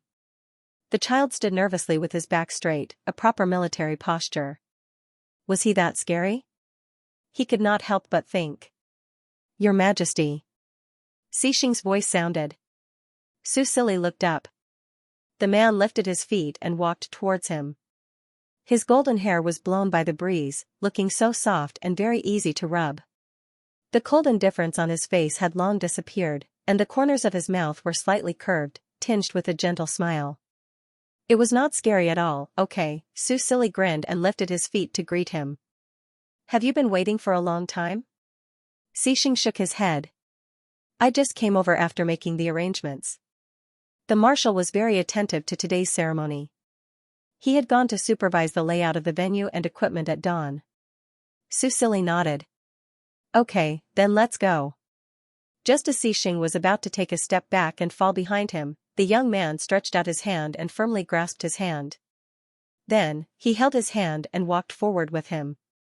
His movements were so natural that Xixing was only stunned for a second, then lifted his feet and walked beside him, side by side. The emperor and the marshal, the two most respected people in Roland, were now walking hand in hand. There seemed to be an invisible aura between them. Although there was nothing wrong with them apart from holding hands, it made people feel like they could not blend in at all. Xiaoqiong looked at their backs. Even he had to admit that the scene of his imperial brother and the marshal walking together was so beautiful that it was as if they had walked out of a painting. It was so pleasing to the eye. His imperial brother must like the marshal a lot, right? When he saw the marshal, the expression in his eyes changed. He secretly clenched his fists as he looked at the man with a strong aura. He didn't dare to do anything that crossed the line with just one look from the man. Although his imperial brother liked the marshal, although the marshal was very strong, and although his imperial brother was also very strong now, his thoughts of protecting his imperial brother would not change. He had to work hard to cultivate and become as strong as the marshal. That way, if the marshal dared to bully his imperial brother in the future, he would be able to back up his imperial brother. At this time, Li Jiu came over and stretched out his hand. "Your Highness Qiong?" Looking at his concerned expression, it seemed that he had misunderstood something. Xiao Qiong looked at his hand and shook his head with a smile. Then he lifted his feet and followed behind Su Sili. As a man, he wanted to walk on his own. After boarding the flying shuttle, Su Sili opened the future form again. Although he had read it many times, he still wanted to confirm the strategy to upgrade the Imperial Palace. After skimming through it a few times and confirming that there were no problems, he habitually opened his and Xixing's Doujinshi post. After a month of reading, the number of views of this post had squeezed into the top 3 trending posts of the month. The Xixing x Snow Roland couples ranking had also successfully moved up 10 places. This result was very impressive, but Su Sili wasn't satisfied with this. As long as the Xixing x Mu Xingzhou couple was at the top of the rankings, he would feel uncomfortable. Although in their timeline, when Mu Xingzhou would appear was still unknown, Su Sili had already recorded it in his notebook. This time, he would seize the opportunity and directly lock his and Xixing's names in the closed beta. Otherwise, he wouldn't be able to take this lying down, but now, the popularity of the post had clearly decreased. It wasn't easy to maintain the popularity of the post for a long time, especially since the Starry Sky forum was so active. There were dozens of new posts appearing almost every second. Su Sili looked at the noticeably slower data. Finally, when the flying shuttle landed, he gritted his teeth and posted a picture that he had hesitated to post for a long time. Then, he quickly closed the forum and pretended that he hadn't posted it. He didn't post it, his hand had a mind of its own. The door of the military flying shuttle opened and the guards took the lead in alighting. Su Sili slowly got up. His calm expression didn't reveal that he had just done something that crossed the line. He walked to the cabin door and looked up at the crowd outside. This was the resurrection point of the players, which was also the square where the summoning circle was engraved. It was also the place where Su Sili was going to perform the ritual. He didn't expect that the summoning circle of the players would trigger the main city's upgrade mechanism, so he had to admire the players' imagination. They had even discovered this point. When he walked down the stairs, everyone's eyes were focused on him. The young emperor's face was calm. He glanced at the crowd. Everyone's face was filled with excitement and joy. Following the completion of the construction of the small town of Doha, the poor people around the inner city were moved to the small town. Their lives were reported truthfully on the television and the internet, and with Little Five's supervision, Su Sili's current public support rate had reached 70%. Compared to the 53% when he first transmigrated, this was much better. Of course, it would be more difficult to upgrade later, but Su Sili didn't particularly care. As long as everyone lived in harmony and didn't revolt, it was fine. He wasn't Ai Shuebi, so he didn't need everyone to like him. The reporters below were already restless, but they were blocked by the guards and kept far away. Su Sili glanced at them and calmly retracted his gaze. His gaze fell on Xixing, who was looking up at him from the bottom of the stairs. He thought for a moment, then walked down the stairs again. Then, in front of everyone, he gently raised his hand to the man. Although they couldn't go public yet, he didn't mind being a little closer to Xixing in front of the public. Xixing looked at the hand that was extended to him. His eyes flashed with a hint of surprise. In the next moment, he raised his hand naturally so that the young man could put his hand on his palm. Then, he helped him down the stairs. Standing beside him, Su Sili didn't rush to let go. Instead, he looked up and smiled at him. Under Xixing's gaze, he reached out with his other hand and helped him adjust his collar. Then, he said in a voice that only the two of them could hear, "Brother Sheng, you're so handsome today." Xixing's body stiffened. but before he could react, the young man had already withdrawn his hand. He turned around and walked towards the summoning hall in the square. Xianxia stared deeply at his back. The corners of his mouth curved into a smile. Ollie was preparing for the public announcement. He really did take this matter to heart. When he realized this, a warm feeling enveloped him. Even though it was early winter, it made his heart tremble. Before the first closed beta test, Xianxia had ordered people to surround the summoning array and build a palace. Now, it was convenient for him. Although he wanted this matter to spread, he didn't want to expose too many details. The reporters stood outside the palace and were blocked by a group of guards, but the cameras in their hands did not stop for a moment. At this moment, when they saw Xianxia walking over, they suddenly quieted down. After all, this was His Majesty the Emperor, who held the power of life and death. He wasn't a small figure that they could take advantage of. Before entering the summoning hall, Xianxia accepted their interview. The interview script was arranged in advance, so there were no mistakes. He was once most familiar with the camera, so he wasn't nervous at all. He appeared calm and collected. He showed appropriate friendliness, but he didn't lack the majesty of an emperor. In short, after meeting the previous emperor, he was acting more and more like an emperor, at least in the eyes of outsiders. As everyone knows, after the empire's elementalists break through to 2-star, their strength can no longer increase. This is the so-called star level limit. This makes us very passive when facing interstellar beasts. According to historical records, the current concentration of elements in Roland is less than 1/10 of what it used to be. Every year, there are very few children with talent. I believe that I don't need to explain more about these things. Xianxia said in a deep voice.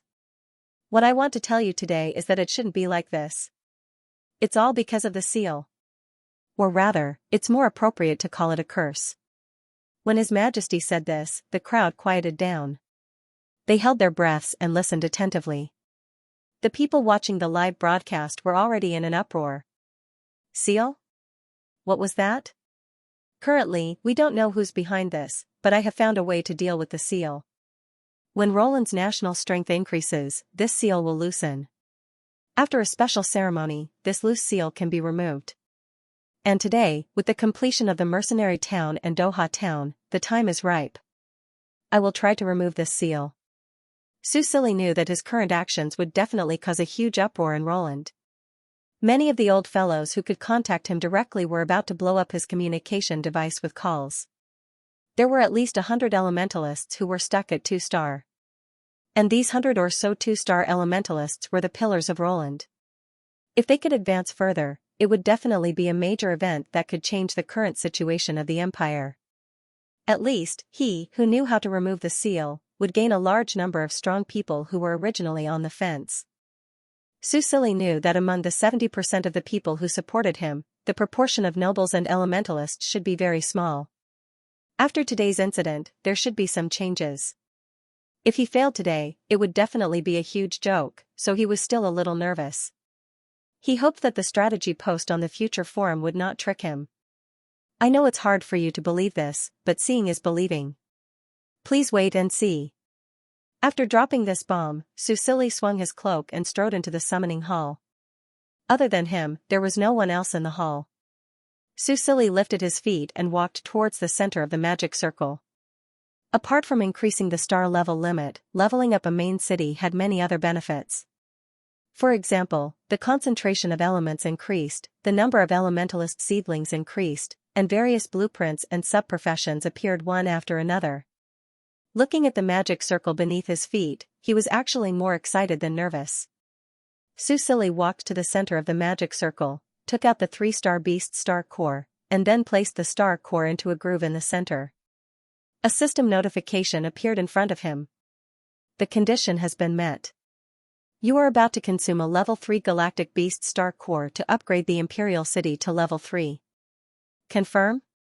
Looking at the notification, Xianxia slowly breathed a sigh of relief. The strategy was correct, he immediately chose to confirm. Following his confirmation, a golden light lit up from the center of the magic circle and gradually spread to the surroundings, forming a huge light pillar that soared into the sky. All the spectating citizens of the empire saw this scene, and many of them fell to their knees. Following the successful upgrade of the Imperial City, everyone felt the changes, especially the elementalists who had been stuck at level 2 for many years. It was as if a shackle had been released from their bodies. The entire empire fell into a frenzy. Somewhere on the planet, at this very moment, a silver-haired woman crouched on a tree trunk and aimed at a galactic beast in the distance. Her sharp purple eyes were filled with murderous intent. Just as she was about to attack, a sudden surge of magic power from her body stunned her for a moment. The woman hidden among the leaves had plant sap smeared on her face. Although her appearance couldn't be seen clearly, the outline of her facial features was very delicate. Her light purple eyes revealed a kind of wild sharpness. Her silver hair was very short, tied into a small ponytail behind her head. The ends of her hair were flat, as if it was cut off by a sharp blade. At this moment, feeling the sudden surge of magic in her body, the woman was slightly sluggish. The long-eared beast in the distance seemed to have felt something and jumped to escape. Whoosh, the wind blade that had been waiting for the opportunity flew out and accurately cut its throat. Blood splattered. Boom, the long-eared beast didn't die immediately. It stomped its feet on a rock, and the rock shattered into pieces.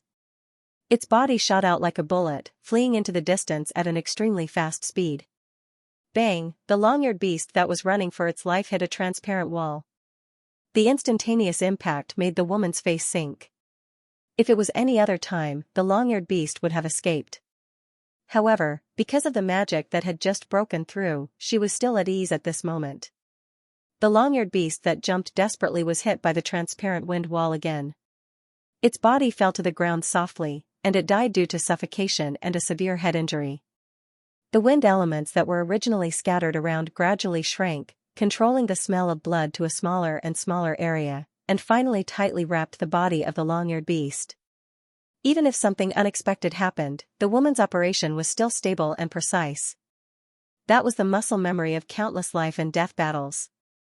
At this moment, she had regained her calmness. She controlled the dead long-eared beast and carefully moved it to her side.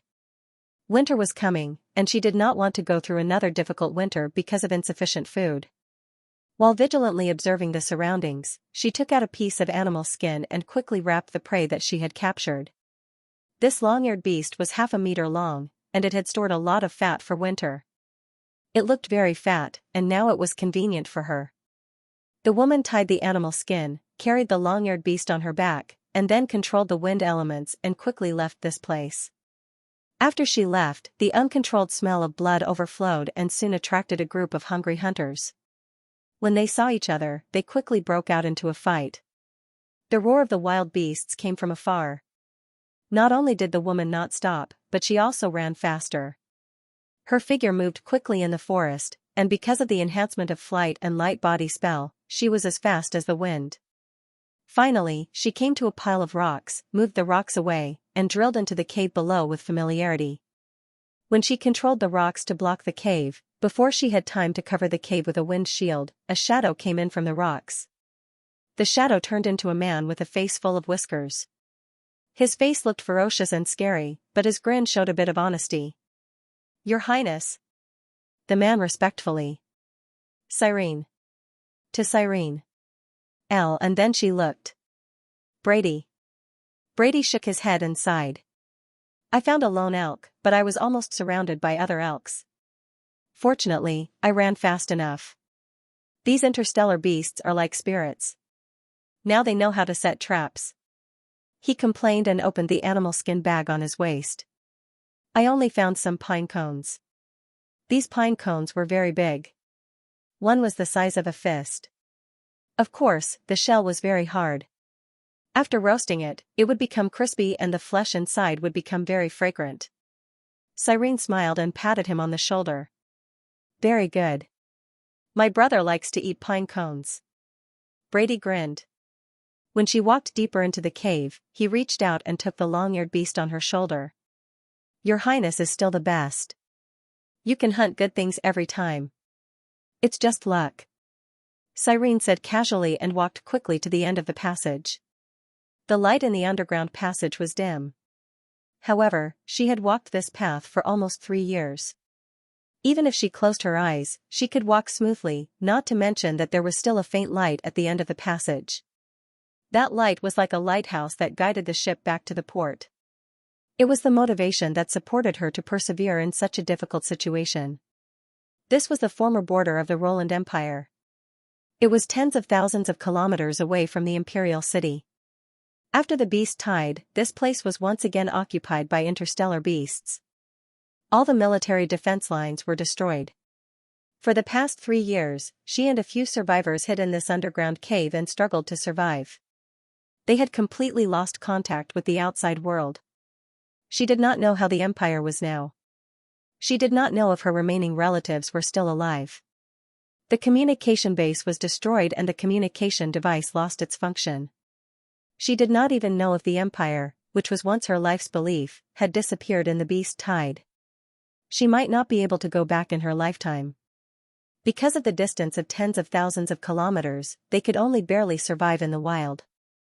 They did not have the strength to break through the encirclement of interstellar beasts and return to their homeland.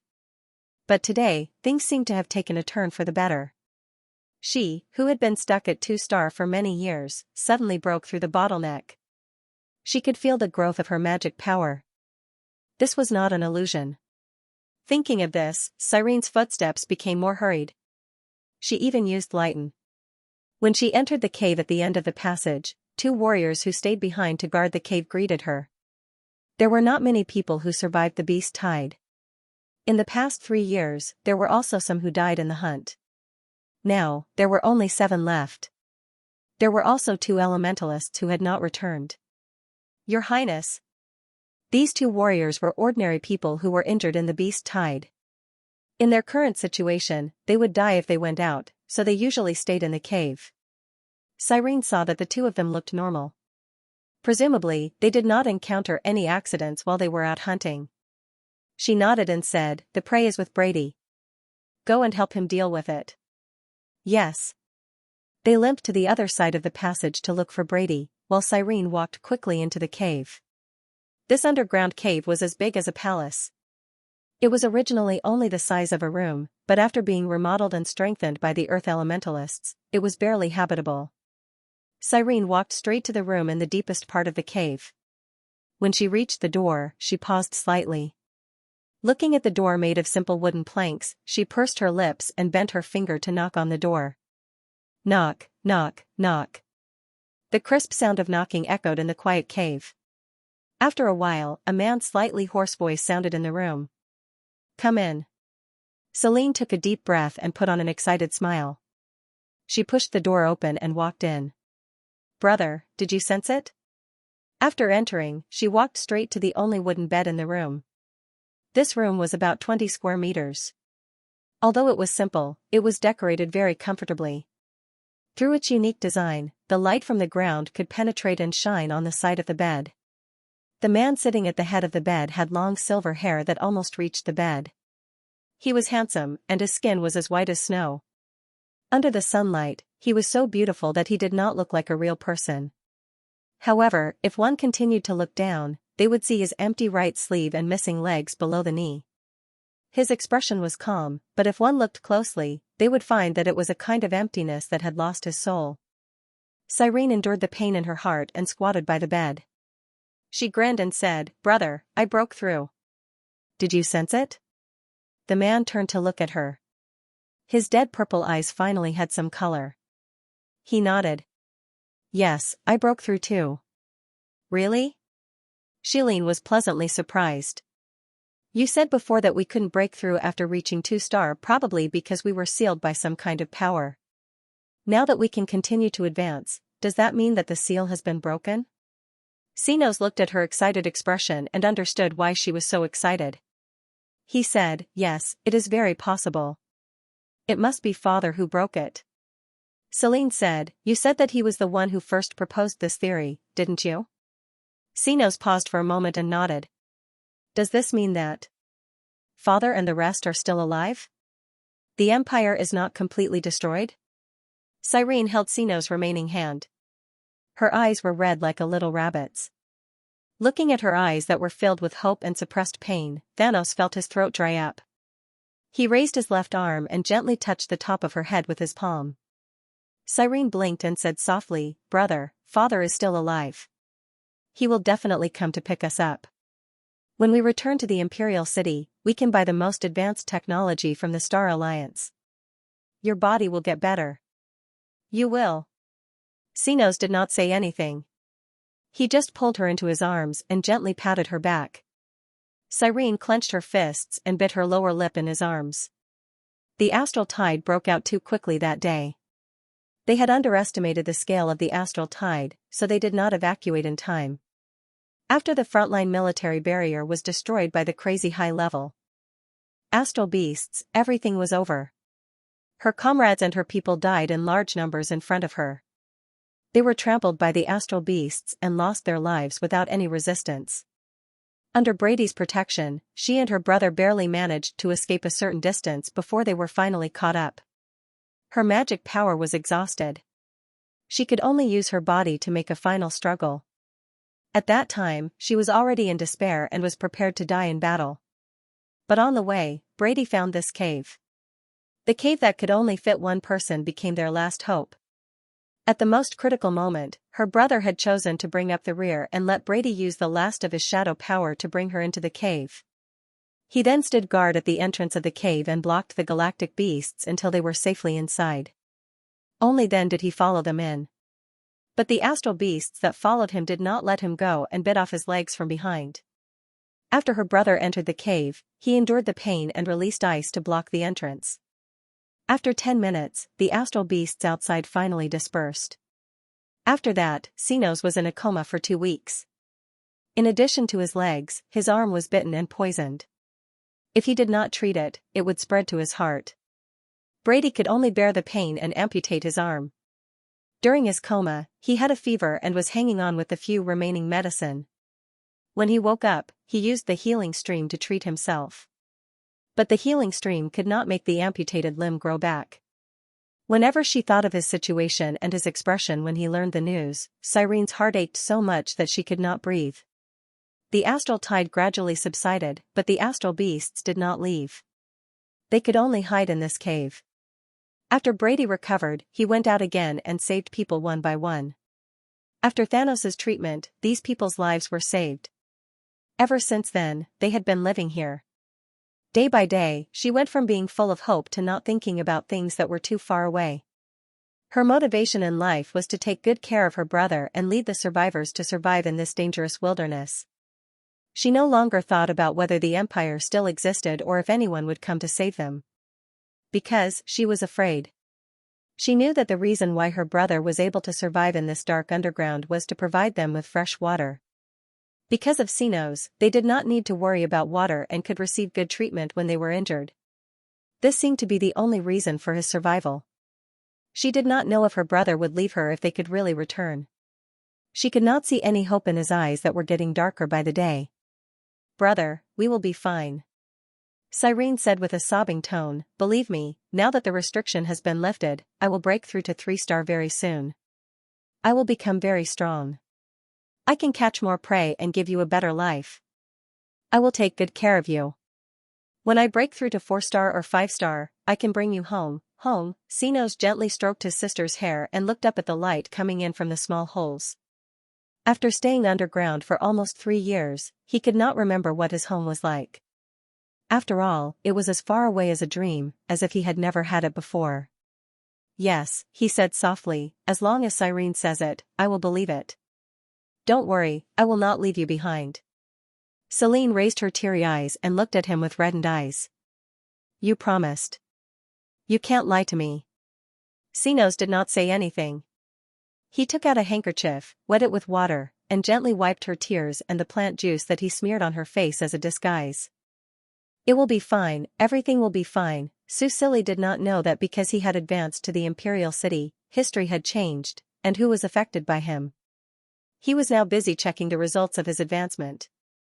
The first and most obvious benefit was that his level restriction was finally lifted. After the star level restriction was removed, his accumulated EXP had increased by 2 levels, reaching LV22. The EXP required for the next level up had reached 16,000 EXP. From level 20 onwards, he would gain 9 vitality points for every level up, and 20 omni points. After reaching level 22, he lost 8 points more than he lost when he activated the Guardian Array. As a result, his symptoms of weakness were all gone, and his face was even more rosy. The improvement of his spirit and intelligence also made him feel clearer. His agility and defense were still increasing slowly, but it was much better than before. Moreover, after the main city leveled up, he could clearly feel the increase in elemental concentration in the Imperial City. From the feedback, the other 4 main cities had also increased. After all, this was the Imperial City, which was always 1 level higher than the other main cities, and it affected the entire Roland Empire. After leveling up, Susili found that the protective barrier of the Imperial City seemed to have become stronger. This was a good sign. After Orchid Moon City rose to level 2, he believed that there would always be holes in the barrier and the situation should improve. Although Orchid Moon City was currently in a rare period of truce after Xixing cleaned up a wave.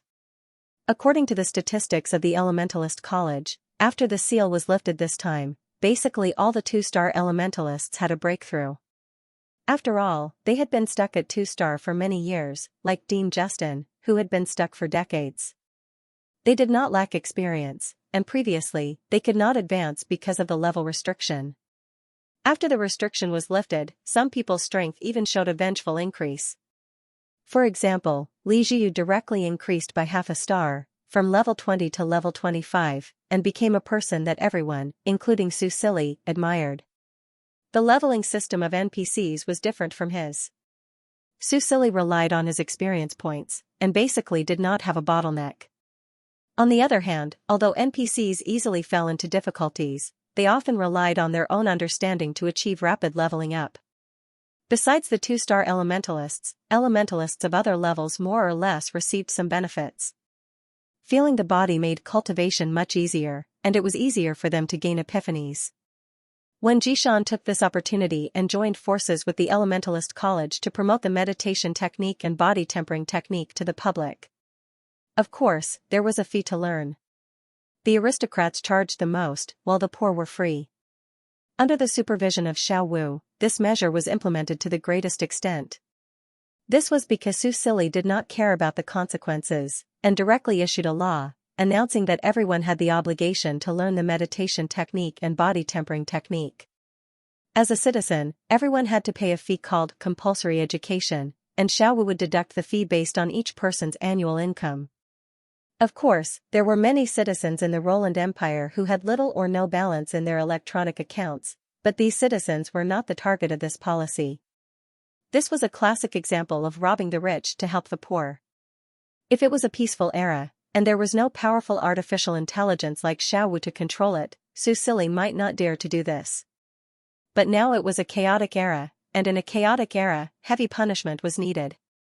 Moreover, these aristocrats had no choice, because this entire planet was the territory of the Roland Empire, and they had no channel to communicate with other planets, so they could not migrate or transfer their assets. Although, their assets were worthless on other planets. Susili was not afraid of them rebelling. His public support directly broke through 80% after the live broadcast of the lifting of the interstellar restrictions, and Xixing's absolute military support.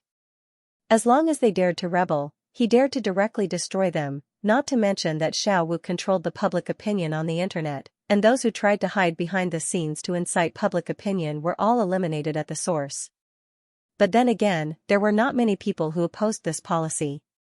This was because for the aristocrats and the middle class, this fee was within the acceptable range, and there was a chance to become an elementalist by practicing these 2 basic techniques. Everyone was completely happy to see this kind of training obligation. In the end, under Wen Jishan's manipulation, it became a symbol of status to deduct the fee. For a time, it became a trend to show the deduction of the compulsory education fee. As long as the number was shown, it could show off one's status, and it could even be a Versailles. This result was something that Susili never expected, and he was prepared for someone to pull some tricks. All he could say was, "Wen Jishan was awesome." Then came the teleportation portal that Susili was looking forward to the most. The original purpose of upgrading the main city was to obtain the teleportation portal blueprint. Although he had already met second brother, the construction of the teleportation portal was still a very important project. Now that the 5 main cities were not connected, it was too passive and too isolated, and he had no way to properly grasp the development of the other 4 main cities, so the teleportation portal was absolutely necessary. After about a week, just as he was beginning to suspect that he had been tricked by the players of the Future Forum, there was finally news of the teleportation portal blueprint. As the expansion of the town of Doha continued, the Earth elementalists of the engineering team accidentally dug up a ruin while they were adjusting the terrain.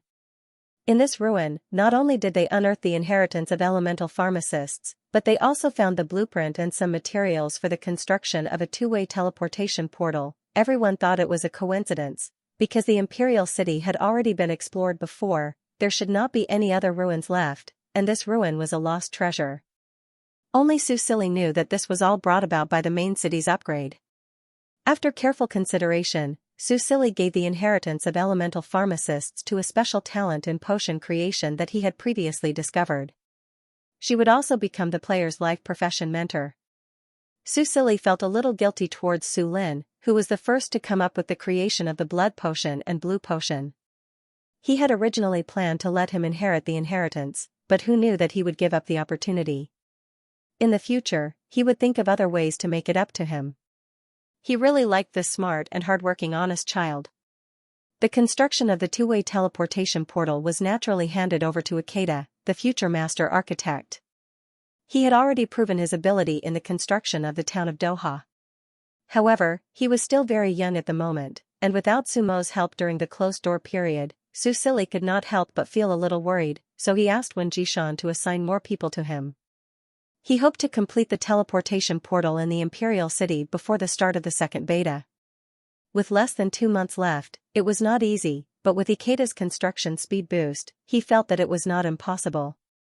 After making all these arrangements, Wen Jishan had already decided on the list of elemental engineers to be sent to the other 3 main cities.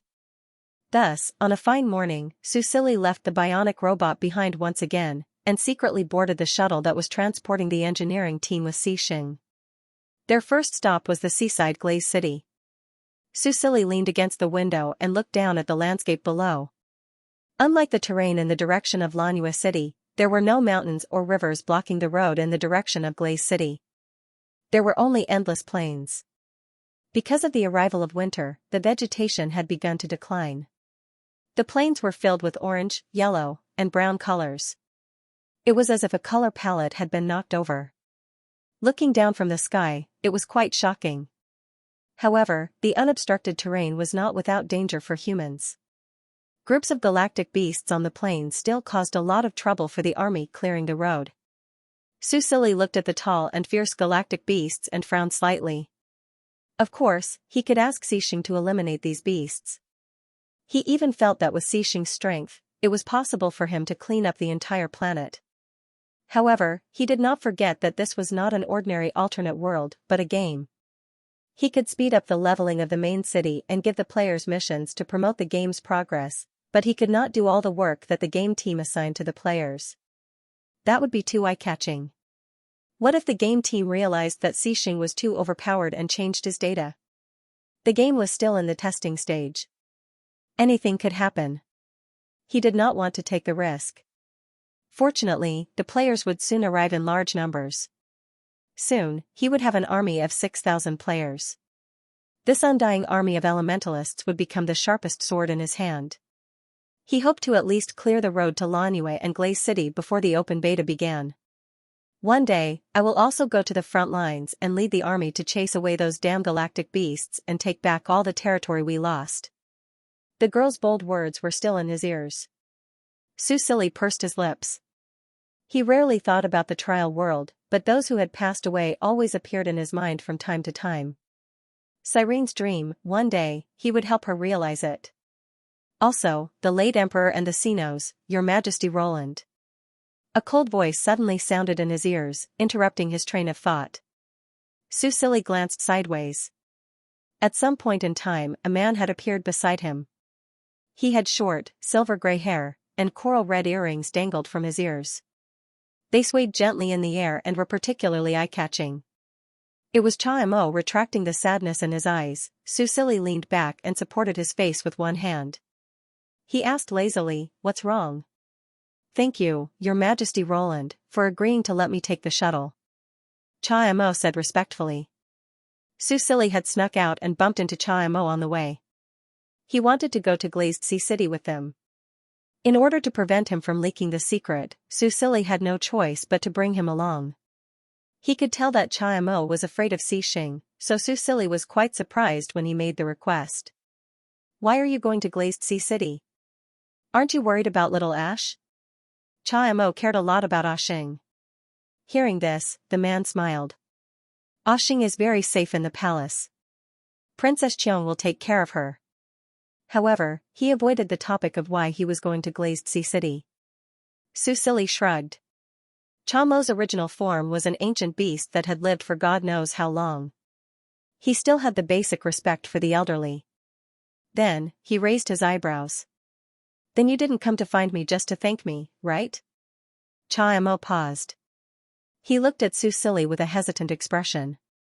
Silver wolves were a race that kept their promises. He had made a deal with the human in front of him. Although he didn't promise to keep the details of the deal a secret, revealing the deal under the pressure of that lord was against the rules of the silver wolves. Perhaps there was a need to let him know. Su Silly saw that Cha Mo wanted to say something but stopped. He couldn't help but be interested. Cha Mo had a cold personality and had the arrogance of an ancient race. He lived in the palace and rarely went out, so they hadn't met much. However, it was said that he got along well with Xiao Qiong. Only Naya had suffered a lot because of him. "If you have something to say, just say it," Su Silly said. Cha Mo opened his mouth, but before he could say anything, an extremely dangerous feeling crept up his spine, causing all the hair on his body to stand on end. Cold sweat rolled down his forehead and down his cheeks. He turned around stiffly and saw that the blond man with an indifferent expression had appeared at the door.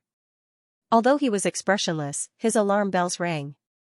Su Silly looked at him, then looked at Xing and raised his eyebrows. Could it be that the two of them were hiding something from him? "Lord." Cha Mo bowed stiffly and respectfully to Xing. His attitude was much more proper than when he was with Su Silly. Beside him, Su Silly could see that his body was slightly trembling. Under his gaze, two furry pointy ears popped out from the top of his head. He couldn't help but blink. He had never expected that the cold and cool guy would turn into a cowardly and cute guy. Did Xing do something to make Cha Mo so afraid? Because they were so close, Cha Mo's silver-gray pointy ears were almost right in front of his eyes. It was as if he could reach out and touch them. Su Silly felt his hand itch. Are these ears real? However, before he could reach out and touch them, Xing had already appeared in front of him and gently held his hand. Su Silly could only suppress his thoughts. "Are you done with the matter?" "Yes." Xing sat down beside him and looked at Cha Mo. "Why did he look for you?" Cha Mo had already moved to the side. When he heard this, he couldn't help but tremble. The ears on his head that had just been retracted ran out again. "Cha Mo seems to have something to tell me," Su Silly said calmly. "Oh?" Xing raised his eyebrows and looked at the man indifferently. He whispered, "What's the matter?" When Cha Mo met his cold and indifferent eyes, he almost exploded. He bit his lower lip and thought for a while. "It's about Jiao Yu."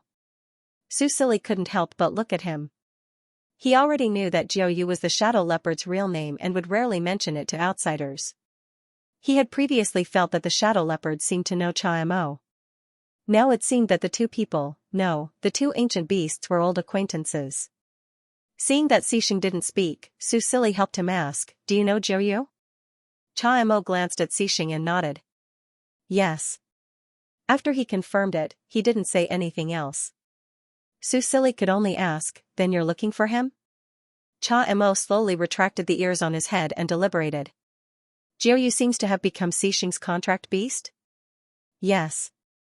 Su Silly said, "What's your relationship with Jiao Yu?" "I feel like he doesn't like you very much." Cha Mo paused and tilted his head. He seemed to think carefully before saying, "Strictly speaking, it should be similar to my relationship with Xing. It's just that," he added, "something unpleasant happened between us, and we haven't seen each other for a long time. At this time, Su Silly couldn't help but be stunned. Similar to his relationship with Ah Xing, he asked, "So, you raised Jiao Yu too?" Cha Mo nodded. "When we met, it happened to be Jiao Yu, so I gave him this name." Huh? Even his name was given by Cha Mo, although in the data of Game of Gods, he was the one who gave the name Jiao Yu. It was obvious that the game team had perfected the background of the shadow leopard. Su Silly felt like he had heard a big piece of gossip. He looked at Cha Mo and his eyes moved slightly. "You're a silver wolf, and he's a shadow leopard. You're from different races, so why?" At this time, Cha Mo had already regained his composure. He smiled and explained to him, "Before the catastrophe happened 100 years ago, the number of ancient beasts was very small. Because of my personal hobby, I would help a group of familiar races." Personal hobby, Su Silly couldn't help but look at him a few more times. "Your hobby is quite unique." Cha Mo smiled slightly, revealing a row of silver-white teeth. Jiao Yu was also very, shut the hell up. A black shadow blade was released without warning, directly slashing towards Cha Mo. However, before it could touch Cha Mo, the shadow blade disappeared. The shadow leopard jumped out of the contract space and stood firmly on the ground. The shadow blade that was just thrown out appeared above its head, directly smashing towards its head. The shadow leopard cried out in pain and lay on the ground. Although the dark element couldn't hurt it, the shadow blade that was accelerated by the space still hurt when it hit its head. Cha Mo looked at it and said with a smile, "Jiao Yu is still so cute." The shadow leopard was flustered and exasperated. Its pair of green eyes stared at him as if it had a deep hatred for him. Su Silly looked at this scene with great interest. However, what surprised him was that the shadow leopard didn't continue to attack Cha Mo. Instead, it turned around and kowtowed to Xing. "Master, I'm sorry. I accidentally ran out again." Jiao Yu spoke in a trembling voice. It was obvious that Xing had been accumulating power for a long time. It had rushed out because it had sensed Cha Mo just now. It had always felt that something was wrong in the palace. It didn't expect that Cha Mo's main consciousness had awakened. Xing glanced at it, then looked at Cha Mo. "You hit my contract beast." The man's tone was very calm, but it made Cha Mo's smile disappear instantly. Although he was just defending, in front of Xing, who was so powerful that it made him tremble, he didn't dare to say anything. "It was a slip of the hand, please forgive me," he said carefully. Xing looked at him coldly, a dangerous light flashing in his eyes, as if he was considering how to deal with him. That gaze made Cha Mo's heart jump. Finally, Xing retracted his gaze and looked at the shadow leopard. "Jiao Yu, what do you think?" The shadow leopard was a little confused when the ball was suddenly kicked. Because of the contract, it could vaguely sense its master's emotions. At this moment, it couldn't help but tremble. Master wanted to kill Cha Mo, although it didn't know why. It felt that it was definitely not the reason. But to kill Cha Mo, Jiao Yu looked at the man with the short silver hair and felt sullen, but still said softly, "Master, I'm fine." Cha Mo couldn't help but look at it. The shadow leopard rolled its eyes, then lay down and obediently waited for Xing's decision. Xing pursed his lips and was silent for a moment. While Cha Mo and Jiao Yu were trembling with fear, he said, "If that's the case, take him out." In other words, he didn't want Cha Mo to appear in front of him again. The shadow leopard understood immediately. It looked at Cha Mo, then at the door. With its beast form, it wouldn't be able to squeeze through the door even if it broke it. It was a little irritated as it scratched its paws. Under Su Silly's curious gaze and Xing's indifferent gaze, it transformed into a lean and tall black-haired youth. Su Silly sized up Jiao Yu. This was the first time he saw the shadow leopard in its human form. The youth's body proportions were very good. He was about the same height as Su Silly. He was dressed in black, and under the close-fitting clothes wrapped around his arms, one could faintly see the smooth and elegant lines of his muscles. He gave off a very strong feeling. His facial features were also sharp and handsome, and he looked to be in his early 20s. "Master, then I'll take him out." The youth respectfully bowed and performed a not very standard etiquette. Then, he pulled Cha Mo's arm and pulled him out.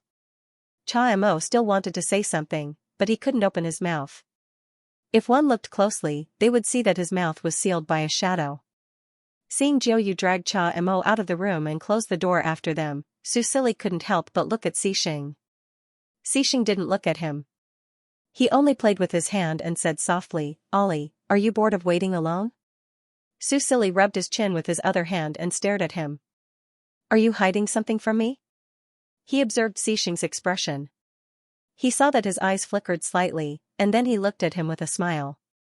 Su Silly didn't wait for him to speak and stopped him. "If you don't want to tell me, then I won't force you." After all, everyone had secrets. Even he had something that he didn't want to tell Xing. "Tell me when you want to tell me." Su Silly looked at him and smiled.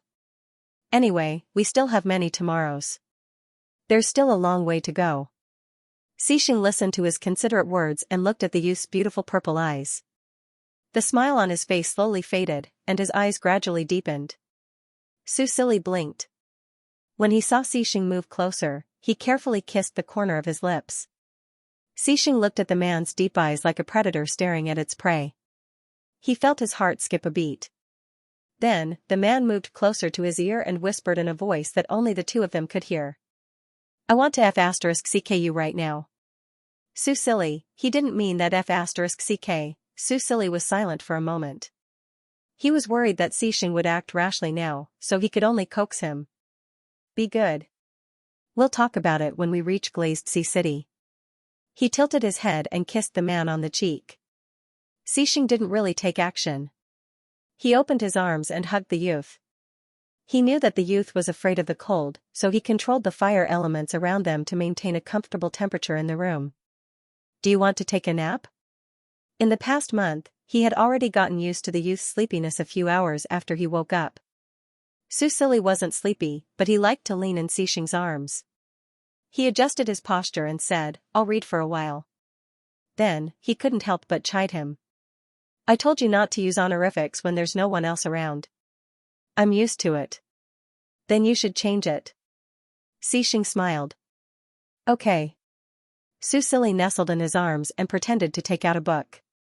In fact, his mind wasn't on the book at all. He was looking at the future forum. After posting that large-scale picture last time, he pretended to be dead for a week. Now, he finally remembered to take a look. He opened the post and jumped to the last page. The page was full of replies that were posted a second ago. It was obvious how popular this post was. Su Silly finally understood what these people wanted to see, but when he saw the comments, he couldn't help but blush. "Ah, Madam Goddess. Is this really something I can see for free?" "Xing, I'm so impressed. F***ck, you didn't show anything. Why are you so horny? Madam is so amazing. This really happened, didn't it?" As for the picture that caused the post to explode again, the background of the picture was still a gorgeous bedroom. A neatly dressed man in a military uniform sat on the edge of the bed. His head was slightly tilted, revealing only his broad back and shoulders and well-defined side profile. A youth with long silver hair was in his arms. His thin and pale fingers were wrapped around his arm. Only his slightly red and round fingertips could be seen through the clothes. The youth's chin rested on the man's shoulder, revealing half of his beautiful face. His thick, light-colored eyelashes were slightly closed. Sparkling and translucent tears hung from the corners of his eyes. His cheeks were stained with two fanciful blushes. He was wearing clothes, but the snow-white shirt didn't fit him. The loose folds revealed endless ambiguity. "Madam, lower the camera a little. This baby doesn't lack this little bit of traffic.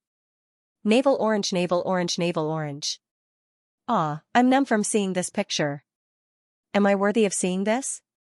Snow is so good-looking. I really want to bully him. Xing is so cool." Su Silly couldn't help but facepalm. A bunch of LSP, but seeing the rising popularity, he felt very satisfied. At least his sacrifice wasn't in vain. He glanced at the picture of himself and Xing again and quickly closed the post to calm the shame and awkwardness in his heart. He didn't show anything anyway. "Ollie?" The man's voice sounded beside her ear, carrying a bit of scorching breath. Su Silly couldn't help but take a deep breath. "It's nothing." There's a plot in this book that's quite annoying. After saying that, he pretended to read the book again. In fact, he continued to browse the forum posts, looking for useful information. Xianxia glanced at the textbook called Elemental Foundations and didn't expose him. He just silently accompanied him, occasionally pouring tea and feeding him snacks. The boring journey became relaxed and joyful because of each other's company. Glassy City was relatively close to the Imperial City. The military shuttle only took a day and a half to reach the sky above Glassy City. After the guards opened the barrier, it slowly landed on the ground. Glassy City's construction team was taken away by the consul. The others got off the shuttle to rest and experience the local customs. They would set off the next day. After Xianxia arranged everything, Susili quietly got off the shuttle. Glassy City was a city by the sea. Different from the other four main cities, Glassy City mainly faced the threat of interstellar beasts, not from land but from the sea. Before the natural disaster, Glassy City's residents had been fishing for a living. After the natural disaster, the sea was taken over by the terrifying interstellar beasts. Without a source of food, Glassy City could only learn how to grow crops like the inland. However, Glassy City's terrain wasn't suitable for growing crops. The food they grew was barely enough to make a living, not even enough to fill their stomachs.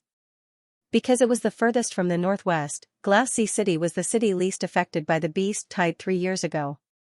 Now, the biggest problem it faced was the food crisis. Walking on the road, Susili could see that most of Glassy City's residents were sallow and emaciated. Although it wasn't to the extent of starvation, it was obvious that very few people had enough to eat, let alone gain weight. "Hey, when do you think the heroes will come back?" He heard some residents talking. "I miss Lord Onejoy's Dark Valley. If I knew he would be gone for so long, I would have exchanged more with him." "Stop talking, the more I talk, the hungrier I get." Susili thought about it and roughly understood the relationship between Glassy City's residents and the players. Previously, he had placed a lot of food in the faction storage for the players of other main cities to exchange for. It was a disguised form of helping him transport food. Originally, he had intended to give more food to Orchid City, but now it seemed that Glassy City needed it the most. Fortunately, he had done his research early on, so the elementalists he sent to the various main cities were mostly wood elementalists. Wood elementalists could build houses and produce crops, so they were the most cost-effective. Apart from the improved Dark Valley, there were also a few other types of crop seeds. Because of the food crisis, Glassy City's farming industry wasn't developed. Apart from taking risks to capture interstellar beasts, there was a lack of necessary meat. He believed that once these elementalists were in place, the food production would increase, and this problem would be solved. Susili and Xianxia strolled around Glassy City. The architectural style here was clearly different from the Imperial City, and the modern technology was much less compared to the Imperial City. The bright colors, classical yet lively elements, added a touch of romance to the city. It was as if one could feel the people's yearning and passion for life through these buildings. This was a city that Susili had fallen in love with at first sight.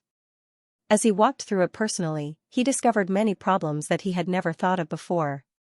This was probably why he had personally made this trip.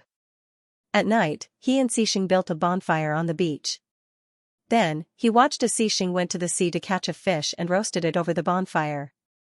The sea breeze was strong at night, but with Xianxia, an elementalist with them, this little bit of wind didn't affect them at all. This fish was more than a meter long. He didn't know what kind of fish it was, but it was more like a sea beast. The meat was very delicious, and with just a little bit of spice, it was so delicious that he almost swallowed his tongue. However, Susili couldn't eat that much, so when Xianxia finished eating, he gave the rest to the nearby residents. Seeing their grateful and joyful expressions, Susili felt a little upset. However, he also knew that food had to be eaten one bite at a time. These things couldn't be rushed, but life would always get better. Glazed Harbor City was very quiet at night. There were no lights, and it was almost completely dark. The sun rose and set, and the sun rested at sunset. This was probably the most energy-saving way to reduce emissions. Susili and Xianxia took a walk in the quiet city before finally returning to the flying shuttle. However, he never expected that Xianmo, who had just gone out, would come back with a doll. The doll was about 3 or 4 years old. She had a head of soft blue curly hair, and her facial features were as beautiful as a doll's. Especially her pair of sea blue eyes, they seemed to be able to suck away a person's soul. What kind of ancient beast is this? Cha Mo didn't answer, so Su Silly directly used inspect. Sea Song, identity, NPC with special abilities bloodline, sea elf, also known as mermaid. After reading 2 lines of words, Su Silly was stunned. Mermaid? Cha Mo had come to Glazed Sea City to meet up with his old friends. After he was injured, he fell into a coma. When he woke up, he found that more than 100 years had passed in the blink of an eye. He felt that everything had changed. Glazed Sea City was a famous city more than 100 years ago. He had lived here for a period of time. He didn't expect that when he came again, the city had changed. The only thing that was familiar was the brightly colored buildings. This was also why he liked the city. He had never been able to resist colorful and beautiful things. But now, other than these, there was nothing else he could remember. After walking around Glazed Sea City, he came to the seaside. The originally clear blue sea was stained with a dark blue color and was no longer clear. From afar, it gave off an oppressive and dangerous aura. Interstellar beasts were not native to this planet. As for where they came from, Cha Mo had no idea. This was because when the natural disaster happened 100 years ago, his consciousness had fallen into a deep sleep and he didn't have any memories of it. In fact, in the past 100 years, he had woken up a few times, but each time it didn't last long. There was one time when he woke up, Little Ash was beside him. A mixed blood elf with half forest elf blood. She was an ignorant and obedient little cutie. Originally, he wanted to find a suitable person to entrust her to, but he fell into a coma not long after. He could only do his best to teach her some basic survival skills while he was awake so that she could live independently. However, every time he woke up, nothing happened to her. It seemed that his subconscious was protecting her. Later on, his injuries became more and more serious, and he didn't wake up for a long time. Perhaps one day he would die from his injuries. But he didn't expect to meet the current ruler of Roland. Thinking of the ruler's protector, Cha Mo shook his head. He had lived for so long and seen so many strong people, but he had never seen an existence stronger than him. That human called Xing, perhaps he was close to reaching the peak of the world? How terrifying. Looking at the turbulent and dangerous sea in front of him, Cha Mo didn't jump in.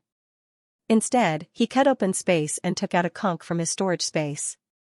The light blue conch was exquisite and unique. It was only half the size of a fist, and there was a faint glow on its surface. Gazing at the conch, Cha Mo's eyes showed a trace of sadness.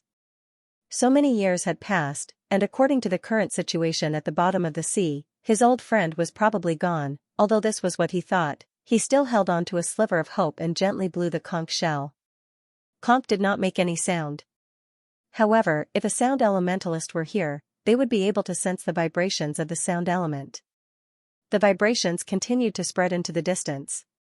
However, even after a long time, Cha Mo did not receive a response. He put down the conch and sighed deeply. His expression was somewhat solemn. There was no response at all.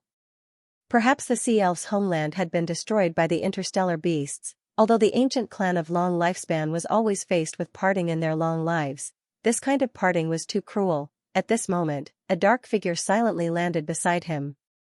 Cha Mo's heart skipped a beat.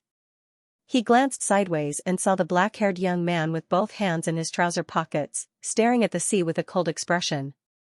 "Are you looking for Heidi?" he asked in a low voice.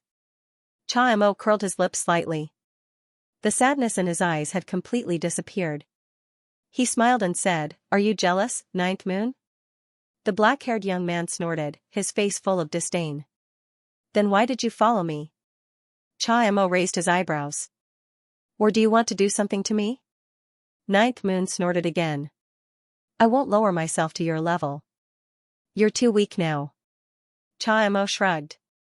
His silver-gray short hair was blown to the side by the sea breeze. His coral red earrings were stuck to his cheeks, but this did not affect his beauty.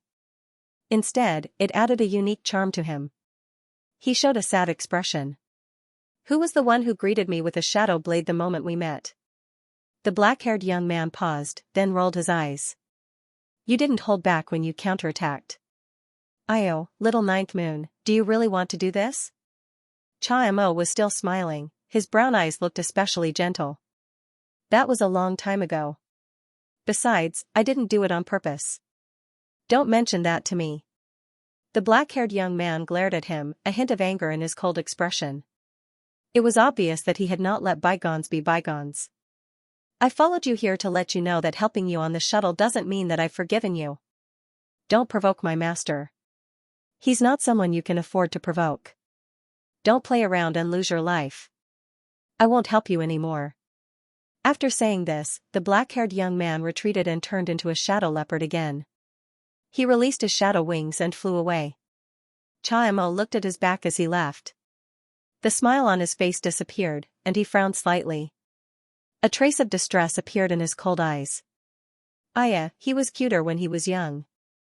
When he was a cub, he was clearly a little candy. Could it be that there was a problem with his teaching method? He muttered to himself and was about to put the conch away when the light blue glow on the conch suddenly deepened. Noticing this, Cha-mo paused slightly. The conch would only show such a phenomenon when there were people of the same race nearby. He extended his spiritual power and finally looked at the deep sea again.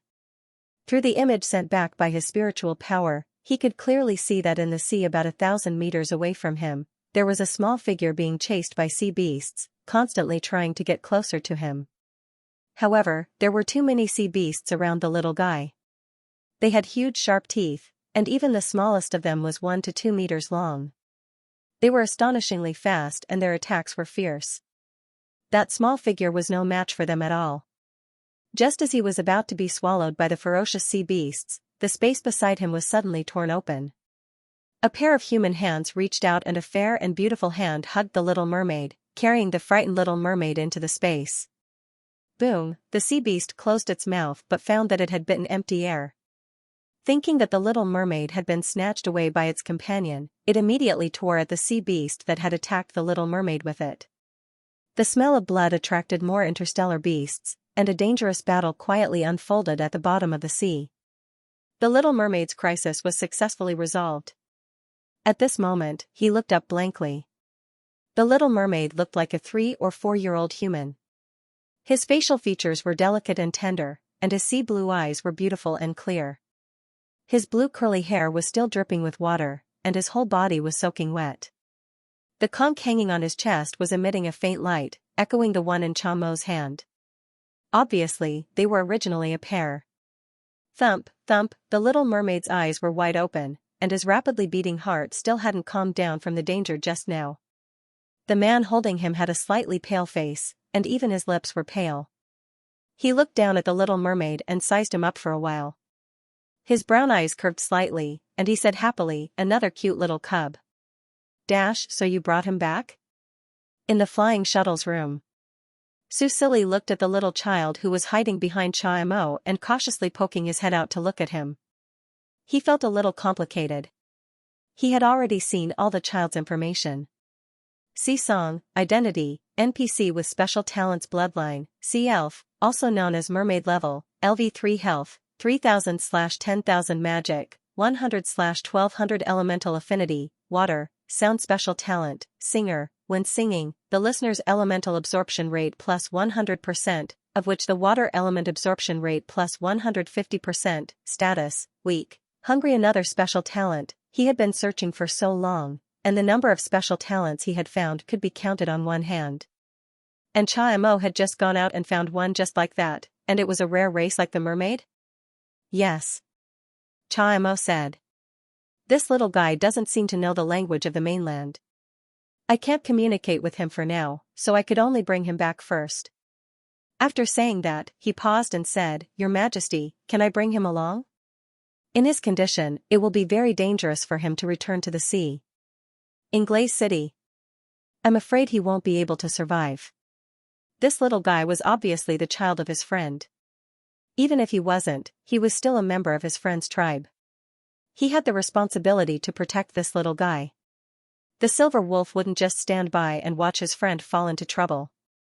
Susili nodded. Cha-mo was right. Furthermore, this child was a perfect match for Xing. When the two of them were together, they could form a holy land for cultivation. He tilted his head and thought for a while before squatting down in front of the little mermaid. Susili looked at the little mermaid's beautiful blue eyes. In order to not scare him, he didn't do anything else. Instead, he gently hummed the song Germinal. The little mermaid was probably injured. Although he couldn't see it from his appearance, he could see the little guy's health. More than half of it was gone. It was almost the same as when he met little Ash. Under the control of his mental power, the healing effect of Germinal only worked on the little mermaid. This also increased the critical hit rate by a lot. As he sang, the confused little mermaid slowly opened her eyes wide in surprise. He had the special skill of a singer, so he was probably very sensitive to music. Susili looked at his cute little face and couldn't help but reach out and pat his head. Not only did the little guy stop hiding, he even ran out from behind Xianxia and pulled his sleeve intimately. When Susili hummed the chorus of the song, he actually started to babble and sing along with his childish voice. His round blue eyes were filled with smiles, and he looked extremely happy. Who wouldn't like such a cute little thing? Susili held his little hand, walked to the sofa, and sat down with him in his arms. The LV2 Germinal could recover 20 health points per second without using any divine equipment. That was 1,200 health points per minute. After singing for less than 2 times, he had fully recovered the little mermaid's health points. After the little mermaid sang along with him, he also experienced the benefits of doubling his elemental absorption rate. That was because Germinal's song itself could increase one's elemental affinity. When Susili was singing, he was actually cultivating at the side. Spirit-type elementalists usually absorbed elemental energy through meditation to increase their magic power. Therefore, when the 2 songs were finished, Susili realized that his magic power limit had increased by 1 point. This was definitely a pleasant surprise. One had to know that magic power was very precious. 1 point of intelligence could be converted into 50 points of magic power. Although 1 point of magic power didn't seem like much, it could be accumulated. Looking at the little mermaid, Susili only felt that he liked him more and more. However, he was not in a hurry to agree to bring the little mermaid back. If the little mermaid was an adult, he would have taken her back. However, she was only a 3 or 4-year-old child. What if she couldn't survive outside the sea? Hearing Susili's worries, Cha-Mo comforted him. You don't have to worry about that. The sea elves were originally a branch of the elves. They originally lived on the mainland. After many years, they gradually adapted to life in the sea and had the form of a fish. However, the sea elves did not lose their ability to live on land. As long as they were out of the water for a period of time, they could automatically split out 2 legs. This was the case for the little mermaid. After he split out 2 legs, Cha-Mo put Xing's clothes on him. It was a little too big for him, so it looked funny and cute. Susili was still hesitant. But his parents? I'm afraid they are no longer around. Cha-Mo whispered. The sea elf's homeland is deep in the sea. Young ones like him are forbidden to go out. Only when they are in the growth stage can they leave the homeland with the accompaniment of their parents. The only explanation for why the sea elf cubs are wandering outside is that the protective barrier of the sea elf's homeland was breached. Even if his parents are still alive, they probably can't even take care of themselves now. Cha-Mo said. Xing still needs me. I can't stay here to take care of him, so I can only bring him back with me. I hope your majesty can allow it. After I recover, I will bring him back to look for his parents. Susili listened to his explanation and nodded lightly. If that was the case, then there was no other way. He lowered his head to look at the little guy in his arms. After his blood was restored, his face was obviously more rosy. He looked very cute. What's his name? Susili asked even though he already knew the answer. Cha-Mo was stumped. He had not communicated with the little guy yet. The only reason he could gain his trust was because he had just saved him. However, this was not a problem for him. Your Majesty, why don't you give him a name? Susili hesitated and said, then let's call him Hai-Go. A sea elf who likes to sing. Zhao Hage tilted his head. Although this was his name, the pronunciation was different. He could not tell that he was being called. However, he obviously liked Susili very much. When Susili called him Haigu again, he grinned and revealed an obedient smile. He was babbling something that no one knew what he was saying. Susili was a fan of voices. As a little mermaid, his voice was childish and cute. Even if he did not understand, he liked it very much. The two of them talked for a while like chickens and ducks. Xianxia suddenly became happy. He clapped his hands excitedly. Then, he leaned in front of Susili, as if he wanted to kiss his cheek. Then, a hand grabbed the back of his collar and lifted the little guy up. Xianxia's face was blank. When he saw Xixing's cold eyes, he was so scared that he burped. Looking at the burping little mermaid, Xixing frowned slightly and threw him back to Cha-mo. Cha-mo did not dare to provoke this big boss. He quickly ran away with the little mermaid in his arms. Susili glanced at Xixing. This guy was still pursing his lips unhappily. He did not know whether to laugh or cry. Okay, it's getting late. It's time to sleep. In reality, the Star Age game team, especially the designers, were still working overtime. They were looking at the feedback from the mainframe and were troubled. This game's development speed seemed to be a bit too fast. It had been more than a month since the end of the first closed beta, but because of the 6-1-time flow, only a week had passed in real life. In reality, it had only been a day since Susili had upgraded the Imperial City to level 3. The fact that the Imperial City had been upgraded to level 3 was only discovered by the data observer half a day ago. After all, the internal and external time flow was different, and the researchers had left the game, so it was inevitable that the observation would be slower, and it was easy to miss some details. When the problem was discovered, the game team called for an emergency meeting, but they couldn't come up with a solution for a long time.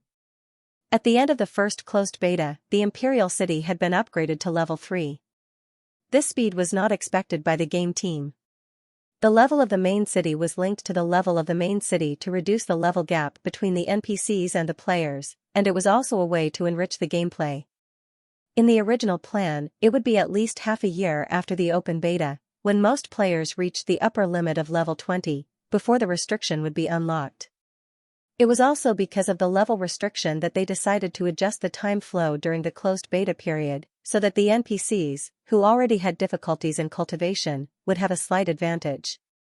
However, no one would have thought that the development speed of the game would be completely out of control just a month after the first open beta. It was to the point where everyone's jaws dropped.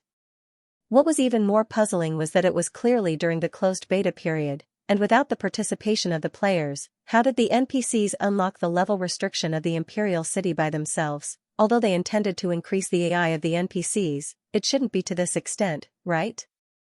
They actually found the way to upgrade the main city by themselves?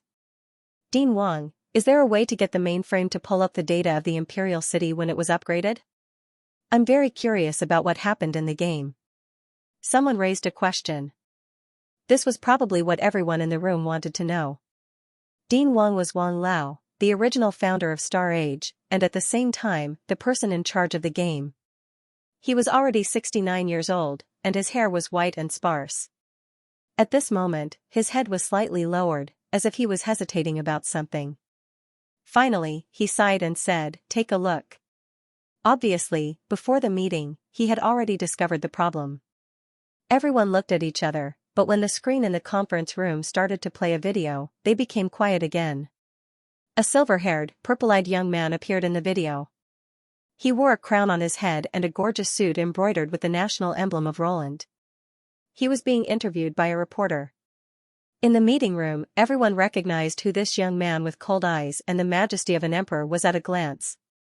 Snow Roland. For those who were fortunate enough to participate in the Star Age project, Snow Roland was no stranger. It could even be said that they were quite familiar with her. After all, regardless of how quickly he accumulated popularity after the launch of the game, his original model, the original angel investor of the game, Susili, was still hanging in the lobby of the Research and Development Center. For nearly 10 years, they would pay their respects to him every day before work. Even every new employee would be educated by the seniors about the contributions of this big investor to the Star Age. It could be said that without him, the Star Age project would have died in the womb. Without his will and continued to invest, even going as far as to sell off their ancestral home, the success of the Star Age project would not have come to fruition. So when they saw the game character based on him appear on the screen and heard him say the following words, everyone's feelings were as complicated as Wang Lao's. As everyone knows, after the Empire's elementalists break through to 2-star, their strength can no longer increase. This is the so-called star level limit. This makes us very passive when facing the interstellar beasts. And what I want to tell you today is that this should not have happened. This is all because of a seal. Or rather, a curse would be more appropriate. When Roland's national strength increases, this seal will loosen. After a special ceremony, this loose seal can be removed. And today, with the completion of the mercenary town and Doha town, the time is ripe. I will try to remove this seal. After watching the video in its entirety, everyone understood the reason for the sudden increase in development of the game. It was because of him. This NPC Snow Roland, his intelligence was so high that not only did he see that the level limit was a man-made seal, he also found the key to leveling up, construction. This was the increase in national strength that he talked about. That was not all. He even found a way to complete the ceremony, stuffing the level 3 interstellar beast core into the player's summoning circle. No matter how they thought about it, this was not something that an NPC could do. Even if it was a player, they would have to explore for a long time, right? When they first came up with this series of design plans, they were dumbfounded. And, that's not all, Wang Lao said solemnly. In the information that followed, there were some in-game images that showed Akeda and the others building the two-way teleportation circle. Of course, the sharp-eyed people also noticed that the NPCs building the teleportation circle were mostly elementalists. With the Imperial City leveling up to level 3, the ruins that hid the elemental potioneer's legacy and the two-way teleportation circle blueprint have been excavated. They are now building the teleportation circle. Wang Lao said faintly, and the one in charge of the construction is Akeda. Ah? Akeda? That special talent that could become a master builder? The planning staff in charge of the NPC design could not help but ask. When the others looked over, they explained the special ability of this game character that could increase the speed of construction. That's right. Wang Lao nodded. At the same time, he was also in charge of the construction of Doha town. This was also reported by the testers during the closed beta, but they did not realize the severity of the problem at that time. But now, it was a little too late. This was because someone quickly pointed out that the leveling up system of Snow Roland was linked to the construction of the town. Whether he realized this or not, after Akeda was appointed as the chief engineer, his leveling speed had unknowingly doubled. And the people who worked for Akeda, they were all elementalists. With a little thought, one could imagine how powerful these elementalists would be after they were put into production.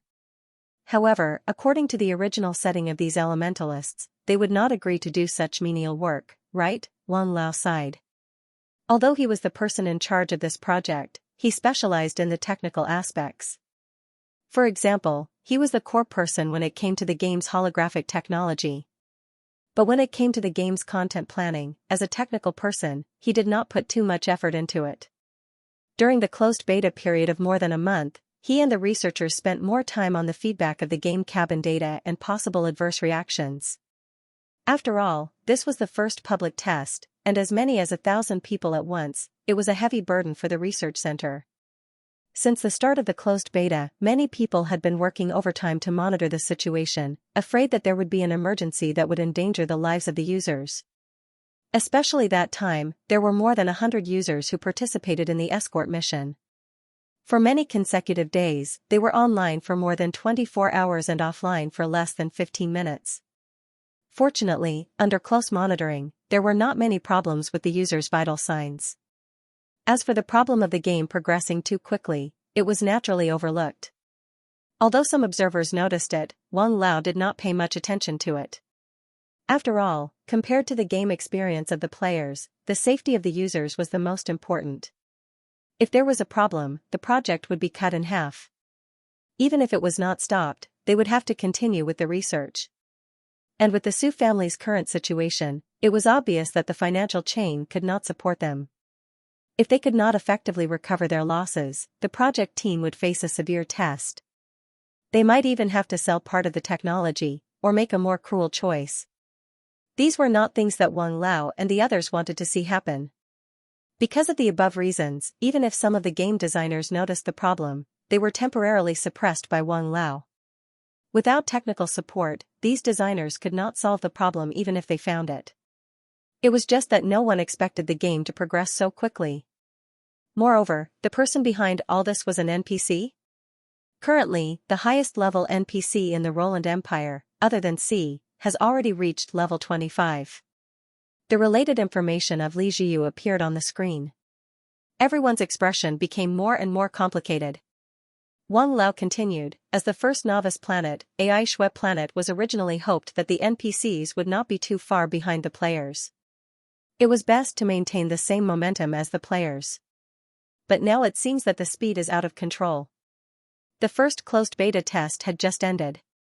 Although the first batch of 1,000 closed beta players were close to level 20, that was only a minority of the strong players. In the later second and open beta, these players would start from level 0, and the gap between them would only get wider and wider. If in the open beta, the NPCs and closed beta players were all level 30 or 40, how would the other new players play? Who would want to play a game that was overpowered? And the fatal problem was that there was only one server. From the beginning, there was no problem of fairness. The more they thought about it, the more their heads hurt. At this time, Wang Lao spoke again.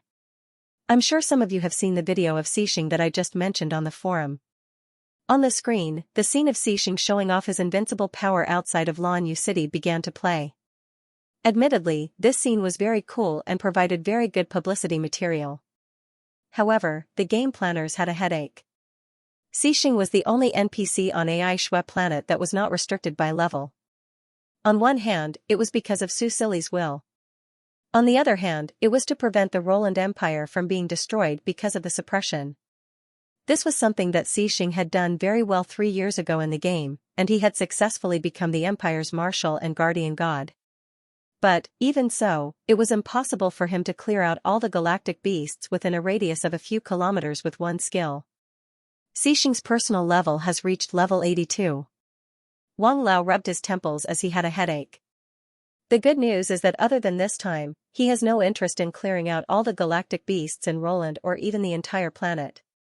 Otherwise, then what would the players do? Other than some 9-star and above galactic beasts, there was no other creature on AI Shui planet that could stop Xixing, right? If they saw that Xixing had single-handedly killed a 9-star galactic beast, what would they think? We seem to have miscalculated the intelligence of the NPCs.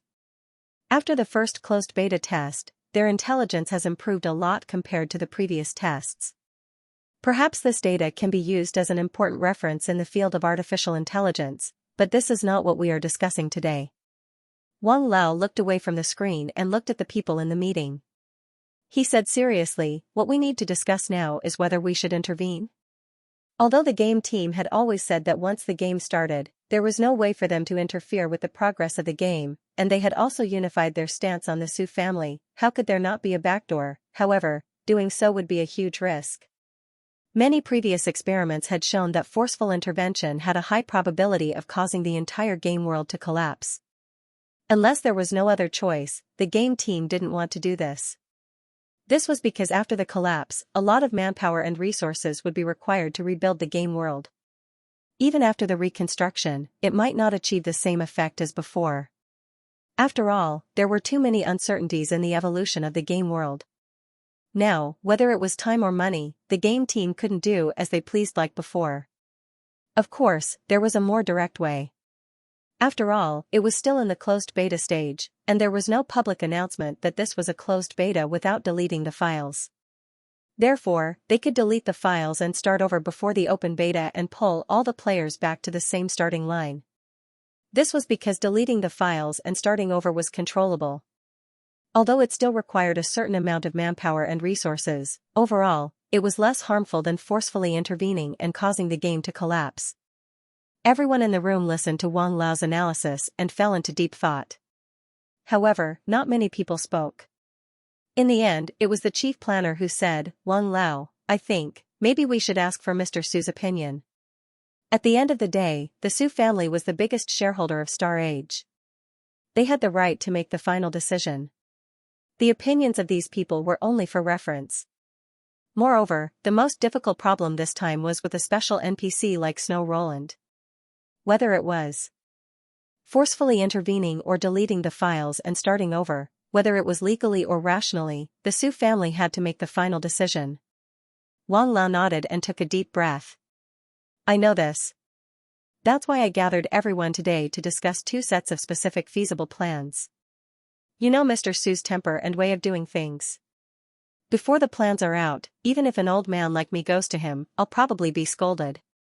Because of Wang Lao's teasing, the heavy atmosphere in the conference room lightened up a little. Then, everyone went back to work and tried to discuss a set of plans before the start of the second beta. In the game, Su Silly didn't know that not only Xixing, but even he had attracted the attention of the game team.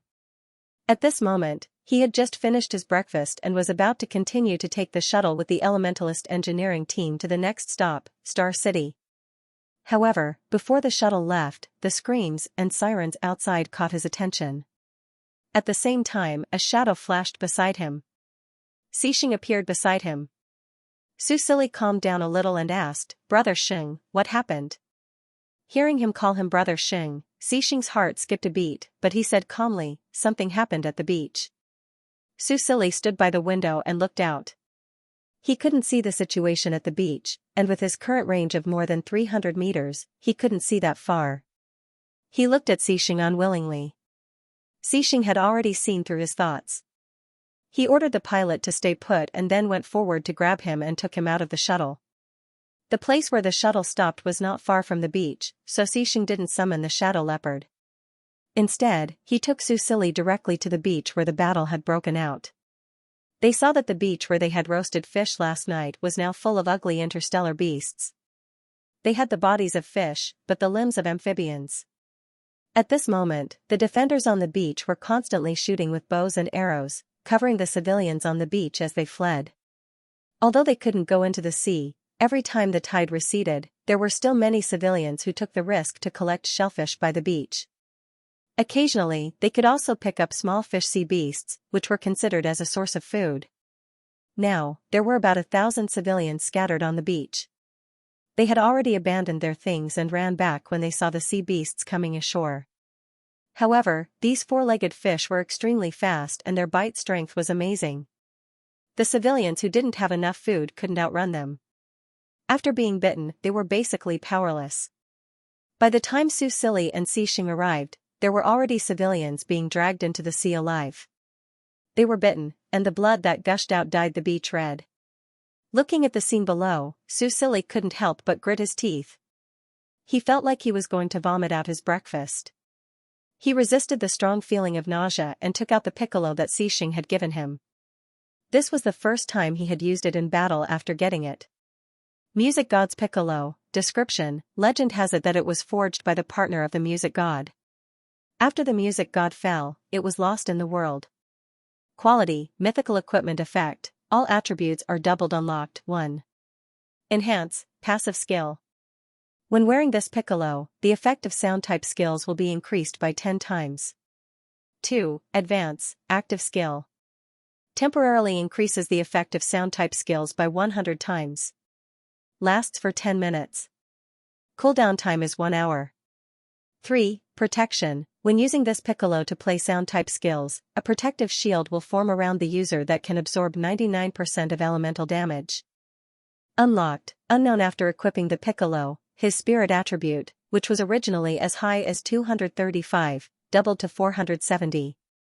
In an instant, he felt unprecedentedly clear-headed. The detection range of his spirit power had not simply doubled. It had increased from the original range of more than 300 meters to more than 1,000 meters. This was more than enough for this battle. Su Silly didn't say anything and immediately started to play the piccolo. As a superstar who had composed many songs himself, he had mastered many musical instruments.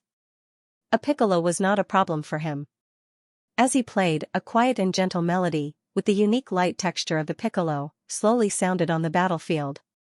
Roland's Requiem Goodnight, activated. The Requiem Goodnight, which had already been upgraded to LV2, had reached a terrifying effect when the piccolo's passive effect was increased tenfold. As soon as the gentle melody sounded, the battlefield, which had been fierce and cruel, suddenly fell into a dead silence. Whether it was the three-star four-legged fishes on the beach, the soldiers who were shooting at the barrier, or the civilians who were running with all their might, all of them suddenly fell silent. They were not in a coma, but under the control of some kind of illusion. Many of them had a silly smile on their faces, showing a serene expression in the bloody battlefield, which looked very strange. Because it was the first time he had used the piccolo to deal with such a big situation, Susili didn't use his spirit power at the beginning. Therefore, it was impossible to distinguish between friend and foe. However, at least he had prevented more civilians from being dragged into the sea. He calmly played the piccolo. When he saw the situation on the beach, he slowly heaved a sigh of relief. Although these four-legged fishes didn't seem to have any sense of hearing, the domineering sound elements directly affected the nerves in their heads. Therefore, they were still controlled. Immediately after, Susili released his spirit power and began to control the spreading sound elements to gather back. The archers on the shore were the first to regain consciousness. However, when they saw what was happening on the beach, they fell into a daze again. Because of Susili's control, they could no longer hear the sound of the flute. Those who heard the flute were also hypnotized, so no one could understand what was happening for a while. Later on, more and more people regained consciousness. The soldiers naturally reacted quickly and hurriedly dragged the civilians away. The civilians who survived the disaster also ran toward the shore crazily. Susili gradually narrowed the range of the flute's effect to the four-legged fishes. However, as the range shrank to the center of the battlefield, which was the area where the civilians and interstellar beasts were the most concentrated, he felt the strain. However, he felt the familiar light golden spirit power. He paused for a moment, then continued to focus on playing the flute. With Xianxia's help and guidance, he felt much more relaxed. At the same time, he also had a new understanding of the control of his spirit power. Moreover, as the level of his spirit power increased greatly, he could feel the special feeling when their spirit power intertwined. It was as if their souls were so close together that they could easily feel each other's emotions and some weak thoughts. All in all, it was a very strange experience. Susili tried his best to ignore this strange feeling and focused on the control of his sound-type skills. After this battle, he clearly realized that no amount of practice could compare to actual combat. Previously, he felt that as long as it was within the range of his spirit power, he could control everything. However, the reality was that in a situation where so many people were mixed up, his control was still insufficient. This was a small battle with less than 1,000 people, and the situation was not that serious. If it was a real battle, he was afraid that he would not be able to completely control the healing effect on his own people. Therefore, even if his germinal skill was improved to the point where it could instantly restore the health of others, he could not use it casually. Otherwise, it would be a disaster if he added it on his enemies. It seems that being a healer is not so easy. Susili thought sadly. The civilians below quickly ran back into the protective barrier. Meanwhile, when the warriors saw that the four-legged fish was still dizzy, they became even more daring. Each and every one of them raised their weapons and slashed at the four-legged fish. There were also some elementalists who rushed over to join in the one-sided slaughter.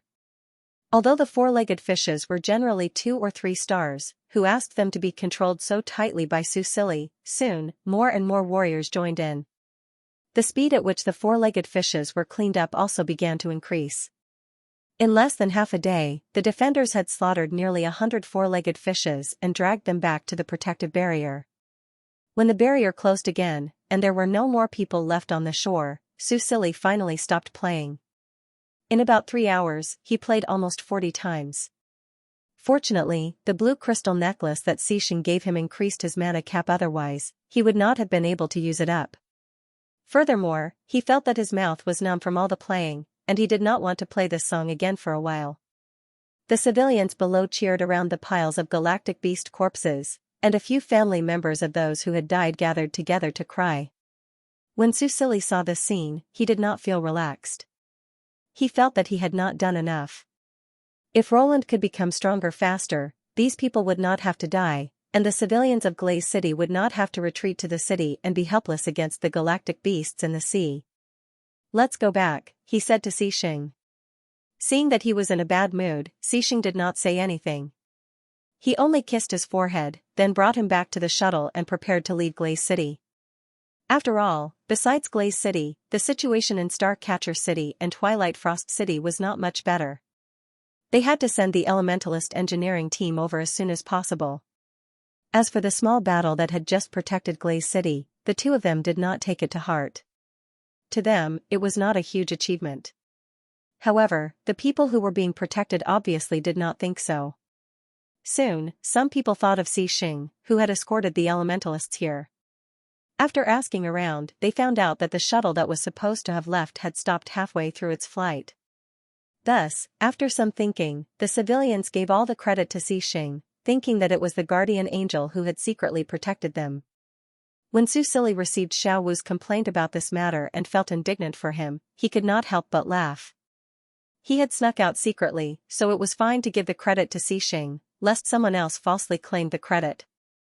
Anyway, Xixing did not care about this kind of thing. In the end, under the enthusiastic farewell of the civilians, their shuttle left Glaze City and continued to fly to the next stop. In reality, after some discussion, the game team finally organized the discovered problems and solutions into a report and handed it to Su Fengqing's desk. Su Fengqing did not expect that he would receive such a report after the game closed for a week. Wang Lao was very clear about his style of doing things, so he explained it in detail in the report. At the same time, he listed the pros and cons of the two solutions, as well as the possible consequences if left alone. He even sent an electronic file to him, along with related videos and pictures. Su Fengqing flipped through the report page by page, then opened his email and looked at the attachment sent by Wang Lao. The video played on the computer. The silver-haired, purple-eyed young man's facial features were so familiar. He looked just like he remembered, but he was slightly more mature. His temperament was more stable. The 1-minute-long video quickly finished playing. Su Fengqing was silent for a while. His eyes fell on the mouse again, but he quickly looked away. He did not play the video a second time. He looked at the report again, then closed it heavily. He pinched his eyebrows and calmed his tired nerves. When he looked up, his eyes fell on a picture frame on his desk. There was an old picture in the picture frame. It was from a long time ago. A young man stood behind the sofa, hugging his two older brothers. His head was leaning towards his second brother, and he was smiling brightly. Su Fengqing slowly exhaled. He looked at the frozen image on the computer screen. The young man and young man's faces almost overlapped. He was a little dazed, then the corners of his mouth twitched. "Why are they all so good at causing trouble?" he muttered. At this moment, there was a knock on the office door. His secretary came in to remind him that the foreign guests had arrived and that the meeting could begin. Su Fengqing nodded. After the secretary left, he closed the report and put it back on the desk.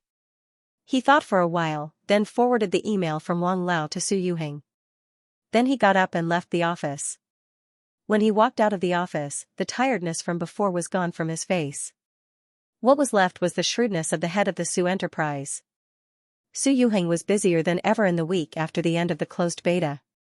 Although he adjusted his work schedule under the reminder of his assistant, there was still a lot of backlog work. According to the game team's plan, the second beta would start after half a month. He hoped to finish most of the work during this time. That way, when the second beta started, he could spend more time on Star Age. Lin Hua and the other old foxes did not slow down their pressure. Under the insistence of his brother Su Fengqing, the Su enterprise did not have any major problems. However, if they wanted to turn this situation around, they still had to rely on the holographic game. Su Yuheng was busy these days while he was thinking about countermeasures. He had played Star Age, he knew the game's potential.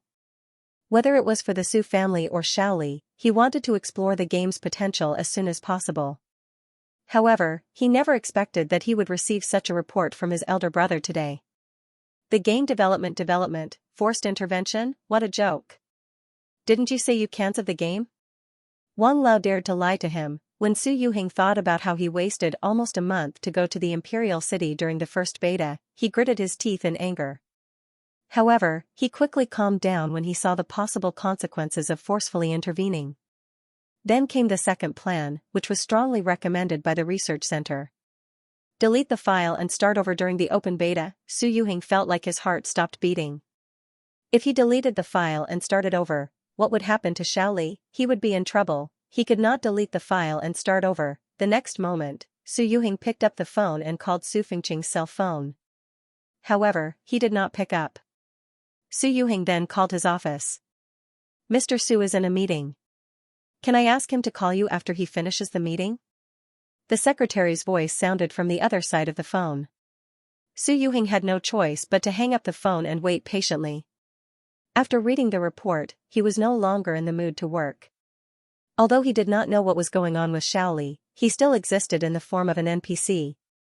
If the NPC's data was deleted, would Xiaoli disappear? Su Yuhing did not dare to think about it. He tried to smoke a cigarette to calm down, but he realized that his hand was shaking so much that he could not hold the lighter properly. In the end, he could only give up. He knew how stubborn his brother was. Once he decided on something, he would not change his mind. If he really agreed to the proposal in the report, he would carry it out to the end.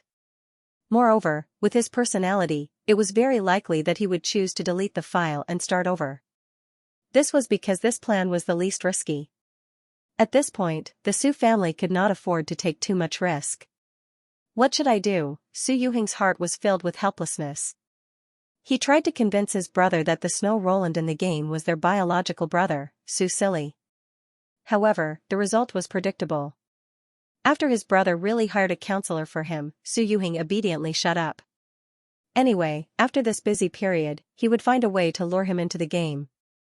As long as he interacted with Xiaoli, he would understand. But now, what was going on? The game was developing too fast?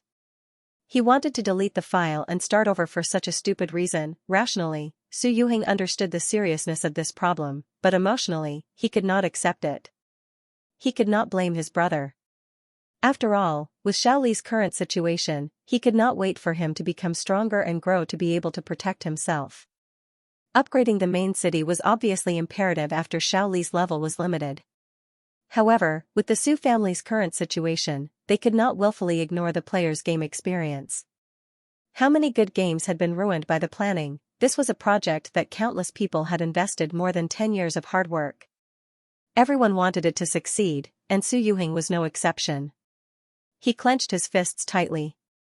No matter what, deleting the file and starting over was absolutely impossible. When Su Fengqing finally finished the meeting and called him, he also firmly refused.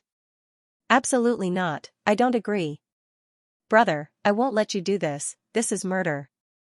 I won't allow you to hurt Xiaoli. Su Fengqing sighed. Su Yuhing, calm down. How can I calm down? I warned you before. Su Fengqing's tone was a little heavier. The game is progressing a little too fast. I told you to pay attention to the controls, but you are still messing around like this. Su Yuhing was stunned, but he quickly reacted. You think I did it? Isn't it? Su Yuhing opened his mouth but found that he could not refute because he had read the internal information in advance. Other than him, there was probably no one else who had a detailed understanding of the game's settings. And a setting as complex as the main city's upgrade was actually solved by an NPC. This did not make sense no matter how he thought about it. And this NPC was the Xiaoli that he kept saying had transmigrated into the game. Then it seemed reasonable that his brother would suspect that he had revealed the key points to Xiaoli so that he could remove the level restriction in such a short time.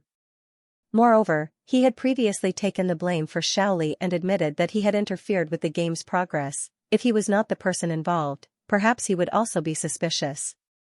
Su Yuhing was troubled but could not say anything. After hesitating for a while, he decided not to dwell on this issue. Instead, he said in a low voice, Brother, no matter what, this plan is really impossible. Whether it's interference or deleting the file, it's impossible, really impossible. His voice became softer and softer. Finally, he took off his glasses and covered his eyes with his hands. He will die. I don't know how to convince you, but, please. Su Yuhing felt a deep sense of helplessness and indignation. How could he let his big brother understand that it was really Xiaoli? This report was really murder. It was not easy for him to reunite with Xiaoli. It was not easy to see him come back to life again. He had been waiting for this day for almost 10 years, he could not let them hurt Xiaoli. Su Yuhing took a deep breath and forced himself to calm down. Perhaps he should lure his brother into the game as soon as possible. After all, the execution time of the report was before the open beta. There would not be many changes in the upcoming second beta. Su Yuhing thought about countermeasures in his heart. Just as he thought that this conversation would end on a bad note, he heard a long sigh from the other side. Okay. Su Yuhing was stunned. Did he just hear wrongly? Otherwise, why would his brother say okay? You agree? After a long time, Su Yuhing found his voice. You really want to reject these two plans and let the game continue to develop as it was? Isn't this what you want? Su Fengqing's tone was a bit strange. Su Yuhing put on his glasses again. He wanted to pinch himself, but this action was a bit stupid. In the end, he did not choose to do so. Why did you agree? I thought you would choose to delete the file and start over. This is the least risky way, right? That is true, but, on the other side of the phone, Su Fengqing paused and said, You're also my brother. For no reason, Su Yuhing's eyes turned red. Although I still don't agree with you putting too much emotion into a virtual character, if you think this is the way to be happy, then, let's do it. When Su Yuhing heard this, he pursed his lips. In the end, he still did not believe him. However, he still felt a little sour in his nose. You're crying? Su Fengqing suddenly asked. Who's crying? Su Yuhing immediately wiped his eyes. Whoever cries is a dog. Yeah. Su Yuhing, alright, let's cut the crap. After a while, Su Fengqing's voice sounded again. The problem has to be solved. Originally, the investment in the Star Era project was the Su family's personal action, and they used their private assets. However, because the project was too expensive, they later added an additional investment in the name of the Su Group, reaching a 10% share. Because of the economic crisis, the Su Corporation sold some of its shares. Currently, the Su Corporation was not completely controlled by the Su family. Su Fengqing owned 30% of the shares, Su Yuhing owned 20%, Su Yuhing's parents each owned 5%, and the remaining 40% was in the hands of shareholders led by Lin Hua. Although the shareholders did not have management rights, Su Fengqing, as the CEO, was responsible for the interests of the shareholders. Because the Star Age project was not profitable for a long time, Lin Hua used Su Fengqing's incompetence as an excuse to remove him from his position. In addition, Lin Hua was also the chairman of the Lin Corporation. The Lin Corporation and the Su Corporation had many collaborations. Once these collaborations were interrupted, the Su Corporation's capital chain would be broken. Once there was a problem with the capital chain, bankruptcy would not be far away. I didn't invest in Star Age for profit, but obviously, the results are far better than expected. This also proves Xiaoli's vision. In the beginning, Su Fengqing fully supported the development of the game because he wanted to complete his brother's last wish. As for how much profit he would get from it, he never thought about it. Therefore, Lin Hua's recent interference and covetousness made him angry. Even if the Su Corporation does go bankrupt in the end, we still have Star Age as our last card. As long as we buy time, we can use this card to make a comeback. Su Yuhing did not expect his brother to be so serious about bankruptcy.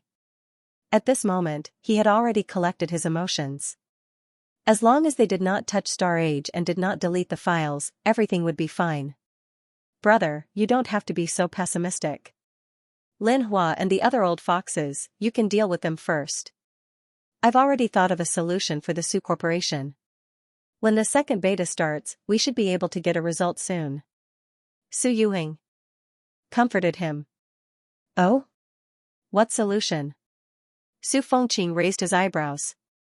The Su Corporation's main business had nothing to do with games.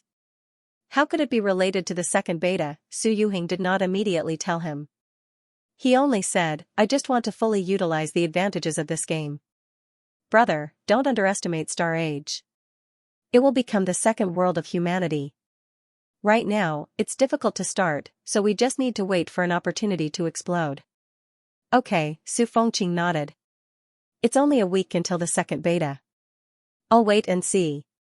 Su Yuhing nodded. He remembered the plan and said, "When are you going to play the game?" "This is a holographic game.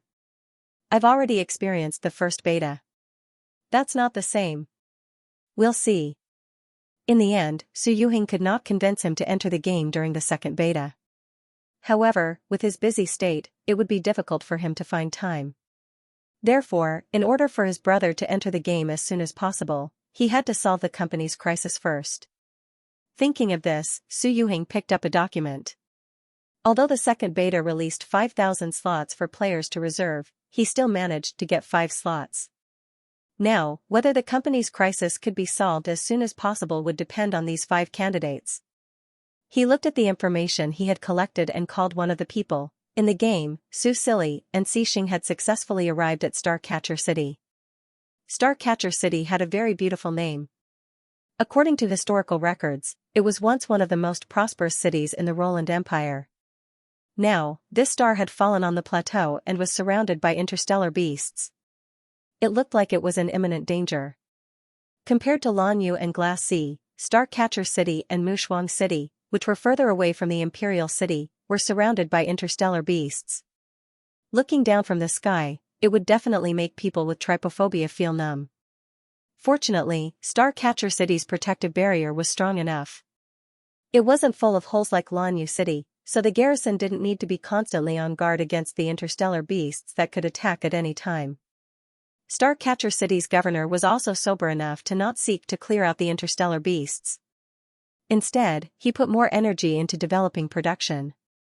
This also led to the overall situation of Starcatcher City being better than Glass Sea City, even though its geographical environment was difficult. When Su Silly and the other shuttle went to the central town, they saw a large pasture below. Herds of cows and sheep were strolling on the lush grass. The sky was blue, the wilderness was vast, and cows and sheep could be seen when the wind blew. Su Silly was surprised to see such a scene in the early winter. "It's a wood elementalist." Xixing seemed to have noticed his confusion, so he explained it to him. Hearing this answer, Su Silly was even more surprised. He had always thought that it was a waste for the Roland Empire to send elementalists to fight.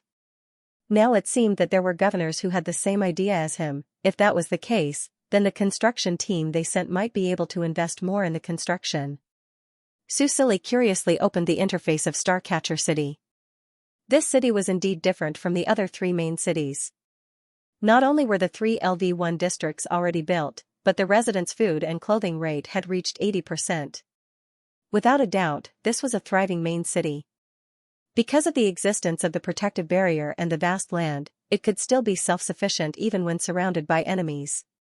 This kind of development was very good, and it also saved Su Silly a lot of effort. Once the two-way teleportation circle was completed, the several main cities could communicate and exchange their experiences. Maybe there would be a different surprise. Su Silly fell in love with this city. However, he could also see that Starcatcher City lacked a strong defensive force.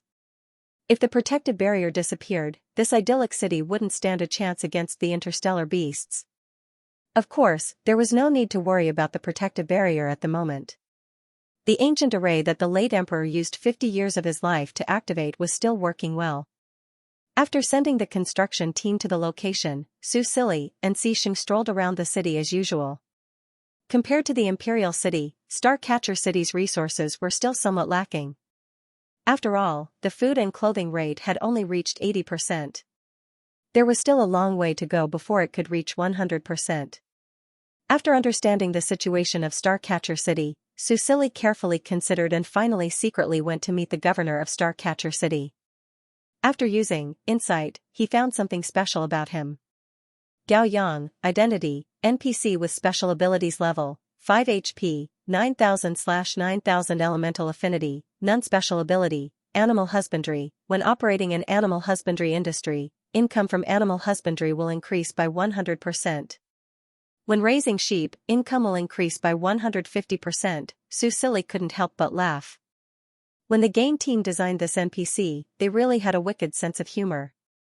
He had a little impression of this Gao Yang. Gao Yang was also a card from, but it was a white card. Moreover, his skill was very weak. It could turn a target into a lamb for 10 minutes, but it couldn't be used in battle. This card was only suitable for pranks. Because of this special skill, Susili had a deeper impression of him. He didn't expect the game team to change his skill to animal husbandry. However, he felt that it was quite suitable for him. As a card from, even if it was a white card, Gao Yang's appearance wasn't low. He looked to be around 25 or 26 years old. He was thin and had fair skin. Probably because of his skill, he looked like a little white flower. He looked like a gentle little lamb without a temper. Gao Yang knew that Xixing was coming, so he was mentally prepared. However, he didn't expect that there would be a silver-haired, purple-eyed youth by Xixing's side. As for the identity of this youth, it was impossible for him not to know. For a moment, his legs felt a little weak. "Your Majesty." He trembled and was about to kneel down. "Don't be nervous." Susili didn't put on airs. After stopping him, he said, "You've managed Star City very well. This emperor thinks highly of you." Gao Yang bowed in fear and trepidation. Looking at the reverence tag above his head, Susili hesitated for a moment before finally deciding to arrange a task for him. When Gao Yang heard Susili's words, his eyes couldn't help but widen. "You mean, you want this official to preside over the unsealing ceremony of Star City?" "That's right." Susili nodded. Since Star City had already reached the standard and he happened to be here, he might as well directly upgrade Star City to level 2. After all, he only needed a level 2 star core. "You should have seen my live broadcast that day. I said that the Roland Empire had been sealed, and the loosening of the seal was related to the country's strength." Susili looked at Gao Yang and said seriously, "When I said that you've managed Star City very well, I wasn't just being polite. I can already feel that the seal of Star City has loosened. All that's left is the final ceremony to unseal it." Gao Yang widened his eyes, his black eyes filled with disbelief. "What you said is true?" "Of course, I have no reason to lie to you." Susili said, "As a magistrate, you should have some understanding of this, right? Elementalists who train in Star City can't break through to 1 star no matter what. This was also the reason why they didn't set up an elementalist branch. No matter how dangerous it was, they had to send the children with tested talent to the Imperial City. Only in the LV2 Imperial City could NPCs break through. As for the other LV1 main cities, the level of NPCs was limited to 10. As long as the main cities didn't level up, the interstellar restriction couldn't be undone.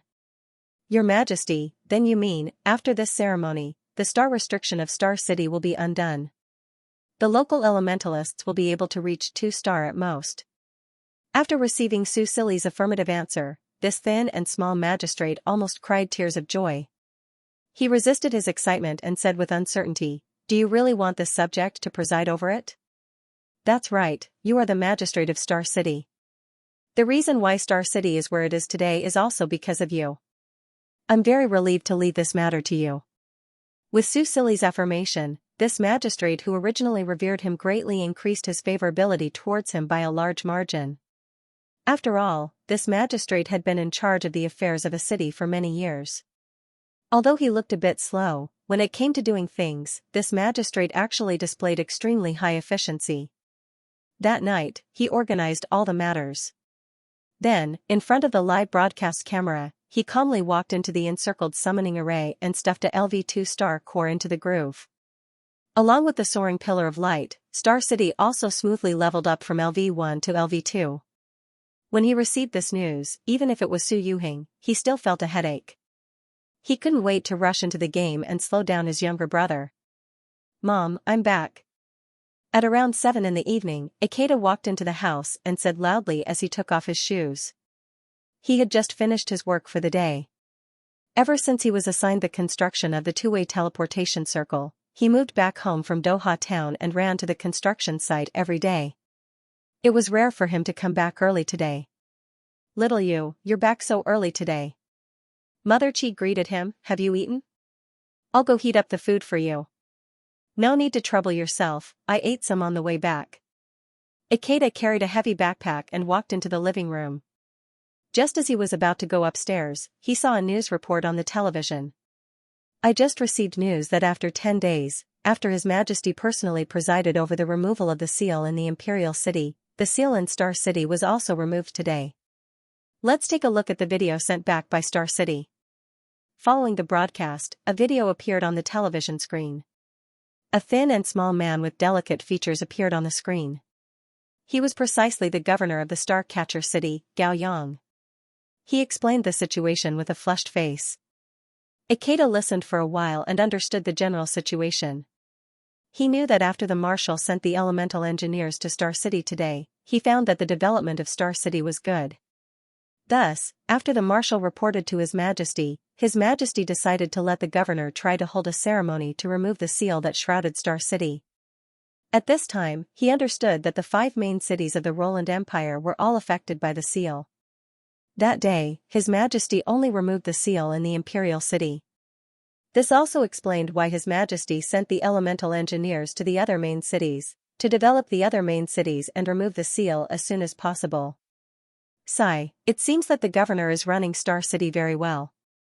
The marshal went to Glaze City a few days ago, but he didn't hear anything about the seal being removed. Mother Chi poured a glass of water and handed it to her son. She couldn't help but sigh when she saw the report. Ikeda took the water and nodded, but heard her say with a smile, he must have learned well from the chief governor. Wen Jishan is really a good leader. Thinking of the fruit basket he gave to Wen Jishan in the mercenary town, Ikeda decided not to participate in this topic. I'm going upstairs. He carried the water back to his room and put the heavy backpack on the table. After he finished showering, he took out the thick books that were inside. Basic Elemental Arrays 180 Models of Basic Array Formations Detailed Explanation of the Basic Elements of Formation Arrays. Ikeda took a sip of the cold water, put down the cup, and put the book aside. He picked up the book and flipped through it. Reading the explanation of the elements, he could hear the gossip that he had been hearing for the past few days. Although Ikeda is very good at construction, this is a teleportation array. He's just a normal person, how can he understand the concept of these elements? I really don't know what His Majesty is thinking. The study of array formation was lost 60 years ago. It's not like no one has researched it in the past 60 years, but until now, is there anyone in the Elementalist College who has successfully drawn an effective array formation? Just let him try. Although the teleportation array is such a complicated one, I think he will fail in the end. But at least we can give His Majesty an explanation. After all, we are not the ones to bear the responsibility. Ikeda closed his eyes and looked at the book that he had just borrowed from the Elementalist College. He slowly exhaled. He had been under a lot of pressure for the past few days. Indeed, as the Elementalists had said, he was just a normal person who could not even sense the elements. It was indeed wishful thinking for him to build such a large array formation. He had tried to rely on the blueprint to draw a small teleportation array, but even though the lines were exactly the same, the array formation did not succeed. This was different from what he had learned. He was a builder, not an array master. However, thinking of the trust in His Majesty's eyes when he appointed him, Ikeda did not want to give up. He did not want to betray His Majesty's trust in him. Moreover, when he looked up at the blueprint of the teleportation array that was pasted on the wall, his eyes were burning with fighting spirit. He wanted to overcome this obstacle and build this array formation. He understood how important this array formation was to the Empire today. If it was really as recorded on the blueprint, it could connect several main cities, and a single teleportation would only take 3 minutes. How much manpower and resources would be saved? Moreover, the resources and personnel between the main cities could be exchanged. This way, at least, it could solve the problem of food and clothing for countless people. Thinking of this scene, Ikeda was inexplicably excited. Today, he finally realized that he had to take things one step at a time. After fully understanding the concept and principles of the array formation, he was not going to start work blindly anymore. Therefore, he stopped the construction and borrowed the books from the Elementalist College. After thoroughly understanding the basic concepts, he would go and read the results of the college's research on the array formation over the years. Once again, he pulled himself together and immersed himself in the books. To him, this was a new and fascinating knowledge. Unknowingly, it was already late at night. When Madame Chi came to ask him to go to bed for the second time, Ikeda finally closed the books reluctantly. After looking at the notes that filled several pages, Ikeda nodded with satisfaction. He decided to bring them to the Elementalist College tomorrow and look for Su Lin to discuss it together. Su Lin was a new friend he made in the college library today.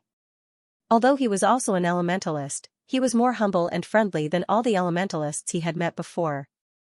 Furthermore, he could feel that this young man, who was 7 or 8 years younger than him, had a scholar's thirst for knowledge and exploration. When he mentioned the elemental array, the young man's black eyes suddenly lit up with a dazzling light, as if he had finally found someone who shared the same interest. The books that he brought back were recommended by Su Lin, who had helped him a lot. He should not mind if he asked him these questions, right? When he heard Madame Chi's urging again, Ikeda could only close the notebook and wash up. When he lay on the bed, he did not immediately fall asleep.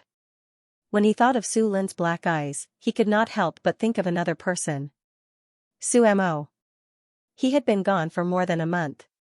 He still remembered when he went to carry out the escort mission to Orchid City. During that time, he was worried about Su Mo every day. He did not expect that not only did Su Mo successfully complete the mission, but he also came back on Xing's shuttle and brought him a gift. When Ikeda thought of his silly and happy face, he could not help but laugh. Speaking of which, he missed Sumo's cooking. Although his mother had learned a dish or two from him, the taste was not quite the same. If Sumo opened a restaurant, the business would definitely be good. Ikeda thought in a daze and gradually fell asleep. However, the person that he thought of before he fell asleep was not in a good mood. In reality, it was still daytime. Sumo woke up with a hangover. He looked at the warm sunlight outside the window and looked at the time on his phone. He irritably pulled the blanket over his head and complained like a pig. F***ck, why is there still a week? Sumo tossed and turned in bed. In the end, he could not sleep. He got up and turned on the projector. It was a picture of Ikeda. Sumo looked at the pictures one by one. The irritability on his face gradually disappeared and was slowly replaced by infatuation and longing. Sigh, what is Xianxia doing now? He has been away for so long. Did she miss him? Did she eat properly? Did she get bullied again? The more he thought about it, the more annoyed he felt. He never thought that one day he would be forced to have a long-distance relationship, and in such a way. Of course, he did not dare to tell anyone that he had fallen in love with an NPC in the game. He even missed her.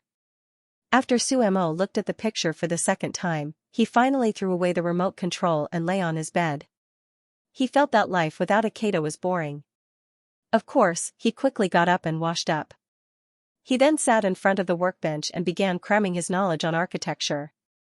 At the very least, he wanted to give Ikeda a little shock when the server was launched. In the future, he would be able to understand what he was talking about. After reading for a while, he opened up his social media app and looked at the new messages in the group. The few big players who played SimCity were all pulled into the same group and were poisoned by him every day. Finally, 2 of them were convinced to play the game together during the second beta. Of course, he also needed to be lucky. Flying Architecture, is the name list for the second beta players of Star Age out yet? I've been waiting for so long. Horse wants to eat grass, not yet. I've been waiting on the official Weibo and the forums every day. There's not a single piece of news. I've already prepared the remaining 40,000. Give me a chance to spend some money. The second beta gaming cabin cost 50,000. For many people, it was a huge sum of money. As for the few big players in the group, it was not much. Horse wants to eat grass. Xianxia, why are you so lucky? You got the first beta for free. Sumo smiled with a face full of self-satisfaction. Of course, his luck had always been good. Otherwise, how could he have met Xianxia on his first day in the game? Just as he was about to reply, he saw one of the big players in the group suddenly send a message. Spring Rock, is this game really that fun? Sumo was slightly stunned. Spring Rock was a real big player. He was also a famous architect in real life. He was pulled into the group by another member of the group. Other than the initial greeting, he did not say anything else.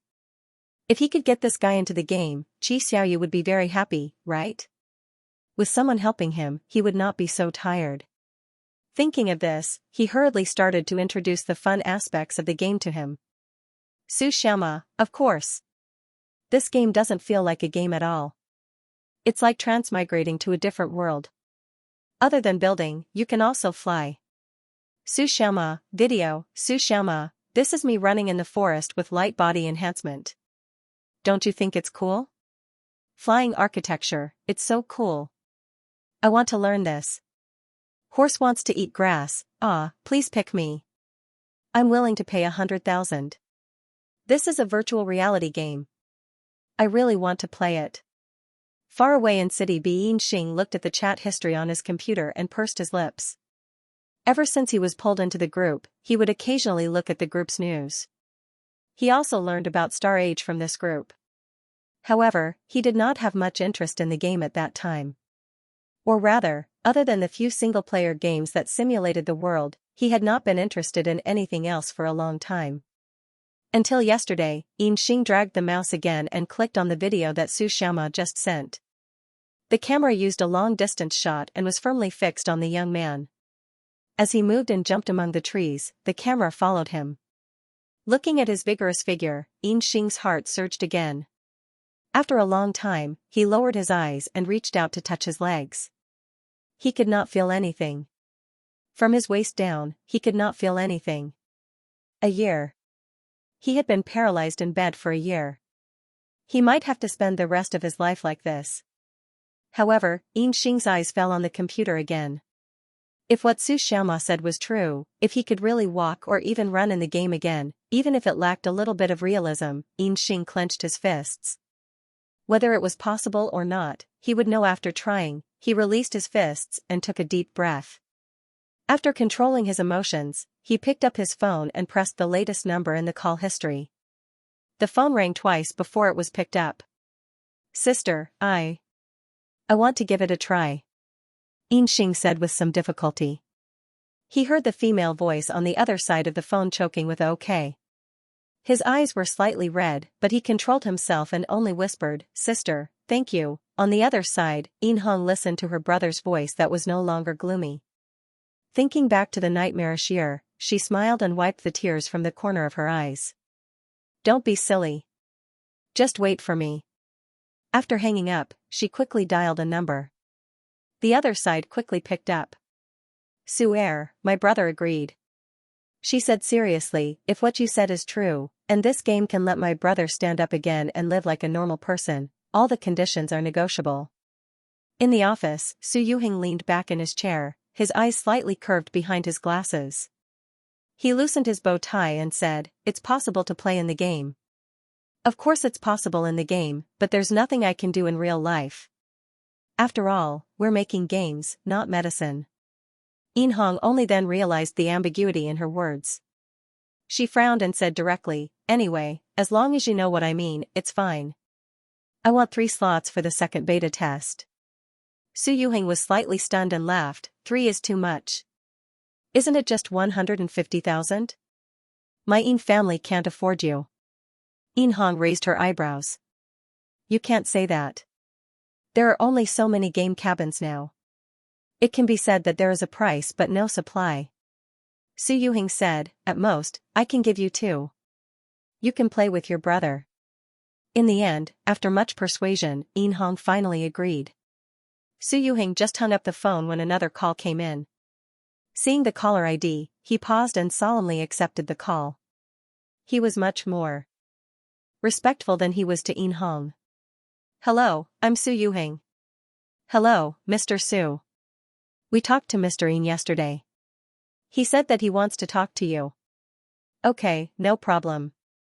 The other side was silent for a few seconds. Then, a slightly old voice was heard. Hello, I'm Yin Chongping.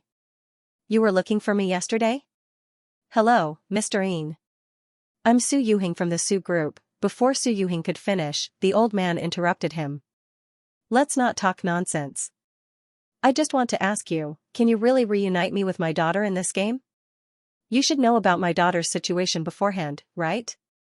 Of course. Xianxia nodded. This old man, Yin Chongping, was considered a legend in the Chinese business circle. He and his wife had helped each other in times of need. From knowing each other to spending a lifetime together, people were fond of talking about them. Some people even adapted them into a TV series. However, it was a pity that their youngest daughter became a vegetable in a car accident and was in a coma for nearly 20 years. Although she had been relying on all kinds of expensive medicine and equipment to maintain her life, she had not woken up after so many years. Putting himself in their shoes, Su Yuhing felt that he could understand how the Yin family felt. Therefore, he decided to give it a try and contacted the Yin family yesterday. However, he did not expect to alarm the big boss directly. This project has been tested. In theory, it is possible to connect the consciousness of a vegetative patient into the game. However, it has not been tested on a human yet. Su Yuhing did not hide anything and said bluntly. So, you're saying that you want to use my daughter as an experiment? The old man's voice was obviously a little angry. Su Yuhing was silent. It did sound like it. He knew that it was hard to accept, but, Mr. Yin, your daughter fell into a coma at the most beautiful age. It has been 20 years. Now that there is such a good opportunity, don't you want to give it a try? The old man was silent for a moment before he said, send one over first. I'll try it myself. I'm afraid it's not possible at the moment. Su Yuhing was in a difficult position. The game cabin is only tested on healthy people under 40 years old. We don't have time for those over 40 yet, so you might have to wait. Healthy people? Then my daughter's body. The old man was anxious again. That's why we need your daughter's health report. We can only give you an accurate answer after a detailed analysis. Su Yuhing could only brace himself. Why can't you do this? You can't be sure. The old man mumbled. Su Yuhing could only smile. The other party was silent for a while, but he did not hang up. Su Yuhing did not rush him and waited patiently. He knew that his promotion was not reliable, but with the Su family's situation, he could only give it a shot. You're Su. Su. I'll call you Xiao Su. The old man's voice sounded again. Su Yuhing nodded. Then, he listened to the old man continue. I saw the report you sent to my son. Your project is very interesting. I also know about the current difficulties. How about this? I won't enter the game for now, Mr. Yin said. Old Mr. Yin said, if you can really let my daughter's consciousness enter this space and let her play and live in it, I will ask my son to fully support your Su family. As for Lin Hua, you don't have to worry about him. As long as this project exists, nothing will happen to the Su family. Su Yuhing did not expect this old man to make such a promise. He was shocked. Then, he heard the old man say, actually, according to the usual practice, I should buy this project. This breakthrough is so important to my daughter. Naturally, I can only be at ease when I have it in my hands. Su Yuhing's heart trembled. He pretended to be calm and said, then why did you, haha. Mr. Yin smiled. I went to find out about the history of this project. I also know the reason why the Su family is so insistent on this project, as well as the effort and price you paid. I can understand your feelings, and I also admire you. You two brothers are very much to my liking, so I'm willing to choose another method of cooperation. Su Yuhing's feelings were complicated. He did not know what to say for a moment. Okay, I'm not doing charity. I'll get someone to contact you later. Get the results as soon as possible. I'll wait for your good news. After hanging up the phone, Su Yuhing wiped the cold sweat on his forehead. An innocent man gets into trouble because of his wealth. He had almost attracted stronger covetous eyes for Star Age. If Mr. Yin had really made a move, they might not have been able to defend themselves. Fortunately, Su Yuhing calmed down. He looked at the list of names that he had not contacted. He hesitated for a moment, closed the folder, and threw it into the drawer. Currently, the Yin and Yin families were enough. He could not bite off more than he could chew. Moreover, it was easy to fail. He thought about what to do next. Soon, he received a call from the Yin family. Su Yuhing started to get busy again. In fact, he was not sure if the vegetative person could successfully enter the game, but he would give it a try, in the game. Su Silly did not know what his second brother was doing. After witnessing the upgrade of Star City, he went to Mushuang City with anticipation. Mushuang City, just like its name, was a city that was covered in snow all year round. The ultra-low temperature was like torture for Susili. He hid in the shuttle's room and did not want to step out. In the end, it was his strong belief that supported him. He accompanied Xixing to walk around Mushuang City. However, even in such a geographical environment, interstellar beasts could still survive. Moreover, their numbers were not inferior to those around Star City. Because they could not grow crops, Mushuang City relied on hunting for a living. Therefore, battles with interstellar beasts were inevitable. The residents of Mushuang City who ate interstellar beasts as food felt more valiant compared to those who lived in other cities. The citizens of other cities were filled with hatred and fear when they saw interstellar beasts. However, when the citizens of Mushuang City saw interstellar beasts, their eyes lit up. Listening to them standing on the city wall and discussing what was delicious about interstellar beasts and how to make them delicious, Susili felt that this was something that he had never expected. It was now afternoon, and the weather was clear. The wind was blowing, and it was a little strong. Susili was fully armed. His long hair was tied up and stuffed into a furry hat. He wore a pair of goggles, and the lower half of his face was hidden in a scarf. He was fully clothed. However, he still felt cold. After hearing the whispers of the soldiers on the city wall, he did not stay any longer. He lifted his feet and walked forward, trying to warm up his body by walking. The people in Duskfrost City are quite special. He used the sound element to send his words directly to Xixing's ears. It was a bit like the secret voice sending technique. Even if his voice was not loud, he could ensure that Xixing could hear him. I just don't know how good his skills are. Xixing nodded, but his eyes were always on Susili. The young man was dressed like a dumpling. Xixing smiled slightly as he recalled the young man who had turned into a child in the trial world. So cute. Seeing that he was really cold, Xixing pulled out his hand from his pocket. Through the furry gloves, it was as if he could feel the lack of warmth in his palm. Susili looked at him in confusion when his hand was suddenly pulled out. Then, he felt a warmth seeping into his glove and into his palm. The warmth was so comfortable that he could not help but shiver. Wow, how can you be so warm? Susili could not help but reach out his other hand to hold Xixing's hand to warm it up.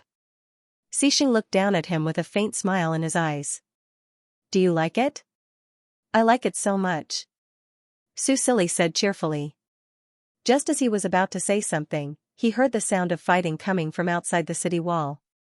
Judging from the sound, it should be the hunting team, right? That's right. The roar sounds like the frozen beasts? Are they fighting with the frozen beasts? I think so too. I don't know if they can do it, but this worry did not last long. Wow, I love the frozen beast's tendons the most. There was a warrior who roasted it very well. It was fragrant, smooth, and chewy.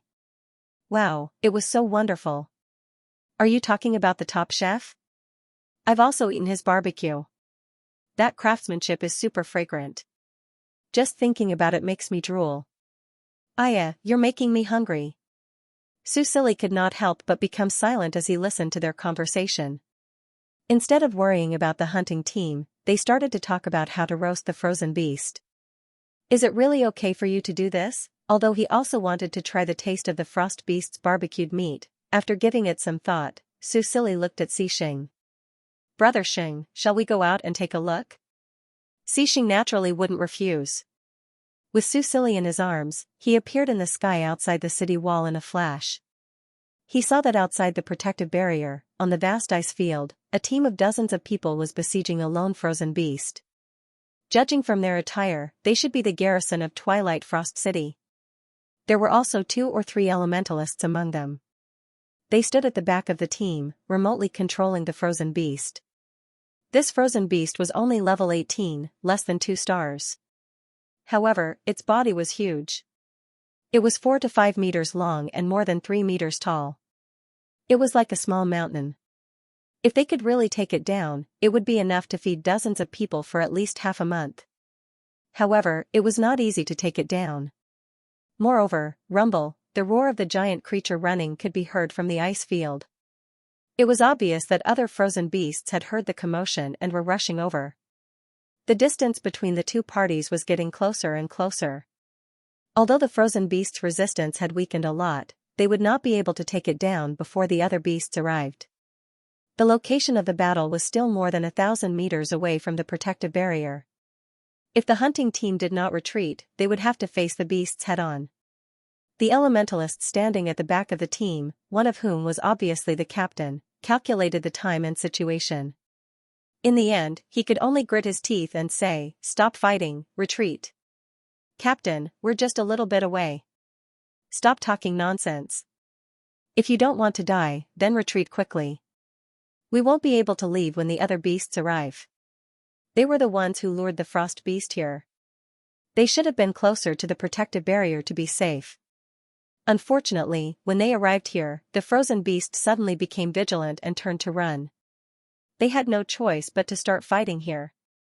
If they had to blame something, they could only blame themselves for beating these interstellar beasts too hard. Now, they did not dare to approach the protective barrier. Sigh, it was getting harder and harder to get food. Obviously, they were not willing to give up just like that. When most of the team members stopped attacking and ran back, Susili saw with his own eyes that a few burly men cut a large piece of meat from the frozen beast's wound with their daggers before they left. As the frozen beast roared in pain, they ran wildly. As they ran, they stuffed the piece of meat into their backpacks and carried it on their backs. Then, they turned back reluctantly. Come on, come chase me if you can." Obviously, they wanted to lure the enraged frozen beast closer to the protective barrier. Susili was speechless. Roar, the frozen beast roared and chased 2 steps forward. In the end, it stopped halfway and did not completely lose its mind. Rumble, rumble, rumble, the sound of the beast's running was getting louder and louder. They could vaguely see the huge figure running at the front. Susili looked at the frozen beast that was lying on the ground and resting. If the beasts approached, this frozen beast would probably be taken away. Although it was heavily injured, even if it died, he would not let the people of Dusk Frost City take advantage of it. He thought for a moment and turned to look at Xixing. He whispered a few words in his ear. Finally, he asked, "Can you do it?" Xixing did not give him an answer. He only said, "Let's try." Then, he raised his hand in the direction of the beasts. Susili looked over nervously. Through the perspective of his spiritual power, he could feel the active water elements. Ka-ka, ka-ka, the soft sound from before slowly became louder and louder. The hunting team that was running back slowed down their steps. What happened? What is that sound? The braver few could not help but turn back to look. Then, they swung their arms and ran while shouting, "Captain, Captain! Quick, look!" The elementalist who was running in the middle of the team did not want to pay attention to them, but more and more people stopped to look back. As a result, he ran to the front of the team. He had no choice but to turn back and look. Then, he stopped as well. They were only about 500 meters away, so they could clearly see what was happening. They saw that not far from the injured frozen beast, the ice field began to rise little by little. If one looked down from the sky, they would see that the rising ice field formed a landslide. The beasts that were running quickly toward them, although the frequency of their limbs did not change, were slipping back little by little. Everyone in the hunting group was stunned by this strange scene. However, it was obvious that the captain of the hunting team was also a smart person. He quickly recovered and shouted, go back, kill that frozen beast. The brave ones would be stuffed to death, and the timid ones would be starved to death. This was half a month's worth of food. After that, he took the lead and ran back. Seeing this scene, the hunting team members who were unwilling to give up also ran back happily. As long as there were no other interstellar beasts to interfere, it was not a problem for a hunting team of dozens of people to take down a frozen beast that was not even 2 stars. Moreover, the frozen beast was frightened by the sudden rise of the ice field. In less than 3 minutes, it was killed by the hunting team. Then, they put a rope around its body and dragged it back. The soldiers in the city who noticed the situation also drove a worn-out hover car to help. When they dragged the frozen beast's body into the protective barrier, the beasts ran to the highest point of the ice field landslide and looked down at the cliff that suddenly rose 7 to 8 meters. Haha, this is so fun.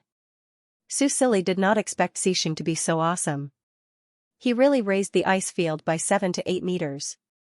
With the size of the frozen beast, even if it did not die from the fall, it would be terrible. At least, with their clumsy limbs, they would not be able to climb up. More and more people in Twilight Frost City came out of the city and looked at this miraculous scene from afar. Their eyes were full of amazement as they talked about it. Should we shoot them down? Xixing suddenly asked. His tone was casual, as if it was as easy as drinking water for him to take down hundreds of frozen beasts. Su Silly touched his chin. No, let me try. He took out his piccolo again. With his attributes doubled, the detection range of his psychic power increased again. Recalling the key points that the former emperor had taught him, he looked at the frozen beast under his feet and his eyes became fierce. The sound elements in the surroundings, which were calm, suddenly became violent. As if sensing the danger, the frozen beast below began to retreat. Xixing looked down and pressed his hand down slowly. The ice field that was lifted slowly sank, and the frozen beast above it seemed to be pressed down by an invisible hand. No matter how hard it tried to move its limbs, it could only run on the same spot. It could not move even a step forward. Su Silly did not stop Xixing. He lifted his piccolo and blew gently. A high-pitched sound suddenly rang out. The frozen beast closest to them suddenly let out a scream. Its limbs stopped moving and it collapsed to the ground. Blood flowed out from its ears. Ding. Congratulations on learning a new skill, Sonic Boom, INT +1, EXP +500. Su Silly was stunned. He did not expect this attempt to succeed. Sonic Boom, type, original skill attribute, sound skill level, LV1 combat effect, deal up to 10,000 elemental damage. Mana consumption, 100 current proficiency, 1/1000. Looking at the skill description, Su Silly was overjoyed. This was his first attack skill, although he couldn't create such a shocking effect in one hit like the previous emperor, he believed that as long as he practiced, it would definitely become a very powerful skill. Not to mention, this skill could be used as a single attack or an area attack. It relied on his psychic power to control it, so it was very easy to use. Su Silly was overjoyed. It was as if he had gotten a new toy. He kept experimenting with the frozen beasts below. As the high-pitched sound exploded, the frozen beasts' screams rang out. Although it was not enough to kill them in one hit, the ruptured eardrums were enough to make them suffer. Not to mention, as Su Silly's control became more and more precise, he could even control the high-pitched sound to the frozen beast's brains. Bang! Bang! Bang! More and more frozen beasts' brains exploded, and their blood dyed the ice field red. The citizens of Twilight Frost City who saw this scene from afar were stunned. Some people could not help but gulp when they saw more and more frozen beasts' bodies. As the number of people watching this scene increased, Xixing's passerby halo finally lost its effect. Some people noticed them floating in the air. Who is that? That's so cool. Wah, so cool and powerful. I know, it must be Marshal Xixing. He sent the elementalists here today. I even saw their shuttle.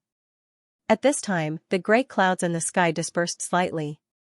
The sun shone through the clouds and shone on Xixing's light golden hair. Golden hair. It must be the Guardian. Did you notice that Marshal Xixing seems to be hugging someone? I saw it. But is that a person? Why does it feel like a ball? Ha ha ha ha, maybe he's wearing too much. Su Silly did not hear the discussions about him and Xixing at all. He only stopped his new game when his mana was depleted.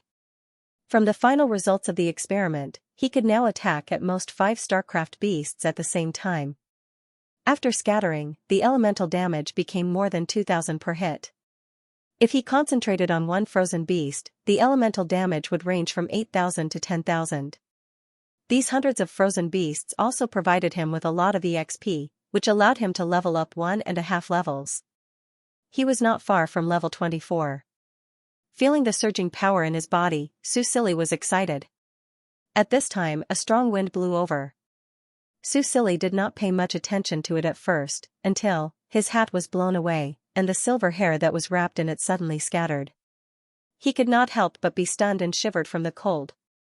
When he heard the commotion behind him, he realized that many people had noticed him and Xing. This is bad, he did not dare to stay any longer. He quickly asked Xing to bring him back to the city. He only hoped that the people who saw him would not guess his identity. Watching them disappear, the onlookers looked at each other in dismay. The marshal had left? Then, did he still want those frozen beasts? If he did not want them, could they go and collect them? There were so many, it was enough for them to eat for a long time. The hundreds of frozen beasts had alarmed the governor of Twilight Frost City. However, when he rushed over, Xing and the ball he was said to be hugging were already gone. Seeing the corpses of the frozen beasts lying on the ground 1,000 meters away, the governor's eyes turned green. More and more soldiers and civilians were also green with envy. One had to know that because they hunted so fiercely, it was rare to see interstellar beasts within 1,000 meters of Twilight Frost City. It was rare to find one, and they had to pay a huge price. And now, there were mountains of meat lying there. However, they had to face the guardian god. In the end, the governor mustered up his courage and prepared to find Xing. However, before he could set off, he was pleasantly surprised to receive Xing's order to drag the frozen beasts back to the city. This news spread quickly throughout the border. The people were overjoyed. Without any organization, they rushed out of Twilight Frost City and the protective barrier to drag the frozen beasts back to the city. Twilight Frost City was cold and there was no need to worry about the meat rotting. There were hundreds of frozen beasts. If they ate sparingly, it would be enough for them to eat for half a year. No one had expected such a surprise. That night, Twilight Frost City held a celebration party to celebrate the harvest. The governor even invited Xing to participate. Of course, Xing declined. However, at night, he slipped off the shuttle with Susili and wandered around the city. Twilight Frost City was filled with the aroma of fire. People gathered around bonfires, setting up shelves and iron plates. Charcoal was placed under them, and a layer of frozen beast's grease was brushed on the iron plates. Amidst the sizzling sounds, the fresh beast meat was cut into thin slices and placed on the iron plates to roast. Finally, a special sauce was drizzled over it and spices were sprinkled over it to enhance the flavor. Just smelling the aroma made people salivate. In addition to the frozen beasts on the iron plates, many bonfires had soup pots. Pieces of clean ice and snow were placed into the pots to melt into clear water. Then, marinated frozen beast meat was placed in the pots and various supplementary ingredients were added. As the meat was stirred and cooked, the aroma of the meat soup filled the air and could be smelled from afar. In addition to the meat slices and meat soup, of course, there were also kebabs. Furthermore, the method of roasting the meat was quite exquisite. One look and one would know that they were good eaters. Susili walked among them. He never thought that one day he would see such a scene in the Roland Empire. His taste buds were greatly satisfied. He already had a lot of kebabs in his hands. As he ate, he walked around to see if there were any new ways to eat. To put it nicely, he was observing the people. Although the cold in Twilight Frost City was unbearable, the people here were really good eaters. It made him both love and hate it. Susili had already decided that after the teleportation array between the Imperial City and Orchid Moon City was built, Twilight Frost City would be the second. He was looking forward to it. When more and more fresh ingredients were delivered to Twilight Frost City, would these foodies bring him a different kind of surprise, or could he kidnap one or two chefs to try it out? Ah, this is so good. Beside the bonfire, some people were drinking steaming broth and eating roasted meat as they lamented. Marshal Xing is awesome. Lord Guardian God is awesome. Other than awesome, they could not say a better adjective. Susili was feeding Xing roasted meat that he could not finish. When he heard what they said, he could not help but nod in agreement. My boyfriend is awesome to begin with. At this time, he vaguely heard them talking about what the ball Xing was holding was. He could not help but frown. Ball? What ball? Be careful with your words. Didn't you see that beautiful long silver hair after that person's hat was blown off? Who else in the Empire do you think would be able to make Marshal Xing carry that special silver hair? When he said this, the scene suddenly became much quieter. Everyone looked at each other, and after exchanging glances with each other, they all sucked in a breath of cold air. But why would that person? Stop it, be careful not to be heard. The person who spoke first opened his mouth and then laughed dryly. Why are you so nervous? Let's talk in private. Anyway, that person can't possibly hear us. So silly, haha, I heard you. He lowered his head and looked at himself, who was wrapped up tightly. Compared to Xing, he indeed looked like a ball. Suddenly, the roasted meat in his hands did not smell good. Xing saw the young man suddenly turn around and walk in the direction of the flying shuttle. He glanced at the people near the bonfire and thought about it. He did not make a move and only chased after the young man. They gradually walked out of the bonfire's range. Snowflakes drifted down from the sky. The cold temperature made Xing think of the past inexplicably. The memories that he had forgotten in the trial world were brought up again. He pursed his lips and wanted to catch up with the young man and escape with him. But before he could catch up, the young man who was angrily walking in front of him suddenly turned around and ran towards him. He threw himself into his arms. Ah, so cold. Xing took advantage of the situation and hugged him. Looking at the young man who was seeking warmth in his arms, those dark and gloomy memories seemed to have faded away once again, leaving behind only bright colors. He slightly curved his lips and reached out to hold Su Silly's cheek. Under the young man's astonished gaze, he lowered his head and kissed him. End of chapter 118. Don't forget to subscribe, like, and share the video to support the channel.